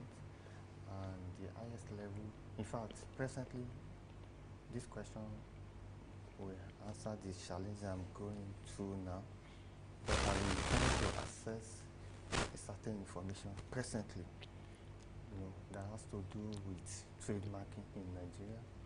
I'll be going to the Ministry of Trade and Industry to get certain information about trademarking. My first experience was last week. You know, I went there to get information, but I couldn't get the information. I want to see the PRO, I couldn't see them. What happened? What happened? Were you denied access or what? I wasn't even denied access. The security knows the right place to direct me. They direct me to a desk. The desk that's supposed to guide me to where I'll get the adequate information. I jacked the purpose why I came to that ministry. The person I met said she's in the right position to answer me. To respond to your queries. Exactly. So I said, okay, this is the reason why I came. So I need also information about your levies for trademarking. She gave me a particular price. I wasn't convinced. I said, let me see so people, because based on my experience, I know where to go, but they couldn't take me there. I said, why would you be giving me false information? I left. I couldn't pay that amount they asked me to pay. I said, I want to get thorough information about it, because I need to feed people. This thing I came for is not for my own good. It's for a client that came to me believing that I will have the first-hand information. First-hand information. I said, okay, I will get back to you. Let me get the information you asked for. Because this person is into manufacturing. He has a product and he has a company registered. Yeah. And that product, he wants to trademark the brand. I said, okay, let me get this information. He denied me the real information. So I went back again yesterday and met another person. This same person gave me a different information to what other person, the first person gave me. I said, so why are this information contradicting? I understand, in a government ministry, not even a parastatal, a ministry that's in charge of other parastatals. So these are the kind of challenges we are having. Even a contradictory information. Yes, this one gave me a particular fee to do the trademark. The other person gave me a different fee to do the trademark. And inside that office, I was even getting information that one person was in trouble for giving a higher price for the same purpose. So Nigeria, we need to do a lot of reform in this regard, because people are being misinformed. You understand? So this is a kind of obstruction that we are getting, constraints, challenges we are getting in getting information. When you go to market to buy something, market should have a price, especially in ministries. Not even market. This is not even a marketplace. The ministries are supposed to even publicize their prices, their fees for every procedure, for every services, and that. You get to the ministry and get that, and find out that the staff, they are hijacking. The staff that are supposed, to even guide you, to welcome you, guide you, and give you accurate fee. They are being given you false information. These are the things we need to tackle, and in fact, I'm investigating that matter. I have not concluded on that yet, because I want to get because I can't go to my client to give him a false price. I say, I've already promised that person. It's not just a client, it's a friend. I've told him, don't worry, I'll get this thing done for you based on my position as a journalist. Get it? Now I'll give you accurate information, real data. You will not be cheated. But even myself, it's as if they want to cheat me. So I'm still dragging that issue with them. I'll go back there to get the appropriate information I need to get, because I can't just be passing false information. We are journalists, we have to stick by the truth. You understand? These are our purpose. We are serving public interest, not our personal interest. Because I'm not doing this thing for any fee, I'm not doing it for any benefit. I just wanted to guide my fellow citizens. And this, the amount they do this thing in this startup, this is how they do in this ministry. reputation? For somebody who have had, like I said, a wealth of experience in your career,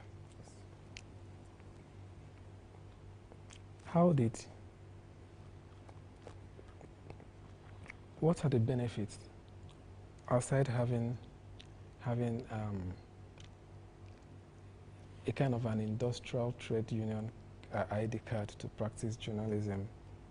What are the benefits of being a member of the union? Well, to be, journalism is a noble profession. It's a profession to be proud of.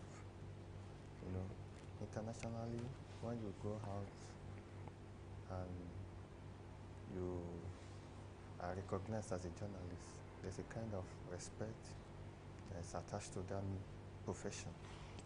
And it is very good when you are recognized as a member of the union, especially in the country where you are coming from. When you go internationally, they will respect you. There's a kind of respect that's attached to it. That, oh, this person being a member of a union, that means he's a responsible person. Aside carrying that ID card, aside being a journalist, this person has a community where he's coming from. And for you to carry that card as a union, especially Nigerian Union of Journalists, for you to possess that identity, it has a kind of reputation and value it has to you personally. And when we talk about the benefits internally, we're in a kind of job whereby we face a kind of hostility. When you are being oppressed, in discharge of your duty, the union will come to defend you. There was an experience, a comrade, a former chairman of the chapel, Comrade G.D. he was being oppressed while he was trying to discharge his duty. He was being oppressed by the Nigerian police, but the union stood for him. The union came, challenged the oppressor.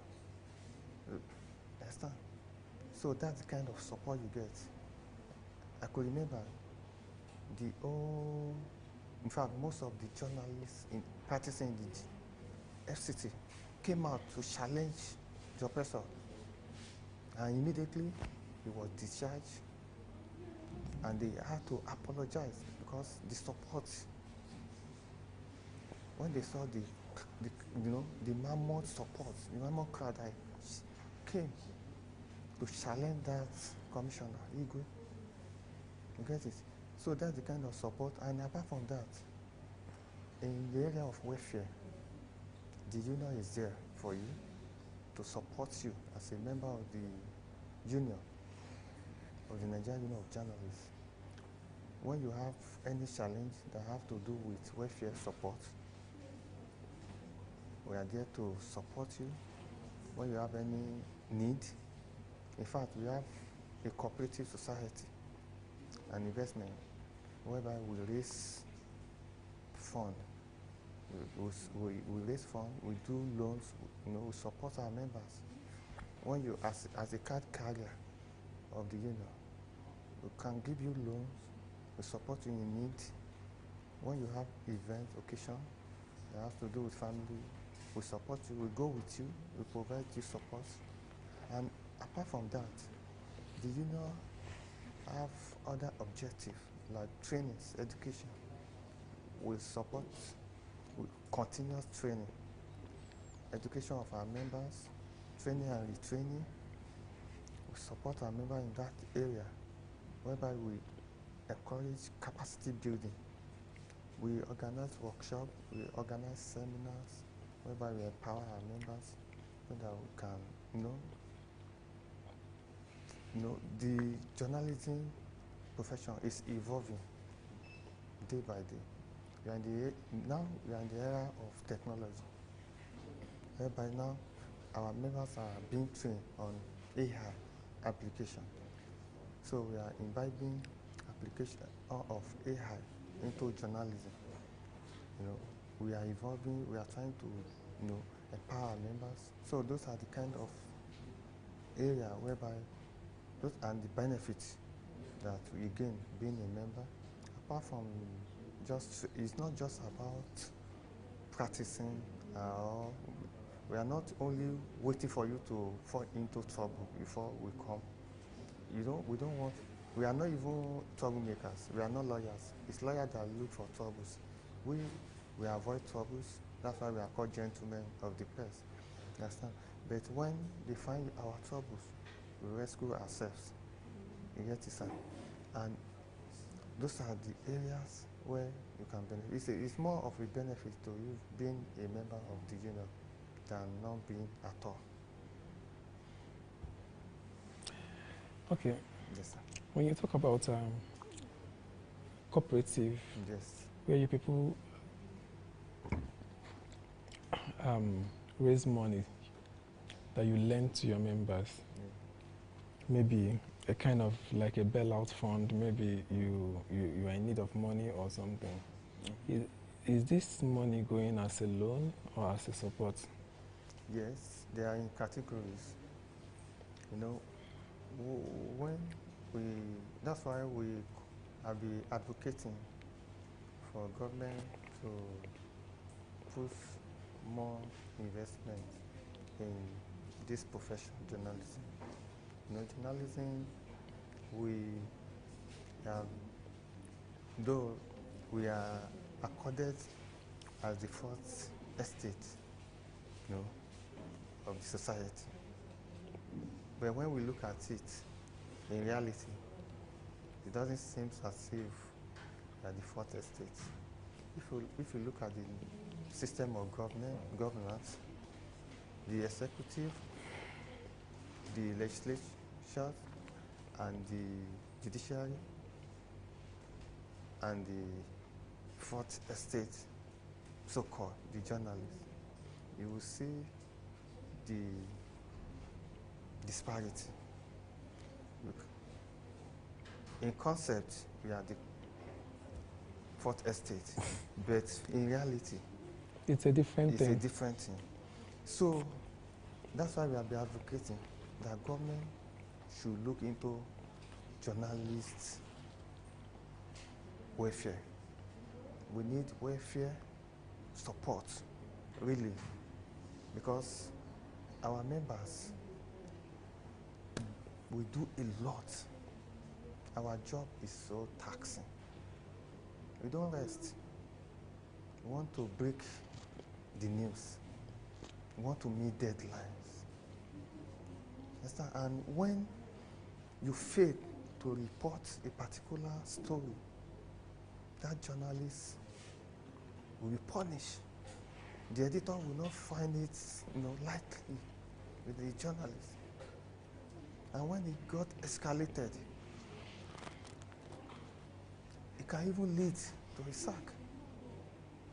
So that's why the unions step in that no, the welfare of our member should be a priority to us. And that's why we came up with this cooperative society. The cooperative society is to support our members. It's not to take from them.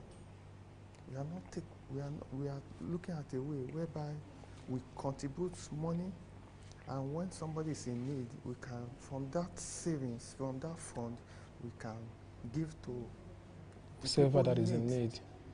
But yet, that has not been enough, actually. That's why we have been advocating, we have been begging government, if they can even put it in a law,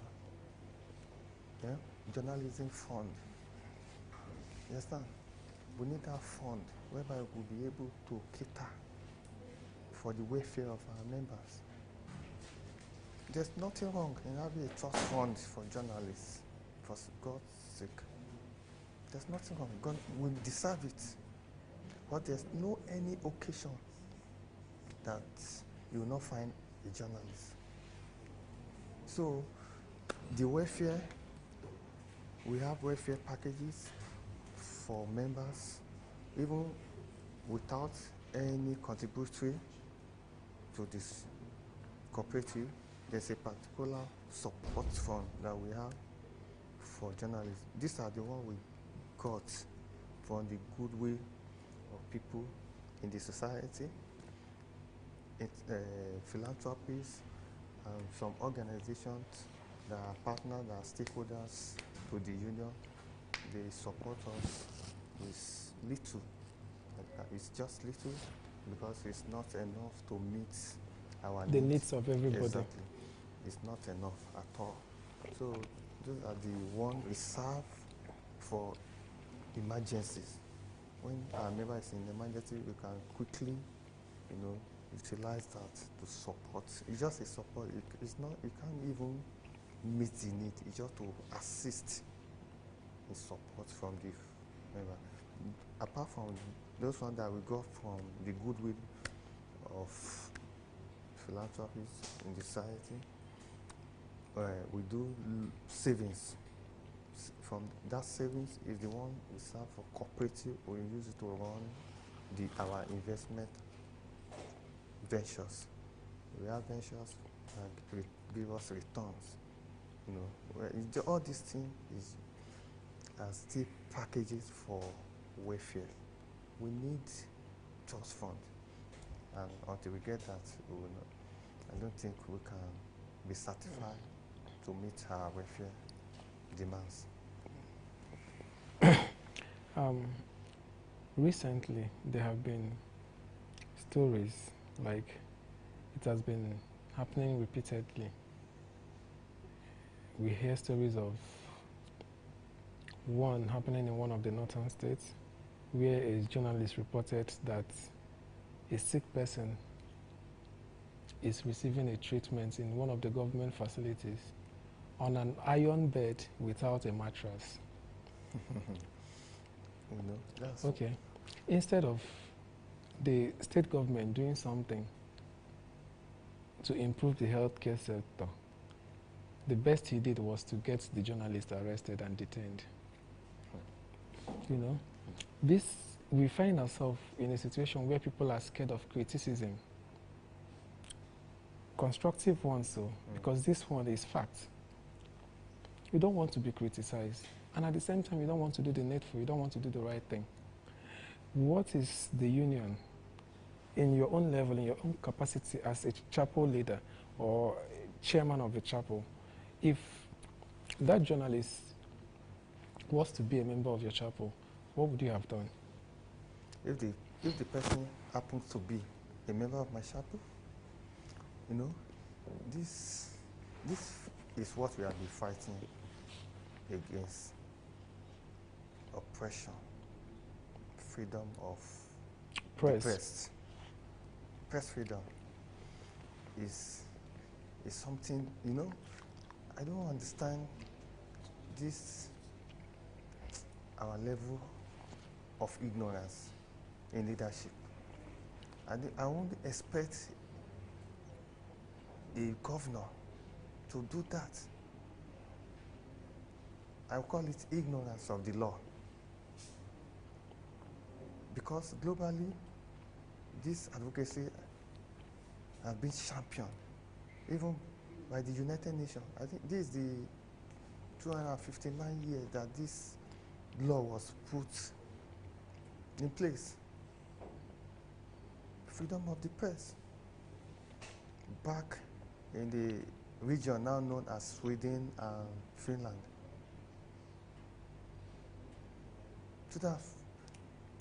259 years, and we are still fighting the freedom of the press, even especially in these developing nations. It's not that rampant in developed nations, but in this our developing nation and underdeveloped nations, we are still fighting freedom of the press. Our duty is to report the truth. And if a journalist has reported the truth, is to the benefit of the state.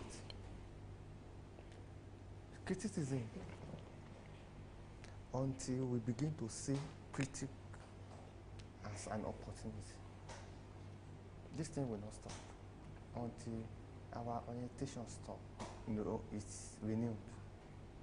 Until when our orientation is renewed, as a shaman of the chapel, what I will have done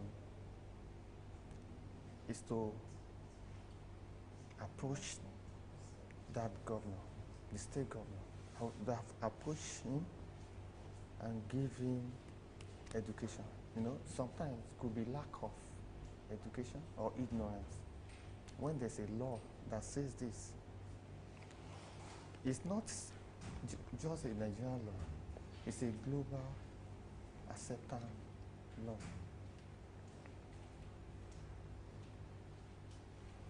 Advocated by the United Nations. And this law is even in the SDG, Social Development Goal. And all what global leaders are working with now is the SDG, the 17 SDG development goals. Nations want to meet these goals, and this goal is just close by the deadline. The benchmark is 2030. Now we have 5 years, this 2025, and we have just 5 years to reach this goal, to meet up with these 17 goals. And we are still hearing about all these constraints, restraints, oppressions. At this level, when these leaders, African leaders, Nigerian leaders, supposed to see this report as an opportunity, because this law is not made for the interest of the journalists. This law we are talking about, the freedom of the press with freedom, is not made for us. It's for development. It's for the people. This law is not for the people. So this state God, I would have educated him that to know the benefit the journalists have already done, the good thing they have done. It's an opportunity for you when somebody exposes you to injustice, to what is lacking in your jurisdiction. It's an opportunity for you to take it for you to look inwards. Exactly, as an advantage that, oh, so this thing is lacking, so we don't even have mattresses on our beds. It's an opportunity for you to step up and provide these things, because the SDG, Social Development Goal, is to meet the need of the people. No, development goals. Rather than see it as a call to action, he's now seeing it as a sabotage. No. He says he wants to sabotage his government. No, it's not, because they are ignorant of the purpose. In fact, they need orientations on this aspect of the law. I think whenever any leader come in position, the first thing to be done is to orientate them. No matter the level of knowledge they've acquired, the best thing to orientate them. This office you are coming in, these are the things you need to meet, and these are the things available. Until we get to that level to understand that freedom of the press is a movement to ensure development. It's not for the benefit of the journalist. Of what benefit does providing information has to do to me? It's just to provide for the citizens. The laws is for the citizens, for the benefit of the citizens, for them to be orientated, for them to have good information, for them to have knowledge on how to govern themselves and to make the right decision. So, Mr. Felix, what role do you think journalists play in giving voice to the marginalized and minority group? The marginalized, earlier I said there's too much temptation and there's too much disparity between the rich and the poor in this region of the world that we are. I would say it boldly that Nigeria, the separation between the poor and the rich, the gap is too much. The distance? Yes, the gap is too large. You will find out that we have some level of people that are very rich, and then the average people, there are so many. Yes, that's why you see government giving palliative. Me, I condemn that project, palliative. I hate it. I hate it. So that's why, as a journalist, we have to give voice. The people have to be happy. Understand? As a leader, when you come into power, you are there for the people. When your people are not happy, then why are you there? You should be able to see the need of the people. So that's why when you come into power, the first thing you need to do, you don't need to rush to start doing, I want to do this, I want to do this, I want to, impress this, I want to, no. You have to act like a businessman. Do your marketing survey. Look at the people, look at the needy. You have to work with data. The problem we have in this country is that we don't work with data. Though we have the Bureau of Statistics, we have how many people patronize them. Does our leader, the governor, did they even know the number of poor people in their state? Did they even have that challenge we are having now? They don't have the data. Do we work with data? We just come as a leader, we just want to show power. We don't want to assume power and express it. We don't have the data. So that's the role of journalists. Our role is to give voice. We speak for the voiceless. We speak for the less privileged. We speak for people that do not have the opportunity. We speak for the people that do not have the platform. We have the platform. We have the knowledge. We have the training. We have the position. And we have the capacity. Exactly. The people are looking up to us. The public are looking up to us.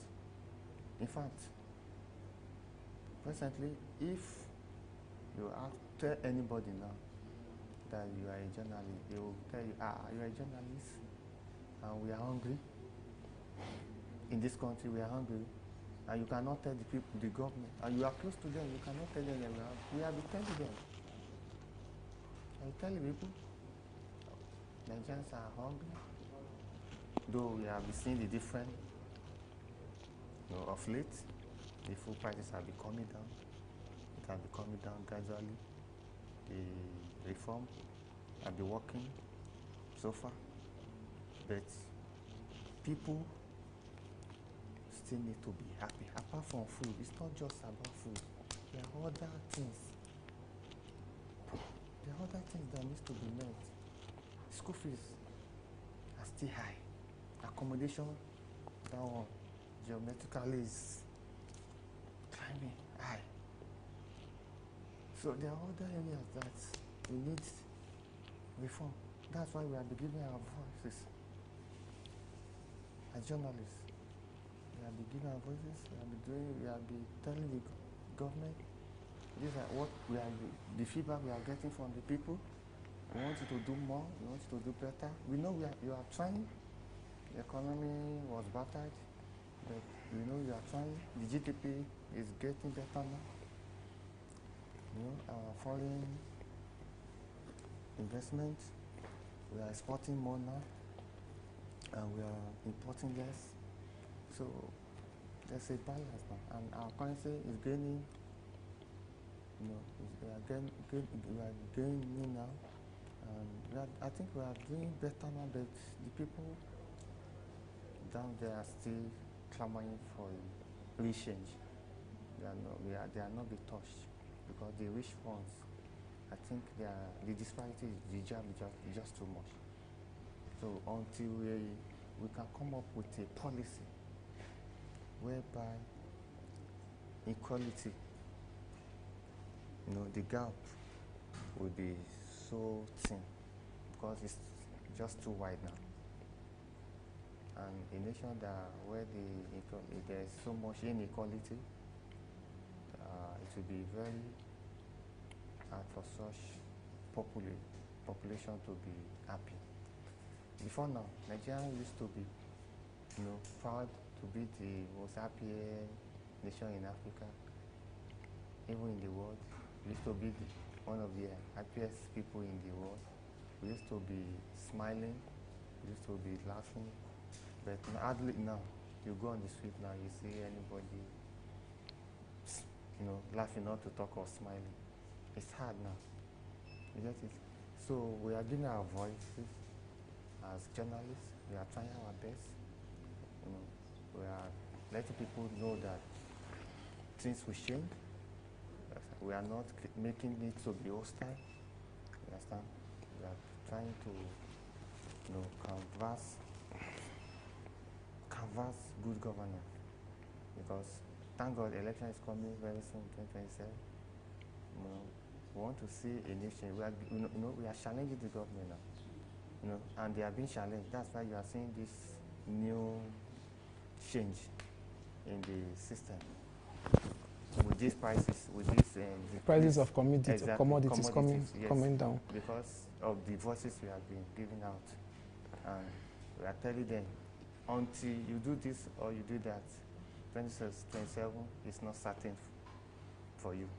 So I think they are giving a listening here, and I pray they sustain it. Yes, they will not get what they expect from the populace. You made mention of being the leader of one of the biggest chapel in the FCT. I'm proud to say that. What makes your chapel stand out from other chapels? Yes, I like that question. Nigeria Union of Journalists FCT Correspondent Chapel. I said it earlier. If you look at the previous leaders we've had, especially our predecessors, the work they've done, the legacies they left behind, even today, is yet to be challenged. So the stake is there, and that is a very high stake.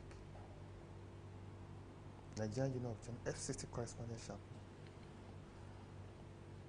is the most valuable chapel in the FCT for the fact that our previous leader, the predecessors,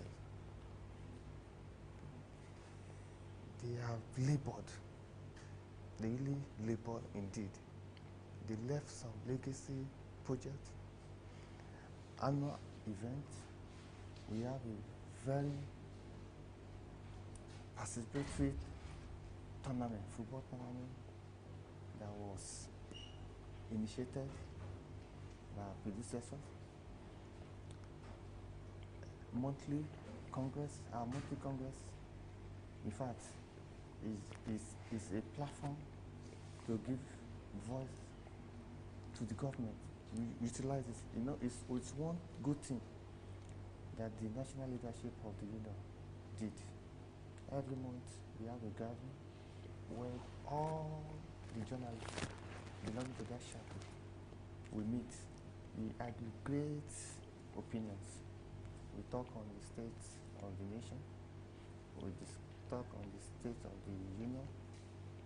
We don't just come to shout and go. It's not a platform to come and meet friends and greet. We come there to discuss serious issues concerning the chapel. Not only the chapel. And the welfare of the journalists and the nation. The nation, we discuss the nation. So all our activities, all our events that we have been doing, that people have been seeing, other chapel in the FCC have been seeing. You understand? That's really upscale us. It's not just the number we have, though we have the number, but not beyond the numbers. Our activities, the voice we give to the public, the platform. We invite government leaders too. We question them. We bring them to the chapel programs to question them and also to tell them the feedback we are getting from the people, from citizens. From the citizens. Yes, that this is what the people are clamoring for. This is what you are doing wrong. This is what they expect you to do. You are not there for yourself. You are there for these people. And if you are not doing all these things, we are close to the people than you, because by the time you get to that office, it will be hard for you to be seen. When they need the votes, you will see them, especially on every street. They will enter where you never expect.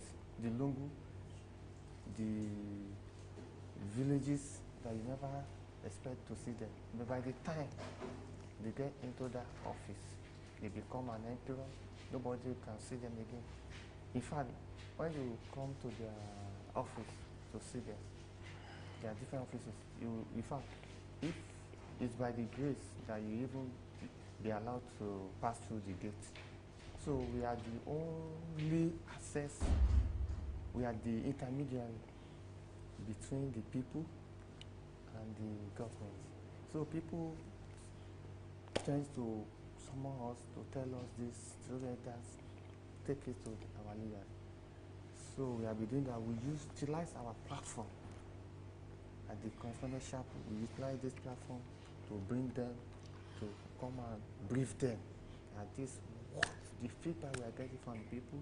So with all this function that we are doing, our chapel have always been viable and have been accorded to respect that even when we call them, they are hesitate to answer us.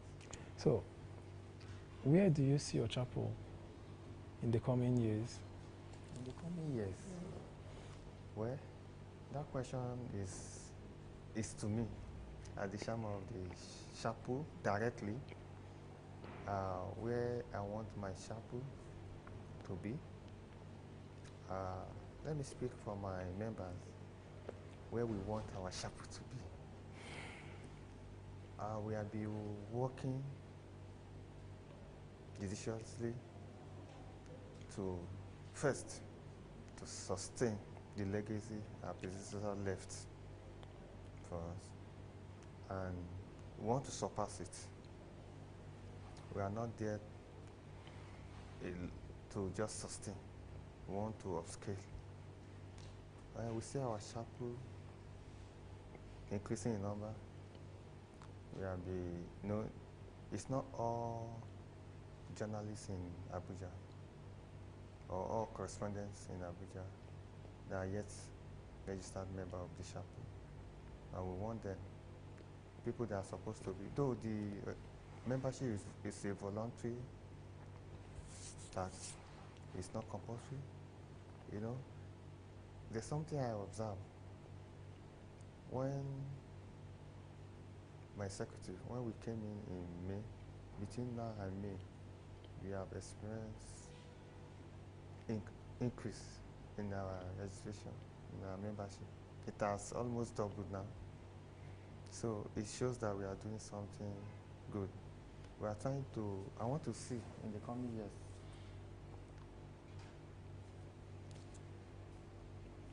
geometric increase in the membership, okay, which shows faith in the union. So for us to be having this kind of influence of registered member, it shows that there's something we are doing right, that people are faith in. So the increase, one, Then I want to see the welfare of our members. I want to see an avenue whereby there will not be any cause for our member to be ashamed of being a journalist. I want to a level whereby a journalist will have a roof on his head.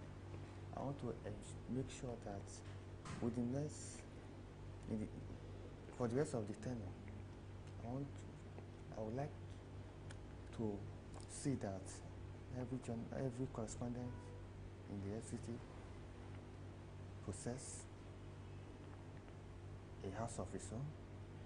I want to see that every journalist is comfortable with the job, is happy with the job, because most of our members presently, some are operating in, let me say, I don't want to use a particular word on this stage, but let me just say we are not happy. We are frustrated in some area, but I want ease. You want to ease their pain? Exactly. Because a lot of them are having midlife crisis. Exactly. I just want them to work with ease. I don't want them to work in pain. I want to see a situation whereby journalists will be happy doing their job, and whereby they will not depend on body. They will be self-satisfied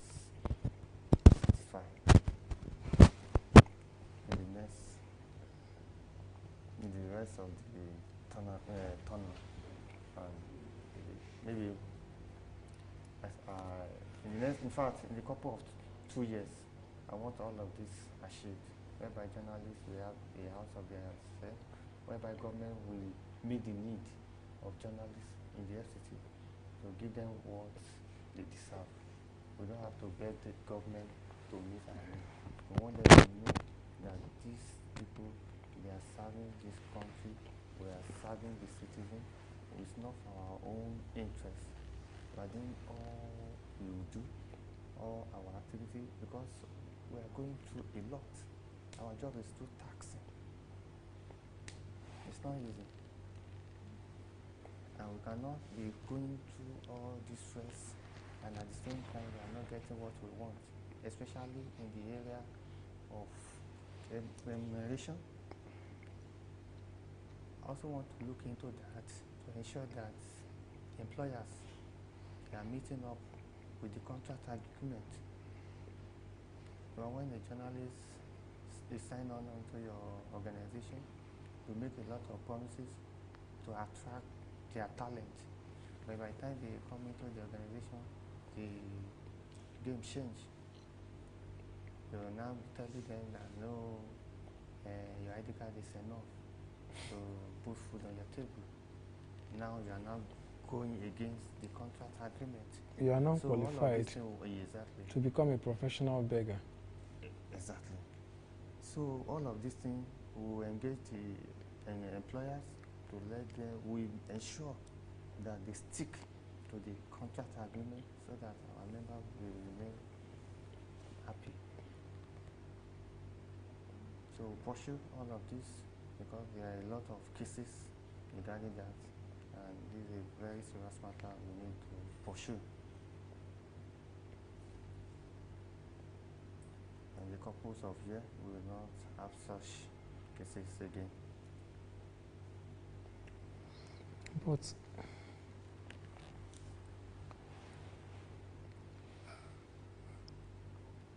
looking at the recent happenings around, I think a lot of people are frustrated in the profession. Some don't even want to continue anymore.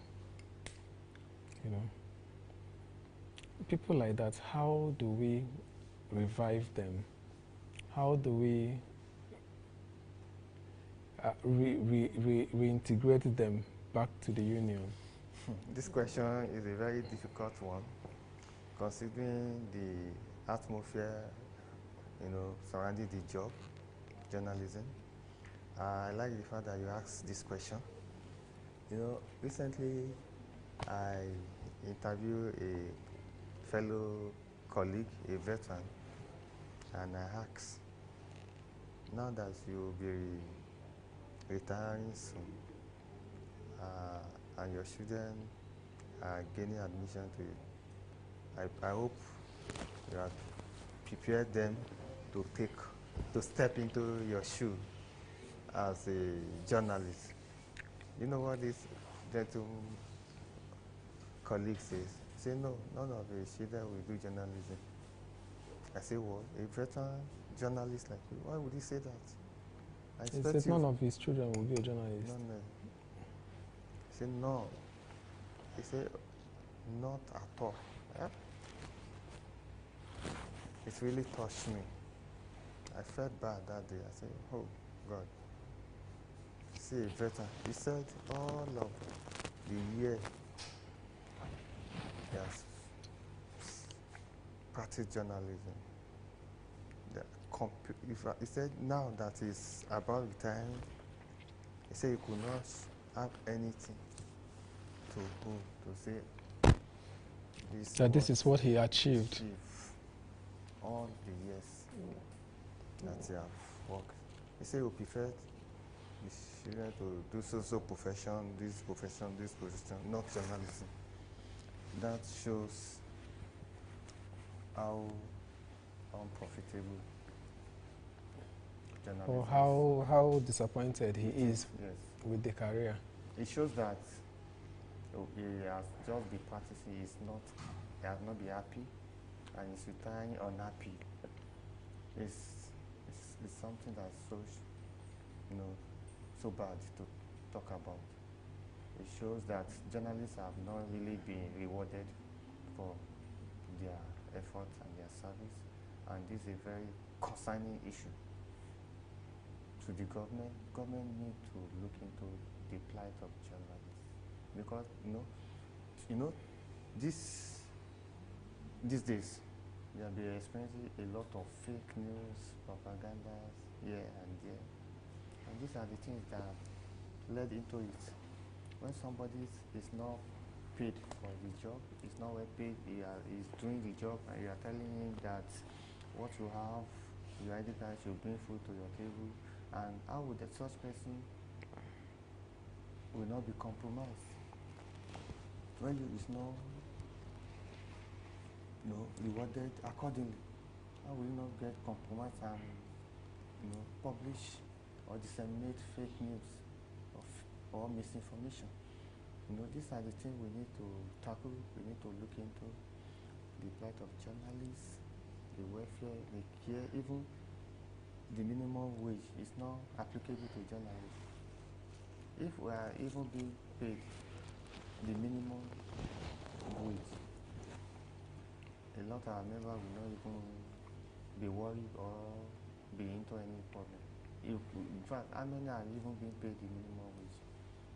Not even any wage at all. Some are even doing this profession. I know many people for the love of it. For the passion, yes. Many of us came into it for the love of it. Like me, I came into this profession for the passion I have for the job. I didn't come into it because I want to make money. So that's why I'm not really. You're still there. I'm not really perturbed about all of these things, because I'm doing it for passion. I have other engagement where I could meet my needs. You get it?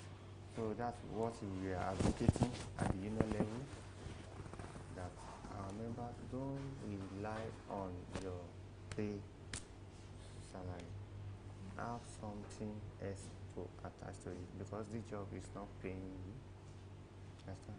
Though we have been trying to do some kind of workshop to look into the economic aspect of journalism. You get it? Because journalism, you can really be rich in doing it, but not many of our members are exposed to how to make money through journalism, the economic aspect of it. Many of us came into it because we just want to express our skill, our passion, our talent.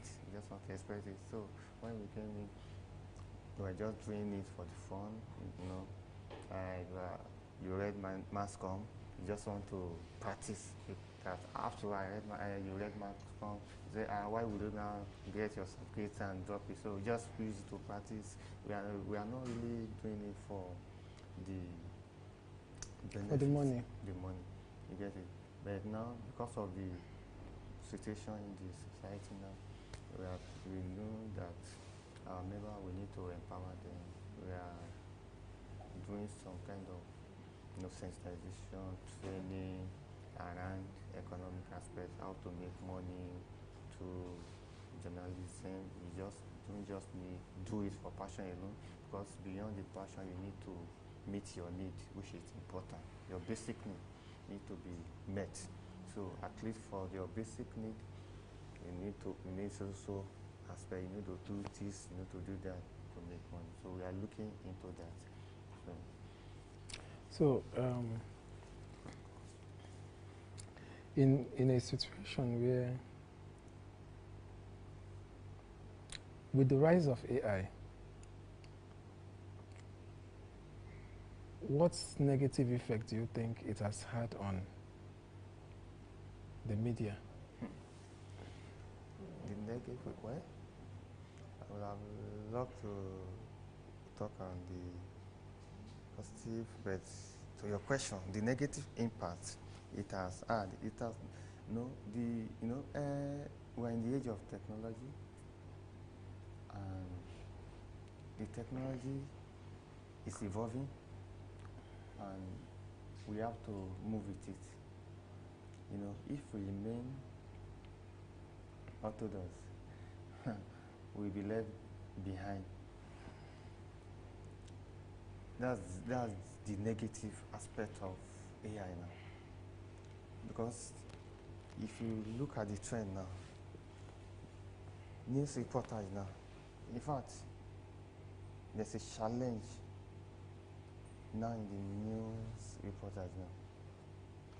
TVC has already started to use AI. The first TV station in Nigeria to use AI, TVC, they've already started using AI to do what? To do news presentation. And if you go online also, you'll see that many organizations too are also invite that idea of news reporters. And if you are not retraining yourself, you will lag behind. So the challenge now, the negative impact now is that how will you get hold of an AI? When a robot is sent to news, it's very easy for you to chase after a woman. When a woman reports a story, you'll be able to hold the person responsible. Then now, how will you be able to hold a robot responsible for presenting a news? And again, our people are getting out of job now.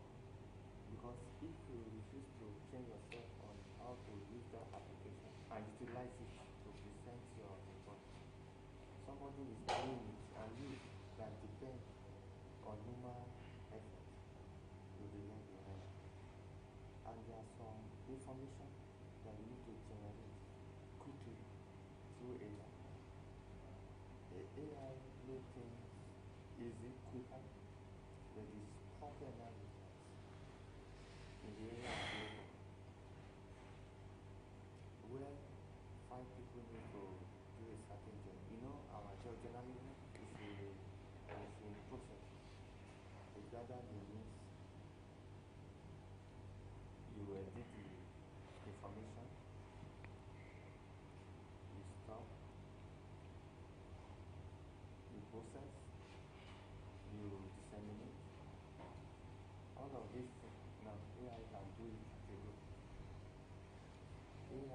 first gather information from online. AI will edit it.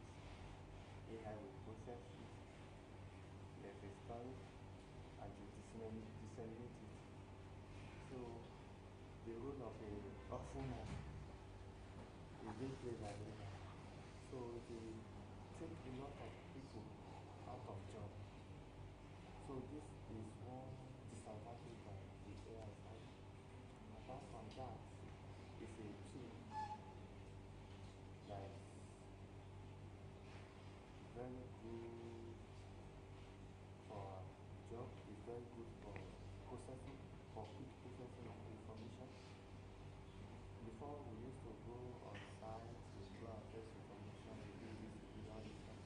But now AI can, with AI you can quickly, you know, use ChatGPT, get some kind of information, you process it for you, you publish it immediately. In fact, the AI robot will even, you know, present the information, the process information, it will process it, and can even disseminate it with the mass media as large as you could want to reach it. So that's one disadvantage of AI, that the job loss and the manpower reduction is doing the work of women and getting a lot of people out of job. But with that, I think it's a very good development, good innovation, and use it to our advantage to make our work at some point. But you know, a tool that is very useful can also at the same time be very dangerous if you apply it wrongly. I believe that recently AI has done so much harm in the media space. I know that it has done a lot of good as well, because it has also helped journalists do their jobs. But the rise of using AI to generate videos, telling stories that are not existing. Sometimes if you don't give it a closer look, you won't even know that it's artificially generated videos, you know. So that's the problem. But It's a very big problem. In that area, whenever you see some kind of video, some kind of information that is being disseminated in the public space, in the media, actually it's false information. I think AI, we have abused it. That's the point. That we abuse. More than we abuse, more than abuse it, we use it for misinformation. We use it to deceive people. A lot of fake news due to AI generated information, which is not good. And this kind of thing, if it's not really caught, can cause crisis. It can cause a lot of it can misinform people, can lead people to do the wrong thing, which is not good. can cause a high level of unrest. Yes. So now, how will you rate the current leadership of the NUJ in the FCT Council? The current leadership of NUJ FCT Council is something to smile about. That's why I started smiling before you even had the question. You know, the leadership of the ACT. You know, it's a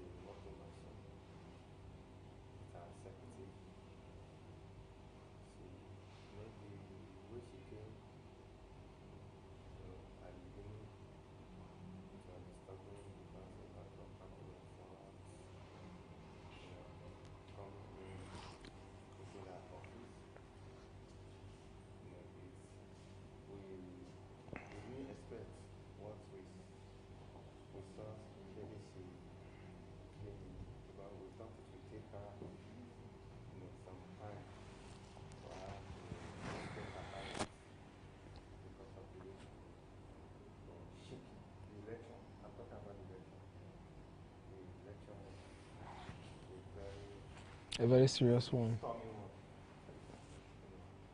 But she came immediately and she took off and she never stopped. And I'm still trying to understand whether life is coming. The leadership in one word, I would say it's superb. So far, the leadership changed the narrative. It's changed the dimension of journalism in the FCC.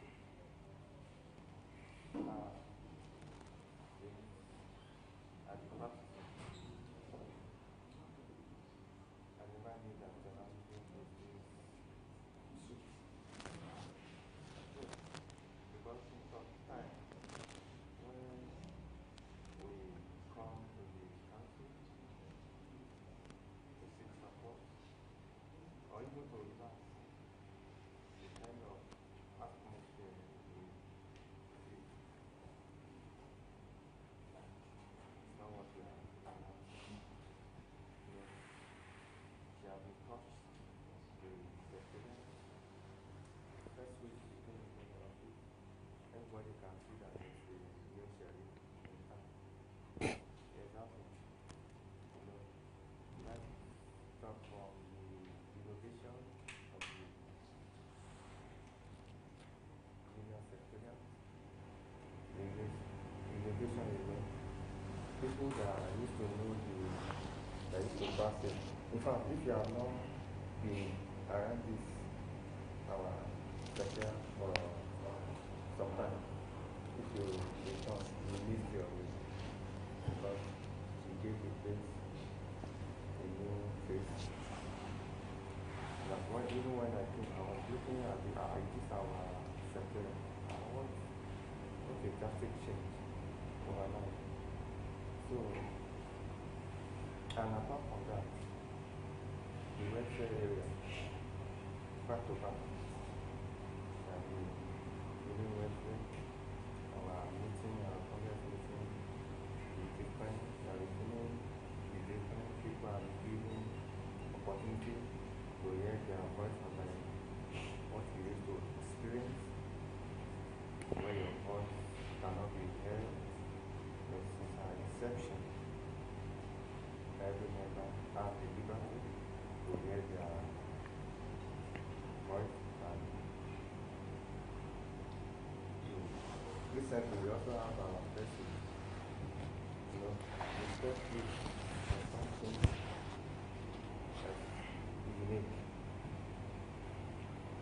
This press week, even the venue alone, in the venue alone, then you should know what to expect. The hall, there will be book for the venue, do not contain it, unlike before, that you not know see people to attend a press week. The narrative changes. So I give it to this leadership. We are looking up to them. We are running behind them. We are learning from them. We are seeing what they are doing. We don't want to leave them so that they will not feel disappointed. Because what was she a person of quality? She wants to be the best. And she wants to make people happy. People are happy. They don't want to see anybody unhappy, anybody fine, or upset. She's somebody that she's a happy person. So everybody around her must be happy. And the executive, they are from the secretary, the assistant secretary, the treasurer, the financial secretary, and the vice chairman, a good friend of mine.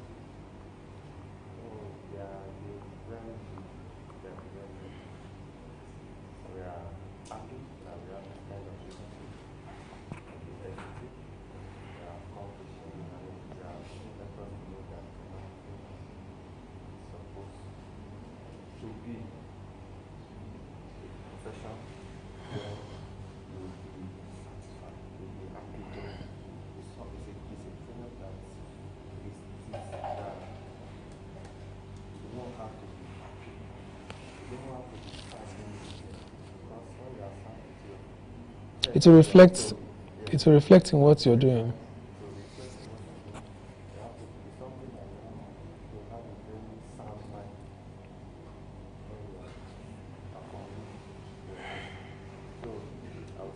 I'll give it to her. On a scale of 10, I would say I give her 8/10 because there's still room for improvement. We expect such a we have 8. So, generally, what is the union doing currently to protect the rights of journalists with disabilities? Because if journalists who are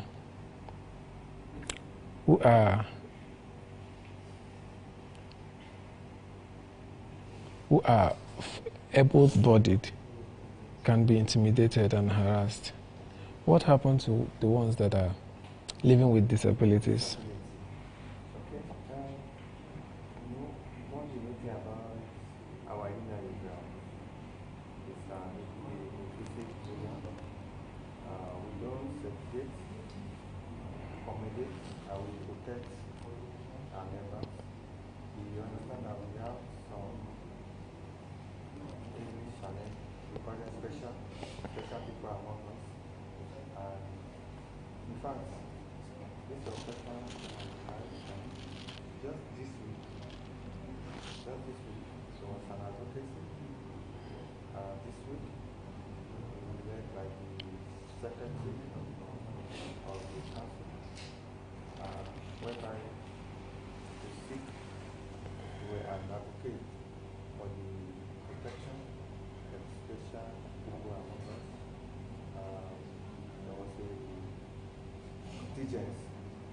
So government agencies led by the secretary and some executive members, whereby we are talking about inclusivity and protection and non-discrimination of our members, their challenge, their special and others. So there's advocacy for that. There's a special treatment, special protection for their welfare, because it's a challenge. It's not their way to be in that situation. The law, there's a law guiding them that is protecting them, because you don't have to discriminate against them.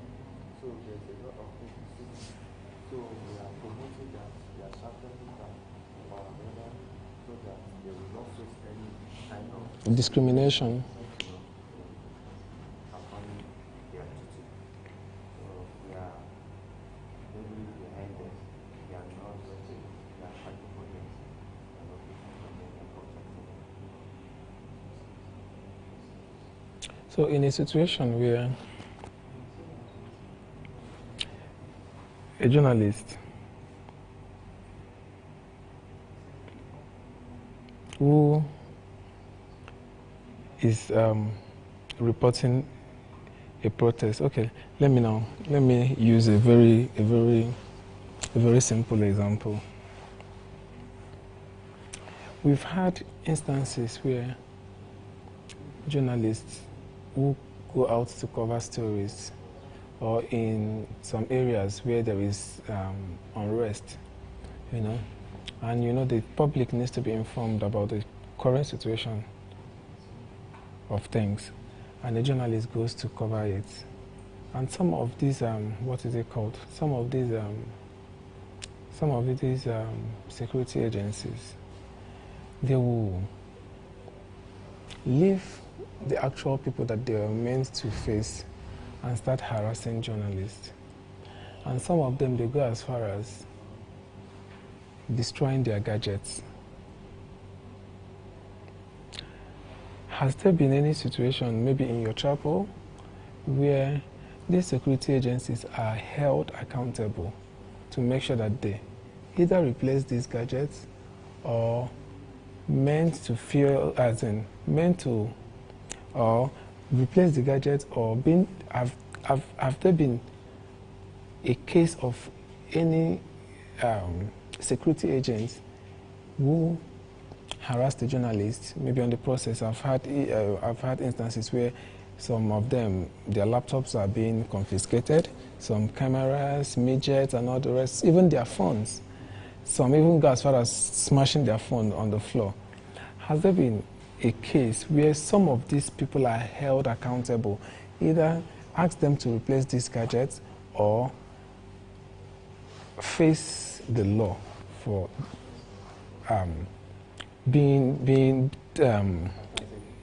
no, it goes beyond being accountable. Meant to face the consequences of their action. That's what I'm asking. You know, this battle we are fighting, this freedom of the press, is a fierce one. It's a very big challenge, especially when it's against it's between journalists and the law enforcement agents. It's a different case. You know, I said earlier that we have a challenge like that. You know, we have a challenge, a similar challenge with our Secretary of Council. We have a challenge like that, whereby he was harassed. And you know, before one thing about it, by the time our forces goes out there, and they realize that the journalists are really on their neck, the moment they started putting a bad narrative, they started bringing a false narrative, they will start changing the story, they start giving, and presenting a false information about what did not happen against what's happened. And by the time we try to hold them accountable for destroying, damaging our gadgets, what the next thing they will do is to start begging, or they start doing a PR, try giving a false narrative that did not happen, like the case of the Secretary of Council presently. And in his case, they started harassing him while he was filming. They started to harass him, and I could remember what he was just shouting that day was that he's a journalist, he has freedom, we have freedom, it's his human right to do his profession. And the next thing they said, he was with the thug. They now categorize him as a thug. Imagine. So they changed the narrative. Despite that he was carrying a camera, despite that he was having his identity as a journalist, they changed his narrative. But by the time the journalists, raise voices, they have to come back to beg. Sure, definitely, there are cases whereby they were asked to face the consequences, whereby they have to replace those gadgets that were damaged and issue public apology in that case. So we try as journalists to manage the situation, because we are not there to confront, we are not there to condemn, we are not there to fight. Ours is to report and report the truth. So we try everything to manage the situation, not to always fight the law enforcement. We are there to aid them, to make sure that their work is easy for them. So when we go out, especially when we are reporting crises like that, we try to assist them, law enforcement, and when they give their order, we try to maintain it, but we don't, in the area whereby they want to deny us from reporting the truth, that's the only time or occasion whereby we challenge ourselves, when they want to cover the truth, but to try as much as possible to do our work and work in accordance to the rule and to the law. We don't disobey their order where it's important, but where we find out that they are trying to cover up the truth. So that's where we usually have issues with the law enforcement agents. So, in situations where, like I asked earlier,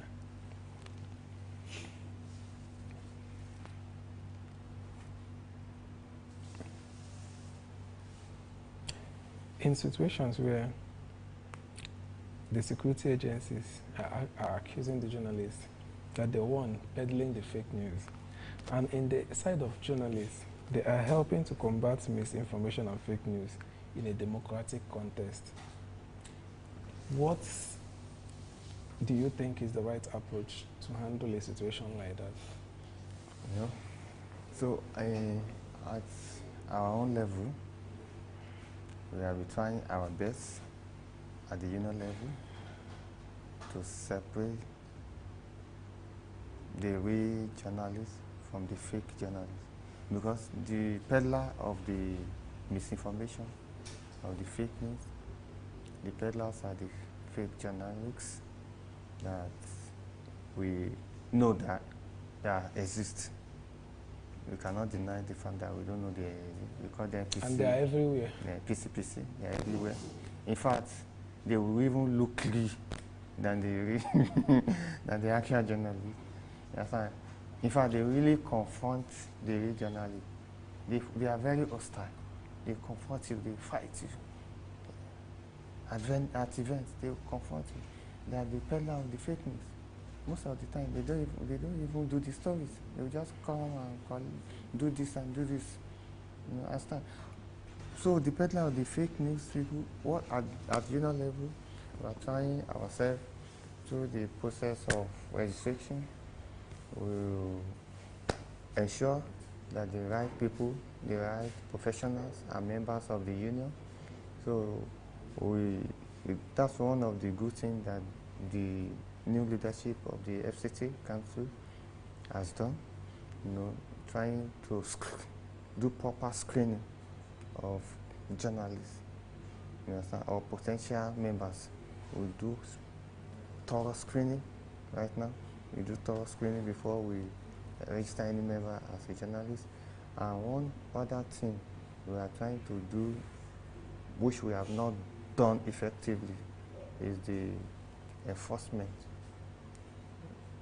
at venues, at event venues, you know, because those are the areas where we found them. They can't come to our secretariat, they cannot show them, but we meet them at the venues of events. And so at every bit, we need to enforce.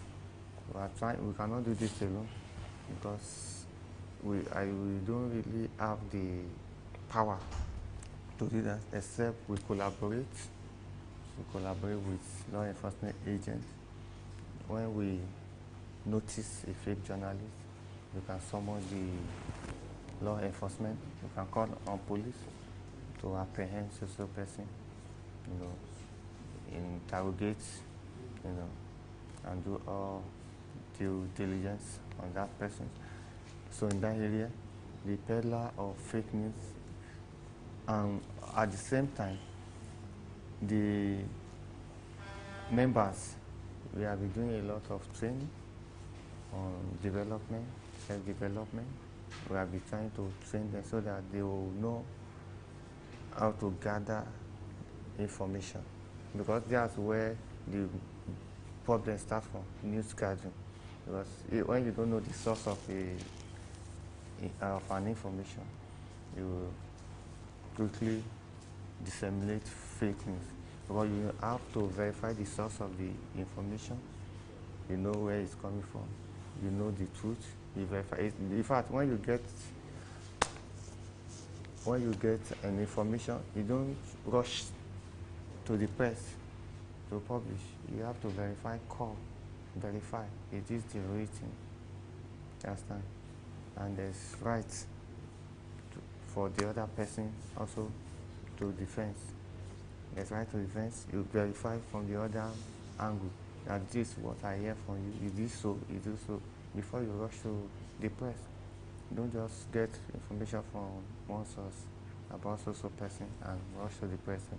So we are doing a lot of training and retraining of our members on news gathering and news processing, because if you don't do all those due diligence, all those principles, you don't follow the principle of news reporting, news gathering, that's where you will be found wanting to be peddling fake news. So we are trying our best to separate the grain from the shaft. We are getting there. Okay.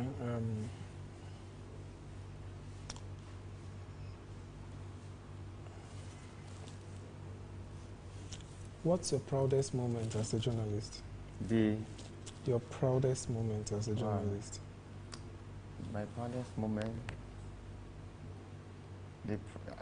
I would say the pride of every journalist is his byline. You know, when your byline is always out there, you'll be proud. Especially when you do a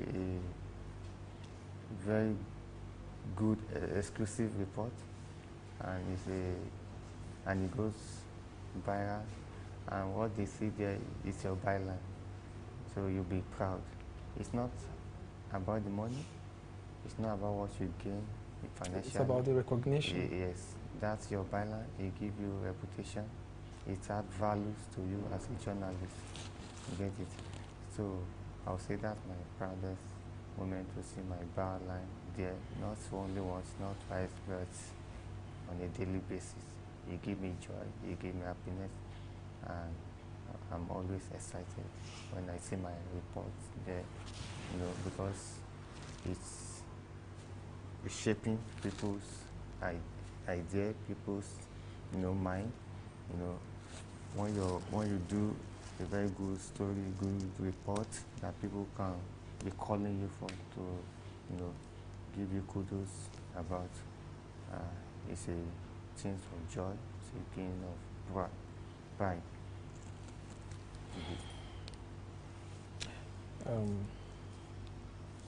Your job, your role as the chairman of the chapel, your job as a professional journalist, and so many other things that you're involved in. Yes. How do you handle stressful situations? Stressful situation, stress. You know, our job goes with stress, actually. The moment you wake up in the morning, you are looking at your itinerary, how you go about the day. When you have your schedule, especially if you have different beats you cover, you have to go from one beat, one geographical position to another. It's really stressful, actually. Very stressful ones. On a daily basis, we have to go through all this stress. Personally, when I'm stressed like that, I like to relax. Funnily, I like to read to ease stress. I like to relax my back, you know, get a hold of a book. I read. I just lie down and read, and while I'm reading, from there, I'm getting my energy back. I'm getting motivated again to keep going.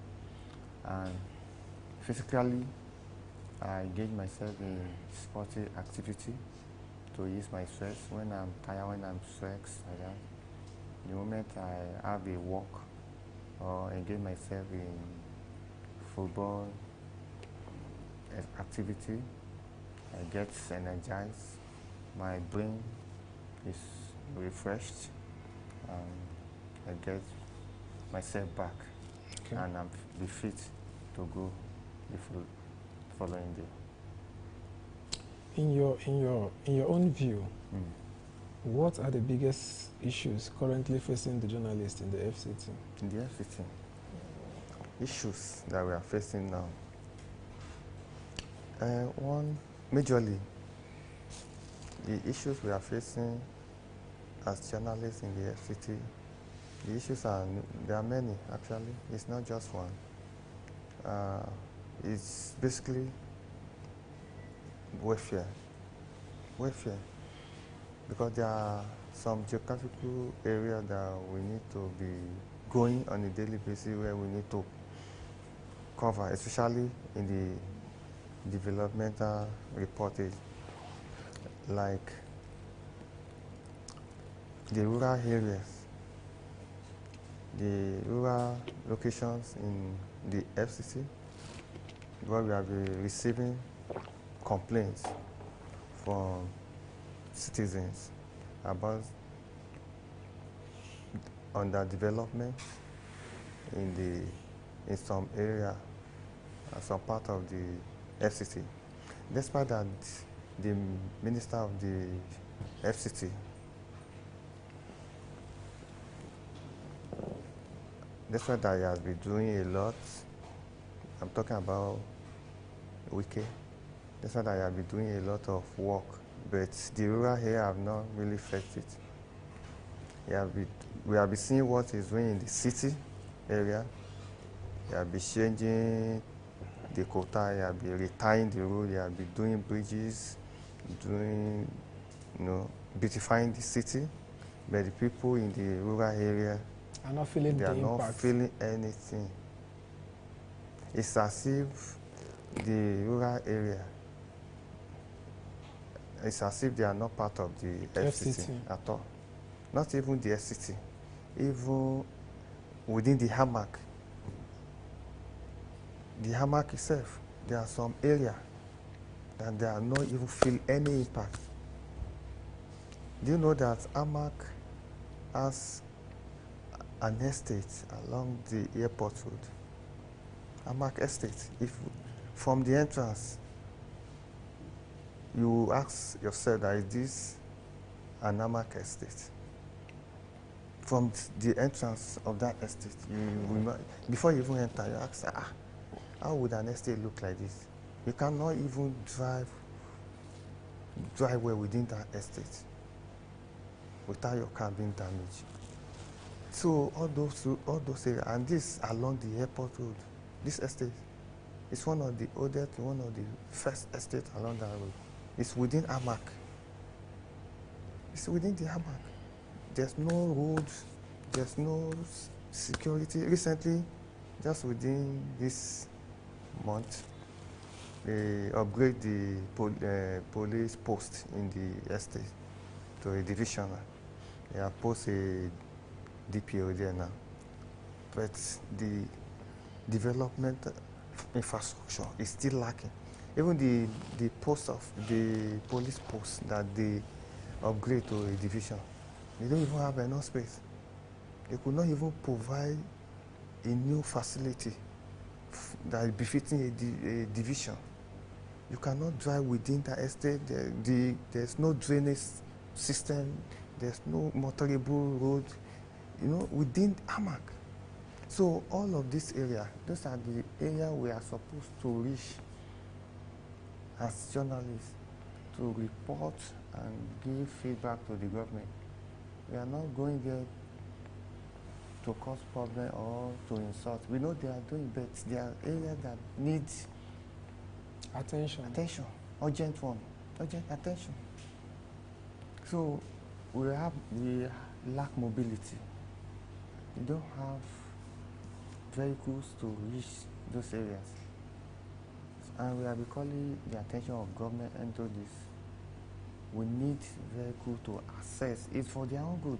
Because by the time we return to give them feedback on what people expect from them and how people really expect much from them, it will be to their advantage to even express and to show a kind of recognition or respect to the citizens and to even extend the level of development to those areas, so that when they are leaving, you can have a legacy that so person, when he was a minister or when he was a chairman or when he was a councillor, so things happen. This is what he did, but we are not, the rural area, they are not feeling the impact. It's as if the government is for the rich. That's the situation we are experiencing in the city, and it's a big challenge to us. Lack of mobility to do our job, so it's a very big challenge. As a union, we want to support the government. We are there for them, for a bridge between the government and the people. So the government is supposed to even consult us to help them to listen to the people and give them feedback. That's what we are for. We are there for that purpose. We are not only there as a watchdog or to hold them accountable. That's not the limit of our job. We are also there for development, to advocate for development. So that we need mobility. It's a very big challenge for us as journalists in the city. We lack mobility, and government need to do something about it to provide these things for us. Even our secretariats need a facelift. The government, we call on the government to come and innovate that place. We cannot call it incomplete. We just want a facelift. We need a facelift. All right. That's our secretariat, because we need a conducive environment to do our job so that we can, perform effectively. All right. Thank you very much, Mr. Felix. You're welcome. It has been an amazing and wonderful time with you. Thank you so much. Thank you very much. And your section here has been very impactful. Thank you, sir. We appreciate. We wish you all the best in your leadership as the chairman of the council, as the chairman of the chapel. Thank you very much. You're welcome, sir.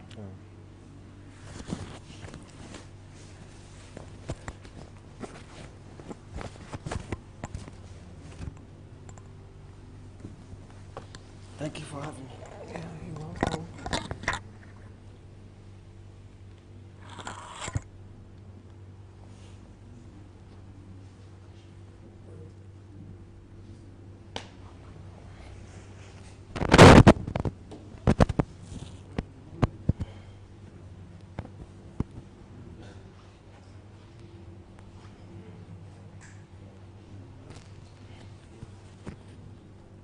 It's remaining 1%.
Come to visit here.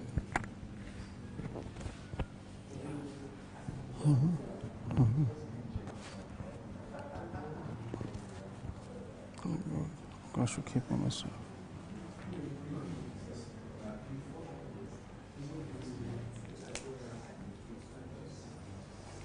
Sir?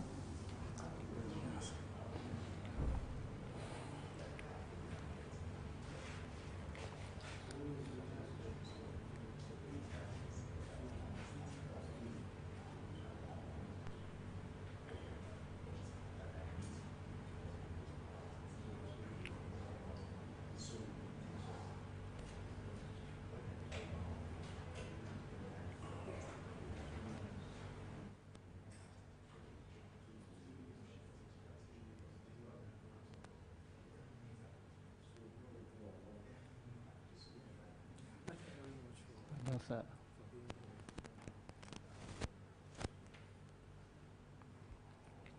What's the most challenging part of being an activist or an advocate in a society like this? The most challenging part of being active in a society like this, sometimes your peer pressure, they try to talk you down, that you can't do that, and this country is lawless, this country has no laws abiding. So when you talk something that is not really this thing, that you go in for it, so people try to feel like you are not bold enough to do such a thing because of the voice of the for citizens is not heard. So that's one of the most challenges that I've come to see. Yeah. You know, sometimes a lot of people tell you that they are activists. And I also believe that in activism, there's always an objective. There's always an aim where you narrow your activism to a particular channel. Exactly. What's your area of activism? Yes, my own is my area of activism is strictly based on spirituality, because I'm a clairvoyant activist. I'm not an activist, but I'm an activist. I believe God led in my heart to be an activist. So for that reason, I strictly base my activism on spirituality. Yes, so when God gives me the strength to move emotion, I will move emotion. So I don't act except I hear from God. That is it. So for how long have you been? Barely 3 years now. Yes, though I've done it in a local form and all that. But before I did that, I was able to have my platform where the people can hear me when I speak or when I do my activism.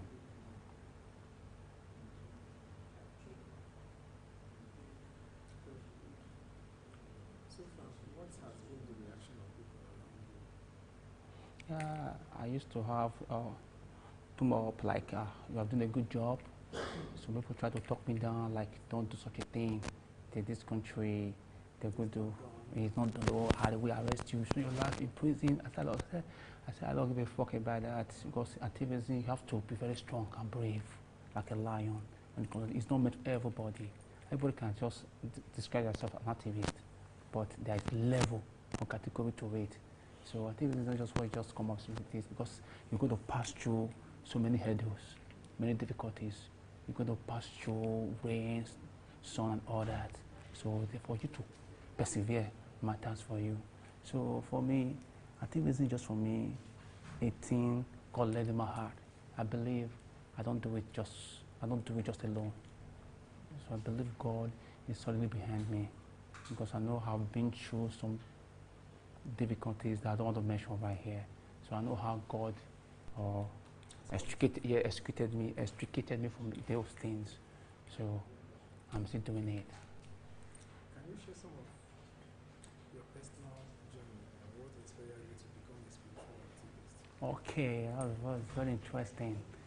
You see, when I was growing up, life was kind of being tough and boring for me, and I was like, and I grew up in the midst of people who are so fearful.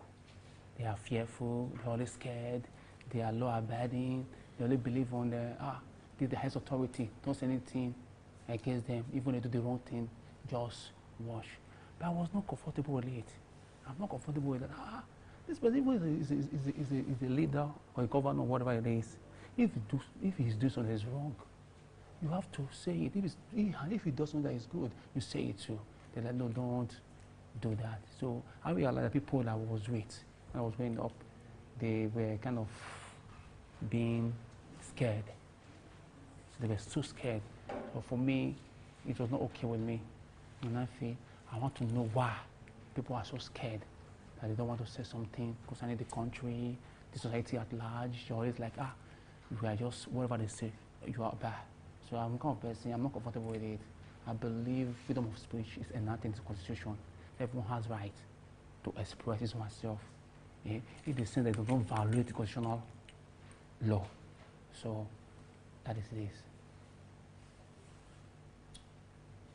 How do you define spirituality, and how does it influence your activism? Yes, it influences my activism because I believe no man is enough for himself to think he or she is doing what he's doing. I believe whatever you do in this life has a spiritual backup. There must be a spiritual backup. And if there is no spiritual backup, that your action is bound to meet with what? Fiasco. So because I've told you how God have extricated me for so many actions or so many sins like that. So and I believe God is telling me, do this. So what people fear most to say is what I say. If I had harmful information, I dispose it. I don't keep it. So why I believe that God is on it because of it gives me direction. There are some things I see. I would just go because when I say I'm a spiritual leader, I mean it. So I'm a clairvoyant when it comes to activism, and so when God talks to me, I listen. There are things He will tell me, even when it's true. So don't say it. I won't say it. But when He says say it, but they will arrest you, they will punish you, they will do this, but say it. You will go scot-free. I will do it. So I want to back because I believe without God, nobody is sufficient of himself. No man is sufficient of himself, except you have God by your side. So anything I do today is not more power. I believe God's hands on it. So that's why I'm doing what I'm doing. So I'm not scared of anybody. That I believe in the divine providence. God provides for me. So I'm who I am today because God is with me. So, in your line of activity, you're being led by the Spirit. Yeah. It tells you what to do. Yeah. When to do them and how to do it. That's true. Interesting. Can you describe a specific experience where your spirituality helped you or others during your activism work? Okay, how will I say this now? A lot. Like, just choose the paramount one, the one that is very, very paramount. Yeah, you see, it has helped me a lot. Like during the time of, there was one rally I was taking, doing the NSACs. So I was one of those people who actually carry out those, what would call it, agitation, all that. So, and then I was in Abuja then. So that we did the second day. I was supposed to go with them. Spirit just told me, you don't have to go today. Just be at home. That was when I was at home. So most of my friends that went for the activism, they came to tell us their sad story, how they beat, or I would call it, how the rally or the riot was being hijacked by some hoodlums. Some hoodlums came, started with guns and cutlasses, shooting at them, chasing them. Some of them got injured. That was the day I was not in that movement. But for the last days I've been there, nothing happened. But the day I didn't go, something happened. They came and told us their sad stories. So, how do you define spirituality? Okay. So, what issues or causes are you most passionate? Are you most passionate about, and how do you relate it to spiritual beliefs? Okay, the issue I'm really passionate about is how I really want to, through activism and through spirituality, to unify the world, irrespective of their religious differences. So, yes, belief, I'm a Muslim, I'm a Christian, I'm a Buddha and all that, but for me, it's nothing being a Muslim or Christian. What matters is what, how do you relate to people? How do you relate to people? And if you are a Christian, does not mean I can relate with you. Because I see the problem we have in this country today, not even just the country, the world at large, is religion and politics. People come with different ideology, philosophers, free thinkers, and all that. They say, we are this, we are that. This person is not a Christian. This one is not, it's a Muslim. So we cannot identify with such persons. But this thing has actually made us as an individual to dwindle away. So what I'm trying to do now with my spirituality and activism, I'm trying to unify people together. The Christians, the Muslims, even the pagans. Let us come as one. Let us see from the same perspective how God can use us to make things work for us. That is it. How do you balance spiritual practices with the practical demand of activism? How do you balance the two? Yes, I have to balance it because of, I think it's necessary. Because when you are too physical and you neglect the spiritual aspect of life, you become what? A spiritual moribund. Then when you are too spiritual and you neglect the physical aspect of life, you become a physical moribund. So it is very necessary for an individual to balance spirituality and reality. So I tend to balance this reality and spirituality is through my platform, which I call the universal order. A universal order, where we have to come together just the way this place is. I was opportune to be here because of, I did plan for it. So I'm trying to, it's impromptu as I'm concerned. So I'm trying to use what is my residual knowledge to answer some of your questions. I did plan for this. That is about the way. So the way I want to balance these things when I meet up people in respect of their religious background. I talk to them, I understand their point of view. They understand my point of view. We all keep an open mind to see how to make the world a better place for us. Because I see religion actually has done a lot of damage in our society because of the people believe I am a Christian, so they want us to share with Muslims. So being an individual, I want to to bridge the word. Yes, I want to bridge the gap between this and this. Like, let us see, we are one. Let us live. Don't look at person that this is a Muslim. No, let us live as one. Let us live as one. Have one goal: solidarity. That is it.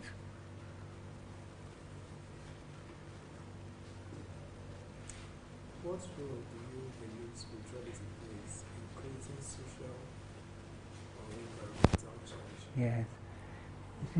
What it creates is that it gives you direction.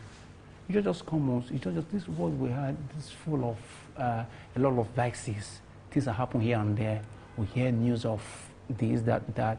So now, why the spirituality comes to play, most in activity, because of what? It gives you direction. You could just wake up one day and say, okay, I want to talk, I want to say this, because you want to chase clouds. You are a cloud chaser, so just come talk randomly. No. So when you are spiritually inclined, God gives you that direction. God lay in your heart. As God lay in your heart, so you let it be.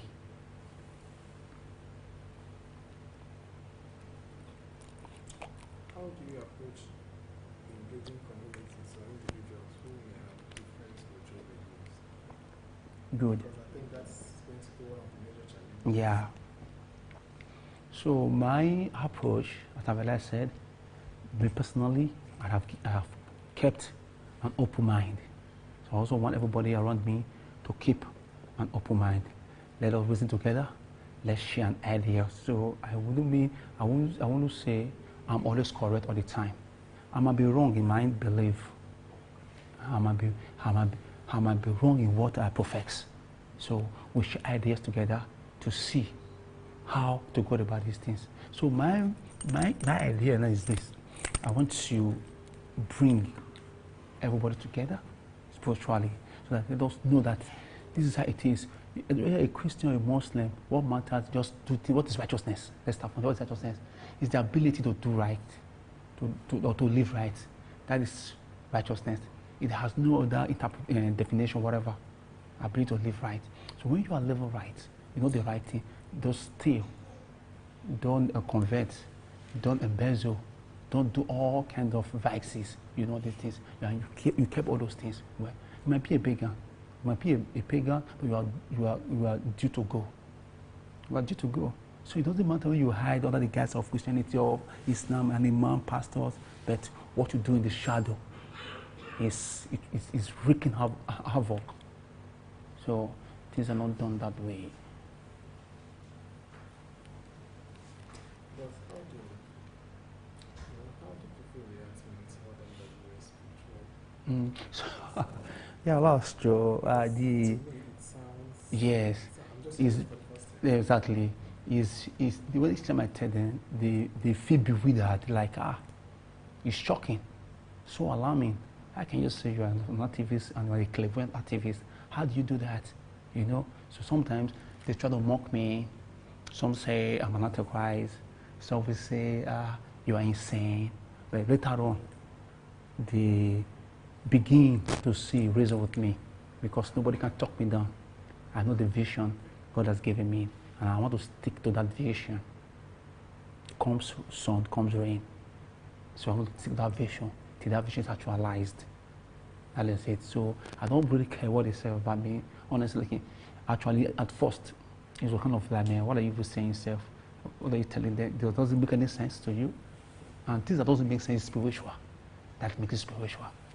So it was not actually easy for me because I'm a kind of person. Because it's not easy for a lay person. Yes, it was not really easy for me at first, but I kept saying it. I kept saying what I was saying. I stood by all those things I said, and I was practicing them. So and later on, they began to see my point of view. So some concur, while some said, no, this guy is off the key. But it doesn't matter if somebody's off the key, but the fact is that we have to say what we know how to say best. That is it. How do you ensure inclusivity?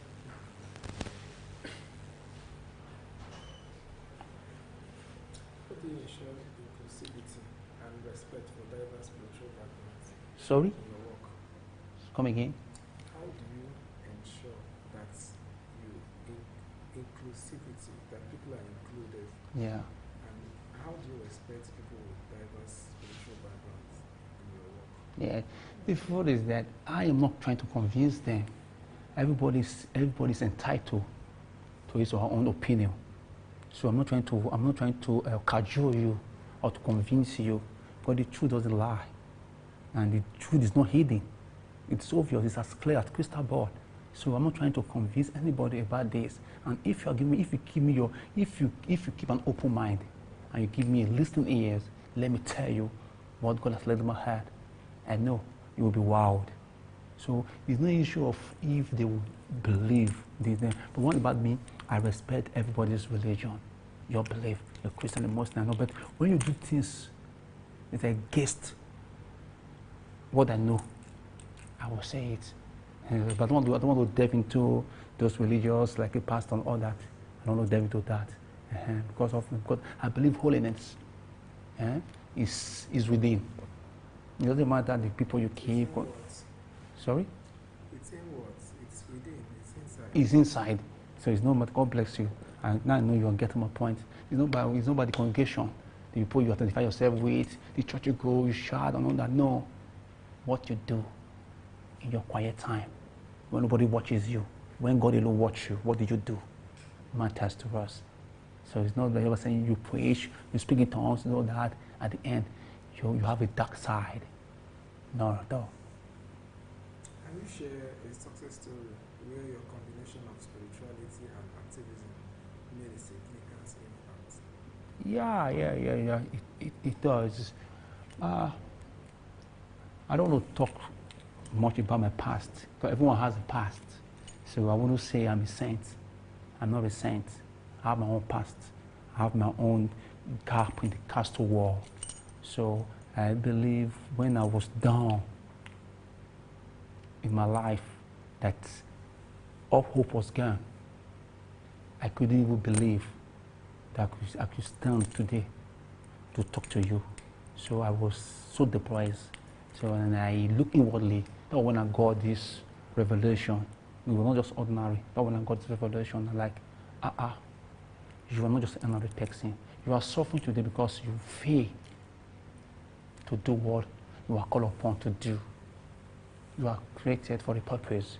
Go and fulfill your purpose. No matter how. So how did it actually help me? When I was in the world, I used to go to church like my parents. I was born into Christendom, as they call it. So I used to go to church. Later on, I was kind of being, I was disillusioned, yes. I was disillusioned with it. So what will I do now? So my quest for eternal truth led me to diverse religion. I was on Islam too. Ekakan, and other religions. I was into their worship too. But yet, there was no inner peace that I was craving for. That inner peace I was craving for, inner peace called equanimity. By the order of Buddha, it's called nirvana. So I was craving for that inner peace. I couldn't get it. Because each time I go to church, I feel like a farmer in the church. They look at this guy, see a lot of man, and I saw some sycophancy and a lot of things in the church. I said, no. So when I embrace this my new order, which is what I said, which is a universal order, when I embrace this order, I now receive that inner peace of mind, equanimity. So then I'm so happy. As I said, I live by divine providence. I don't believe in the earthly government. I don't believe anything. God provides for me. Whatever I ask God to give for me, He do it. So I'm happy now. What advice would you give to someone interested in integrating spirituality into their activism? Yeah, my advice to them. Who wants to be like you? Yeah, it's not easy. It is not easy. It's not because to start with, you need to undergo a series of training, self-control. You have to master yourself. Because they say, according to one of my mentors in the world of philosophy, is Socrates. Socrates, his last word before he was executed, Socrates said, "Man, know thyself." The best victory on earth is for you to know yourself. Know yourself. Master yourself. Know who you are. The stuff you are made of. I don't know if you get it. So, if you want to inculcate spirituality into your activity or into your daily life, you have to practice a lot of spiritual exercise. You have to learn how to lock your door behind a closed door, how to supplicate and pray to God in your quiet time. In any ways, to me, I don't really shout much. I hum a song which is hum me home. So each time I hum that song, hum me home, I have enough peace for what? Astral projection. Though I say it's not easy. So if you want to inculcate spirituality to your business, you have a lot of exercises. You have to engage in astral projection, soul traveling, and the like, which is true.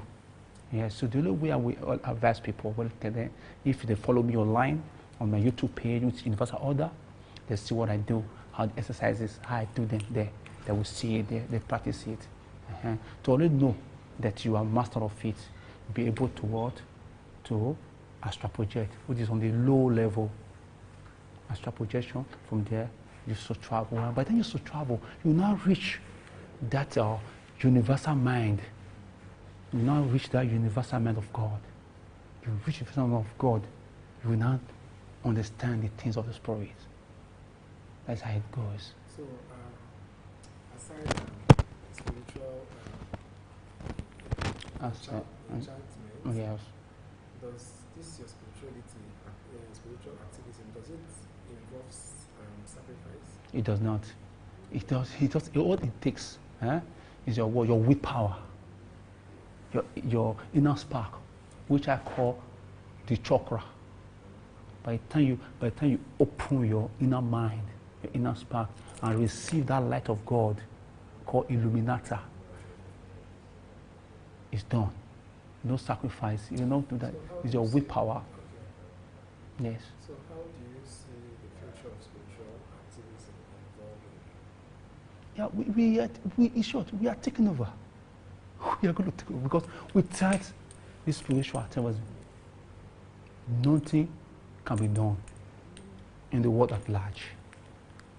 Even though the clergy men refuse to tell us the truth, they refuse to show us the truth to know. So we have decided to find out the truth of ourselves. So we are going to know that it's going to happen, that time will come. It's going to take over the world. Because people got to understand that you have to be spiritually inclined to be an activist. Because of being an activist, you are prone to many disasters.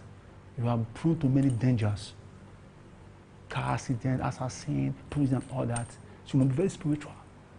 Let nature, God Himself, order your step, tells you when to go, when to speak, and when to return home. That is it.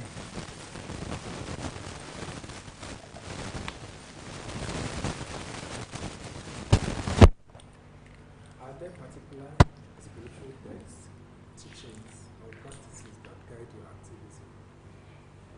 Yeah, like I've said before, I've gone through diverse religion. Then every time I became a free thinker. Because I discovered that the problem that I was having and the problem of society is not lied in praise and worship. So for that, I decided to devise another means of solving the problem. So with that, I decided to embrace spiritual activism. So please, can you come with a question? Okay, let me take it again. Are there particular spiritual texts, teachings, or practices that guide your activism? No, not really. All you just have to do is just to just master the art of what? Projection and soul traveling. That is all. So we don't pay offering, thanks over, nothing. For your activism, you don't do any recitation, you don't do any prayer of any sort? No. All I just have to, all I do, all I tell my followers, because I have some what call it, proteges, which my followers, proteges. So what I tell them is what? How to engage us into what? Deep meditation. They will just shut their door behind themselves, sit in a yoga position, in a yoga-like position, or you can lie prone or supine on the bed. Then you can as well shut your eyes if you want to. You can open your eyes if you want to, but stay focused. Eradicate every thought from your heart. Stay focused. Meditate. Before you know, you see yourself in another realm. That is it. So we're not like rituals. No. It's a religion of mastering yourself, self-mastery. That is all. I don't use anything like no. It's self-mastery. So you burn candles? I don't burn candles.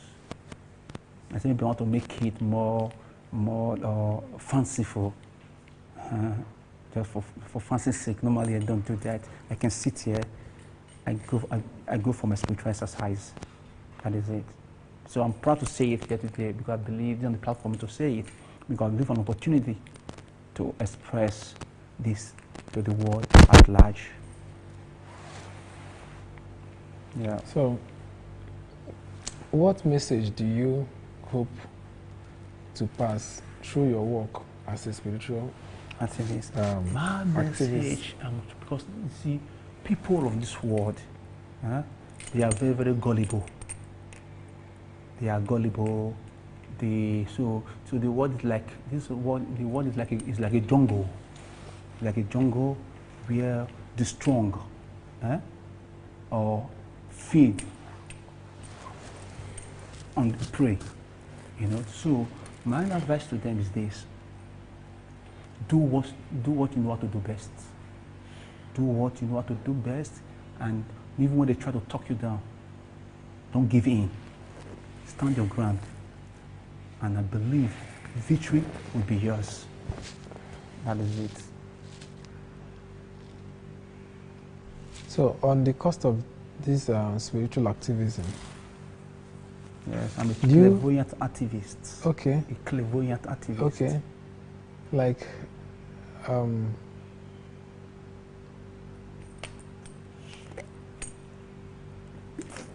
how many people have you been able to impact with it? So many. There were many of them. Something happened where I was in university those days. Something happened that I was in custody, police custody. There many people there tried to share my idea with them. Many of them bought the idea. Today they follow me online and all that. A lot of them, I can't count them. Okay. Yes, I don't force it. The light doesn't hide. When you speak the truth, people see it.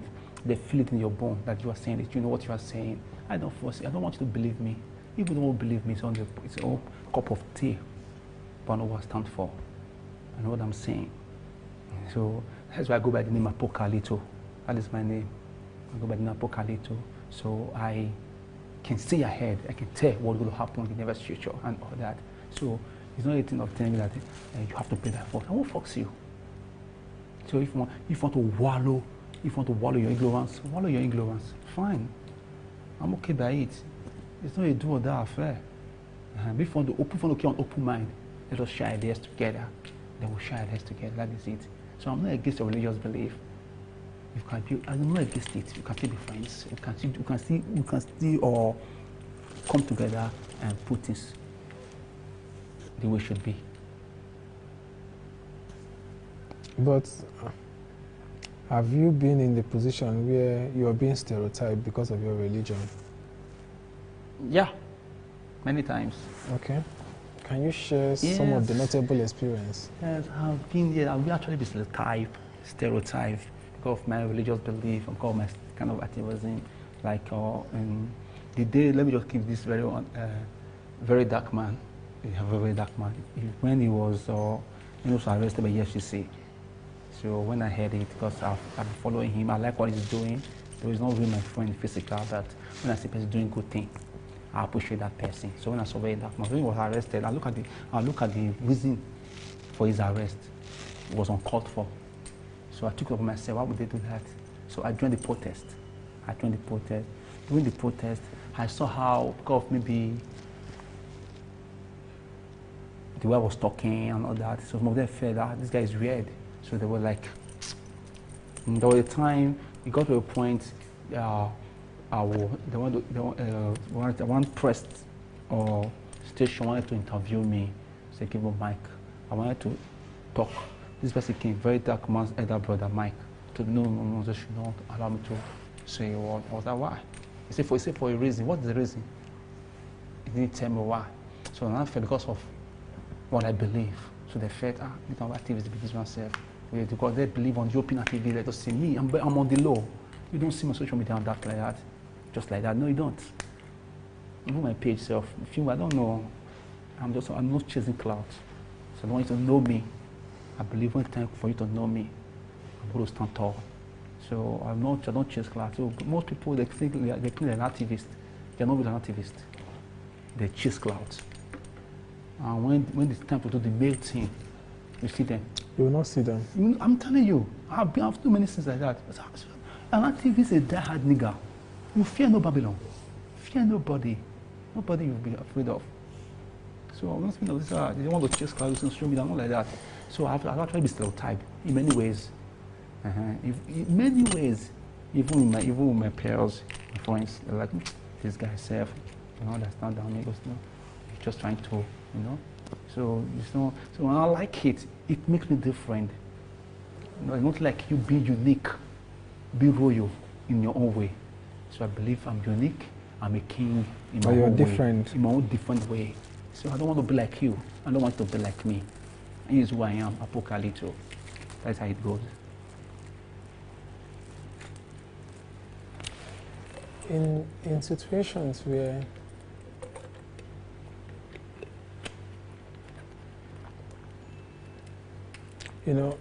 living in your reality makes sometimes it makes you a target for hate. Have you lost any relationship just because of your new choice of life or your new religion? Not really, but I've lost a lot of relation because of my kind of influence after them. Yeah, my religion has nothing to do with my family. They know me and they took me for who I am. Okay. Regardless of what has been happening and the situation of this country, I just want to ask you a question.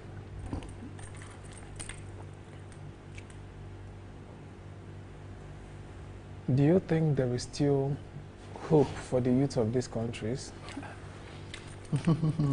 I love that. In this case now, I don't want to be a sycophant. Yes, I don't want to sugar quote anything here. I just want to lay it there the way it is. This is a very intelligent question I'll be expecting from you. So I'm glad I just came now. You see, many youth believe they are the leaders of tomorrow. They are the leaders of tomorrow. But if you ask me, they have long lost that leadership, long time ago. So when you just try to brag, the leader tomorrow, I see they are being delusioned. That's why I'm concerned as an apocalypse as I am. If you ask me, I will just tell you the way it is. There is no hope for the youth on one condition. What is that condition? By the time the youth began to see the reality of life, not what they are just doing here.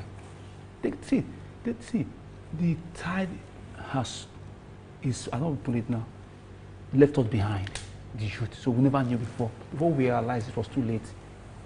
So youth, hope for the youth to become a leader of this country, is a fate worse than death. Nobody will give them that chance. Okay. It's only when we come together as one. What we need, that's why I like Omoyere Showere. I like him so much. He speaks the truth. I will call himself a revolutionary leader. Revolution. And this revolution we're talking about, it's not going to be a physical revolution. It's not going to be a crossing sword or shooting guns, pardon, or that. No. A spiritual revolution will take place. That's where we will not come in. When the apocalypse will not come in. There's going to be a spiritual revolution. That's when the youth can have a chance. If you want to live the way it is, physically, the youth has no chance. But they only give that hope. And that hope they have is a pious hope. It's a first dawn. They give them that hope to make them feel better. It's like, what I call it? It's like, I don't know how to put it. It makes them feel better that we're the leader of tomorrow. It's not true. It's not true. In this country, Nigeria, it's not true. So, by then, you used to stand for themselves. Every youth has to be an activist. You don't have to read, you don't have to study activism in school. You can be a farmer, you can still be an activist. So whichever social platform you have to what? An advocate for societal change. Societal change, God bless you. I like the right word you're using for me. You are giving me the right word. You advocate for societal change. the youth will not see from the same perspective, like this is what we want, no matter how it is, we will not compromise. A lot of youth today, they are compromised. They've been compromised. You see, they're talking here. By the time you give them peanut, a stipend, they'll be mute. They won't say a word again. So when you say if there is hope for the youth in this country, Nigeria, as far as I'm concerned, there is no hope for the youth in this country. I swear to God. Yes. No two ways about it. Except we have to come together. They have to listen to the voice, the inner spirit, the inner voice telling this is what you should do. There's a way to achieve this. People don't know. There's a way to achieve these things, which I know. It's part of my clairvoyance. I told you I'm a clairvoyant activist. So I know the solution, I know the problem, I know how it should be solved. It's not an easy job. It is even harder than we will see it. It is harder. So youth for now, youth have no place when it comes to politics or leadership in this country, Nigeria. So I won't say the word at large because I'm a Nigerian, so I want to talk about my country. So youth has no place. So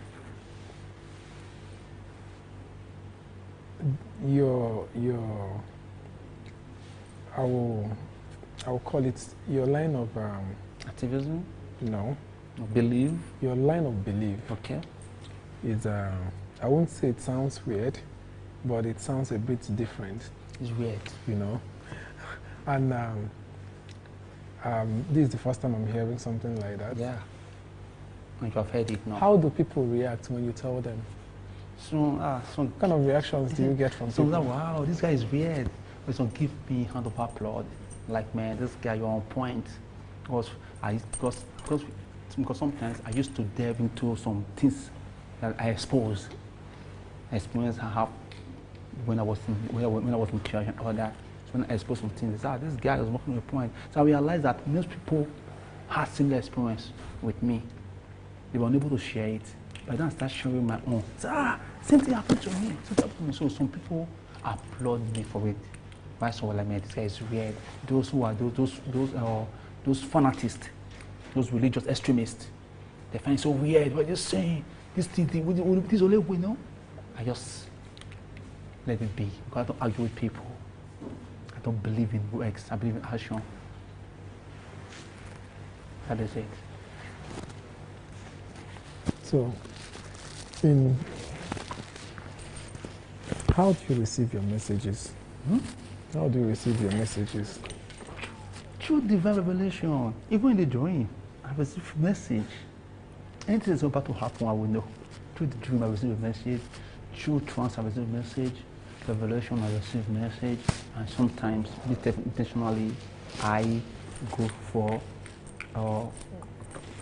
spiritual exercise. Okay. Yes. If I want to project, I shut up behind myself.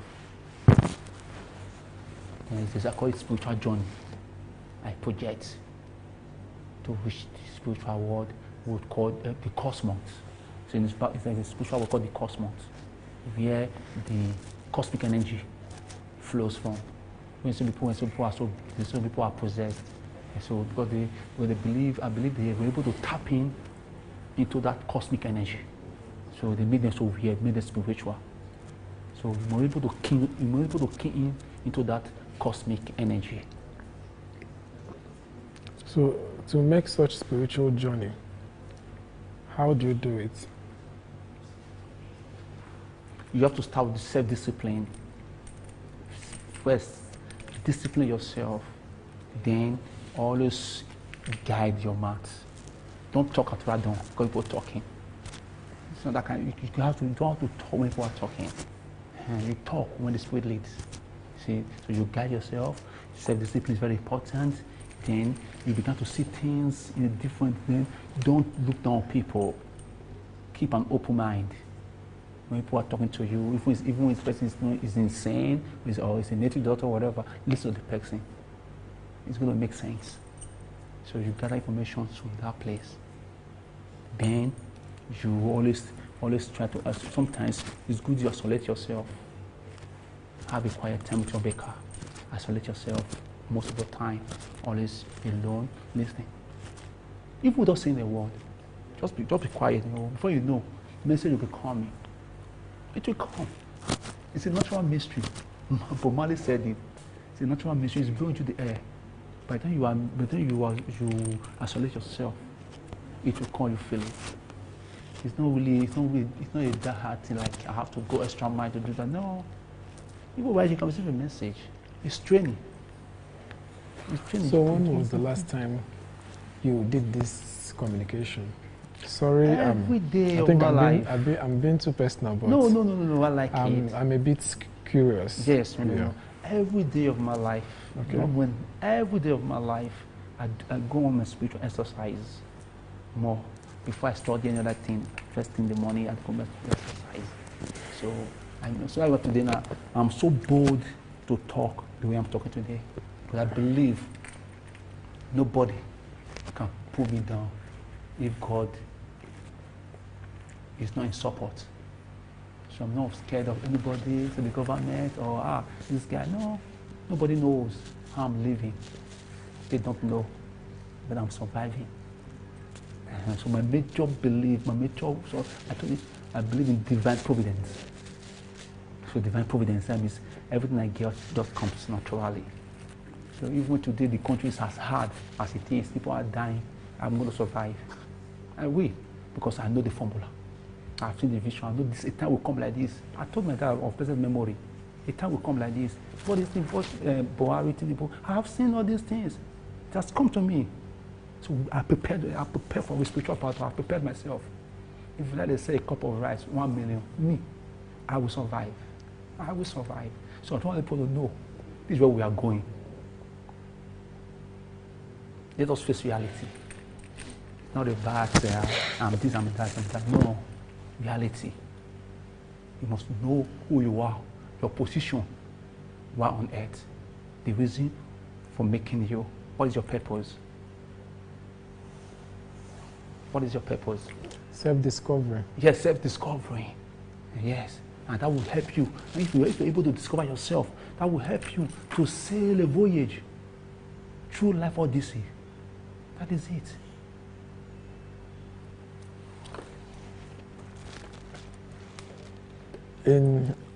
In situations where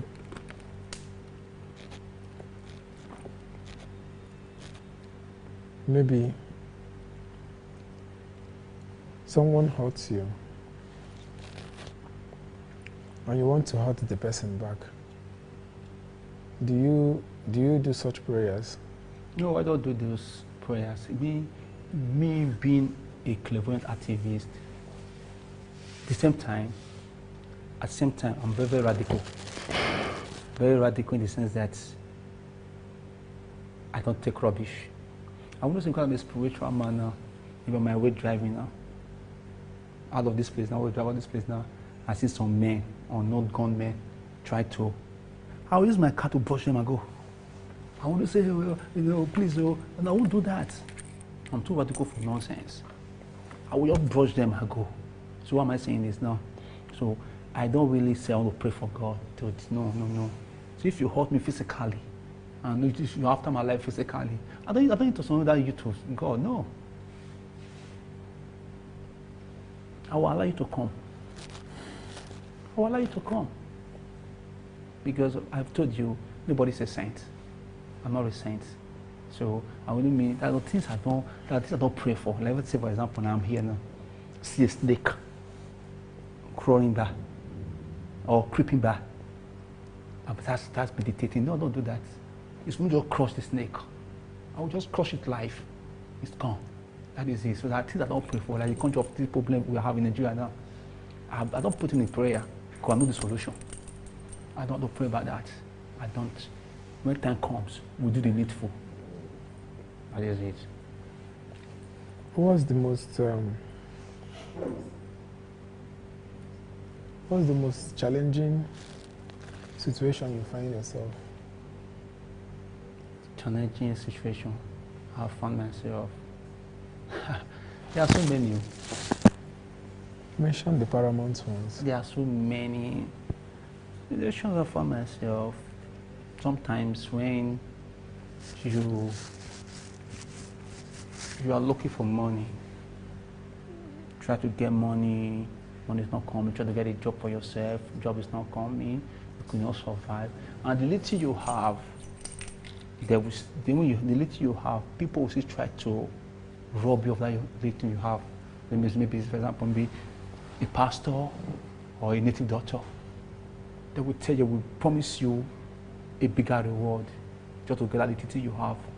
It's okay, young, okay, you need this, you need a job, you need this, you need that. Oh, don't worry, come and sow a seed. Come and do this, come and do this. That money you have, bring it. They take it from you. At the end, say, well, that is a scam. That one of the worst situations I found myself. I hate thinking of that situation. That's one of the reasons why I have to secure myself for a better life. My quest for the eternal truth led to who I am today. I'm not seeing some people rob me my little I have. I even thought this little I have would give me more. But another that little I have is what is someone else is interested in it. Interested in that little thing I have. I needed it. They took it away in the name of religion or whatever. They just took it from me. I'm not thinking that I'm so broke, nothing with me. I'm left with nothing. It's one of the worst situations I found myself. Okay.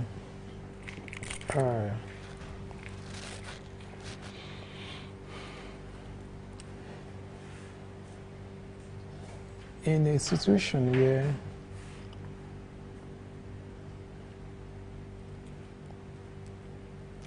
you are doing your prayers, okay, or your meditations or consultations, spiritual meditation. Normally we call it spiritual exercise. And someone walks in on the process. Does it have any effects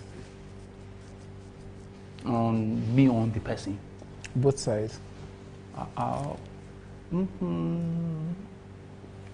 Really, if you know, there's no spiritual, there's no effect, and if you say it, they even make it easier for you to understand.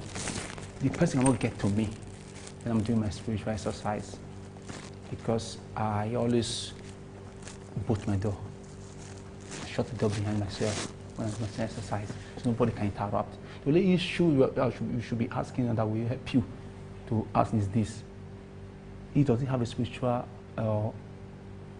effect when you are doing spiritual exercise. In the other realm you go, is there any spiritual, is there any effect there? If you ask, I will say yes. You as a master of that art, when you are practicing such exercise, you want to project. You have to be very careful, because in that place you go, there are other beings. There are other beings there. So if you are not careful, they may hurt you. When they hurt you, it's the way that you cannot return to their reality. They might do something to you that may affect you spiritually. So you do have to be very careful when you project. But you see sinister forces that will try to pull you down, that will try to attack you, try to make you feel like to bully you. You will come across those things. Yes. So if I tell people, if you want to practice this exercise, you have to be very careful. You have to be very careful.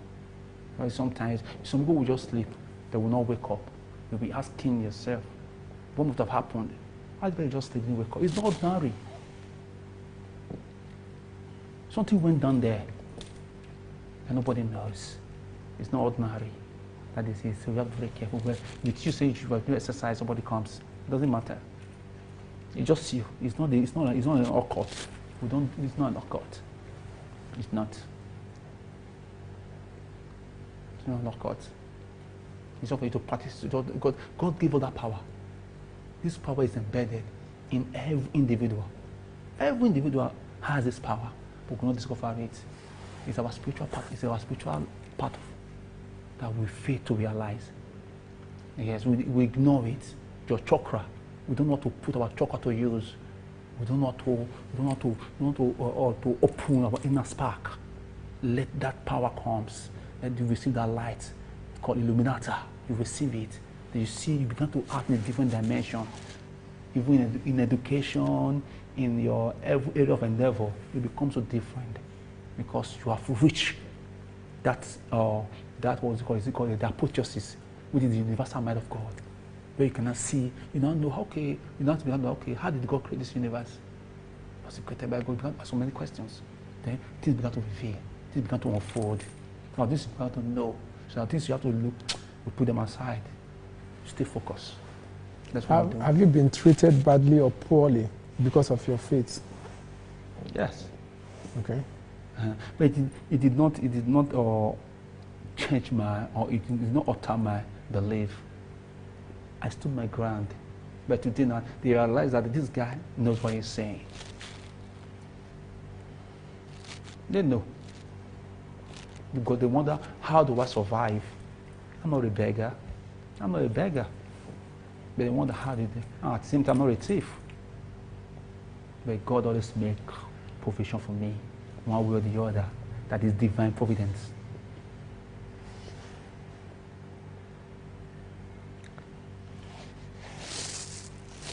There was a statement you made earlier, okay, at the early stage of this interview. Okay. You said that you always get a revelation or a message. Let me use a message. Yeah. A message. When to go out. Yes. When to act. When to act. Yes. Everything I do, God starts to tell me. The risk ahead. Yes. How do you get to receive these messages? I told you before that I've received messages through my dreams. And that happens, I've seen the dreams. I've seen Christ in this. At the time I saw the revelation, saw the country, people began to want a scatter. People wanted a scatter. Bomb blast everywhere. Even the river was burning everywhere. Even the trees, nowhere to go. And I asked, why all this is happening? When I got revelation, I said, yes. It's the new era that our leaders are trying to depopulate the people of the country. So anything you see, any hardships you deny, it's their plan.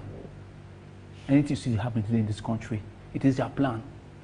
Yes, man, people die, everything. You think people, they are happy for it. It is their plan. They want to make us learn the hard way, and they also want to make us. They want to rob us of our own rights. Like I said, we're asking about the youth. I said no place for the youth, because that is their plan. So I got this revelation through dreams, sometimes through trance. You can just sit here and just come. The screen will just open. I will just sit and I will just laugh. Sometimes I will see I will see dangers ahead. I see dangers ahead that will claim my life. That little bird, that enough sound, enough voice will tell me, still go. Death will deny you. And I will really go. Believe me, behold, death will deny me. They will deny me. I have freed myself from many places I'm not supposed to. I will be asking myself, why did it happen? So that's the power of this supernatural, which I have come to know that I have possessed it. I have possessed it, and I want to put it in my activism. I'm able to know this is how we the youth, should act for us to get what belongs to us. Because I believe they have robbed us of what belongs to us. So now I want to say, I want to instigate the youth against the old. But one way or the other, I might do that. When the need comes, I might do that to instigate the youth against the old. Or the era of the youth. But they rob them of their belongings and their entitlements. So, at some point of your life, has there ever been a time where you feel like not being in Nigeria anymore? Like, has there been a time where you felt like you don't want to be a Nigerian anymore? Yeah, yes. What led to that?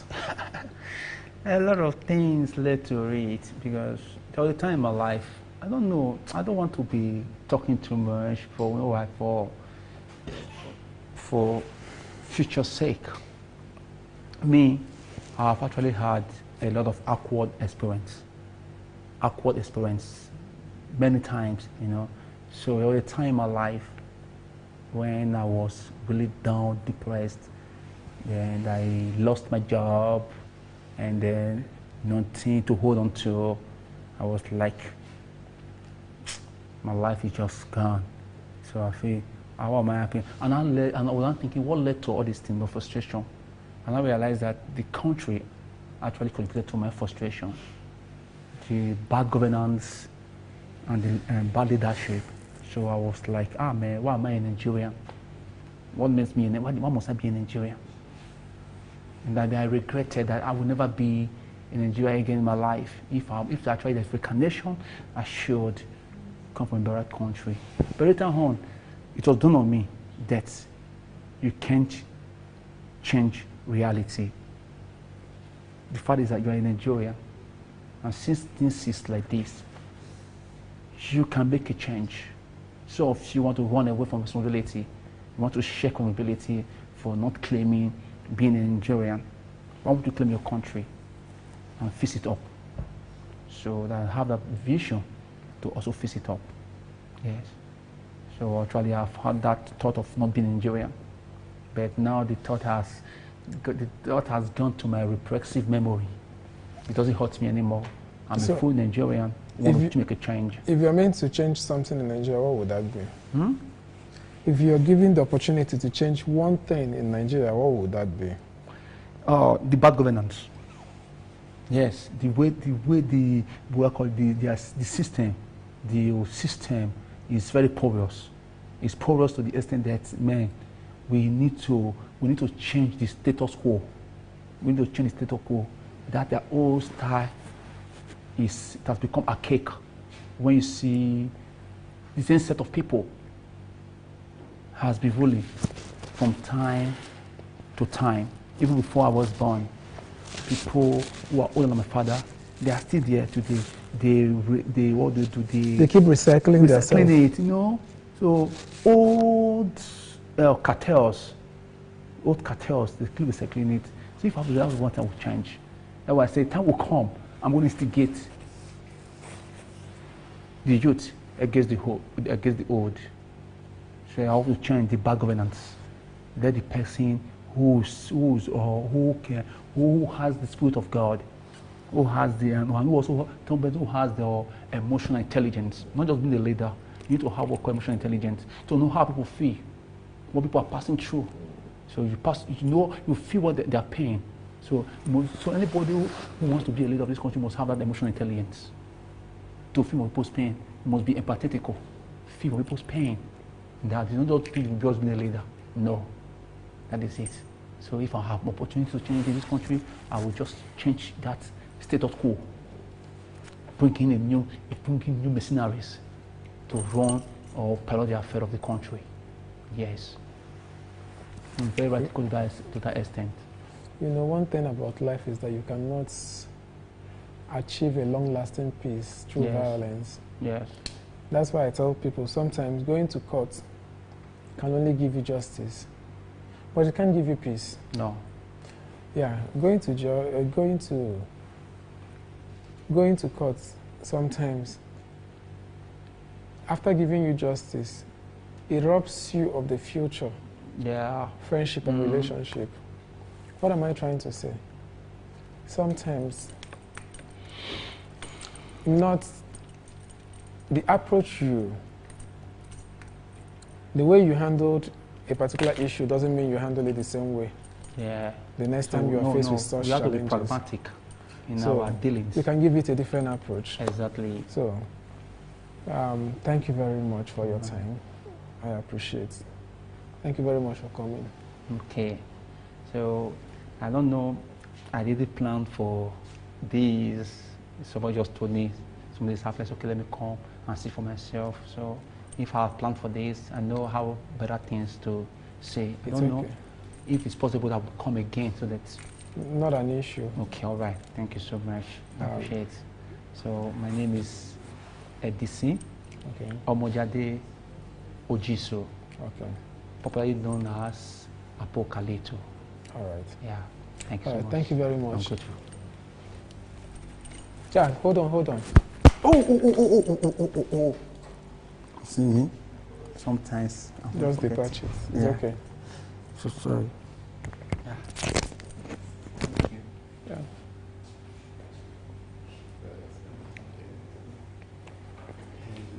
Again. What With do I do with this? Yeah, just it's a mic. Yeah, I just want here and hide it somewhere. Yes.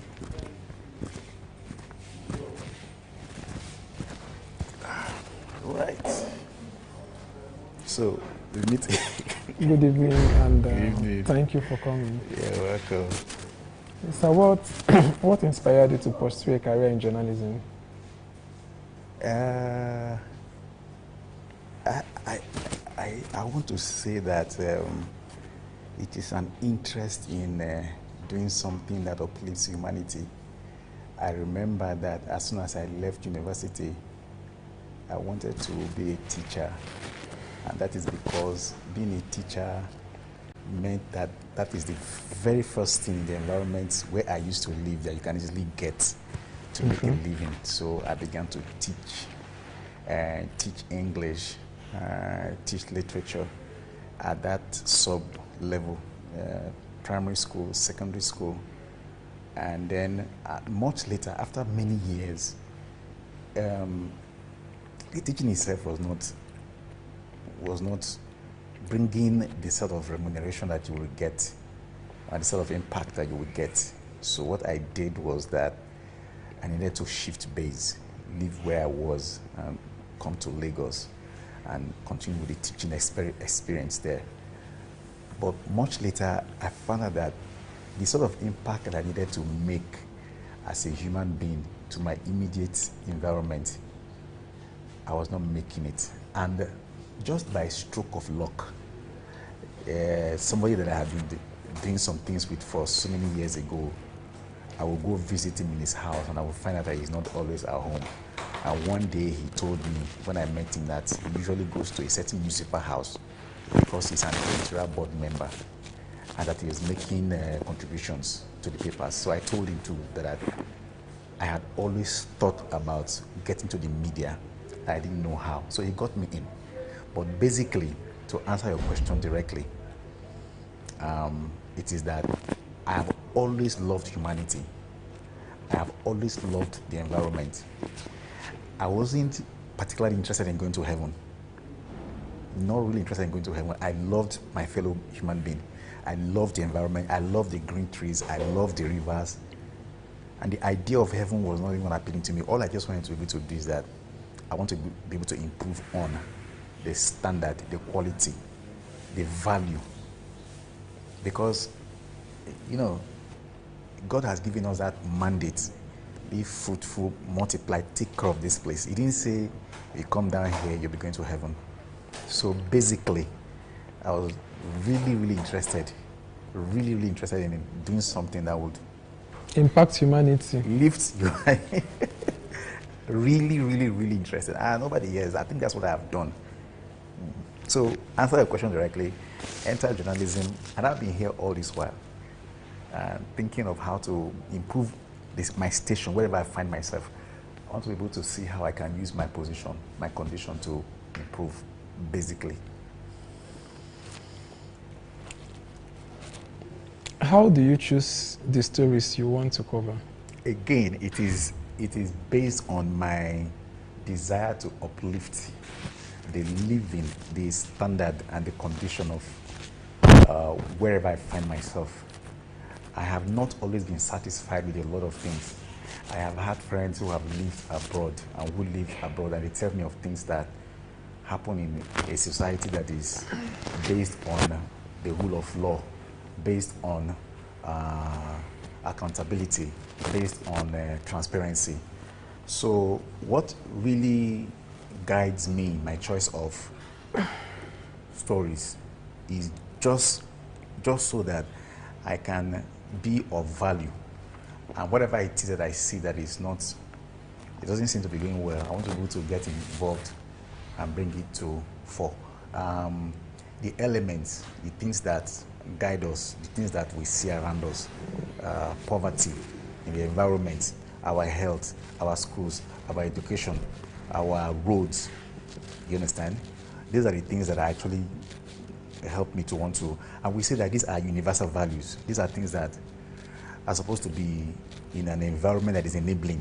If these things are not in an environment that is enabling, you discover that your output, your productivity as a human being will be below par. So I usually want to be able to be involved in things that uplift humanity. And those are the things that guide my choice of stories. And most of the time, I'm mostly involved in investigative stories. I'm not involved in those sort of stories that you just do, flash in the pan, you report the news and all that. I don't believe, I'm not one of those journalists who wants to just report the news. If it's possible, a new kind of journalism is coming up called solution journalism. I want to be part of the solution to the problem, even though I have to report the problem. I want to be able to say, if you recall, there was a time that one journalist threw a shoe at George Bush in Baghdad, and the situation was that if you are a journalist, you have no right whatsoever to get involved. And I think that particular incident was that incident that threw up the debate about should a journalist get involved or not. We were on the part of that divide that did not agree that because you are a journalist, you should not get involved. Just telling the story alone, just reporting the news alone was not something that appealed to me. So when the man threw the shoe at that guy and the guy ducked, we all pray that shoe should have struck the guy's head for some sense to enter his head, because at that point, the United States and all of those allies, the NATO people, were doing all sorts of things. They were saying that there were weapons of mass destruction in Iraq, whereas there was nothing. They were just cook up that story to be able to oust somebody they felt. It's the same thing they replicated in Libya. The same thing they all replicate in areas where they feel that the people, they are not friends with them. So I am of the school of thought that if any journalist will need to do a story, we need to get involved in the story, do stories that really impact on the environment, and that is what I have tried to do all this while. Okay. Can you walk us through your typical process of researching and reporting a story? Very good question. I like this question. Some time ago, I found myself in Berlin, Germany on a training program, and I met one very fantastic teacher. His name is Alex Kirby. Alex Kirby used to be a pastor. He told us this story. He used to be a pastor, and they were looking for somebody to cover a story for the BBC, and he applied for the job. When they got there, they told him that because of his background, he was not qualified. And he just told them that, in fact, it is because of my background that you should give me the job. And they asked him, why do you think because of the background that you should give me the job? And he told them that, as a matter of fact, he has no knowledge of that area, and that itself should give him that opportunity to be able to do a good job. And while we were with Alex Kirby, that 5-month period in Germany, he put us through a certain process of realizing your story. And he called it a 3-ring theory. And I've used the 3-ring theory to do nearly all of my stories from 2008 when I got here, and it has worked perfectly. When the man said 3-ring theory, 3-ring theory, 1 ring, 2nd ring, 3rd ring. You see it? I don't find it anywhere around in any book that are journalism books. 1 ring, they call it a ring. And they call it a ring because, like, for Mobius, the Mobius is a snake that tries to swallow its own tail. Now, trying to swallow your own tail will be going round and around. Just like the normal game on Nokia Touch. Exactly. Where maybe it's that normal game on Nokia Touch. I don't know that, but I know that it's a Mobius. Now, that ring, this ring is the smallest ring. Now, there is a 2nd ring, and there is a 3rd ring. Now, for the 1st ring, he said that for you to be able to investigate any story, you have to do 2 things. Number 1, your field work and your desk work. Your field work and your desk work. You have to be able to know just about everything that anybody will need to know about that. So if it's about this, Father, it's about this television, I should be able to know about this television. I should be able to do my research on this television to the extent that anybody wakes me up at any point T, I am television. If you slash me now, what will come out is not God, it will be television. So basically, for anybody, for me, if I have to do a story and the story is appealing to me, I do everything I can to make sure that I understand the story in total. I am on the ground, like boots on ground. I'm on the ground. I do that. Go talk to this one. Go talk to that, and I understand it. The thing is, I'm a craft. I know it. If I was to give an example like this, there was a time I went found myself at Ijiroko, border town between Nigeria and one country where a lot of smuggling is done. Peradventure just got there. I just got there peradventure and discovered that it's a smuggling town. Now, while I was doing, I wanted to do the story. I had to go and do some research. Now, doing some research, I found out that some people had already done something about that same thing, but my angle at this point was a different angle. So I basically, first of all, asked questions, do my research, then understood it. Now, understanding it, first of all, was a challenge. Challenge in the sense that if somebody has already done something about it, what exactly is it that you will be doing that will be different? That was a challenge, but after I had done, and I saw the angle, because I saw people without legs, without hands, who are physically challenged, special vehicles. You would think that they are physically challenged, but they were not physically challenged.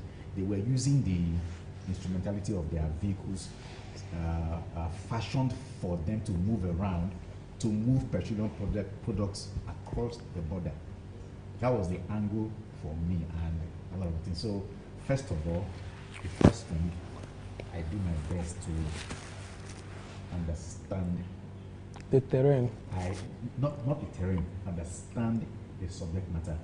If it's, I'm going to talk about this sweet or toffee bar, or talking about this light, I will do my best to make sure that I know all about lights. I know all about sweets. I know all of everything.